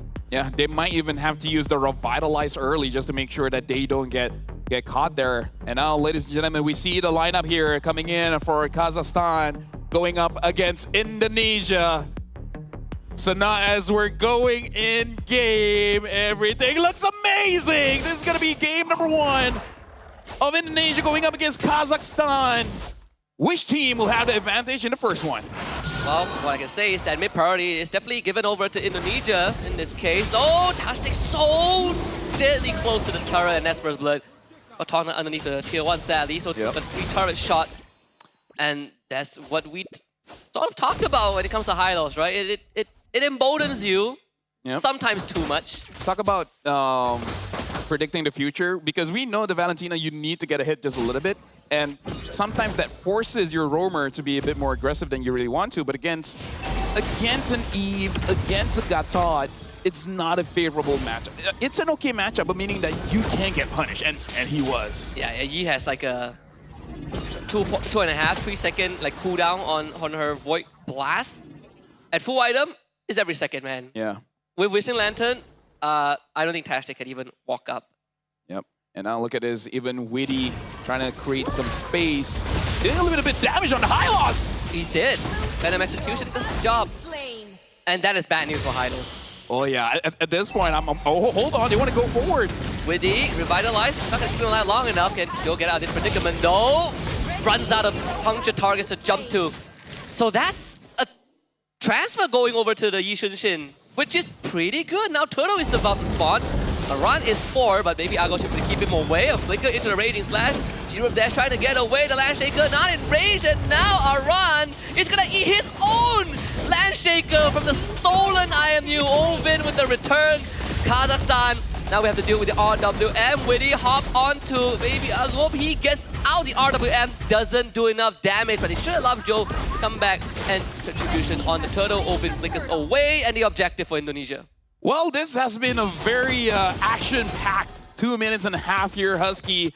I believe we said this in the previous match where you got to keep your cool here on the stage because, you know, a lot of aggression is amazing, is great, but that does give opportunity for your opponents to catch you off guard, where it looks like Indonesia, they had a false sense of security in the early where they got kills onto Tashtag, but now he's having those assists. So in a way, he's back in the game. So I feel like Indonesia and Kazakhstan, they're showing their stuff, but you gotta be careful just a little bit. Yeah, I mean, the stolen Bravest Fighter too. The AOG does go wide, but he still gets the taunt, and that will be the YSS going down, sadly, for Kazakhstan. They weren't able to formulate a response to that. Even with the stolen RWM, they were going to keep it for future users. Yeah, so now I feel like they got to play around, personally for me, the Valentina, because you want to keep the Valentina just ahead a little bit. That gives room for you to really abuse any ultimates here. 2-0-1, level 6 here, but now Tashtag is caught again. He should be able to get out, revitalized. Yep, good RWM as a response, but Bad Execution still gets the job done. Yehescu with his second takedown. Tashtag needs to really start understanding that you are not immortal. Unfortunately, in this early game, if you're going down so often, it is gonna delay his items, and he's not the best scaling frontline, sadly. Yeah. And the thing is, as roamers, we do have this mindset that we're willing to die for the team, but at the same time, you can't die in the sense that it stops you from scaling, because even as a tank, you need to make sure that you're sturdy enough, right? You're tanky enough to open up the map, to initiate a fight, to actually sacrifice yourself for the better of the team. So I feel like Tashtag, he needs to farm just a little bit. Oh, they get the RWM. Mountain Bolt also comes in too. Witty able to get away. Kabuki with the blazing duet forces 2 members of Kazakhstan back. Kabuki flickers Ujiro Des and actually finds the kill. That means Team Indonesia will be able to go on to the turtle. A good attempt for Kazakhstan, but they just don't have the numbers. Yeah, from bad to worse. Ezekiel now having the glowing wand. Joe looks like he's able to get the turtle, and honestly, nothing much that the Esmeralda can do now that the glowing wand is there. More damage on more HP, but more importantly, healing is cut in half. And almost everyone from Kazakhstan here does want some healing. And the fact that Kabuki is running a flicker on this Claude and he's able to get the kill, early kills, is always bad news for teams going up against him. No, they also lost their Granger. Risk 4T going down to Aran. Maybe Agop, he cannot fight this. Joe is a bit too strong. Falling Star Moon doesn't gain enough distance, so the puncture will close the gap. Joe finds his own solo kill. Witty, we would stand here, they use the Mountain Shocker, so vision on Indonesia granted. Ujiro Des can't get the follow-up onto Joe, he's 2 levels behind. Yeah, Joe has to be careful because if he dies here, it's going to give quite a lot of gold. But look at Aran. Aran is here. Now, Phantom Execution in and another puncture to the chest, and it's killing spree for Joe. Yeah, but all the while, Ovelin is able to get kill on Ezekiel. So, don't know what's going on here. But it looks like Kazakhstan going up against Indonesia. Our observer can't catch a break here, Husky. There's always fights all over the map. You know what they say? Sorry, observer. Bringing the brawl to a team that is known for brawling. Although Aran. Aran? Well, Husky, we have a game here. We have a game. We have a game. It is indeed a game. And now Witty taking a bit of damage. Ovelin so far playing a very good Valentina game, 3-0-1. Hopefully I don't jinx it. But now the Enchanted Talisman being built by Baby Agop, and you gotta be careful because if this Esmeralda is having a good time, Ezekiel won't. Yes, and Joe forced away because of Kabuki. Good stun, fantastic. Might die for the greater good, but with backup, G-Rub Des. Is he really gonna try and look for the Granger? The Claude? Good attempt though, but sadly doesn't close the distance enough. East the AOG, Witty will keep his goal laner safe. Yeah, but still, that's a lot of skills being used by Witty there.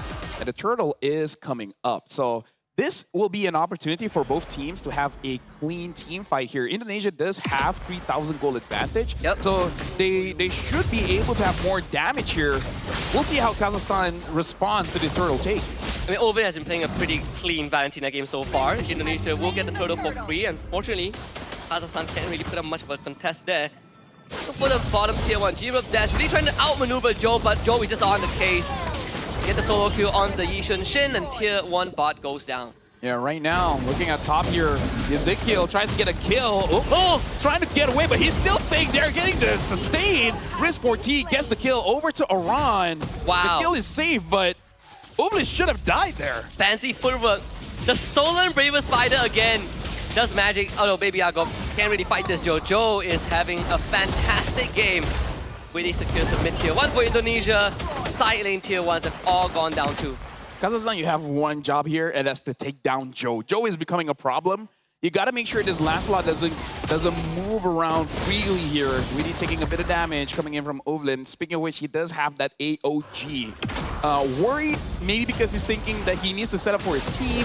I'm just worried as a mid laner, you got to be careful whenever you do, extend quite heavily against your opponents, because you might instantly get burst down. I mean, if there's someone that can be a hero, it is a Valentina. We've seen Valentina players really throw themselves into the fire to get a lead for the team. In this case, it might have to come down to that. This AOG is not a spell that you commonly take, commonly steal. Usually RWM is really the best choice in the situation. But desperate time calls for desperate measures, and now Iran will call Joe in, waiting with a good taunt. Purifies out from Baby Agop, so they get the disengage. Iran also has to get out with the Braver Spider as Turtle Boat crashes. And again, it looks like they're able to bait out a lot of abilities coming in from Kazakhstan. Ovlin does have that Enchanted Talisman now. Baby Agop tries to go for engage here, but taking a lot of damage. Probably not a good idea. Yeah, Kabuki just shreds him.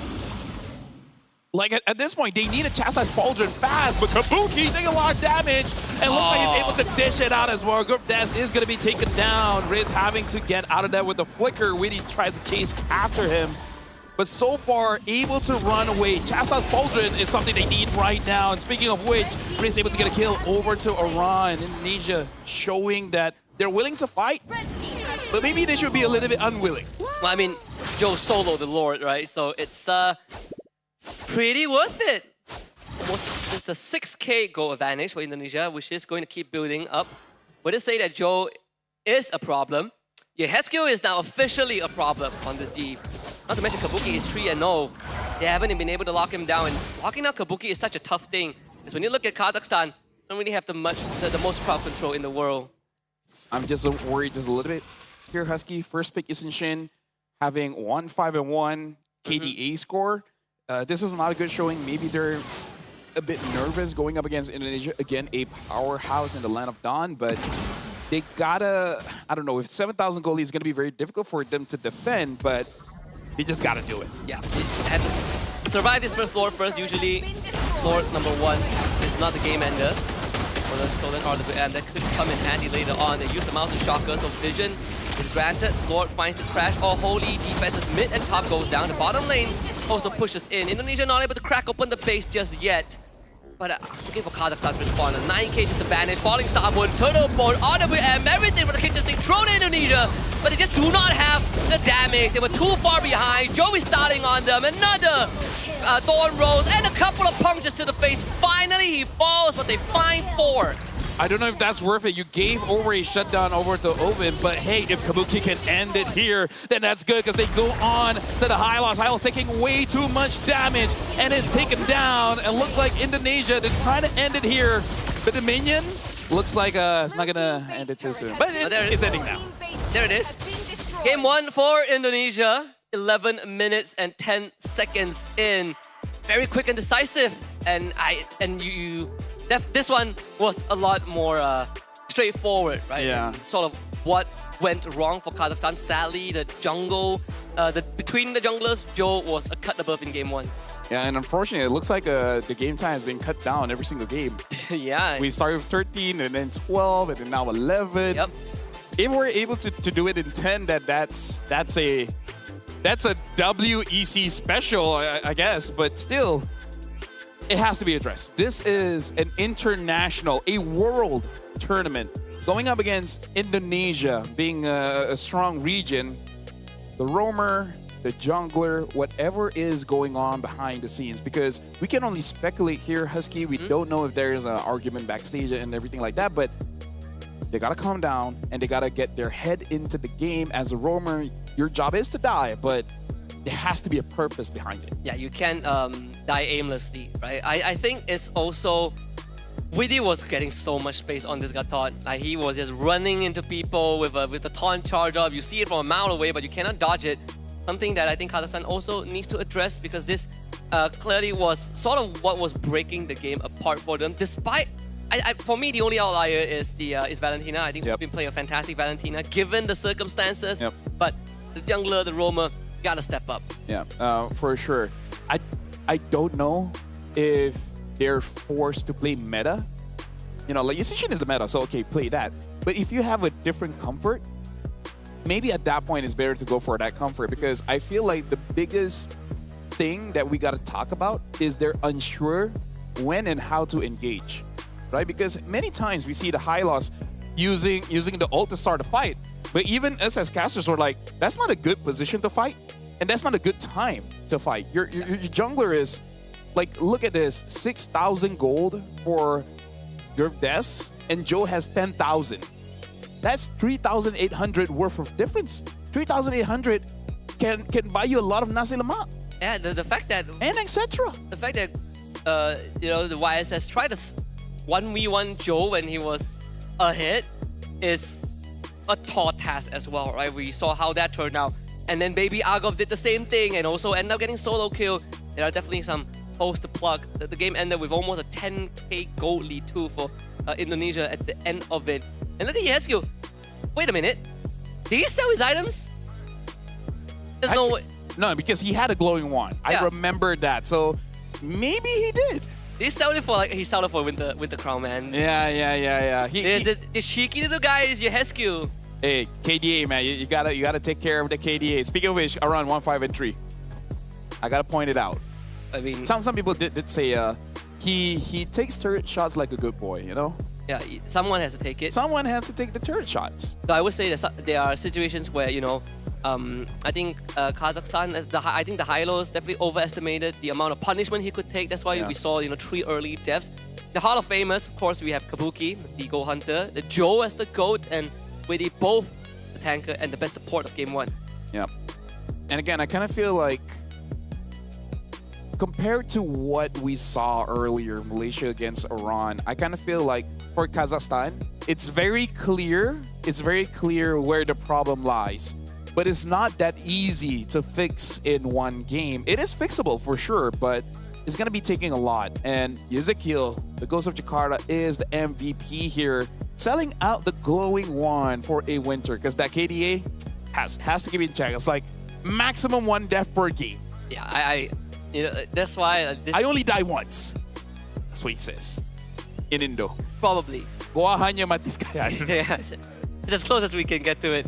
I think the highlights also would give us a very good, you know, recap of sort of what went wrong. This was the beginning of disaster, I'd say. And then we sort of saw a round 2 where the Tashtik comes back in. Well, he already died twice, you know, during this clip. But you sort of get the idea, right? Hylos definitely biting on more than he could chew. Something that my experience as a roamer trading in the mid is that if you're chasing after a Hylos or a Gatot, until you see the Revitalize, you don't go all in. Yeah. Because all the while in that level 1, he went forward thinking he would get a kill. But the thing is, we didn't even use the Revitalize. So meaning to say, there was no way, there is 0 chance for him to get a kill and get away with it, unless Weedy is like, I don't feel like pressing Revitalize. So that was such an avoidable mistake. That should not have happened. To make it worse, he got taunted under the tower. He got taunted, I think he got taunted or something, right? He got like pulled back. Still, once the snowball got rolling for Team Indonesia, there really wasn't much that they could do. Like this fight, if Indonesia wasn't close to 10k ahead, I think Kazakhstan would have a great chance of making that base defense work. Yeah. I mean, what could be an advantage is that Indonesia seems to be pretty confident. And I read Sun Tzu's book of the Art of War. The Art of War, which is use your opponent's confidence against them. When you're strong, appear weak. When you're weak, appear strong. It's like the strategist, Zhuge Liang. Zhuge Liang, when he has to face off against an army that outnumbered his own, he sat on top of his castle walls and played the flute or something. Yeah, and then it was the flute or something. Yeah, the show of confidence scared people off. Fun facts. That's why I'm always confident. Team Indonesia actually had the fastest game during the qualifiers. I think it was like 6.5 minutes. I could be wrong, but it's that fast. So I wouldn't be surprised if they cut down the game duration again. By 1 minute again. By 1 minute again. 1 minute at a time. 13, 12, 11.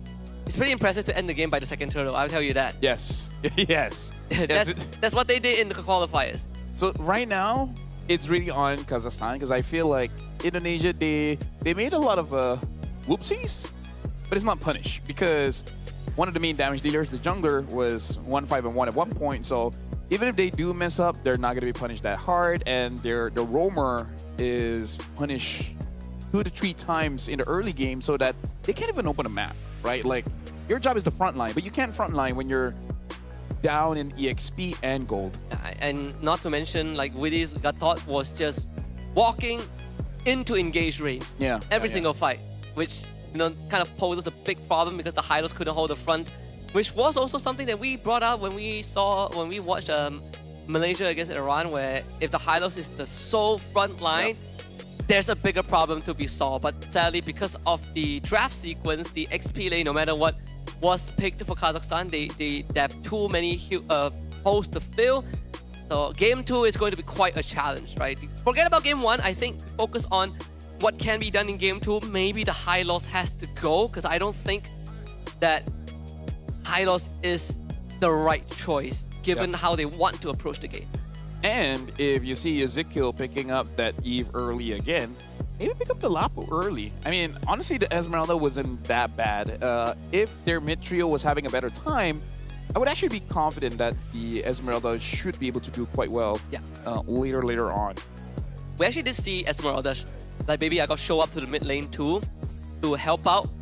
But sadly, that was after they lost the fight, right? Yeah. So there were definitely some moments where there were a lot of what ifs. What if I was there like 2 seconds earlier? But it goes back to what you say. The challenges that they face is definitely more dire than what Team Iran faced earlier on, where you have a lot more holes to plug.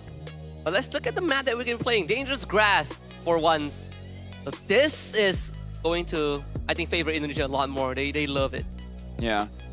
This really punishes a team that doesn't have that mental reminder. Every 2 to 3 minutes, you gotta check the bush. So I really feel like the selection of heroes here, especially considering what happened in game number 1, the roam position is gonna be very crucial because you're gonna have to check the bushes all the time.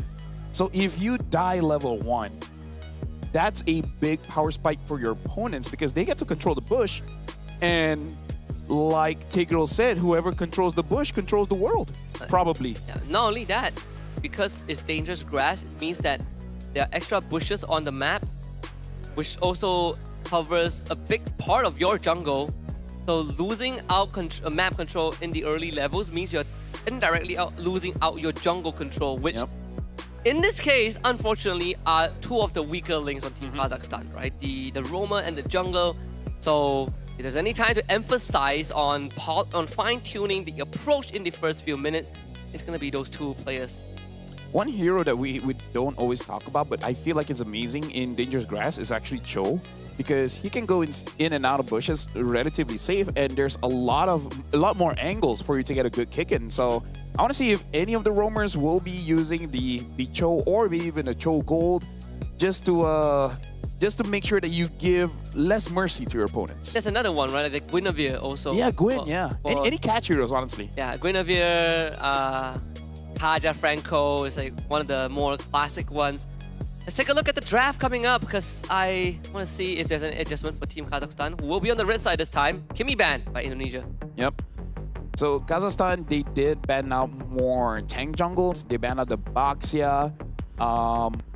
I wonder, considering what Joe did, do they want to change the script a little bit, right? Ban out the Lancelot, maybe even ban out the Hayabusa, because between the Hayabusa and the Yi Shin, the big difference is it's harder to catch a Hayabusa. At least it's harder to catch an amazing Hayabusa. Yeah, it's like literally boxing with shadows. We saw some guys showcase Hayabusa early on too from Team Malaysia.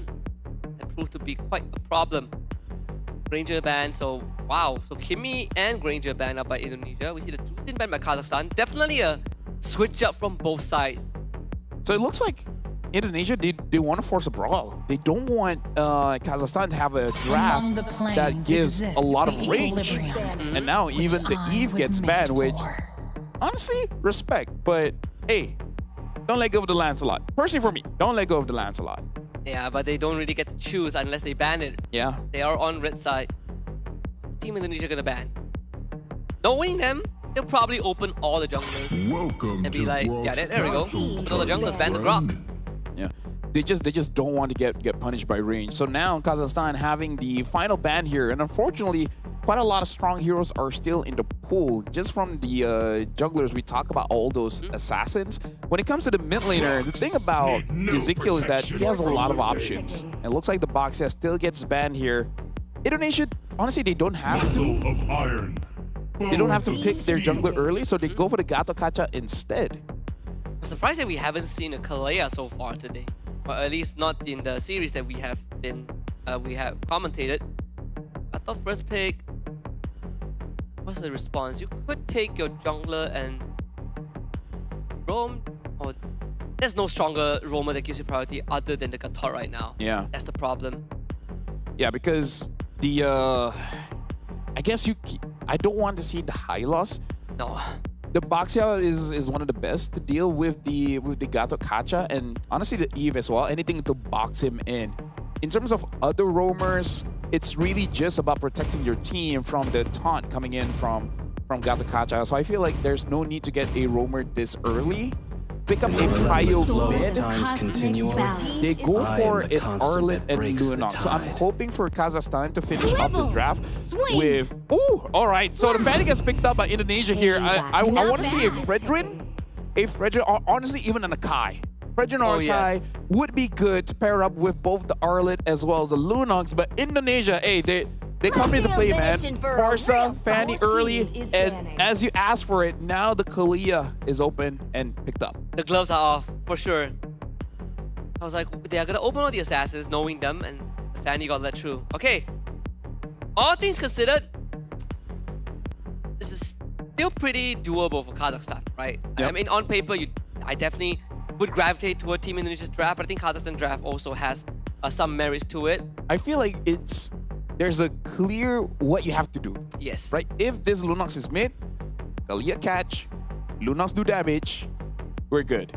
But it's also, I feel like it's also slightly more mechanically demanding. True. Right, compared to Indonesia. If you put Fanny aside, right? Like Fanny is in a league of her own, but everyone else definitely not as mechanically intensive. If you want to get engaged off with the Arlet, that flicker, that snap engage is the most important thing. The Fredrin ban from Indonesia, I like that. I want to see if they want to ban out the Akai as well, because there are other options when it comes to, you know, tankier heroes in the jungle. Could be fighter, something like an Alpha, X-Borg, etc. Martis, if we really want to talk about that. Yeah. Export is one. I mean, Export is also one, but probably not against this comp. Probably not against a Farsa. Yeah, I saw Farsa earlier zone out an Export. Just keeps poking him out. He's not able to join the fight.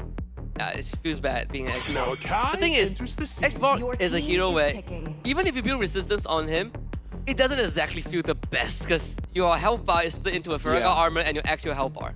I don't want to see a Baraz because we've seen teams default to that. It's like, okay, we don't have Fredrin, we don't have Akai, let's go for the Baraz. I kind of feel like with a team like Indonesia that's very comfortable in dangerous grass, able to control the river, the Baraz is going to have such a hard time collecting the stacks. Yep. So it's not going to be a big Baraz, it's going to be an itty-bitty Baraz. It's not a dinosaur for sure. It's a Minosaur. Chicho, something like that. I can't remember the song. No, I'm gonna leave that to Mars. He's the which pro. Now I think is a good time to talk about. Maybe we just need more tank junglers options. down the road. I actually wouldn't mind seeing Bauman again. Not saying jungle, Oh, but man. meaning like in general, like Bauman. just boom, get the objective. Like I'm not asking for a long time. Maybe like 6 weeks. I mean, if you want a hero that can do that, may I introduce to you Suyo, which does the same thing but Yeah, better. but I don't like going up against the CEO. CEO is hard to catch. Bauman, not that hard. And Bauman is a new player friendly. Speaking of which, Natan gets picked up, and Defovius, a good counter matchup against this Arlet. Wow. Okay, Guinevere jungle. Valor and royalty. No in a way, it's dead Guinevere. body. Leo. Whoa. Hey, talk about flavor. That's why we like different flavor, different approaches. Hey, right into the sunset with that ultimate. Barbiel? Well, Barbiel is the name of the horse. Yeah, the name of the. We gotta respect the horse. Mhm. But either way, right now, Kazakhstan, they have a mixture of a little bit of everything here. You know, Arlet is more AoE control. Kalia is more catch. Leomord is ult dependent. Lunox self-sustainable and heavy burst. So Kazakhstan, they're not going for a traditional big wombo combo. It's just that we got a lot of things going on. Let's just try our best to hit all our shots. Yeah, I mean, if there's one thing that they have is a lot of damage. They have so much damage. But this Leomord with the Phantom charge, you know, you get Barbell into the fight. If he farms up, he hurts. But that is a big if, and we'll see if Kazakhstan reaches that critical mass point. Game 2 between Kazakhstan and Indonesia kicks off right now. So the big question is, can the Leomord farm? Right? Like that sounds like a weird question, but after game number 1, we gotta be realistic here. Going up against a Fanny, and look at this, Iran is trying to get it, but that still secures it. But still, this is already a bad sign where Indonesia, they're showing their attention, they want to fight. And they didn't get the litho even with the retribution. That is unfortunate. I mean, like, again, a big sword from Leomord does a lot of damage, and this time, it's nice to see that Kazakhstan, they're not pushing their advantage so much. Oh, look at that! That's gonna be first blood. He used his retribution early on, and Indonesia was keeping track of that, so now Joe will easily steal this orange buff away. There's nothing that Tashik could do. He gets vision, he calls Risk 40 in, but this Harif doesn't want to participate, so orange buff is gone, will be forced to flicker out, as disaster has already started happening for Kazakhstan a minute and a half in. Like it or not, this Leomord requires a bit of time. It requires some items, because what you want to do is get opponents low enough and then you execute them one by one. But you can't execute them if you can't, you know, push them low enough. So Kazakhstan, they got to figure out how to slow down the game just a little bit. Allow the laning phase to extend and don't let go of a lot of turrets. I feel like you're allowed to let go some turtle. Considering that you're going up against a Fanny, they might not even rush that. And you might even be able to punish that. But how about let's all get level 4 first and then talk about fighting the Fanny. Not only that, they actually have the means to bring people down for the critical hits to come through, but it's just that they need to execute it. And Open gets executed in the middle lane. He's not hitting 4 anytime soon. First turtle in control by Indonesia. Iran having no issue at all against Baby Argo. In fact, to jump onto him with the Infernal Pursuit. Baby Argo with the final slash, but Iran should be safe. Hughes back up, gets the passive into a face bump knock. Baby Argo just couldn't win this trade as the turtle goes over to Indonesia. Yeah, the sustain is a little bit too much, but now Weedy looks like it is going to be safe with the AOG. Hero landing back into the mid turret. And now looks like another force out 1v1. Looks like all laners, they want to push each other to the limit. They sure do. Kabuki in that 1v1 against Risk 42. Tashtik's close to level 4. The Tsunami Slam is now online, but they don't have the damage profile to do it, and Tashtik gets a chance to even use that. Killing spree for Joe. Yeah, right now, again, Indonesia starting off 3 minutes with 1,700 gold lead. For Kazakhstan, they don't have the best wave clear without Leomord. Leomord really helps out a lot. And look at that. Oh my goodness, Joe, calm down. Giving in the touch and go experience. Blink it and you miss it. He is almost 2 levels ahead right now of Europe Des. This is already looking pretty dire. You know what's worse? Indonesia scales well.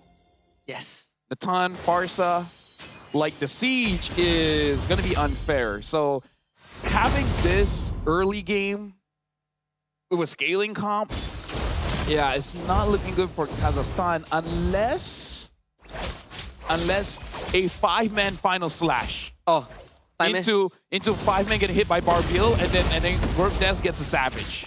Yes. That would be the best case scenario, but we're pretty far away from that. They lose Oven again. Aran wants to get out from this, trying to heal back up. Oh, Aran! He still survives! Winnie saves him, but Aran eventually goes down after way longer than he should have. Yeah, that was... He survived much longer than I thought he could, and it's all because Gordes could not get in position. He keeps getting blocked by the wall. Barbil has been eating a little bit too much, unable to slip through the cracks. And look at eventually they did get him. Jodo having 5-0-0. Tashtik has to catch him, man. Wow. I mean, great purify from Yehescu to not get hit by the final slash. So Joe, he's not making it easy. He gets knocked up though by the title slam. Oh, what a great catch. That's the shutdown that they need. But Kabuki is in the fight, and Indonesia is ready to brawl it out. Aran on the chase. Falls back slightly. They find a taunt. Witty helping them keep Baby Agop in place as Aran continues to go to work mid lane. Tashtik in a 1v1 against Kabuki. Doesn't really win that out, sadly. And also, Tashtik ends up going down. Baby Agop had to flicker to safety. Indonesia still comes out on top. Well, this is good. Look at that. Kabuki did not thought a wild Leomorn will be waiting there. Speaking of which, has to get away here. And he will not. Shut down for Ezekiel. Did he not see Witty walking up? It's a pretty weird interaction, but you know, take the wins that you can get. He did get a decent bounty on Kabuki, so this Leomorn isn't exactly as far behind like he was just a minute ago. We're looking at a 3k goal advantage for Indonesia, or close to a 3k goal advantage for them. And Joe, just like game 1, is having a fantastic time. Yep. Shout out to Marco is in chat as well. Hopefully you're enjoying the spectacle here in WEC 25. We're up to 6 minutes here. At least Kazakhstan is able to get a few kills on the board, able to get Joe, able to get Kabuki. And that's the thing about Dangerous Grass, man. Like, you always forget. Yeah. There's someone could be in there. I mean, Kabuki is not going to be happy about getting stabbed by the Leomorn early on. But the later the game goes, the harder it is for Indonesia to do much. They take out Joe. That's great. It's maybe Agop that finds the kill. So there's control over the objective for a little bit, but Turtle doesn't spawn for another minute. Indonesia gladly will take this final slash kill, but maybe Agop. The taunt from Witty will connect into a better airstrike AOG. He's just bounce house. And sadly, Tashtik is a bit too late. They get a bottom tier 1, but at the cost of their Arlet. Hey, I feel like they'll take that trade anytime because the Arlet honestly is causing a bit of problem here for Indonesia, so I don't blame them for making sure that the chain CC is enough, the damage is enough, because he's been escaping death a little bit too much here. But now Kazakhstan, you're going up against 4. They don't know it yet, but they can't overextend here. They gotta wait for more members, because at this point, I feel like Kazakhstan, the best way for them to fight is actually with the team. No, and now it's gonna be harder for them to find. They have used that brilliance. Girodes, he's trying to find some farm on the map, but sadly the min waves are not in his favor. His jungle is cleared out, and he's far away from the next viable camp, which is the top side of the map. Maybe Tashtik can be the one that sets things up. He has to be the one that sets things up. Maybe expect a flicker at some point. That they solo kill Kabuki. Girodes getting the job done. Yeah, I saw that Witty used the AOG trying to save him, but a little bit too late. Again, going up against Leomorn, he does actually deal quite a lot of damage, and now Ezekiel getting hit by Ovlin. Speaking of which, if we move the camera a bit, yeah, there you go. You see the Fed Airstrike used, and no one gets caught. Joe comes in, gets dragged away, but the Tsunami Stab and still jumps on the Jovin. Sadly, the distance gain wasn't enough. Going to Joe, the stun. Whoa, the final slash, Baby Agop almost making magic happen. If it weren't for the Revitalize, yeah, he would have gotten that kill. Baby Agop, man, he's here to play. It's like, you know what? give me the Arlit first pick. I'll deal with Indonesia the best that I can. And you know, we have like 16 total kills across both teams, and we are only looking at a 1K net worth differential. Kazakhstan definitely having a way better game, and it is Flicker into a final slash. Kabuki has to use a Purify, a ton of baby Argov. He jumps away, gets hit by Aran into a feather airstrike. He is down, and they also lost Europe Des as Joe solo kills him bottom. Yeah, I feel like he already got a Purify. He should have just waited for a little bit, but he thought he had enough damage, which maybe eventually, but again, I feel like you gotta show a little bit of respect when your opponents does have 1,600 gold lead. So that was on baby Agop. I feel like he got what he needed. He just overstayed his welcome. You have to always keep in mind that Indonesia has a lot of burst damage, but also has a pretty easy to land crowd control. Kabuki gets a bottom tier 1-2, and with Witty around, it's pretty hard to contest him, and baby Argo can only hope and try to hold this turret. The taunt from Witty, not doing enough. Baby Argo goes forward, feather airstrike is dead on the final slash. Can he gain enough distance? Final part from the feather airstrike takes him out.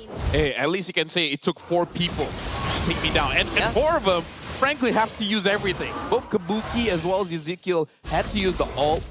But now, Kazakhstan, what have they gotten in the meantime? They got some camps in the jungle to give over to Leomord. At this point, it will be a nice time to see the items, to see what does he have at this point. I'm thinking War Axe. I don't know if he goes for the BOD though. Wow, that actually hurts. That's 2 salvos of Feather Airstrike, and Ovim is down to less than 50. Tsunami Slam with the grab back, but that's Witty you're grabbing. No way Witty goes down. They call him Barbell, Jiro Dash ready to fight, final slash, Witty under the tower, but easily gets away. Aran jumps in, he also disengages with the flicker. Witty gets jumped back on again and gets a 2-man pullback from Aran, and Kazakhstan not able to find anyone. Yeah, the only time you would pull over a roam if it's inside the turret, or better yet, inside the base. So I think that was not the intended target, but again, maybe a bit of panic, just smashing the button and then just end up picking up Witty. If it was anyone else, they could have gotten a kill, but with that, Indonesia is standing at 3,400 goal lead here. Kazakhstan should have a bit of difficulty unless Baby Algob gets a clutch final slash. He has some good like flicker final slashes, but it's not enough as Jiro Dash is going to end up going down to Yehescu. Joe is in the fight looking for some individual plays. We can find it so far, but Indonesia, without the Leomord to worry about, should be able to get this Lord no problem, as Joe just purchased the Brute Force Breastplate. Well, the 10-minute prediction is not there. It's already 11 minutes. Kazakhstan is extending as much as they can, and they do have a draft that can potentially punish the opponents. Whenever Kazakhstan kills Kabuki, that's their window. Yeah. That's when they can confidently say, let's go all in and hope we win this team fight. Once Kabuki is out, there is still a lot of damage coming in from Indonesia, but is more manageable than an Atan. And the Feather Airstrike, that's 1 salvo and Ovin loses 40% of his health. It's gonna get harder from this point onwards, and Kazakhstan knows it. 4.5k goal advantage for Indonesia. Lord spawns bottom. Kazakhstan don't really have the best team comp to wave clear. Yeah, I mean, like, again, they can fight, but they gotta use a lot of abilities, like maybe even the Hive has to use the Zaman Force just to clear the minions. The good thing is that it's 11-minute Lord, so it's not the toughest. Even with enhanced minions, it's not that tough just yet. If it's 15, 60 minutes, that's when you start to sweat a little bit. But Kazakhstan, I feel like the best approach for this one is you have to win a team fight. There's no buts and ifs and all of that. Yep. Even if you survive, even if you defend well, it's not good enough. You have to win a fight. You have to get someone from Indonesia here. Witty finds a taunt. Good brilliance. Ovin so survives the knockup. They grab Witty back, and that's the Tsunami Slam. Witty goes down. Start charges into the bottom inhibitor turret. Kazakhstan will have to deal with it. They get the stun to Aran, but Aran should be able to get out, not a problem. As Joe tries to go on Tastic. That's going to be a Winter Crown. Tastic will survive it. Not that Joe fully committed. Lord will be eventually taken care of. And Indonesia will call off the assault. I would say that's better than nothing, considering the fact that Witty was able to take a lot of ults coming in from Kazakhstan. Oh, hold on. Baby Argov is going to go down. They cancel the Feather Airstrike, but Yeskin flies away. Aran tries to go for chase, and Kabuki will finish the job, and now Aran's going to be in the front line. Zaman Force is out as they blow up Kabuki. What a flank from Tashtik and Girodes, and that's 2 bodies down for Indonesia. Kazakhstan are still in it. Now we're starting to see the damage coming in from Kazakhstan. They have the damage, they just need the setup. But it looks like Kazakhstan, they need someone to bait Indonesia first. It looks like the bait was Baby Agop, and I kind of feel like he's A-okay with that considering the amount of attention he's been getting from Indonesia anyways. And then even I didn't see the flank coming in, and neither did Kabuki. Having to Purify makes it so that he can't escape once he used the entropy. Yeah, and if the Leomor is on you, you are essentially dead. There's no getting away from Barbell.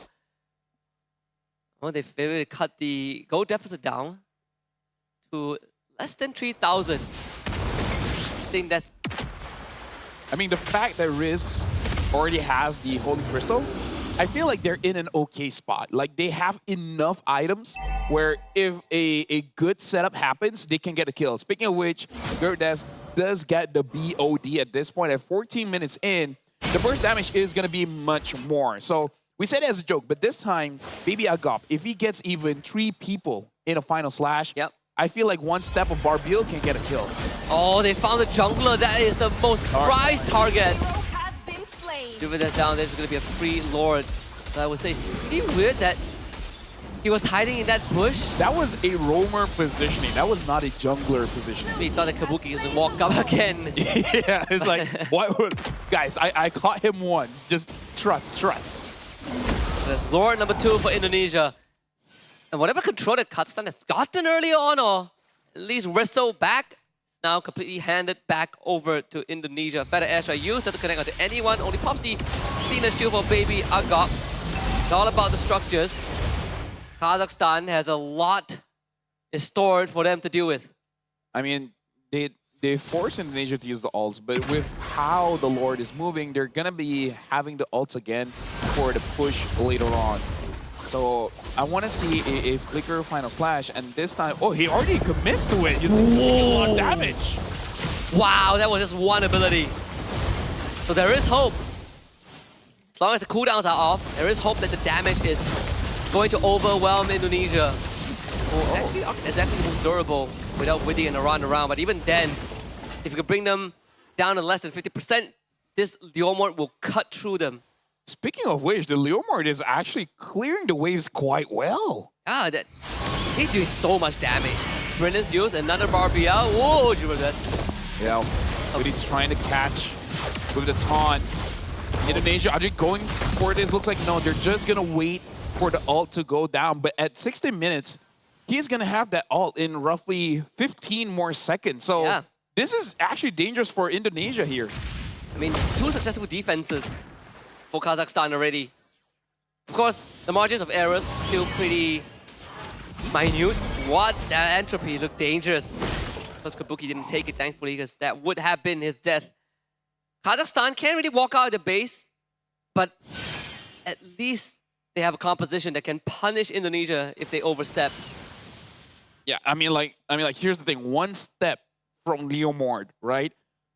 Like, one momentum getting hit by that, whether he's on Barbil or not, apparently deals like a whole ton of damage and is really carrying Kazakhstan here, where it's creating doubt for Indonesia. Yeah. Because even Kabuki, I think he wants to entropy in and then blow someone up. But it's like, what if I get stepped on by Leomord? Yeah, if you don't like take out the Leomord from the fight and he gets an opening in, it destroys your health bar. And that includes Joe too. Right? He might be slippery, but if you get rammed by Barbu, you still sort of kind of get destroyed instantly. 15 seconds until the 3rd Lord. This is the longest game so far, at least for the open division. So Indonesia still have to lead, but it's not as big as... It's not comfortable. Yeah, it's not something comfortable like game 1, right? This is definitely a comeback-able game. Look at this. They are just waiting in the bush, and they found Kalia. Small price to pay. Immortality is going to be expended, though. That's something that will sting a little bit for Kazakhstan, but better the Kalia than anyone else. But look at this. Gervdes. Again, the positioning is very dangerous, but maybe they don't know. They don't know. It's cooking. It's cooking. They don't know. Shh. Here, get something. Oh, Kabuki! Oh, Kabuki! Oh, Kabuki is gone! And even forcing out a flicker from Iran, I was worried a little bit because it looks like he was going to miss Barbil. They even caught Witty. 2 Witties down for 35 seconds. This is Kazakhstan's best chance at making that comeback happen. The only thing standing in their way is a potential steal from Joe, but he's not even going to try. Kazakhstan gets the 3rd Lord of this game. Who would have thought that the Leomord, this pocket pick, this Kazakhstan hero, is giving them this opportunity to take a game off of Indonesia. I mean, like, we had clean sweeps the entire day here, Husky. Oh, it would be quite the record if this is what it takes. If this is what it takes to take down Indonesia, I'm all for it. Or at least this new game. meta. In new meta. The Golden Steed, they call it. Like the Rising Sun. We did say that you can't ride Barbu into the sunset. And this could be it, this 3rd Lord. Let's see how much damage they can do, right? It's not enhanced yet, sadly. It's not evolved yet. So, definitely not the final form of the Lord.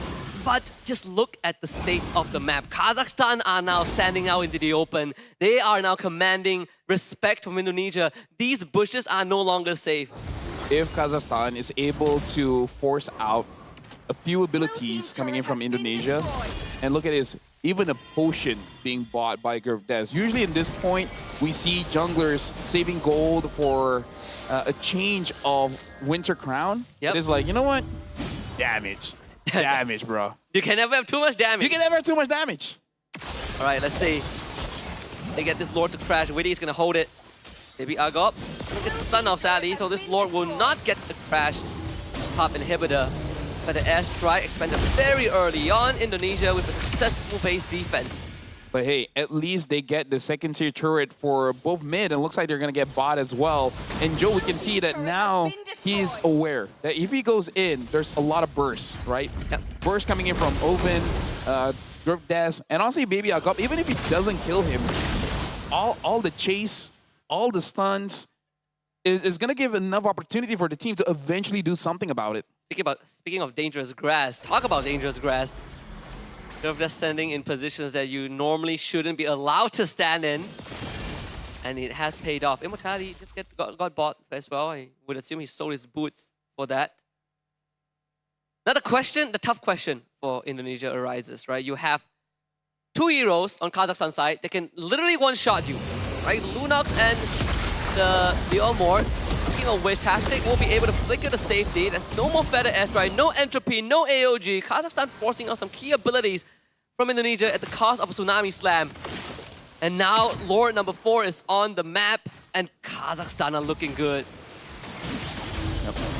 So now the Lord is up for grabs. 21 minutes in. This is going to be a tough Lord.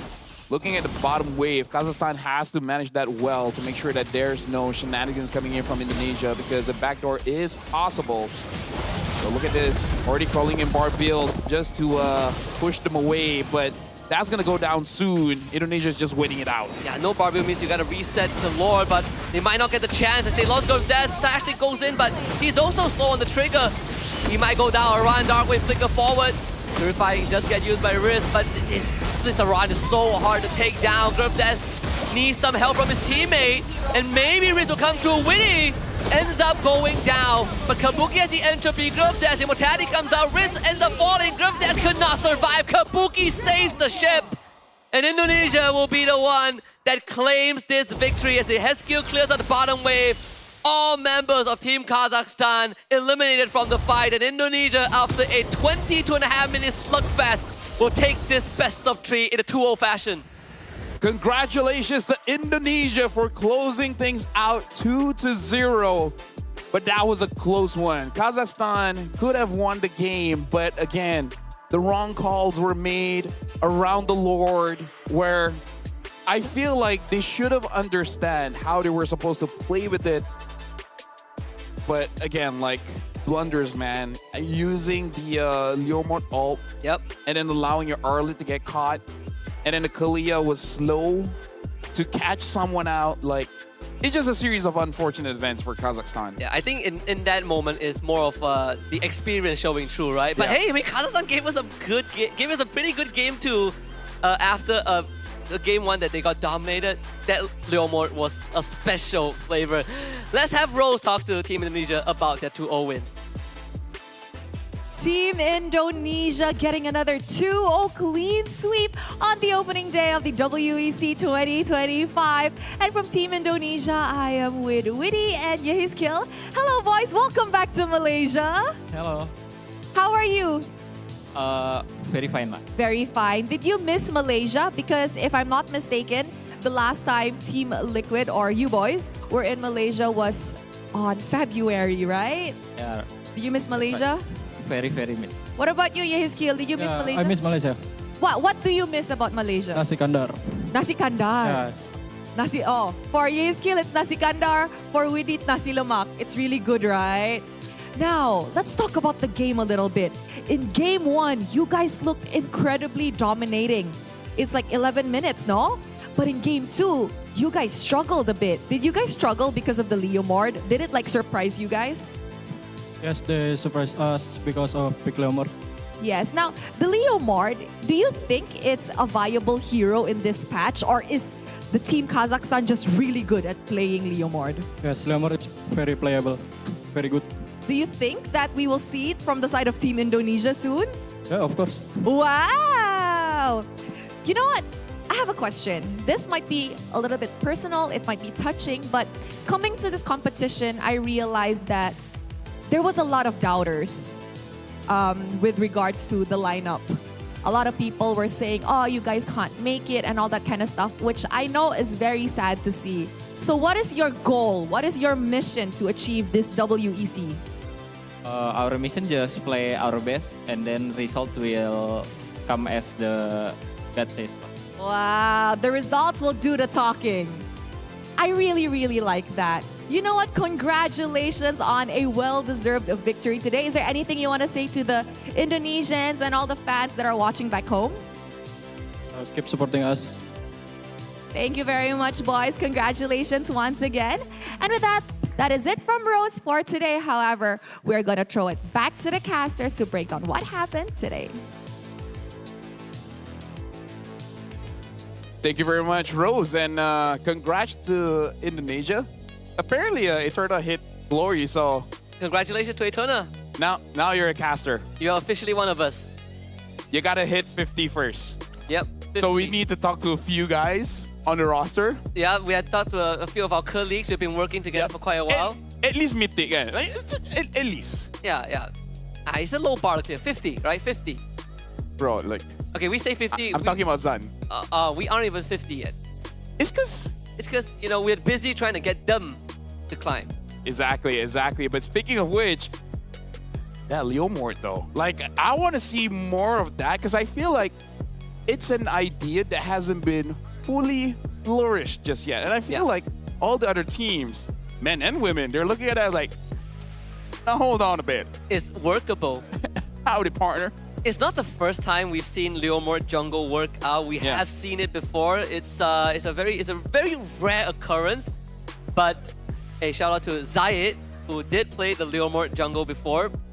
I definitely felt like there were some risks taken, and it also came at the the scenario where, you know, Indonesia aren't aware of the possibility because you don't play against a Leomord jungle that often, so you wouldn't expect he was standing in where a roamer usually does, and then you get two-shotted. But still, great idea from Kazakhstan. Didn't work out, but it opened up more possibilities. But I feel like this also asks questions about the state of the Indonesian team because they are strong for sure, but we're seeing signs of weakness here and there. So moving forward, hopefully we see some improvement throughout this competition because in my experience, most international tournaments, they have their own pocket meta where day one, standard. Day two, start to see something a bit new, a bit fresh. And when you get to the playoffs, it's a WEC 25 meta at that point. Yeah, I think right now for Indonesia, obviously this game felt a bit dragged out, right? Like it felt it could have ended earlier. in the grand scheme of things, when things go their way, we saw how clean it was. And that's, for the rest of the contenders in Group C, they could use this as a reference point for the remaining matches, because we have so many. We have like 4 groups, so many matches are happening at the same time. I think for the benefits of the rest of the teams in Group C, they could take this as a case study. Hall of Famers though, Go Hunter is of course Kabuki, Witty again, the tanker and the best support, and Yeheskel will be the GOAT of this game. Yeah, I gotta say Ezekiel has been the centerpiece of the team, which again, as a mid you are, but he's doing quite well in terms of zoning the opponents out, opening map, giving vision, but ultimately dealing the damage. So I'm really looking forward to see how Team Indonesia will perform against a team that has a very sturdy EXP laner. Because the thing about mid, you're only as good until you meet a scary EXP. Yeah. I would even say more scared of EXP than the jungler most of the time. I agree. I think that the mid laner is such a delicate, fragile role to play, right? A lot of things to kind of take care of. But Yeheskel, you can always trust him in that mid lane. He has influence, of course, influence of the side lane, but also influence of these team fights with his artillery, with Feather Airstrike. A lot of times, it doesn't have to necessarily result in a kill as long as you are chipping away at health bars, as long as you're hitting multiple targets and you're keeping them from engaging. That's good enough as a Farsa. Yep. Ezekiel is absolutely amazing, but now we got to look at the highlights to see what really happened in the game. And honestly, there's a lot happening in the game. Where the early game, Indonesia did well, but we do have to shout out how Kazakhstan understands and basically stops feeding. Don't give over easy kills, don't give easy objectives to Indonesia. Make them fight for it. Yeah, you make them earn their keep. Exactly. Although I say that the start of this clip was quite funny as well, where Ovin tried to 1v1 Joe. He goes into the Darkening and Joe just deletes him. And the Fanny got incredibly ahead, right? I think that was also a big factor of why Indonesia was able to get away with a lot of these sub 15-minute skirmishes, because you have a Fanny that is so fat. And then we see this flank that blew Kabuki up, and then we realize that this Leomord is a problem, and he did become a problem. But sadly, this was where it all ended, where they just got caught lacking and Indonesia pounced. And it's a weird time to fight, because your main damage dealer just uses best abilities. Yeah. So there's nothing left. At that point, you got cut your losses, right? Okay, he's done. Let's wait for Indonesia to overextend, and then we'll fight back. Because the thing about a Leomord is that it's a glass cannon. You're a cannon for sure. Yeah. But especially because you're so close, you're basically a melee marksman. You're a melee Natan. Yeah. You're sending yourself straight into the enemy, and you hope that they blow up before you do. Yeah. That's sort of what Leomord's job is. And that's why he... I don't die because I kill you first. Exactly. That's Leomord. That's a glass cannon. Exactly. He's Leomord. I feel like glass cannon should be used to describe ranged heroes. If you're melee, you should be a glass battering ram or something. I'll figure out the specifics. What? You know what? Been a great day. End it here. Thank you everyone from all across the world watching WEC25.